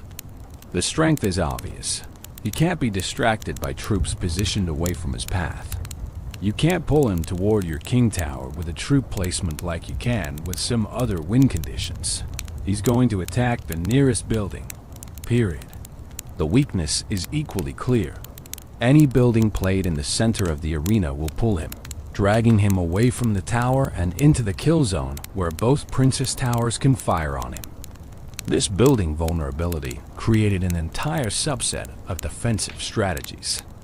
Cannon, Tesla, and Inferno Tower all became popular, partly because they could completely shut down Hog Rider pushes if played correctly. The Hog Rider would cross the river, get pulled to the defensive building, take fire from both towers while attempting to destroy the building, and typically die before reaching the Princess Tower. For 1 to 4 elixir, defenders could stop a 4 elixir Hog Rider, generating positive elixir traits that gave them advantage in subsequent exchanges. Smart Hog Rider players developed techniques to play around buildings. Prediction plays became essential, where you deploy the Hog Rider and immediately follow with a spell in the spot where you expected the defensive building to appear. A well-timed earthquake or lightning could eliminate the building as it was placed, allowing the Hog Rider to retarget onto the tower. This prediction gameplay added a layer of skill expression, separating good Hog Rider players from great ones. Spell synergy is crucial for Hog Rider effectiveness. Zap and Log are common pairings, providing cheap removal for small troops like skeletons or goblins that could otherwise distract or damage the Hog Rider. Fireball offers higher damage, capable of eliminating troops like Musketeer or Wizard while dealing chip damage to the tower. Lightning can remove defensive buildings and supporting troops simultaneously. Earthquake, while slower, provides great value against building heavy defenses. Freeze creates moments where the Hog Rider can attack unopposed. Though at 8 elixir total for Hog plus Freeze, this combo demands significant elixir advantage to use effectively. Supporting troops enhance Hog Rider pushes by providing utility he lacks.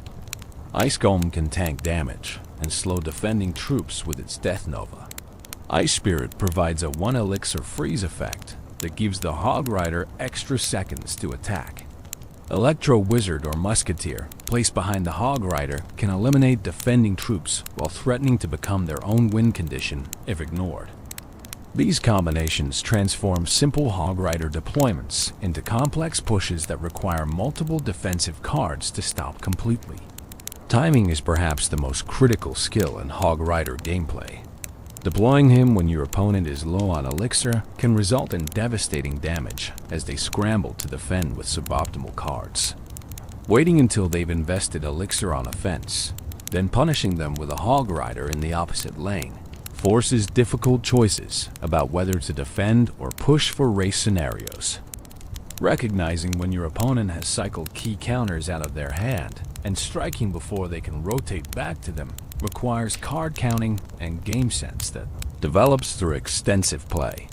Defensive Hog Riders are an underappreciated aspect of his utility. While he targets buildings and thus doesn't directly defend, his very fast movement speed makes him effective for immediately counter-pushing after defending. Your opponent attacks, you defend successfully with an elixir advantage. You immediately drop the Hog Rider at the bridge before they can cycle back to defensive cards. This aggressive counter-push style keeps constant pressure on opponents, forcing them to maintain defensive posture rather than building up larger offensive plays. The Hog Rider-S interaction with various defensive options creates a complex rock-paper-scissors within the game's larger balance. Mini PEKKA completely shuts him down with proper timing, but costs one more elixir. Tornado can activate the King Tower against Hog Rider, creating a huge defensive advantage for the rest of the match. Fisherman can hook the Hog Rider away from the tower, similarly activating the King. Swarm troops like Skeleton Army or Goblin Gang can surround and eliminate him, but are vulnerable to prediction spells. Understanding these interactions and playing accordingly separates winning from losing in competitive play. One of the Hog Rider's greatest strengths is his consistency. He's not dependent on complex synergies or specific game states to function. For elixir, deploy at bridge, he charges toward tower. This simplicity makes him reliable. You always know what you're getting with a Hog Rider deployment. There are no random elements, no variants, just straightforward aggressive building targeting. This reliability made him a staple in competitive play for years, particularly in cycle decks where fast card rotation ensured you could apply constant pressure. The Hog Rider also benefits from what's called spell bait synergy. If your deck includes multiple cards that die to the same spell, your opponent must choose what to spend their spell on. A deck with both Hog Rider and Goblin Barrel, for instance, forces opponents to decide whether to use their log on goblins from the barrel or save it for supporting troops around the Hog Rider. These mind games add depth to Hog Rider gameplay beyond simply deploying him when you have 4 elixir.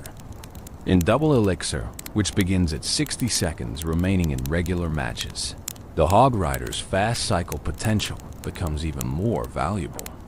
The increased elixir generation allows for more frequent Hog Rider deployments, potentially sending 2 or even 3 in quick succession if you can cycle your deck fast enough. This relentless pressure forces opponents into reactive mode, defending repeatedly while struggling to mount a fence of their own. Double elixir is where patient Hog Rider players cash in on the chip damage accumulated during regular elixir time. The psychological element of Hog Rider play shouldn't be underestimated. Constant Hog Rider pressure creates stress for defenders. They know each mistake could result in significant tower damage. This pressure can force errors, suboptimal placements, panic decisions that good Hog Rider players exploit ruthlessly. The threat of the Hog Rider is almost as valuable as his actual damage, keeping opponents honest and preventing them from investing too heavily on offense lest they leave themselves vulnerable to the counterattack. Over the years, Supercell has tweaked the Hog Rider's stats multiple times to maintain balance.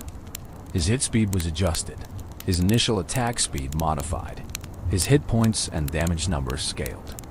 Each change affected his viability in the meta, sometimes elevating him to top-tier status, sometimes dropping him to middle of the pack. But through all these adjustments, the Hog Rider remained playable, maintained a dedicated player base, continued appearing in competitive tournaments. This longevity speaks to the fundamental soundness of his design. The Hog Rider's accessibility also contributed to his mastery in the arena. Being a rare card available from Arena, format players could obtain and level him without requiring legendary luck or epic patience. Free-to-play players could build competitive Hog Rider decks through dedication and time, making him a democratic win condition that didn't lock success behind rarity gates or paywalls. This accessibility helped cement his popularity and ensured a large player base continuously refined optimal Hog Rider strategies. The 2.6 Hog Cycle legend among all the decks in Clash Royale's history. Few have achieved the legendary status of 2.6 Hog Cycle. This deck composition, featuring Hog Rider as the primary win condition supported by incredibly cheap cards, became one of the most famous and enduring deck archetypes in the game. Understanding 2.6 Hog Cycle means understanding not just the cards involved, but the philosophy behind the deck and the skill required to pilot it successfully. The name 2.6 Hog Cycle refers to the deck's average elixir cost, 2.6 elixir per card. This incredibly low average means the deck cycles faster than almost any other viable composition. You play through your 8 cards and get back to your Hog Rider more quickly than your opponent can rotate back to their best counters. This speed is the deck's fundamental advantage, applying constant pressure through sheer card rotation velocity. The classic 2.6 Hog Cycle composition includes Hog Rider as the win condition, Musketeer as versatile range support and defense, Ice Golem as a tank and slow effect provider, Cannon as a defensive building, Skeletons as the cheapest cycle card, Ice Spirit for low-cost freeze utility, Fireball for spell damage and medium troop removal, and Log for small troop elimination and knockback. Each card serves specific purposes, and the synergy between them creates a deck greater than the sum of its parts. The deck's philosophy centers on defense and counterattack. You don't build up large pushes like beatdown decks do. You defend efficiently using cheap cards and precise placements, then immediately counterpush with Hog Rider while your opponent is low on elixir. The fast cycle means you can apply pressure constantly, never giving opponents breathing room to build up their own offensive plays. It's death by 1,000 cuts. Steady Hog Rider chip damage accumulating over time until towers fall. Piloting 2.6 Hog Cycle requires exceptional mechanical skill. Every placement matters. A cannon placed one tile wrong can result in it failing to pull threats properly. An Ice Golem deployed too early or too late can waste its value. Musketeer positioning determines whether she survives to provide counter-push support or gets eliminated by spells. The deck has no room for error because every card is essential, and wasting even one elixir can result in being overwhelmed on defense. The skill ceiling of 2.6 Hog Cycle is among the highest in Clash Royale. Mastering it requires learning countless interactions, how to defend against every major archetype, optimal placement patterns for different threats, spell timing to maximize value, when to cycle aggressively versus when to be patient.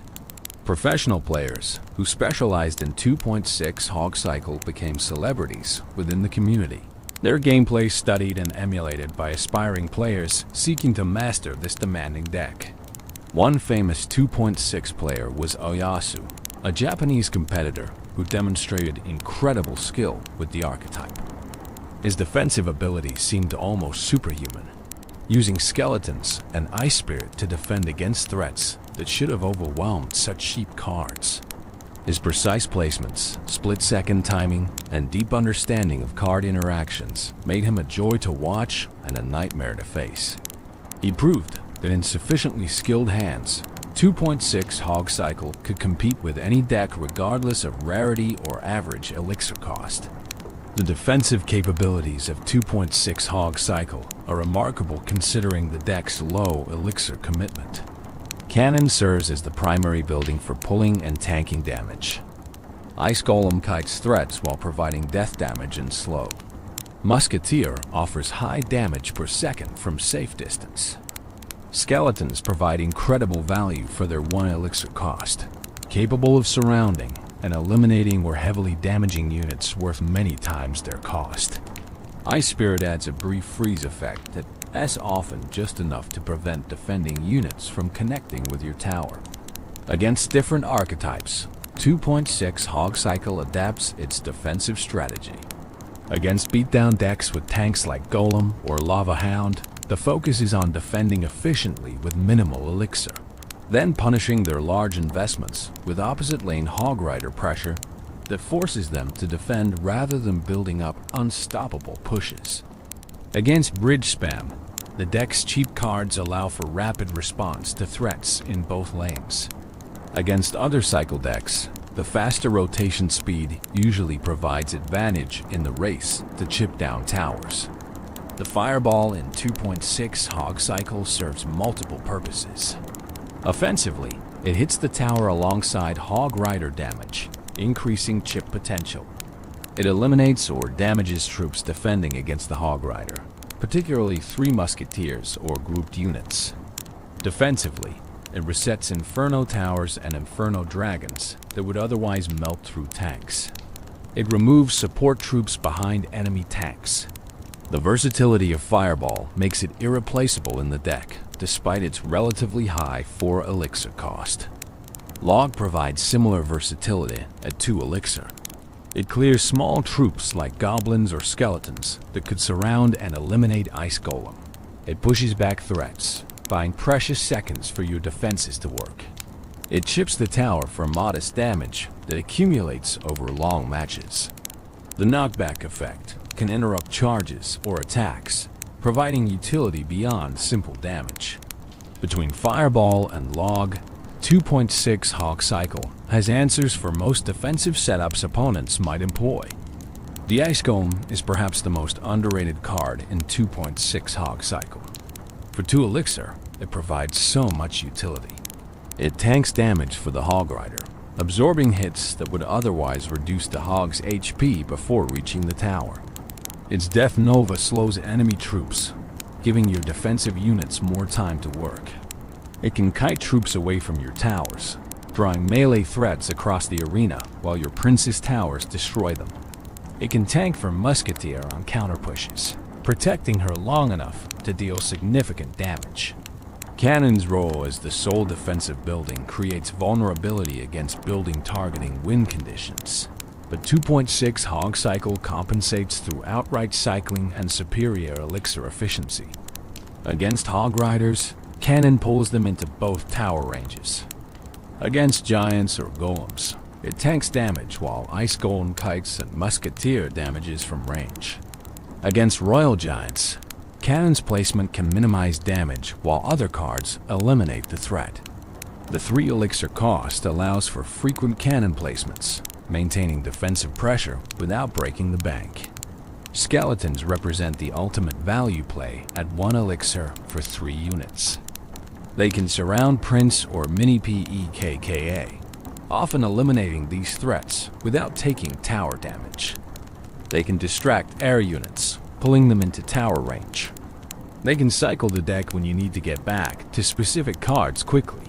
They can provide bodies for Hog Rider pushes, absorbing tower shots. Their fragility means they die easily to spells or splash damage, but at 1 elixir, even getting modest value makes them worthwhile. Ice Spirit's 1 elixir freeze effect is another high-value card that skilled players extract maximum worth from.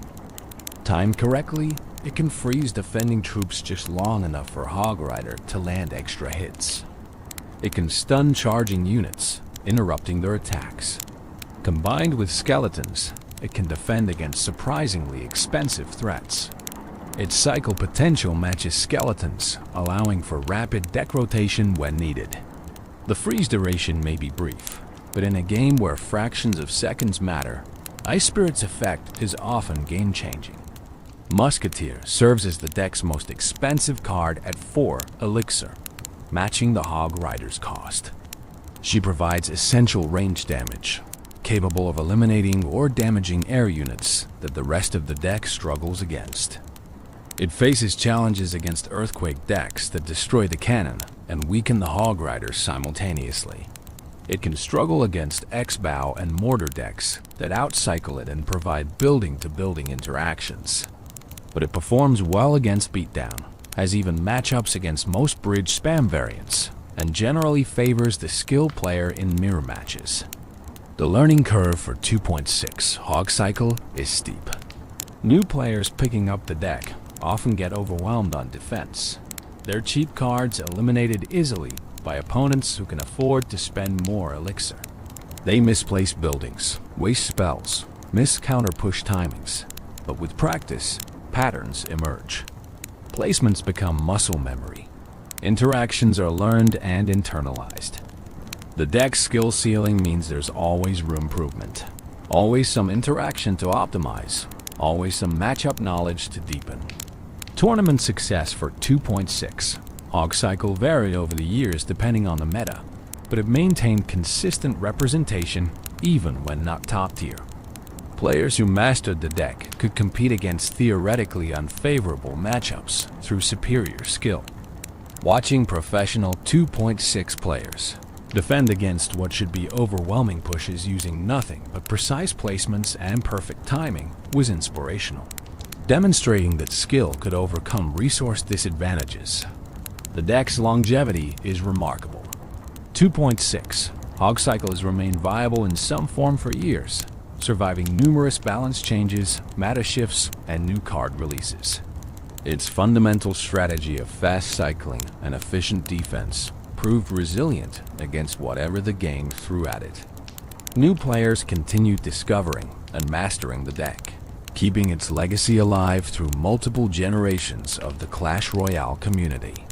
2.6 Hog Cycle represents the Hog Rider at his finest, a focused, aggressive win condition supported by efficient cards that maximize his potential. The deck embodies principles of skill expression, card knowledge, and precise execution that define competitive Clash Royale at its highest level. It's more than just a deck composition.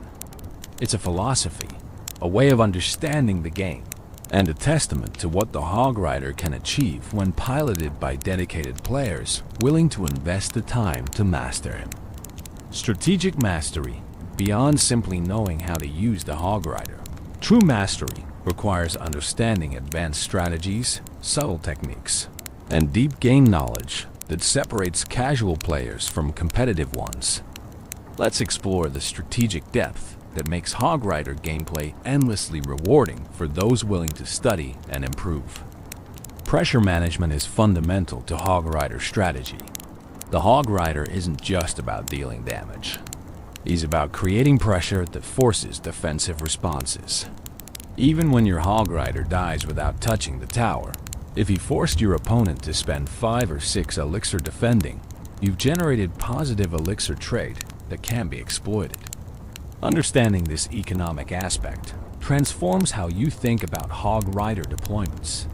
Sometimes the goal isn't massive damage, but forcing inefficient defensive spending that creates opportunities later. Opposite lane pressure is an advanced technique that many decks employ, but it's particularly effective with Hog Rider due to his speed and immediate threat. When your opponent commits significant elixir to an attack in one lane, dropping a Hog Rider in the opposite lane forces impossible choices. Do they commit more elixir to defend, potentially overextending? Do they ignore it and race for tower damage? Do they split their remaining elixir between both lanes, defending poorly in both? These decisions must be made in seconds, and the pressure often causes mistakes you can capitalize on. Spell prediction is where true Hog Rider mastery shines. Average players react to what opponents play. Good players predict what opponents will play and preemptively counter it. Against defensive buildings, this means deploying Hog Rider and immediately sending Earthquake or Lightning to the predicted building placement. Get this right. and you eliminate their defense before it can function. Miss, and you've wasted elixir and spell value. The risk-reward calculation requires reading your opponent, understanding their patterns, and having the confidence to commit to predictions. Building placement is a subcategory of prediction worth exploring independently. Experienced players know the common spots where defensive buildings get placed.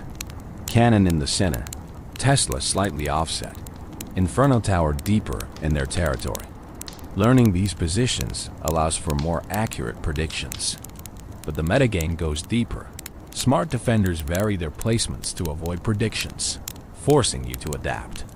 Recognizing when an opponent is mixing up building positions and adjusting your predictions accordingly separates great players from good ones.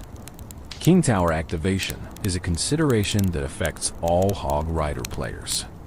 Certain defensive techniques allow opponents to activate their King Tower against Hog Rider pushes, creating a significant disadvantage for the rest of the match.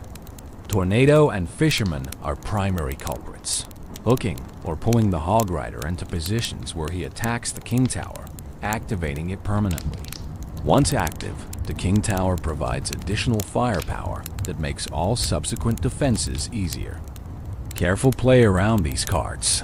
Using Ice Golem or other units to alter the Hog Rider's path can prevent King activation and maintain better matchup dynamics. Elixir counting is essential for competitive Hog Rider play. You need to track approximately how much elixir your opponent has at any given moment. They played Mega Knight? That's 7 elixir they don't have for defending your Hog Rider. They're at 2 elixir? Perfect time to pressure them while they can't mount full defense. This mental math happens continuously throughout matches, informing every deployment decision. Better elixir tracking leads to better timing, leads to more successful Hog Rider connections. Card rotation tracking takes elixir counting further. Not only do you need to know your opponent's elixir, you need to know what cards are in their hand versus cycled out. If they just use their best hog counter, that's your window to strike before they can rotate back to it. If they haven't played a certain card in a while, it's probably in their hand, so you need to play around it. This mental tracking is demanding, but absolutely crucial for high-level play. Understanding matchups goes beyond knowing which decks counter yours. It's about knowing specific win conditions within matchups. Against Golem decks, you typically want to pressure opposite lane when they commit to Golem, forcing them to defend instead of building unstoppable pushes.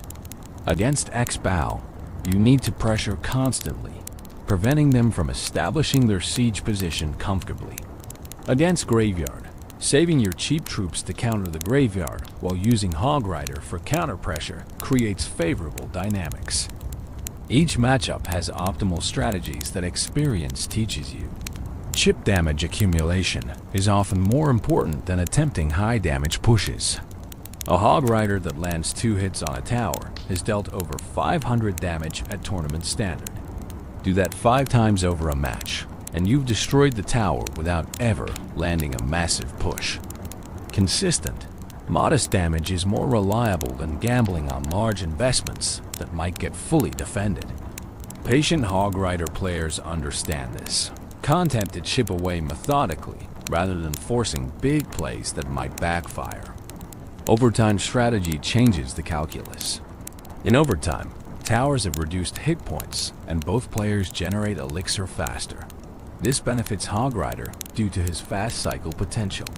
You can send multiple Hog Riders in quick succession, overwhelming defenses through sheer repetition. The reduced tower HP means each connection is more valuable, potentially taking towers with fewer hits. Playing for overtime when you have life total advantage can be correct strategy. Knowing your Hog Rider's speed and cycle potential give you edge in sudden death scenarios.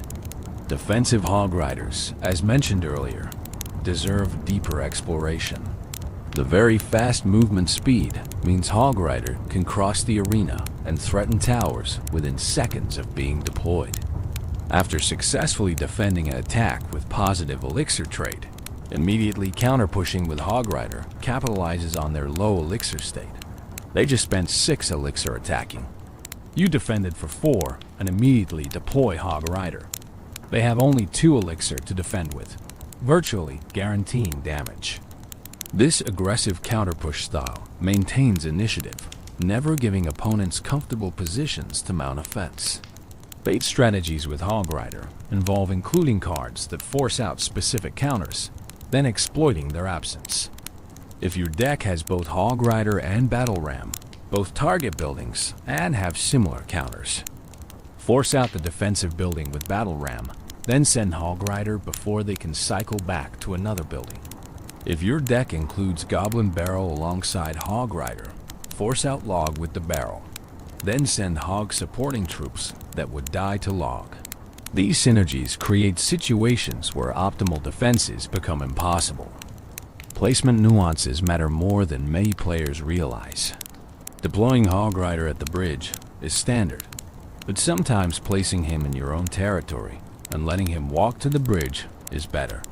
This gives time for supporting troops to catch up, creating more cohesive pushes. It also makes timing harder for opponents, as they can't predict as easily when the Hog will cross the river. Against certain defensive setups, this delayed approach avoids giving them perfect value with their counters. Ice Golem placement relative to Hog Rider determines effectiveness.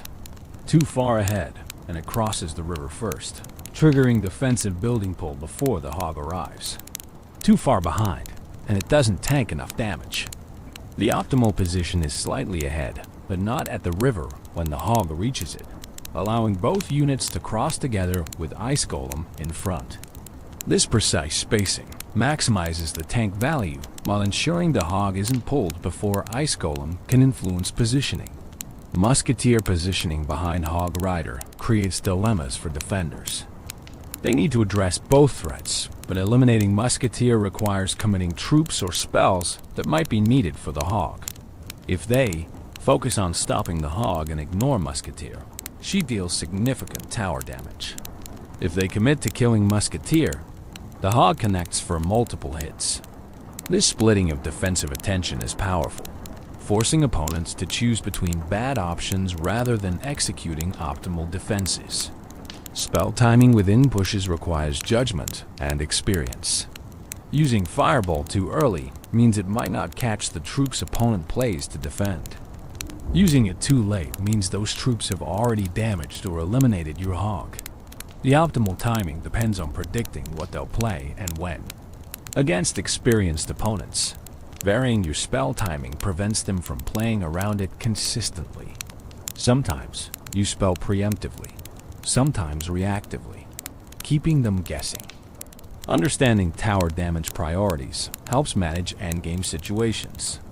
If both you and your opponent have damaged towers, sometimes the correct play is defending efficiently rather than racing.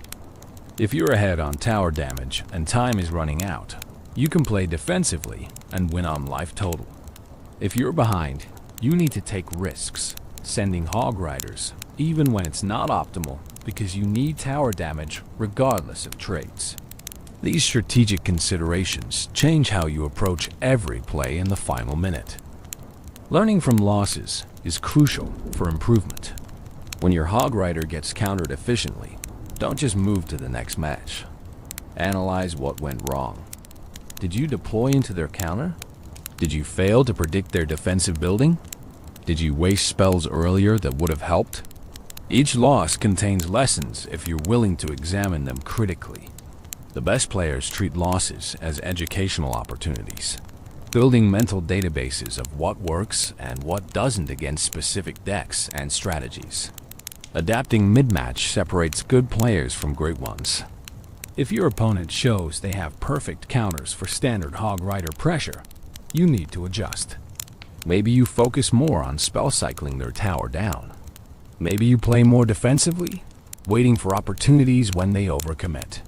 Maybe you start using Hog Rider as a defensive card, soaking damage from their threats, then counter-pushing with survivors.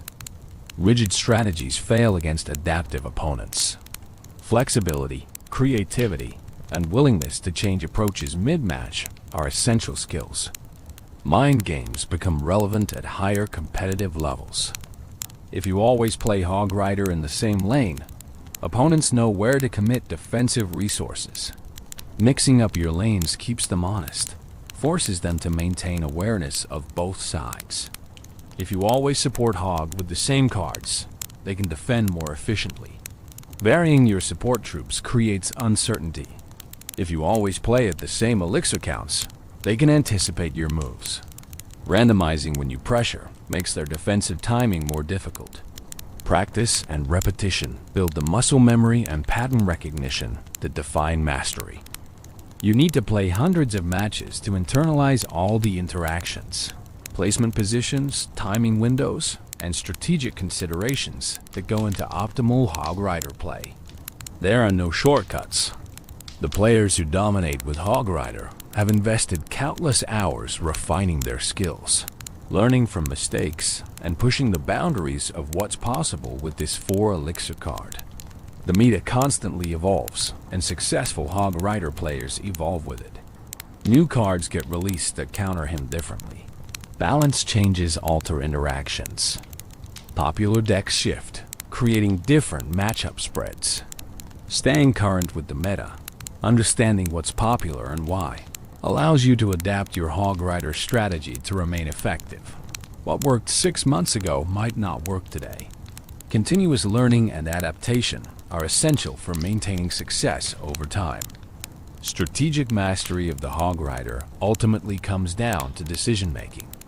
Every match presents countless decision points.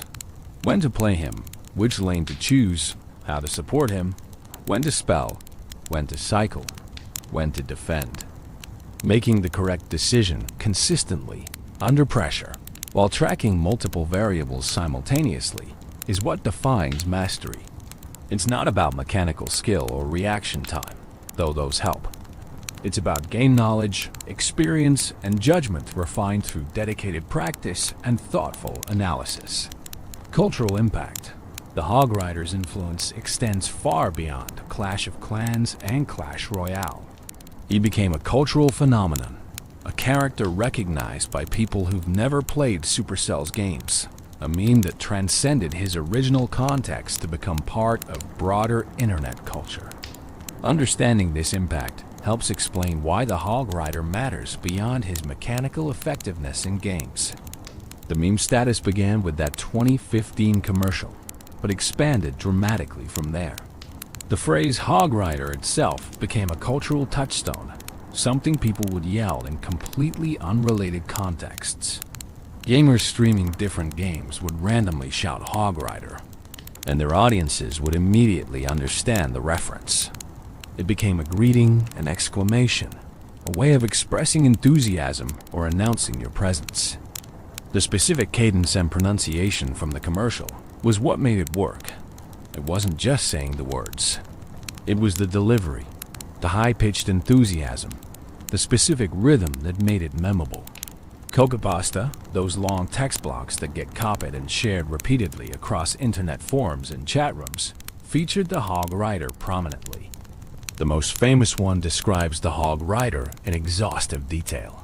Starting with the Hog Rider card is unlocked from the Spell Valley, Arena 5, and continuing through multiple paragraphs of game mechanics, statistics, and strategic considerations.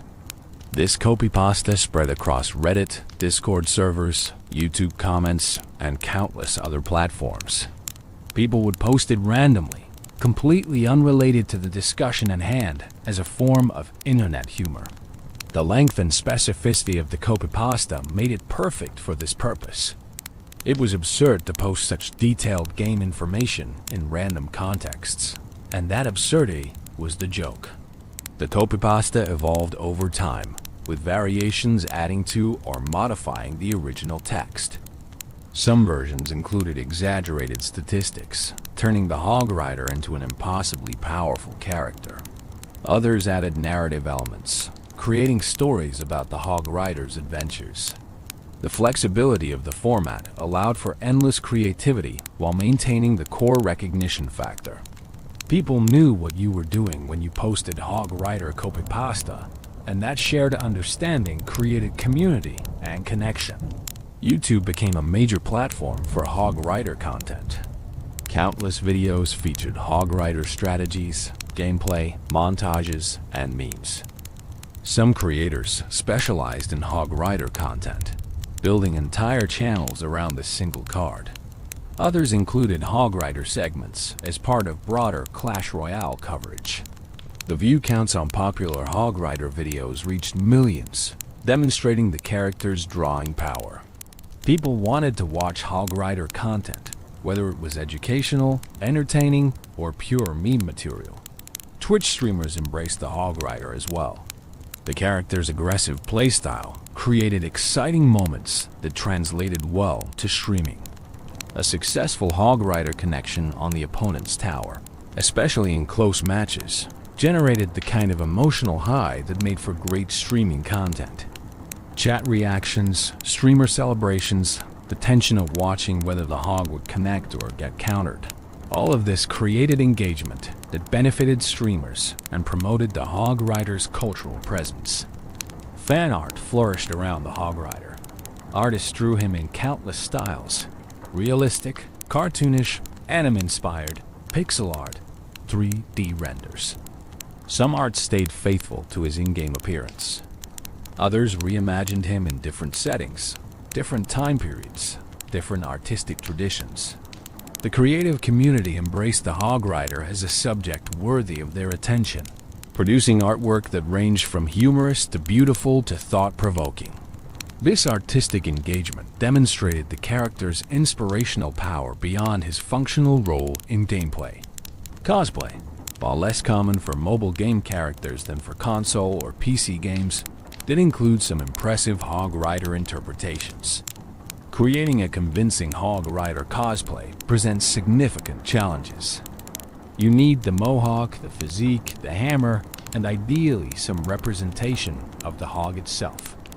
Despite these difficulties, dedicated cosplayers brought the character to life at gaming conventions and community events. Seeing a physical Hog Rider, hammer raised, perhaps riding some creative hog representation, brought smiles and recognition from convention attendees who immediately understood the reference. The character's cultural impact extended into mainstream awareness in ways few mobile game characters achieve. Articles in gaming media and even general interest publications referenced the Hog Rider when discussing mobile gaming's cultural influence. He became a representative character, embodying mobile gaming's reach and impact on popular culture. When journalists wanted to discuss mobile gaming's success or cultural penetration, the Hog Rider was a character they could reference with confidence that readers would understand. Music and audio content incorporated Hog Rider elements. DJs and producers sampled his battle cry into songs. YouTubers created extended remixes of Hog Rider sounds. The audio became separated from its visual context, living independently as sound that people recognized and enjoyed for its own sake. This audio virality demonstrated how completely the character had penetrated internet culture. Even without seeing him, just hearing that distinctive cry was enough to trigger recognition and response. Reaction images and GIFs featuring the Hog Rider proliferated across social media. Particular frames from commercials or gameplay became templates for expressing emotions or reactions. The bathtub scene from the 2015 commercial provided multiple useful reaction image formats: confusion, realization, sudden alertness, determination. These images transcended Clash of Clans, being used in conversations about everything from sports to politics to everyday life situations. When a character's imagery can express universal human experiences, that's true cultural penetration. The crossover into other games and media was limited but present. Some indie developers included Hog Rider references in their games as Easter eggs or homages. Some content creators in completely different gaming communities would make Hog Rider references, confident their audiences would get the joke. This cross-pollination demonstrated how the character had become part of a shared cultural vocabulary that transcended specific game communities. Educational content, surprisingly, featured the Hog Rider as well. Videos about game design, character creation, monetization strategies in mobile games, and viral marketing all used the Hog Rider as case studies. He became an example of doing it right, of creating a character that resonated with audiences beyond his functional role. Game development students studying how to create memorable characters looked at the Hog Rider as a model of effective design combined with smart marketing. The longevity of the Hog Rider's cultural relevance is remarkable. Many memes burn bright and fade quickly. The Hog Rider has remained relevant for years, continuing to generate new content, new jokes, new interpretations. This staying power suggests the character tapped into something deeper than just momentary humor. He represents concepts and attitudes that continue to resonate. Enthusiasm, determination, the joy of charging forward goals, the brotherhood of answering the call when it comes. Merchandise featuring the Hog Rider appeared through both official and unofficial channels. Supercell produced official Hog Rider merchandise, from t-shirts to figurines to plushies. The unofficial merchandise, while existing in legal gray areas, demonstrated fan enthusiasm and willingness to spend money on Hog Rider-related products. People wanted to own physical representations of this character, to display their connection to him and to Clash culture more broadly. The Hog Rider became a symbol of Clash Royale itself in many contexts. When people thought of Clash Royale, they often thought of the Hog Rider first, even though the game featured hundreds of other cards. His iconic status made him a natural representative. The character Supercell could put front and center in marketing with confidence that he would be recognized and well received. This symbolic importance elevated him beyond just another card in the game to something more significant. Community events and tournaments often featured Hog Rider imagery prominently. Tournament organizers knew putting a Hog Rider on promotional materials would attract attention and communicate what the event was about.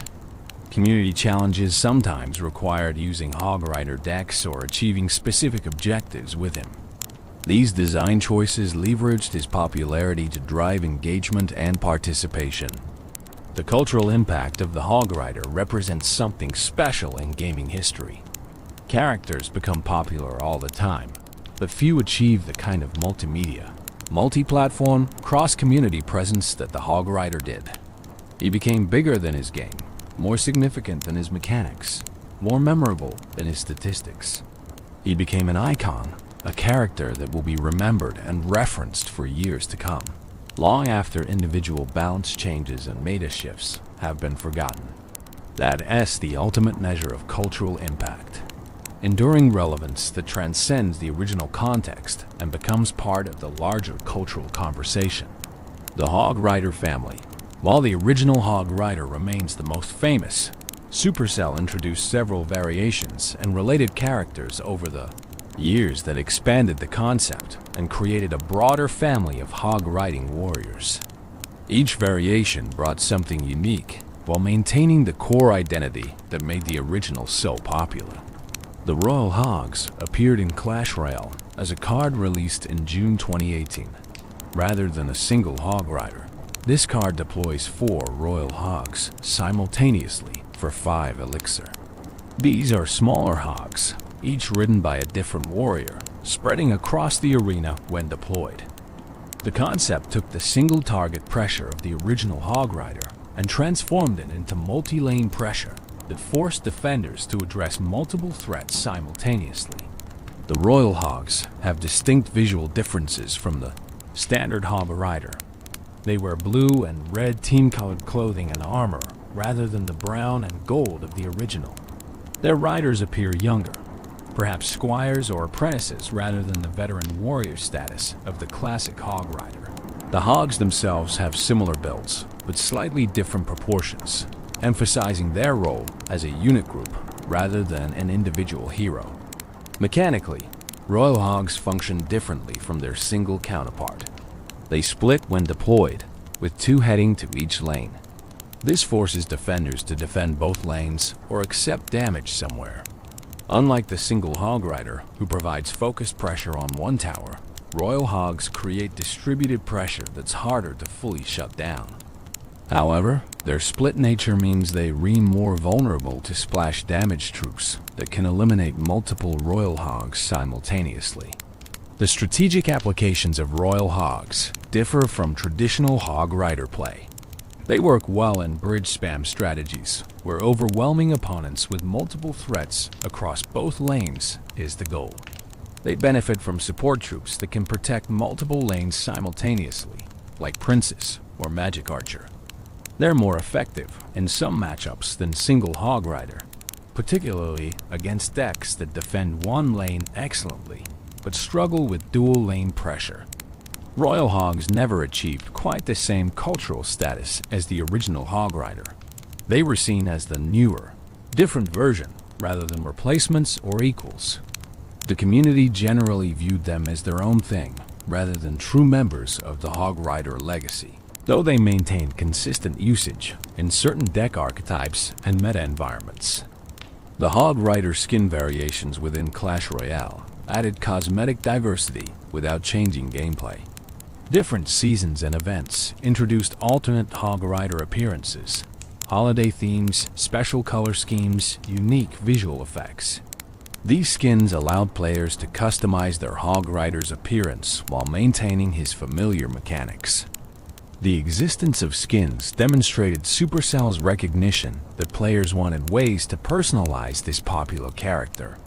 The Super Hog Rider, while not officially in Clash Royale, appeared in fan concepts and discussions frequently. Players imagined what a super version would look like.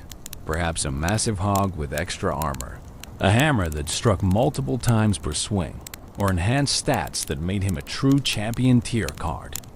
While these remain theoretical, the enthusiasm for the concept showed players' desire for evolved or enhanced versions of their favorite character.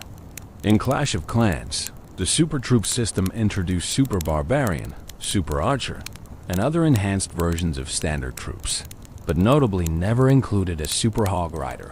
This absence was interesting, possibly because the standard Hog Rider was already considered sufficiently unique and powerful, or perhaps because Supercell wanted to preserve his specific identity without muddying it with variations. The lack of Super Hog Rider became something players noted and occasionally requested.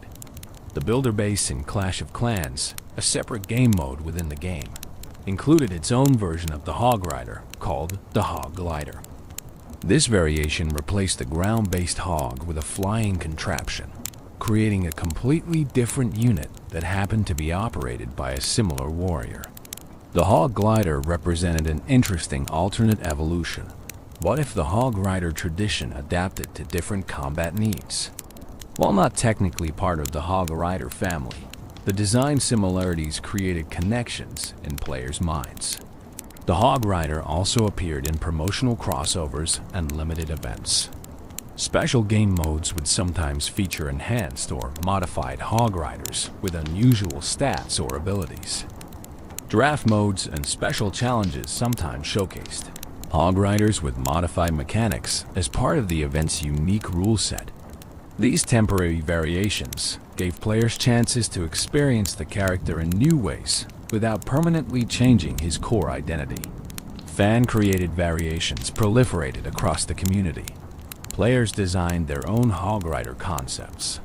Ice Hog Rider with freezing attacks, Fire Hog Rider with damage over time effects, Flying Hog Rider who could ignore ground troops entirely, Tank Hog Rider with massive health but slower speed.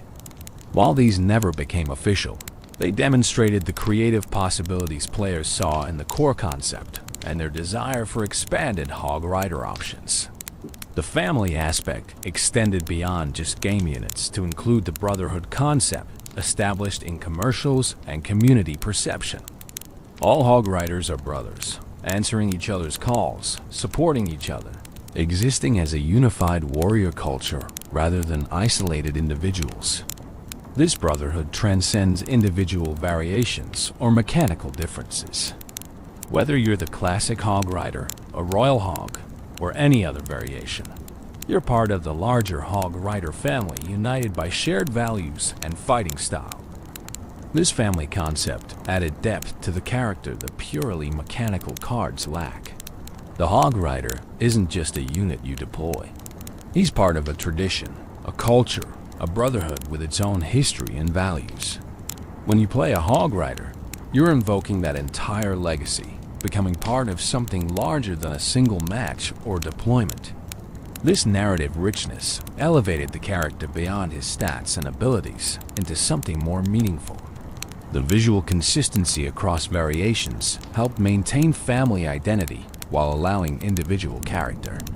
All Hog Rider variants share certain design elements: the riding posture, the hammer weapon type, the aggressive charging animation, the distinctive battle cry. These consistent elements create immediate recognition, while variations in color, armor, exact appearance, and slight mechanical differences create variety within the family structure. Supercell's careful management of the Hog Rider brand, creating variations that expanded the concept without diluting it, demonstrated sophisticated character management. They could have oversaturated the market with dozens of Hog Rider variants, but instead they introduced new versions sparingly, ensuring each one felt special rather than just another copy. This restraint preserved the original Hog Rider's iconic status while giving players additional options. The Hog Rider family, in all its official and unofficial forms, represents the character's versatility and enduring appeal. The core concept of a warrior on a hog, charging at buildings, proved adaptable to different contexts, different gameplay needs, different visual styles. This adaptability ensured the Hog Rider remained relevant through changing metas and evolving game design philosophies. He could be single-target or multi-target, standard or modified, classic or themed, and still retain that essential Hog Rider spirit that players loved. Tournament glory. In competitive Clash Royale, the Hog Rider achieved legendary status through countless tournament performances, championship victories, and memorable plays that defined eras of professional play. Examining his tournament history reveals how a 4-elixir rare card became one of the most feared and respected win conditions in competitive gaming. The early competitive Clash Royale scene, from 2016 through 2017, saw Hog Rider as a dominant force. His reliability, relatively low cost, and straightforward gameplay made him ideal for tournament settings where consistency mattered more than flashy plays. Professional players could execute Hog Rider strategies with precision, minimizing risk while maximizing damage output.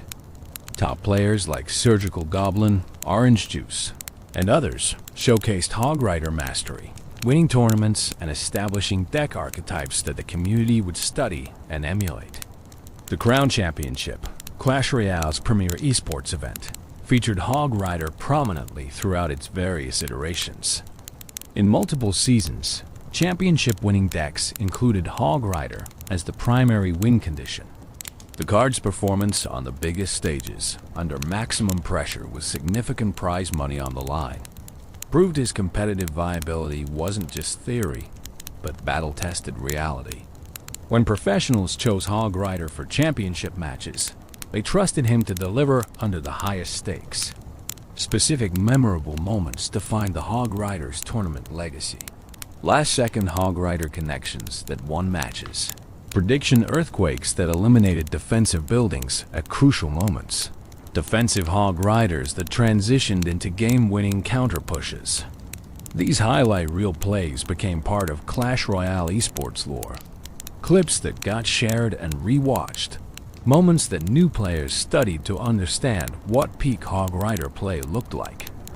The 2.6 Hog Cycle deck specifically became synonymous with high-skill competitive play. Watching professional players pilot this demanding archetype was educational and entertaining. Their defensive perfection, using cannon and ice golem and skeletons to defend against pushes that should have been unstoppable, showcased game knowledge that seemed superhuman. Their offensive precision, finding tiny windows of opportunity to slip Hog Riders through for chip damage, demonstrated patience and discipline that define professional-level play. Regional differences in Hog Rider usage emerged as the competitive scene matured. Asian tournaments saw different Hog Rider deck compositions than European or American events. Cultural and meta preferences meant that while the Hog Rider appeared globally, the specific supporting cards and strategic approaches varied. This diversity kept competitive Clash Royale interesting, with international events featuring clash of different Hog Rider philosophies as much as clash of different players. Balance changes affected tournament viability dramatically. When Supercell adjusted Hog Rider stats, professionals had to adapt immediately. Tournament players couldn't wait weeks to adjust like casual players could. They needed to immediately recalculate matchups, adjust placements and timings, sometimes completely rebuild decks. The top players distinguished themselves through their adaptation speed, continuing to succeed with Hog Rider even when balance changes made it more difficult. Team tournaments added another dimension to Hog Rider's competitive presence. In formats where teams drafted decks or where multiple players on a team needed different win conditions, Hog Rider's versatility made him valuable. He could be the aggressive option on a team with defensive players or the cycle option on a team with beatdown specialists. His flexibility ensured he remained relevant across different team compositions and strategic approaches. The prize money earned by Hog Rider players ran into hundreds of thousands of dollars across all competitive Clash Royale history. Top professionals who specialized in Hog Rider strategies earned significant portions of the millions. Supercell distributed through their esports program. This financial success validated the character's competitive viability and provided real-world evidence that mastering the Hog Rider could be literally lucrative. Coaching and educational content around competitive Hog Rider play became its own industry. Professional players created courses, guides, and coaching services teaching optimal Hog Rider gameplay. Students paid for this education, hoping to improve their own tournament results. The existence of this educational ecosystem around a single card demonstrated his complexity and the value players placed on mastering him. Learning from champions who had won with Hog Rider provided aspirational pathways for competitive-minded players. Tournament statistics revealed interesting patterns. Hog Rider's win rate at the highest competitive levels sometimes differed significantly from his ladder win rate. Professional play emphasized different skills than ladder grinding did. The predictive, precise play that defined top-tier competition suited Hog Rider's strategic depth.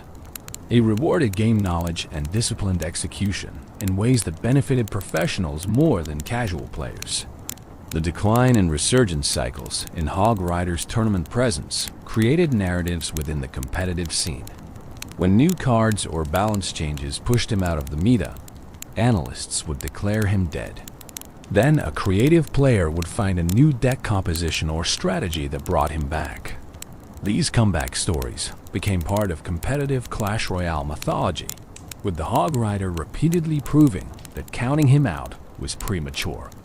Qualifier tournaments, where players competed for spots in major events, saw even higher Hog Rider usage than championships themselves. Players trusted his consistency for the pressure-filled matches where a single loss could end their championship dreams. The psychological comfort of playing with a familiar, reliable win condition mattered immensely in these high-stakes situations. Better to play your practiced Hog Rider deck than try something theoretically better but less comfortable. Spectator appeal was another factor in Hog Rider's tournament success. He created exciting moments that translated well to streaming and broadcasts. Casters could build drama around whether a Hog Rider would connect, making each deployment a moment of tension. The fast pace of Hog Rider matches kept viewers engaged. Long, slow matches could bore spectators, but Hog Rider's aggressive tempo created constant action that made for good viewing. The legacy of tournament Hog Rider play influenced the broader community significantly. Ladder players watched tournament games and tried to replicate professional strategies. Meta shifts often started at the tournament level before trickling down to casual play. When a professional won a major tournament with a specific Hog Rider deck, you could track the spread of that deck through the ladder over subsequent weeks as players copied the championship winning formula. Analysis content breaking down tournament matches featuring Hog Rider educated the community about high-level play. YouTubers and analysts would review championship games play-by-play, explaining the decision-making behind each Hog Rider deployment, each spell usage, each defensive sequence. This content made professional play accessible to average players, teaching strategic concepts through practical examples from the highest level of competition. The Hog Rider's tournament glory ultimately stemmed from the perfect intersection of accessibility, skill ceiling, and reliability. It was easy enough to learn that professionals could master him completely, complex enough that mastery separated good from great, and consistent enough that tournament players could trust him when everything was on the line. This combination is rare in competitive gaming, and the Hog Rider embodied it perfectly, earning his place in Clash Royale esports history through performance when it mattered most. The Brotherhood, the concept of Hog Rider Brotherhood, established primarily through the 2015 commercial and reinforced through community culture, adds a fascinating social dimension to what could have been just another game unit. This brotherhood represents something deeper than mechanical synergies or strategic coordination. It speaks to themes of loyalty, shared purpose, and unbreakable bonds that resonate emotionally with players. The commercial established the foundational brotherhood narrative. When one Hog Rider calls, others answer without question or hesitation. Whatever they're doing becomes immediately irrelevant compared to the summons. This absolute response creates a powerful image of commitment and unity. In a world where individualism often dominates, the Hog Rider Brotherhood represents something different. Identity defined through collective membership, rather than personal achievement alone. What drives this brotherhood? The commercials never explicitly explain it, leaving room for interpretation and imagination. Perhaps it's a warrior culture passed down through generations, where becoming a Hog Rider means joining an ancient tradition. Perhaps it's forged through shared training, the intense bonding that happens when warriors prepare for battle together. Perhaps it's magical, the dark elixir creating connections between those it enhances. The ambiguity allows players to project their own understanding onto the Brotherhood, making it personally meaningful. The training aspect, shown in various promotional materials, suggests the Brotherhood begins early. Young warriors learning to ride, practicing hammer techniques together, competing, but also supporting each other. This training period would create deep bonds, the kind forged through shared struggle and achievement. By the time they're battle-ready, they're not just individual warriors who happen to use similar tactics. They're brothers who have grown together, learned together, and now fight together. The communal activities shown in commercials reinforce the brotherhood outside of battle context. Hog Riders playing cards together, grooming together, relaxing in shared spaces. These moments of peaceful coexistence create the foundation that makes their battle unity possible. They're not just battle brothers, but life brothers, sharing the full spectrum of warrior existence from the mundane to the momentous. The Hogs themselves might be part of what creates brotherhood among their riders.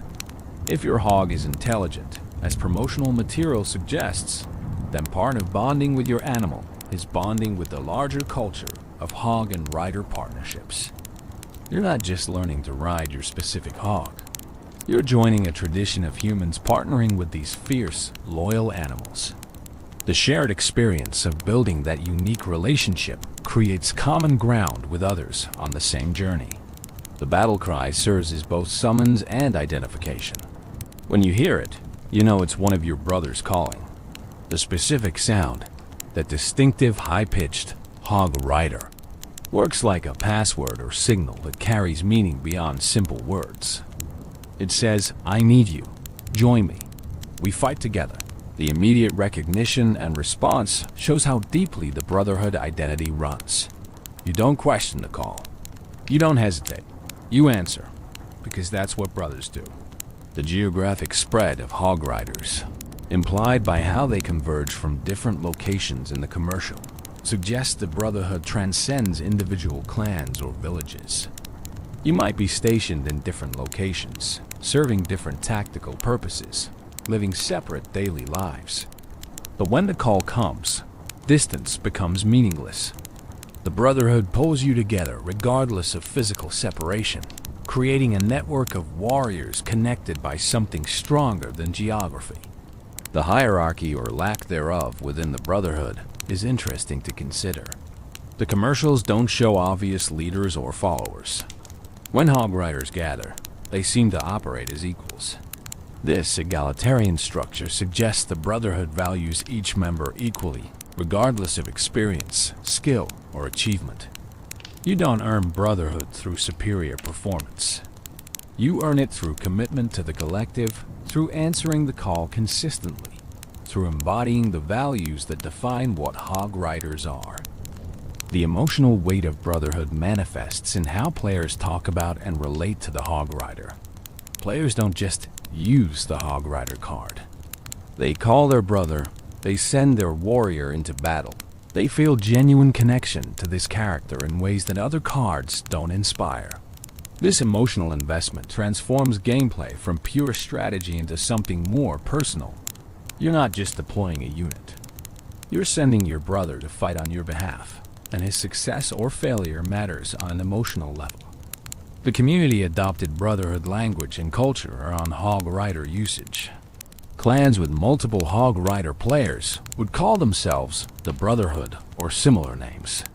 Players would coordinate Hog Rider strategies in war attacks, supporting each other's approaches. The in-game mechanics didn't explicitly support this. The players created Brotherhood experiences through their own choices and social organization around the character. The Brotherhood ideal extends beyond just other Hog Riders to include the players themselves. When you play Hog Rider, you're joining a brotherhood of players who've chosen this warrior. You share strategies, discuss matchups, celebrate victories, and commiserate over defeats with other Hog Rider mains. This player brotherhood mirrors the in-universe warrior brotherhood, creating meta-level community cohesion that enhances the gaming experience. The loyalty implicit in Brotherhood appears in how dedicated Hog Rider players stick with the character through meta changes. When balance patches make him weaker, when new cards counter him effectively, when the competitive meta shifts away from him, true Hog Rider players remain loyal. They adapt their strategies, find new deck compositions, persist through difficult times because of that Brotherhood connection. You don't abandon your brothers when things get tough. You fight harder, adjust, overcome together. The Brotherhood concept also creates interesting tensions and dynamics with opposing players. When you face an opponent also playing Hog Rider, are you fighting a mirror match or facing a brother? The competitive context creates conflict, but the shared choice of character creates connection. Some players report feeling strange about fighting mirror matches, as if there's an implied kinship that makes the conflict bittersweet. You respect your opponent's choice of Brotherhood, even as you fight to defeat them. The generational aspect of Brotherhood deserves consideration. New players joining the Hog Rider ranks are adopted into an existing Brotherhood with established traditions and culture. Veteran players welcome newcomers, teach them optimal strategies, pass down the accumulated wisdom. This knowledge transfer creates continuity, ensuring the Brotherhood strengthens over time rather than fragmenting into isolated individuals who happen to use the same card. The Brotherhood mythology, while largely created by Supercell's marketing and embraced by the community, provides a narrative framework that enriches the gameplay experience. It transforms the Hog Rider from simple game unit into member of a living tradition, part of something larger and more meaningful than individual matches or statistics. This narrative depth creates emotional investment that keeps players engaged, long after mechanical interest might have waned. The impact of Brotherhood extends to how players perceive their own in-game identity. Choosing to main Hog Rider isn't just a strategic decision. It's joining a brotherhood, adopting an identity, declaring yourself part of something. When you introduce yourself in the community as a Hog Rider player, you're not just describing your deck choice. You're affiliating yourself with a tradition, claiming membership in a group with shared values and culture. This identity formation through game choice demonstrates how digital experiences can create genuine social meaning and personal identity. Beyond the battlefield, the Hog Rider's appearances and influence extend beyond Clash of Clans and Clash Royale into other media, games, and context that demonstrate his cultural reach. These appearances, both official and unofficial, show how a character can transcend their original purpose and become part of broader entertainment culture. Supercell's other games occasionally reference the Hog Rider, creating a connected universe feel. Brawl Stars, while having its own distinct cast of characters, included references and Easter eggs that nodded to Clash characters, including the Hog Rider. These weren't direct appearances, but subtle acknowledgments that players familiar with the Clash universe would recognize and appreciate. Such cross-game references rewarded longtime Supercell fans while creating narrative cohesion across their portfolio.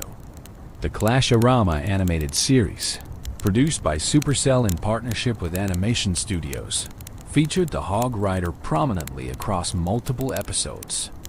These short animated segments explored the Clash universe with humor and personality, giving characters depth and relationships beyond what the games themselves provided. The Hog Rider appeared as both protagonist and supporting character. His personality expanded through dialogue, expressions, and situations that revealed him as more than just a charging warrior. In Clash-orama, we saw domestic Hog Rider life. Episodes showed him dealing with everyday problems, interacting with other troops, navigating the social dynamics of the village. His relationship with his hog was explored with genuine warmth and humor, showing the partnership as a true friendship rather than just rider and mount. The hog's intelligence and personality shone through in these animated segments, confirming what commercials had implied. These were thinking, feeling beings with their own desires and motivations. The animated series also explored the broader Hog Rider culture. We saw groups of Hog Riders training together, competing in riding contests, celebrating victories, and supporting each other through defeats. These episodes built out the Brotherhood concept, showing how it functioned in daily life rather than just battle situations. Young viewers especially connected with these characterizations, seeing the Hog Rider not just as a game piece, but as a relatable character with personality and depth.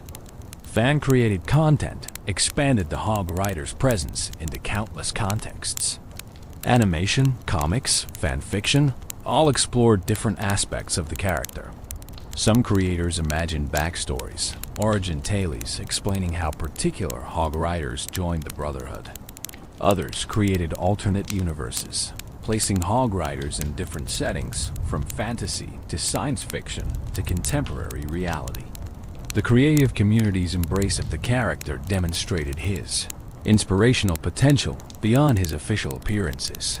Crossover potential was explored in fan content even when official crossovers never materialized. Artists drew Hog Riders alongside characters from other games and franchises. Writers crafted stories where Hog Riders encountered heroes from different universes. While these remained unofficial, they showed how the character could theoretically integrate into other fictional worlds, his basic concept adaptable enough to work in varied contexts. Educational contexts occasionally featured the Hog Rider as well.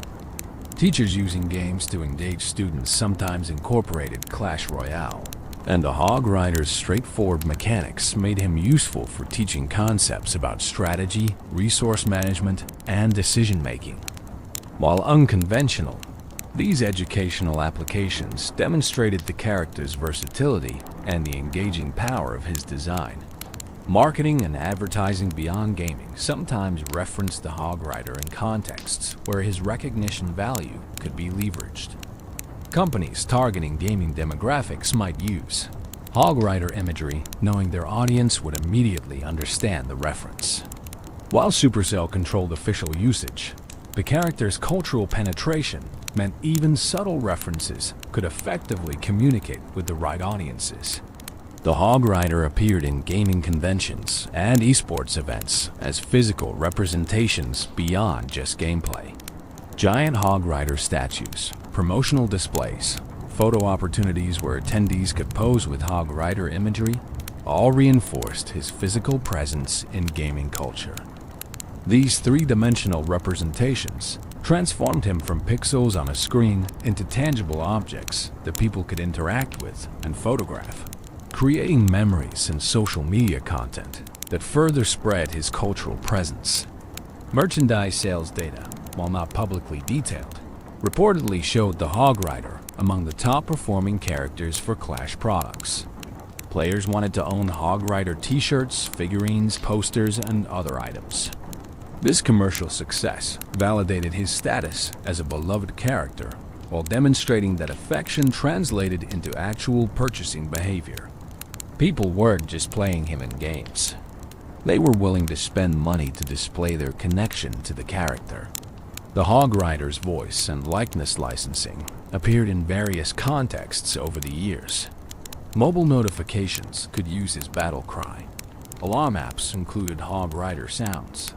These utility applications of the character as audio assets meant he could literally wake you up in the morning, his distinctive cry starting your day. This intrusion into daily life routines represented a kind of cultural penetration that purely entertainment characters rarely achieve. Streaming and content creation built entire careers partly on Hog Rider content. Creators who specialized in Clash Royale often featured Hog Rider prominently, knowing his popularity would attract viewers. Some creators became known as the Hog Rider Guy, their personal brand intertwined with the character. This symbiotic relationship benefited both creators and the character, each amplifying the other's reach and influence. Academic analysis occasionally examined the Hog Rider as a case study in character design, viral marketing, or cultural phenomenon within gaming. Papers and presentations at conferences used him as an example of successful character creation that transcended its original commercial purpose to become genuinely culturally significant. While academic attention might seem disconnected from gaming fun, it demonstrated the character had achieved sufficient cultural importance to warrant serious scholarly consideration. The international dimension of the Hog Rider's beyond battlefield presence deserves recognition. He wasn't just popular in English-speaking markets, but achieved recognition globally. Cultural differences affected how communities related to him, with different regions emphasizing different aspects of his character. But the core recognition remained universal. A player from anywhere in the world could see a Hog Rider and immediately know what they were looking at. Language barriers proved minimal for the Hog Rider's cultural spread. His distinctive visual design meant no translation was needed for recognition. His battle cry, while technically English words, transcended language through its distinctive delivery, becoming more sound than language. This universal accessibility contributed to his global success, making him as recognizable in Asia as in America or Europe. The Hog Rider's presence in gaming discourse extended to discussions about representation and diversity in games. As a character with dark skin as his primary design rather than an alternate skin or variant, it represented positive diversity in mobile gaming character design. While some discussions around representation can be contentious, the Hog Rider generally received positive recognition for being a prominent, popular character whose racial identity was simply part of who he was, rather than being tokenized or made into an issue. Fan communities dedicated specifically to the Hog Rider emerged across platforms. Reddit communities, Discord servers, Facebook groups all focused specifically on this character. These communities shared strategies, celebrated victories, created content, and built social connections around their shared affection for the Hog Rider. The existence of character-specific communities demonstrated depth of engagement that went beyond casual enjoyment into genuine fandom. The Hog Rider's evolution from game unit to cultural icon represents a journey that few characters complete successfully. Most game characters, even popular ones, remain confined to their games and immediate fan communities. The Hog Rider broke through those boundaries to become recognized by people who've never played his games, referenced in contexts completely unrelated to mobile gaming, and integrated into the broader cultural conversation about gaming and internet culture. This transcendence is the ultimate beyond the battlefield achievement, proving the character's appeal and staying power in the competitive attention economy of modern entertainment. The legacy continues as we approach the present day and look toward the future. The Hog Rider's legacy remains strong and continually evolving. More than a decade after his introduction, he maintains relevance in ways that demonstrate genuine lasting power rather than momentary popularity. Understanding his continued legacy means examining both his current status and the potential paths forward. In current Clash Royale meta, as of the most recent balance changes, the Hog Rider remains viable, though his exact tier placement fluctuates. He's never completely dominated to the point of being oppressive, nor has he fallen so far as to be unplayable. This balance represents successful character management by Supercell, maintaining his accessibility and playability through countless updates and meta shifts. Players who love the Hog Rider can continue using him competitively, while he doesn't warp the entire game around his existence. New players continue discovering the Hog Rider, experiencing that first connection when they unlock him in Arena 4 and hear his battle cry for the first time. For these players, the character is fresh and new despite his decade-plus existence. The constant influx of new players ensures the Hog Rider's fanbase continuously renews itself, preventing stagnation and keeping community discourse active and engaged. Content creators maintain steady Hog Rider coverage, producing strategy guides, gameplay videos, and entertainment content featuring him. The view counts on this content demonstrate ongoing interest. Players still want to learn Hog Rider strategies, still enjoy watching high-level Hog Rider play, still engage with content about this character. This sustained content creation and consumption cycle ensures the Hog Rider remains visible and relevant in gaming spaces. The competitive scene continues featuring Hog Rider in tournaments and championships.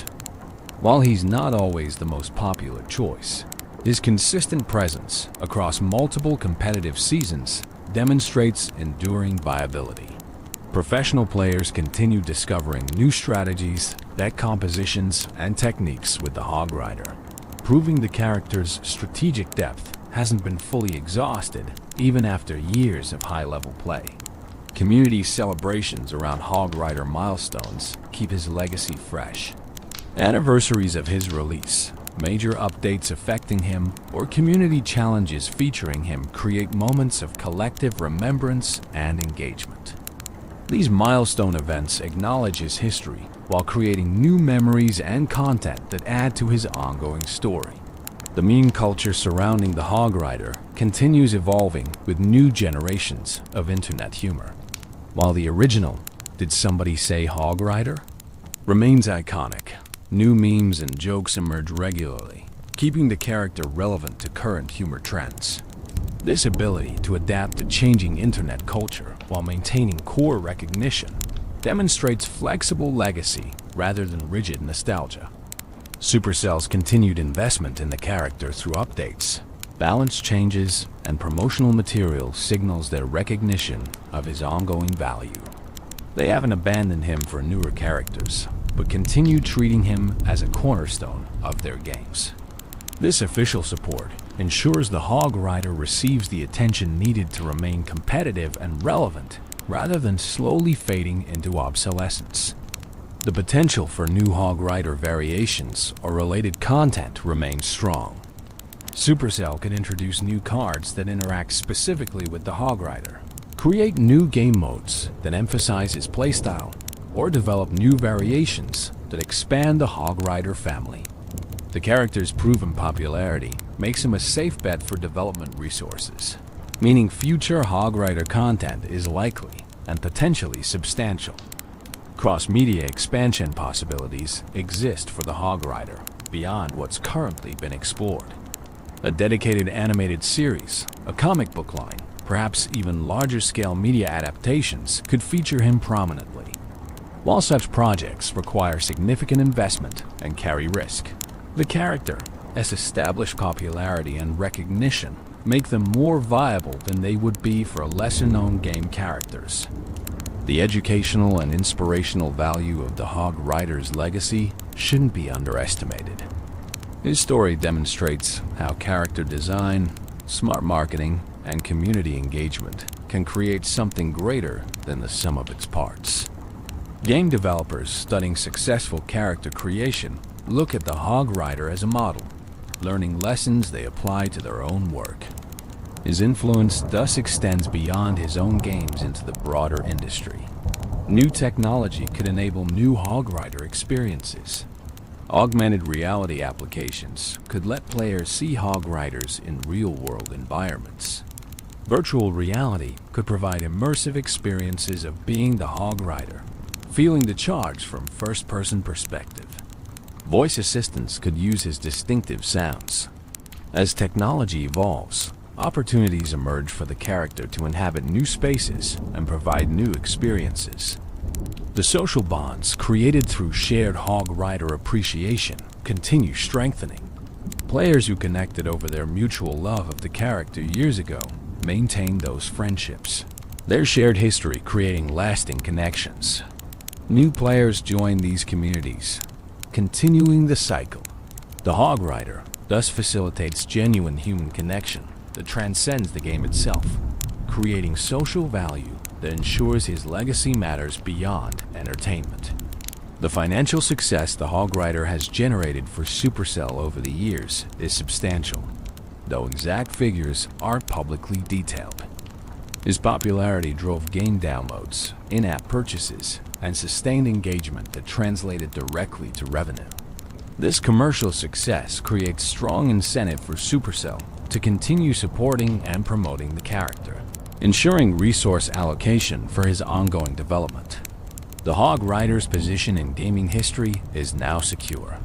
He'll be remembered as one of mobile gaming's most iconic characters, a figure who demonstrated the medium's potential for creating culturally significant characters that rival those from traditional gaming platforms.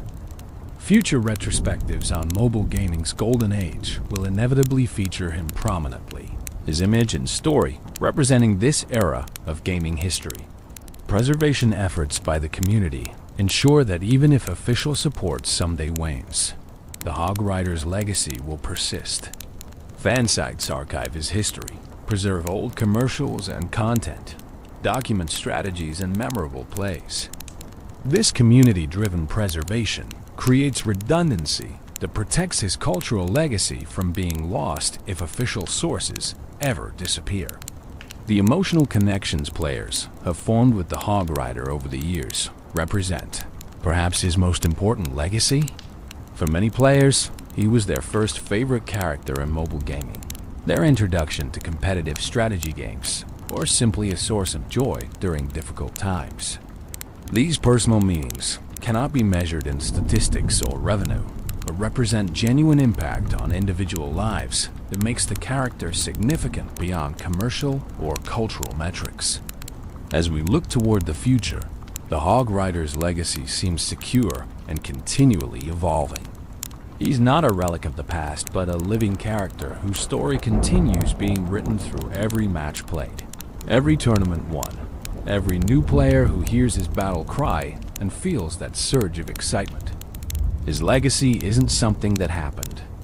It's something that's happening, continuously, as long as players continue choosing him, communities continue celebrating him, and his distinctive cry continues echoing across digital arenas worldwide.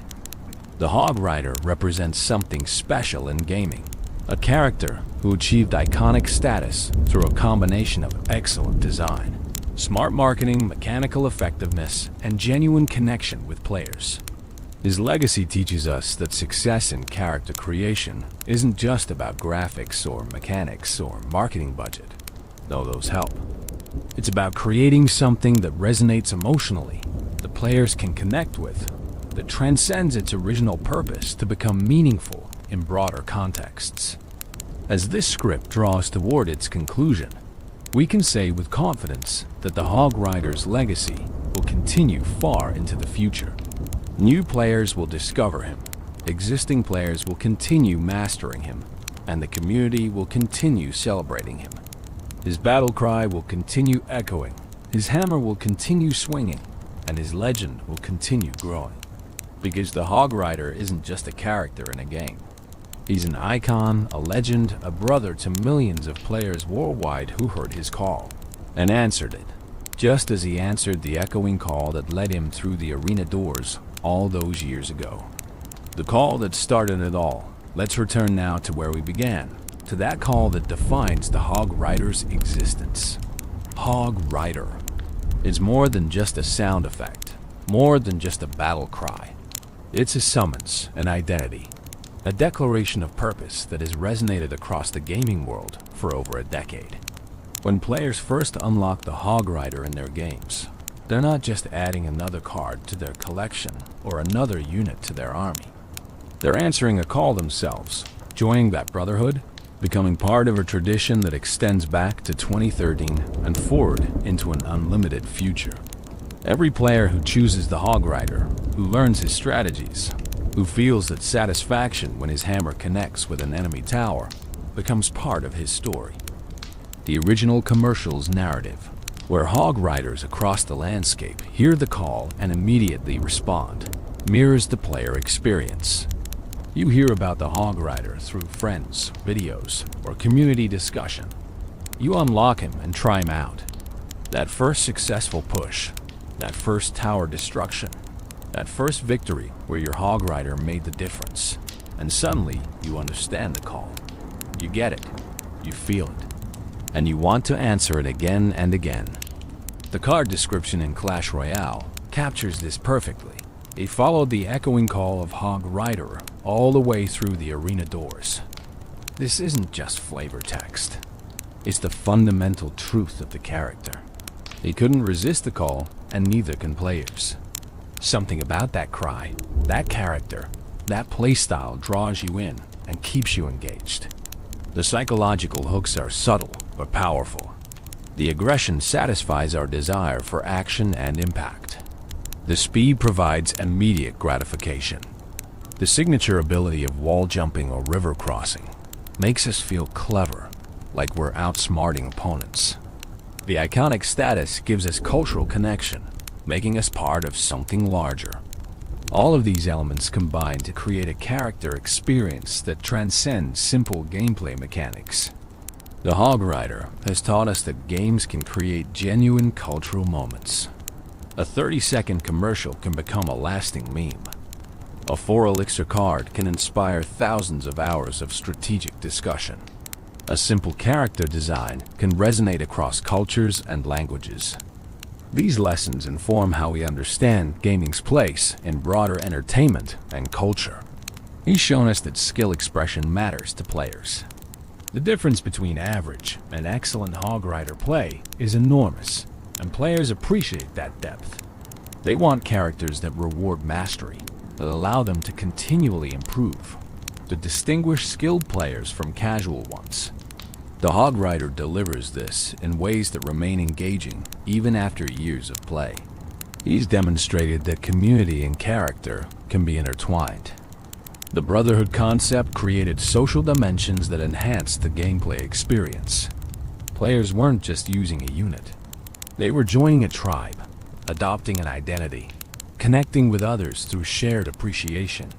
This community building around a character is rare and valuable, creating loyalty and engagement that pure mechanics never could. The Hog Rider has proven that mobile gaming can produce iconic characters equal to those from any gaming platform.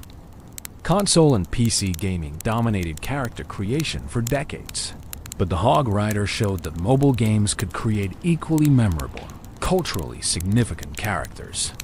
He validated mobile gaming as a serious medium capable of artistic and cultural achievement beyond simple time-wasting diversions. For Supercell, the Hog Rider's success validated their approach to character design and game development. They learned that creating characters with personality, supporting them with quality marketing, and maintaining them through careful balance could generate enormous value. These lessons informed their subsequent games and characters, though few have achieved quite the same lightning-in-a-bottle success. For players, the Hog Rider represents countless memories. That first time, they pulled off a perfect prediction spell. That tournament victory, where Hog Rider carried them. That friendship formed over shared love of this character. That moment of joy hearing his cry after a long day. These individual memories, multiplied across millions of players, represent the true measure of his impact. The emotional journey many players have with the Hog Rider mirrors the hero's journey. Discovery, when you first encounter him. Initiation, when you learn to use him effectively. Mastery, when you truly understand his depths. Teaching, when you help others learn. And appreciation, when you step back and recognize what this character has meant to your gaming experience. Each player travels this path at their own pace, but the destination is the same. Genuine connection with a character who started as pixels and code, but became something more meaningful. As gaming continues evolving, as new technologies emerge, as new generations of players discover these games, the Hog Rider will remain. His battle cry will continue echoing. New players will hear it for the first time and feel that spark of interest. Veteran players will hear it and smile with recognition, remembering their own journey with this character. The call continues, and so does the answering. The beauty of the Hog Rider story is that it's never truly complete. Each new player adds their chapter. Each match creates new moments. Each update brings new possibilities. The story we've explored in this script isn't the definitive final word on the Hog Rider, but rather a snapshot of his ongoing legend. Years from now, players will look back on this era as part of his history. One period in a longer story that continues as long as players keep answering the call. So, when you hear that cry, whether in a match, in a video, or just echoing in your memory, remember what it represents. It's not just announcing a troop deployment or signaling an attack. It's calling you to be part of something larger, to join a brotherhood of players worldwide who found joy, challenge, community, and meaning in this character.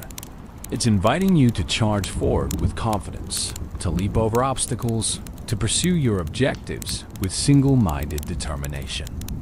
The Hog Rider's legacy is ultimately about that charge, that forward momentum, that refusal to let barriers stop you. In games and in life, we all face walls that seem insurmountable. The Hog Rider reminds us to find ways over them, to maintain our speed and purpose, to keep swinging our hammers until those barriers fall. It's a simple metaphor, perhaps, but powerful in its simplicity and universality.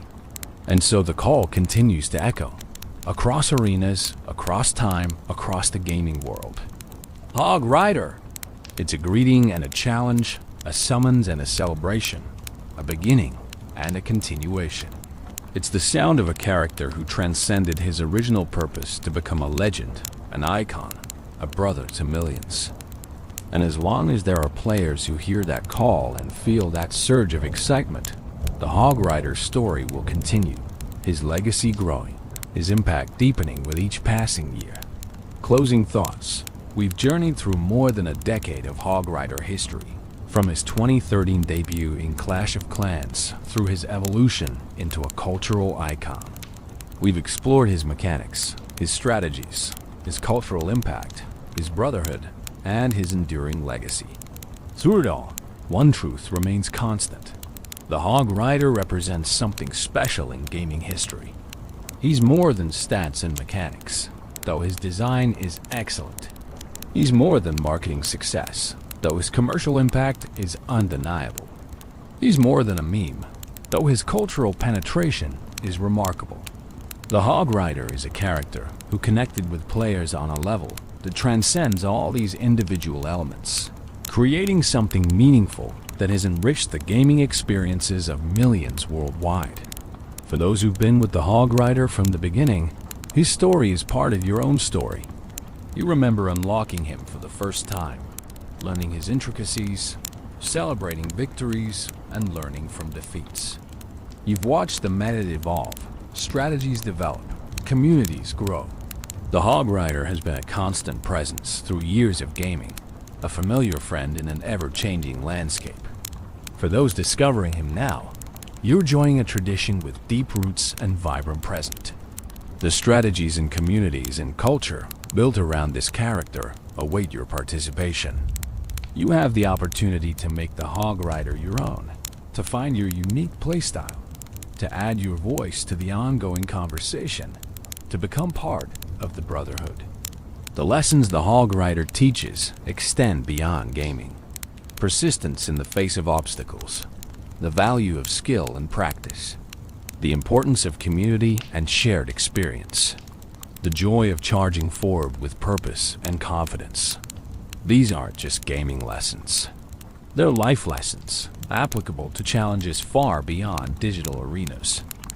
As you drift off to sleep tonight, perhaps you'll dream of charging across battlefields atop a powerful hog, hammer raised high, leaping over walls that can't contain you, striking targets with devastating precision. Perhaps you'll dream of brotherhood and camaraderie, of answering calls and joining charges. Perhaps you'll simply rest peacefully, the story of the Hog Rider having entertained and relaxed you through these hours together. Whatever dreams come, know that the Hog Rider's story continues. Somewhere right now, a player is deploying him for the first time, hearing that distinctive cry with fresh ears, feeling that spark of excitement at something new and special. Somewhere a tournament is being decided by a perfectly timed Hog Rider connection. Somewhere friends are laughing over a Hog Rider meme, their bond strengthened by shared humor and gaming culture. The call echoes eternally across the gaming world. Hog Rider. It's a sound that has defined an era, created communities, inspired strategies, and brought joy to countless players. It's a sound that will continue echoing long into the future, as new generations discover this character and make him their own, adding their chapters to his never-ending story. Thank you for joining me on this journey through Hog Rider lore. Whether you came here as a longtime fan seeking to reminisce, a curious player wanting to learn more, or simply someone looking for interesting gaming stories to help you relax and sleep, I hope you found value in these hours together. The Hog Rider's story is worth telling, worth remembering, worth celebrating. Sleep well, friends. And when you wake, perhaps you'll hear that call with new appreciation, understanding the depth and richness behind those simple words. Perhaps you'll deploy your Hog Rider with renewed purpose, feeling connected to the millions of players worldwide who've made the same choice. Perhaps you'll simply smile, remembering the hours spent exploring the legend of one of gaming's most iconic characters. The Hog Rider charges on, unstoppable and eternal, his legacy secure, his story ongoing, his call forever echoing across the arenas of the world. And we, his players, his fans, his brothers, charge alongside him, hammers raised, ready to leap whatever walls stand in our way, answering the call that will never fade. Hog Rider. If you enjoyed this deep dive into Hog Rider lore, please consider liking this video and subscribing to the channel for more Clash Royale character stories and gaming lore content. Your support helps create more content like this, exploring the rich histories and cultural impact of the characters we love. Until next time, keep charging forward, keep leaping those walls, and keep answering the call. Good night, and happy gaming. This is the story of Mega Knight, The name alone sent shockwaves through the arena. His armor weighs as much as an army, and his landing marks the beginning of chaos. You've come to the right place, traveler. This is his full story. Before we begin, take a moment. Put your phone aside, find a comfortable spot, and let the sound of steel and legend carry you. If you're new here, please subscribe to help us grow our channel. And right now, tell me in the comments, where are you listening from tonight? Your messages from all around the world bring this arena to life. Now, close your eyes if you wish. The arena grows silent. The air thickens. And from the shadows, a giant descends, shaking the earth beneath his feet. This is the legend of the Mega Knight, forged in darkness, bound by honor, and unleashed with the strength of 1,000 mustaches. Let the story begin.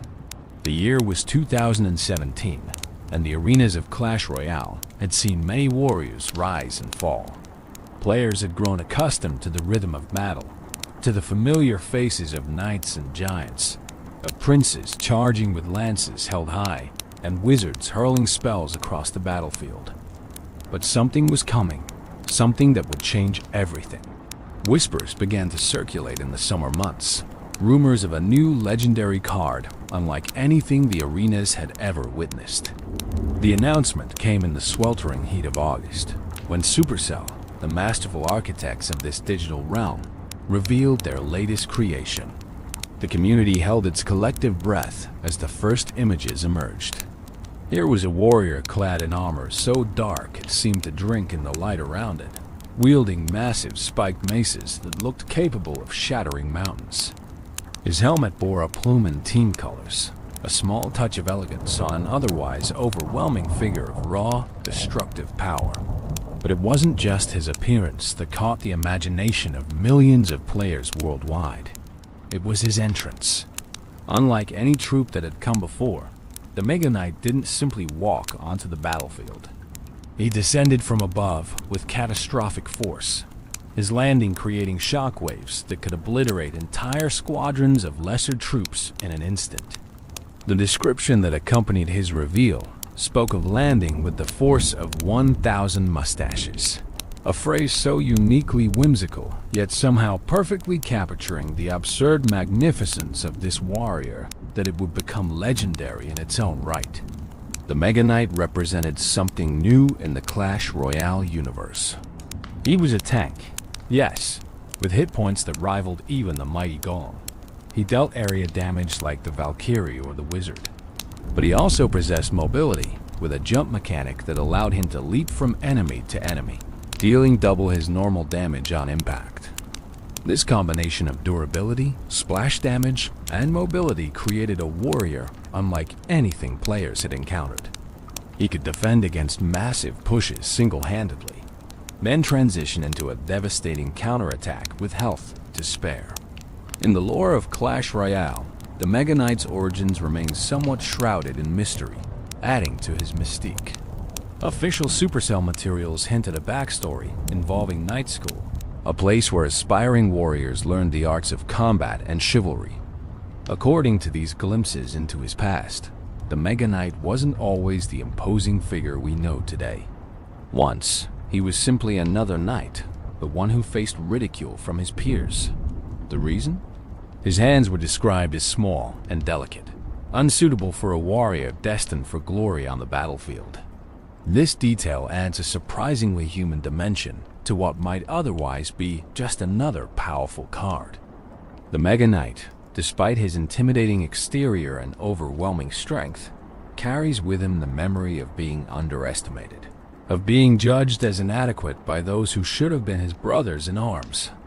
This backstory resonates with something universal in the human experience. The journey from being looked down upon to rising above those limitations and becoming something truly extraordinary.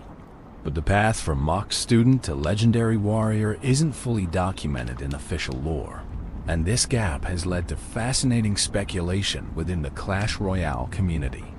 Some fans theorize that the Mega Knight was actually the builder from Clash of Clans, Supercell's other flagship title. According to this theory, The builder had somehow discovered dark elixir and been transformed into the armored behemoth we know as the Mega Knight.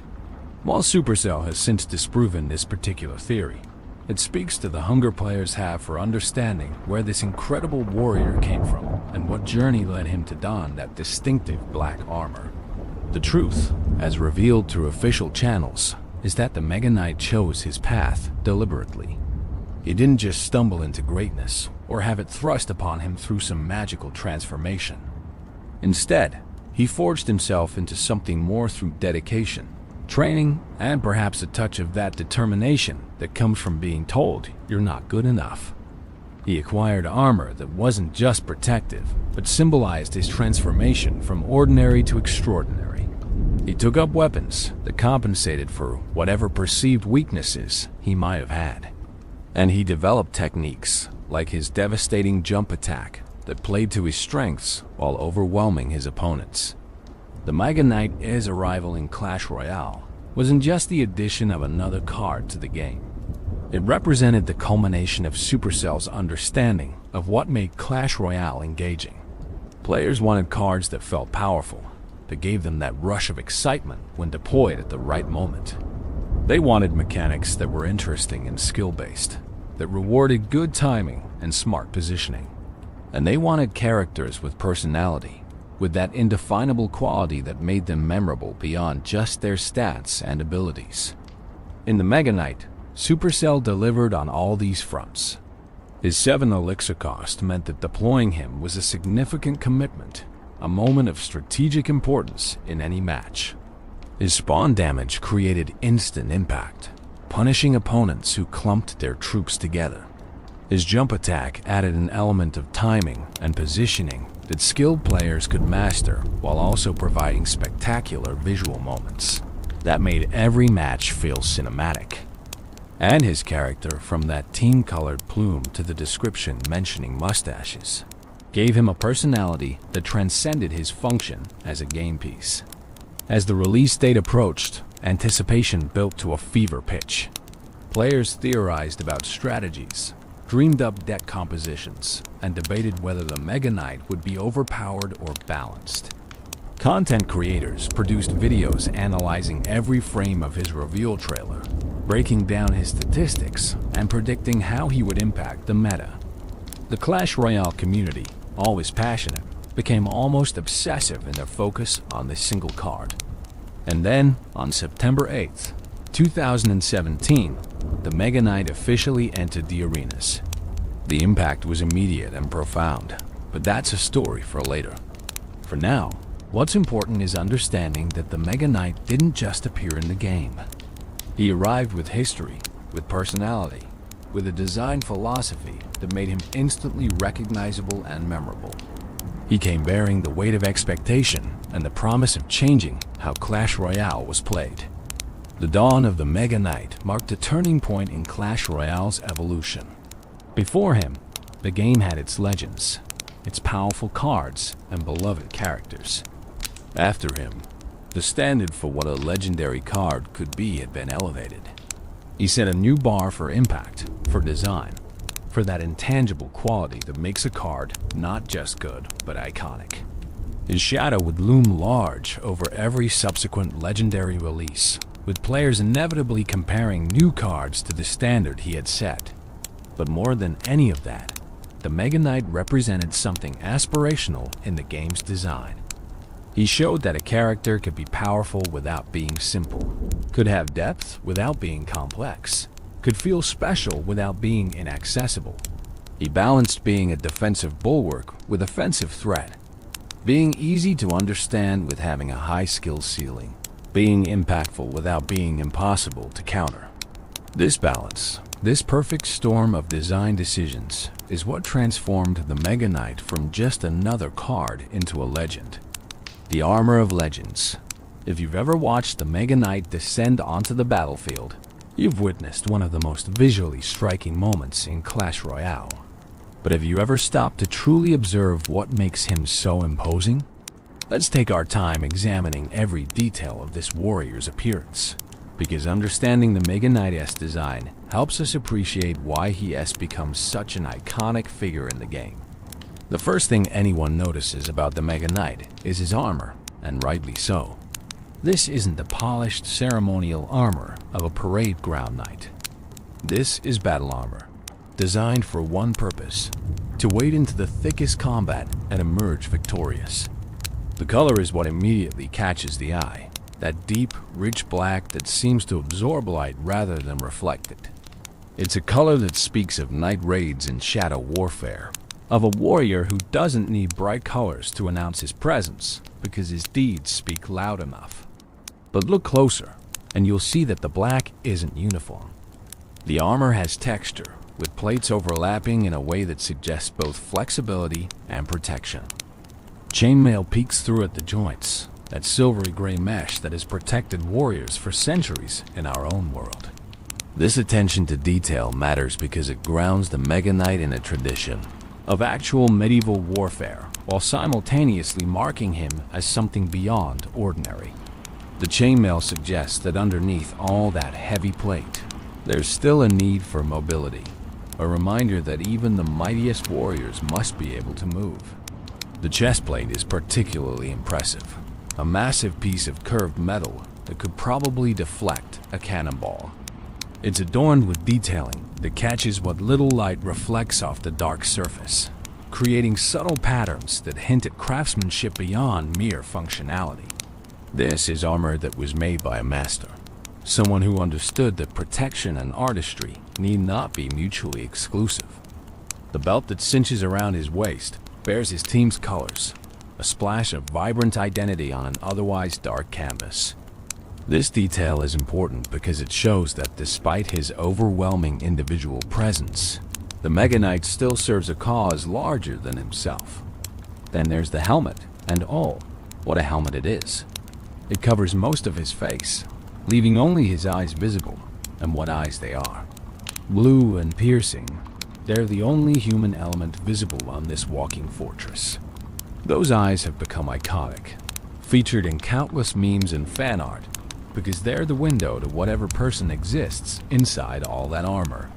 They convey determination, focus, perhaps even a hint of that old pain from his days of being mocked. But they also show confidence, the absolute certainty of a warrior who knows his worth and his power. Atop the helmet sits a plume in team colors, matching the belt. This detail is fascinating because it's purely ceremonial, serving no protective or practical function. In a design focused on brutal efficiency, the plume is a concession to pageantry, to the idea that warriors aren't just weapons but symbols. It waves as he moves, a bright flag announcing his presence, ensuring that even if somehow his massive frame and dark armor weren't enough, the plume would catch the eye. It's saying, yes, I'm here, and yes, you should be worried. But perhaps the most distinctive elements of the Mega Knight's appearance are his weapons, those massive spiked maces that serve as his fists. These aren't held weapons that can be dropped or disarmed. They're part of him, integrated into his gauntlets, making his very hands weapons of devastating power. The spikes gleam wickedly, designed not just to crush but to pierce, to maximize damage with every impact. The frames holding them are golden, a rare touch of warmth in his color palette, and they suggest that these weapons are special, perhaps even custom forged for this particular warrior. The design of these mace fists is brilliant from a practical standpoint. They're large enough to deal splash damage, each swing capable of striking multiple enemies.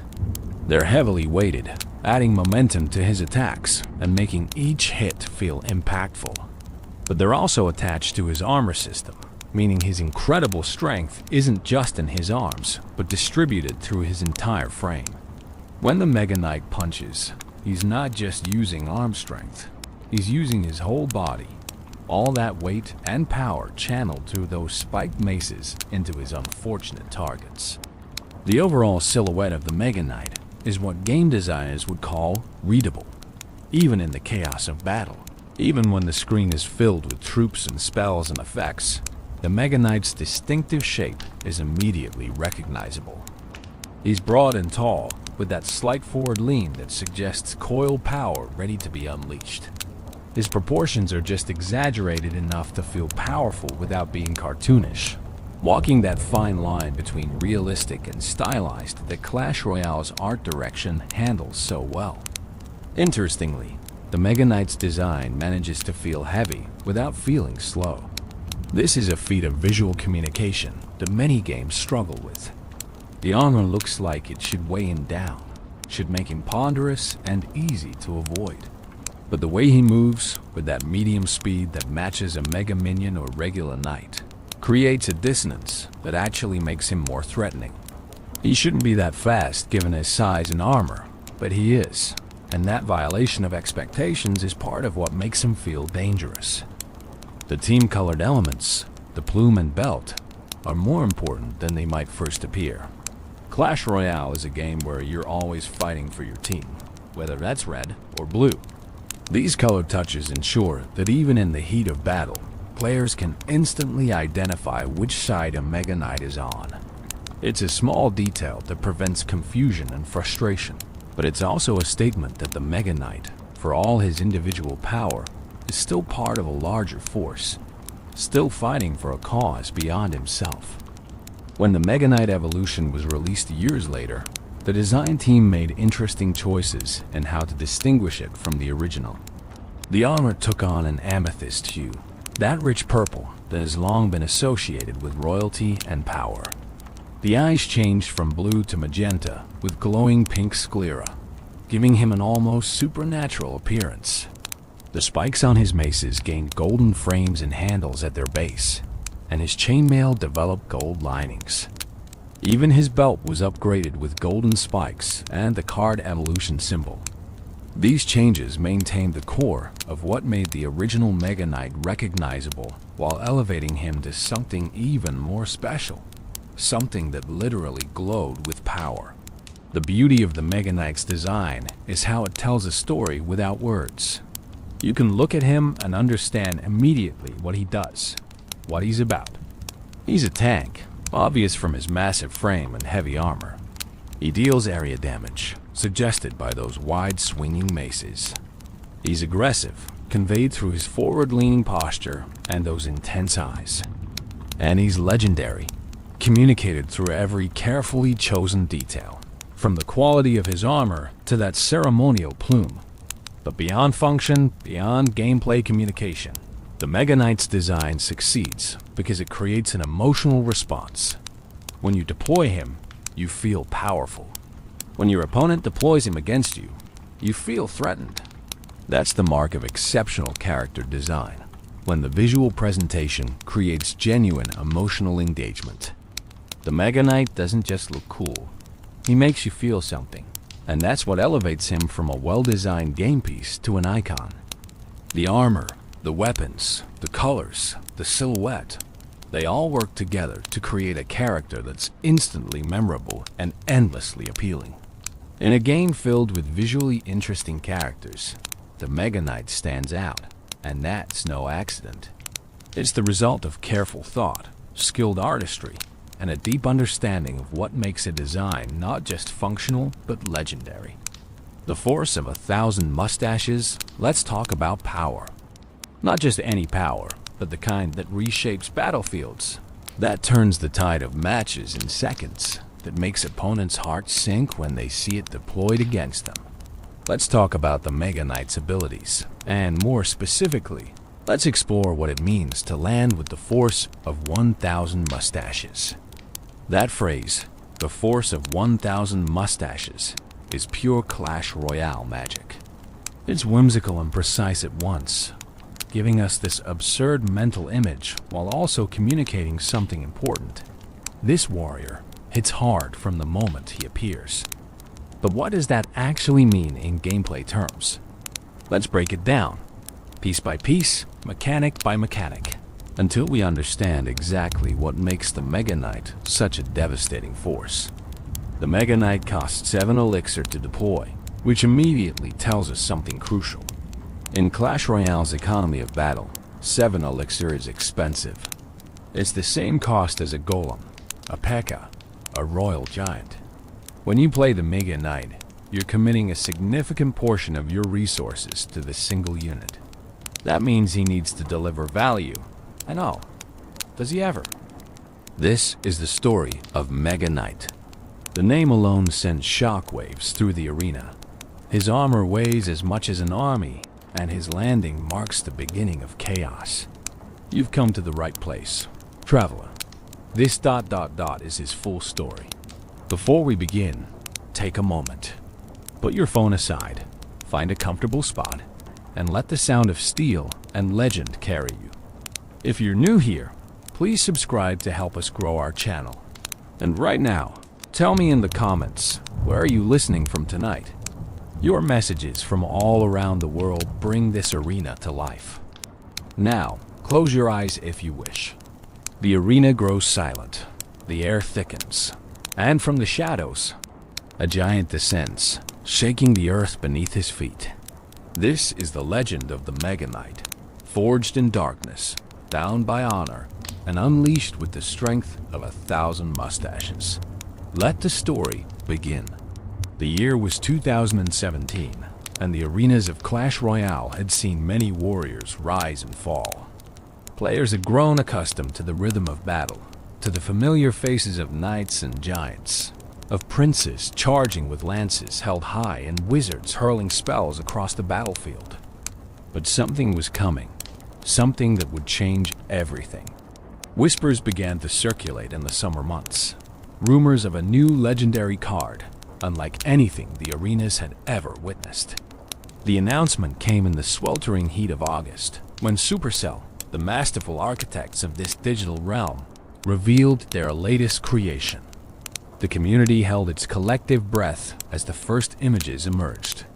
Here was a warrior clad in armor so dark it seemed to drink in the light around it, wielding massive spiked maces that looked capable of shattering mountains. His helmet bore a plume and team colors, a small touch of elegance on an otherwise overwhelming figure of raw, destructive power. But it wasn't just his appearance that caught the imagination of millions of players worldwide. It was his entrance. Unlike any troop that had come before, the Mega Knight didn't simply walk onto the battlefield. He descended from above with catastrophic force, his landing creating shockwaves that could obliterate entire squadrons of lesser troops in an instant. The description that accompanied his reveal spoke of landing with the force of 1,000 mustaches, a phrase so uniquely whimsical, yet somehow perfectly capturing the absurd magnificence of this warrior, that it would become legendary in its own right. The Mega Knight represented something new in the Clash Royale universe. He was a tank, yes, with hit points that rivaled even the mighty Golem. He dealt area damage like the Valkyrie or the Wizard. But he also possessed mobility, with a jump mechanic that allowed him to leap from enemy to enemy, dealing double his normal damage on impact. This combination of durability, splash damage, and mobility created a warrior unlike anything players had encountered. He could defend against massive pushes single-handedly, then transition into a devastating counterattack with health to spare. In the lore of Clash Royale, the Mega Knight's origins remain somewhat shrouded in mystery, adding to his mystique. Official Supercell materials hint at a backstory involving Night School, a place where aspiring warriors learned the arts of combat and chivalry. According to these glimpses into his past, the Mega Knight wasn't always the imposing figure we know today. Once, he was simply another knight, but one who faced ridicule from his peers. The reason? His hands were described as small and delicate, unsuitable for a warrior destined for glory on the battlefield. This detail adds a surprisingly human dimension to what might otherwise be just another powerful card. The Mega Knight, despite his intimidating exterior and overwhelming strength, carries with him the memory of being underestimated, of being judged as inadequate by those who should have been his brothers in arms. This backstory resonates with something universal in the human experience. The journey from being looked down upon to rising above those limitations and becoming something truly extraordinary. But the path from mock student to legendary warrior isn't fully documented in official lore, and this gap has led to fascinating speculation within the Clash Royale community. Some fans theorized that the Mega Knight was actually the builder from Clash of Clans, Supercell's other flagship title. According to this theory, the builder had somehow discovered Dark Elixir and been transformed into the armored behemoth we know as the Mega Knight. While Supercell has since disproven this particular theory, it speaks to the hunger players have for understanding where this incredible warrior came from and what journey led him to don that distinctive black armor. The truth, as revealed through official channels, is that the Mega Knight chose his path deliberately. He didn't just stumble into greatness or have it thrust upon him through some magical transformation. Instead, he forged himself into something more through dedication, training, and perhaps a touch of that determination that comes from being told you're not good enough. He acquired armor that wasn't just protective, but symbolized his transformation from ordinary to extraordinary. He took up weapons that compensated for whatever perceived weaknesses he might have had.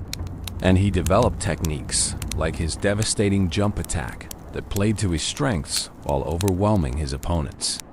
The Mega Knight's arrival in Clash Royale wasn't just the addition of another card to the game. It represented the culmination of Supercell's understanding of what made Clash Royale engaging. Players wanted cards that felt powerful, that gave them that rush of excitement when deployed at the right moment. They wanted mechanics that were interesting and skill-based, that rewarded good timing and smart positioning. And they wanted characters with personality, with that indefinable quality that made them memorable beyond just their stats and abilities. In the Mega Knight, Supercell delivered on all these fronts. His 7 elixir cost meant that deploying him was a significant commitment, a moment of strategic importance in any match. His spawn damage created instant impact, punishing opponents who clumped their troops together. His jump attack added an element of timing and positioning that skilled players could master while also providing spectacular visual moments that made every match feel cinematic. And his character, from that team-colored plume to the description mentioning mustaches, gave him a personality that transcended his function as a game piece. As the release date approached, anticipation built to a fever pitch. Players theorized about strategies, dreamed up deck compositions, and debated whether the Mega Knight would be overpowered or balanced. Content creators produced videos analyzing every frame of his reveal trailer, breaking down his statistics and predicting how he would impact the meta. The Clash Royale community, always passionate, became almost obsessive in their focus on this single card. And then, on September 8th, 2017, the Mega Knight officially entered the arenas. The impact was immediate and profound, but that's a story for later. For now, what's important is understanding that the Mega Knight didn't just appear in the game. He arrived with history, with personality, with a design philosophy that made him instantly recognizable and memorable. He came bearing the weight of expectation and the promise of changing how Clash Royale was played. The dawn of the Mega Knight marked a turning point in Clash Royale's evolution. Before him, the game had its legends, its powerful cards, and beloved characters. After him, the standard for what a legendary card could be had been elevated. He set a new bar for impact, for design, for that intangible quality that makes a card not just good, but iconic.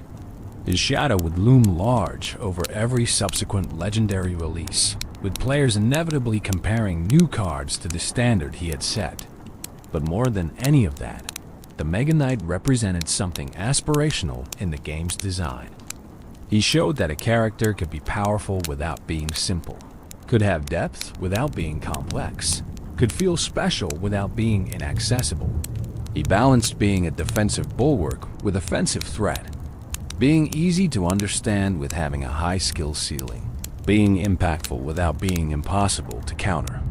This balance, this perfect storm of design decisions, is what transformed the Mega Knight from just another card into a legend. The Armor of Legends. If you've ever watched the Mega Knight descend onto the battlefield, you've witnessed one of the most visually striking moments in Clash Royale. But have you ever stopped to truly observe what makes him so imposing? Let's take our time examining every detail of this warrior's appearance, because understanding the Mega Knight's design helps us appreciate why he has become such an iconic figure in the game. The first thing anyone notices about the Mega Knight is his armor, and rightly so. This isn't the polished ceremonial armor of a parade ground knight. This is battle armor, designed for one purpose: to wade into the thickest combat and emerge victorious. The color is what immediately catches the eye, that deep, rich black that seems to absorb light rather than reflect it. It's a color that speaks of night raids and shadow warfare, of a warrior who doesn't need bright colors to announce his presence because his deeds speak loud enough. But look closer, and you'll see that the black isn't uniform. The armor has texture, with plates overlapping in a way that suggests both flexibility and protection. Chainmail peeks through at the joints, that silvery gray mesh that has protected warriors for centuries in our own world. This attention to detail matters because it grounds the Mega Knight in a tradition of actual medieval warfare, while simultaneously marking him as something beyond ordinary.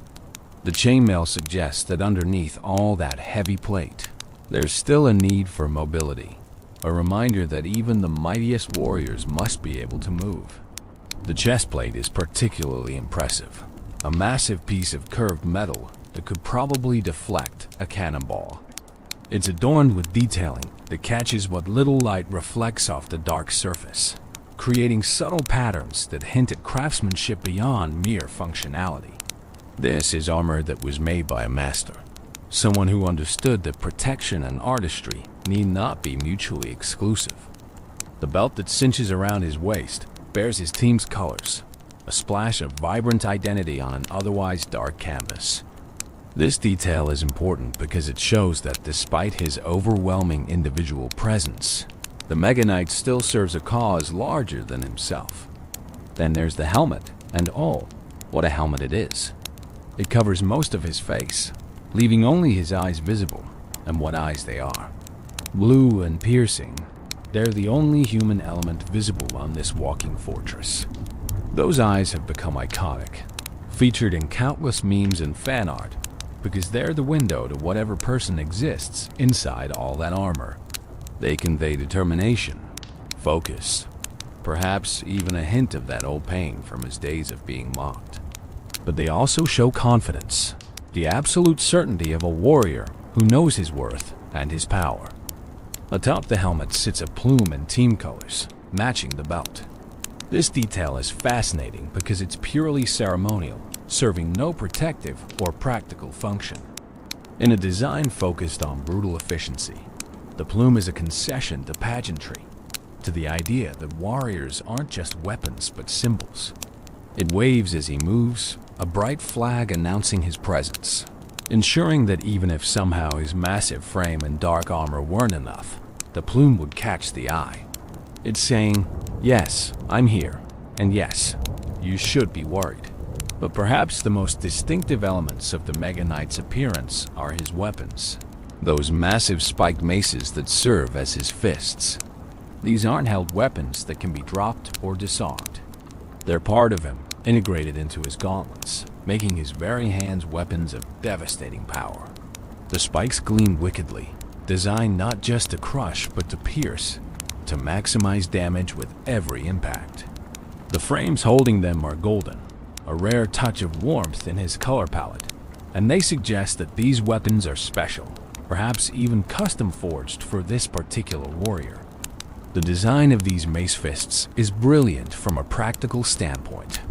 They're large enough to deal splash damage, each swing capable of striking multiple enemies.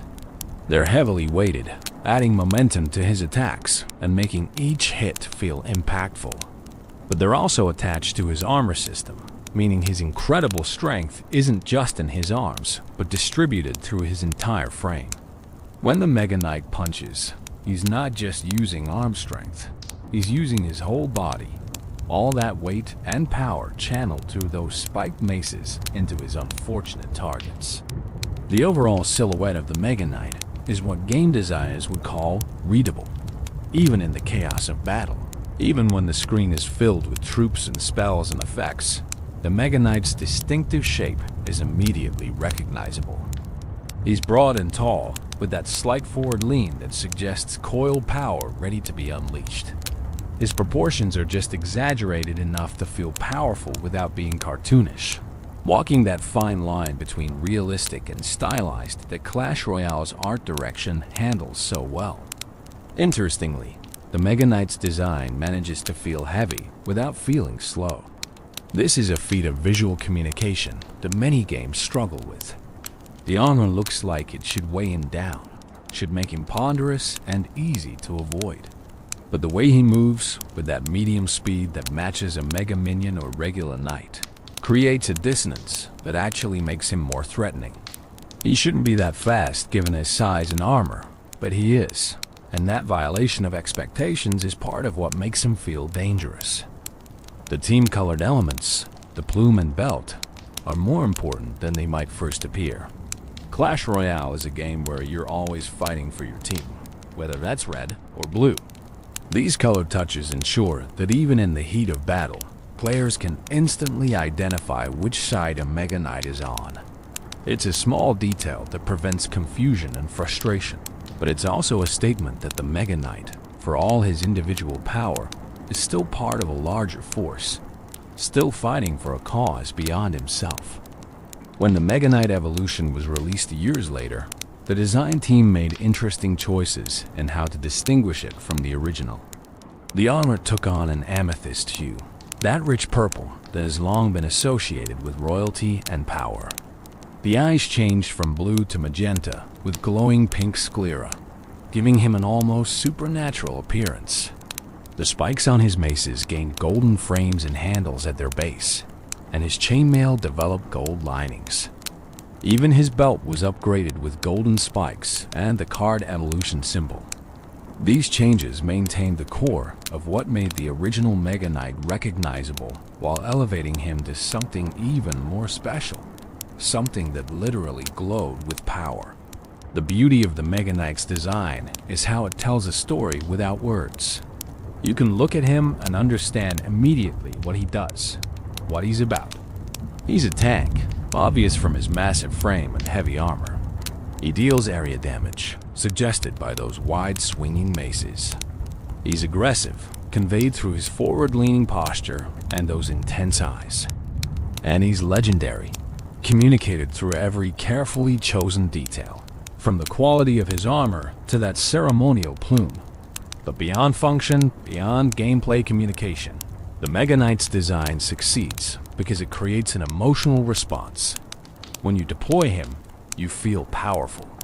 When your opponent deploys him against you, you feel threatened. That's the mark of exceptional character design, when the visual presentation creates genuine emotional engagement. The Mega Knight doesn't just look cool, he makes you feel something, and that's what elevates him from a well-designed game piece to an icon. The armor, the weapons, the colors, the silhouette, they all work together to create a character that's instantly memorable and endlessly appealing. In a game filled with visually interesting characters, the Mega Knight stands out, and that's no accident. It's the result of careful thought, skilled artistry, and a deep understanding of what makes a design not just functional but legendary. The force of 1,000 mustaches, let's talk about power. Not just any power, but the kind that reshapes battlefields, that turns the tide of matches in seconds, that makes opponents' hearts sink when they see it deployed against them. Let's talk about the Mega Knight's abilities, and more specifically, let's explore what it means to land with the force of 1,000 mustaches. That phrase, the force of 1,000 mustaches, is pure Clash Royale magic. It's whimsical and precise at once, giving us this absurd mental image while also communicating something important. This warrior hits hard from the moment he appears. But what does that actually mean in gameplay terms? Let's break it down, piece by piece, mechanic by mechanic, until we understand exactly what makes the Mega Knight such a devastating force. The Mega Knight costs 7 elixir to deploy, which immediately tells us something crucial. In Clash Royale's economy of battle, 7 elixir is expensive. It's the same cost as a golem, a P.E.K.K.A., a royal giant. When you play the Mega Knight, you're committing a significant portion of your resources to this single unit. That means he needs to deliver value. And oh, does he ever? The first ability that defines the Mega Knight is his spawn damage. Unlike most troops that simply appear on the battlefield and then begin attacking, the Mega Knight announces his arrival with explosive force. The moment he lands, he deals significant area damage in a 360-degree radius around himself. This isn't a small amount of damage either. It's enough to completely eliminate several types of support troops, to severely wound others, and to scatter any tight formation of enemies with the knockback effect it creates. The spawn damage is slightly less than a raw delivery, but it's still devastating when used correctly. A well-placed Mega Knight can land on top of a push and instantly destroy musketeers, electro wizards, ice wizards, wizards, witches, and numerous other support troops. Even tougher units like evolved barbarians can be eliminated in that initial impact. This creates immediate value, potentially trading 7 elixir for 10 or 12, or even more elixir worth of enemy troops in a single moment.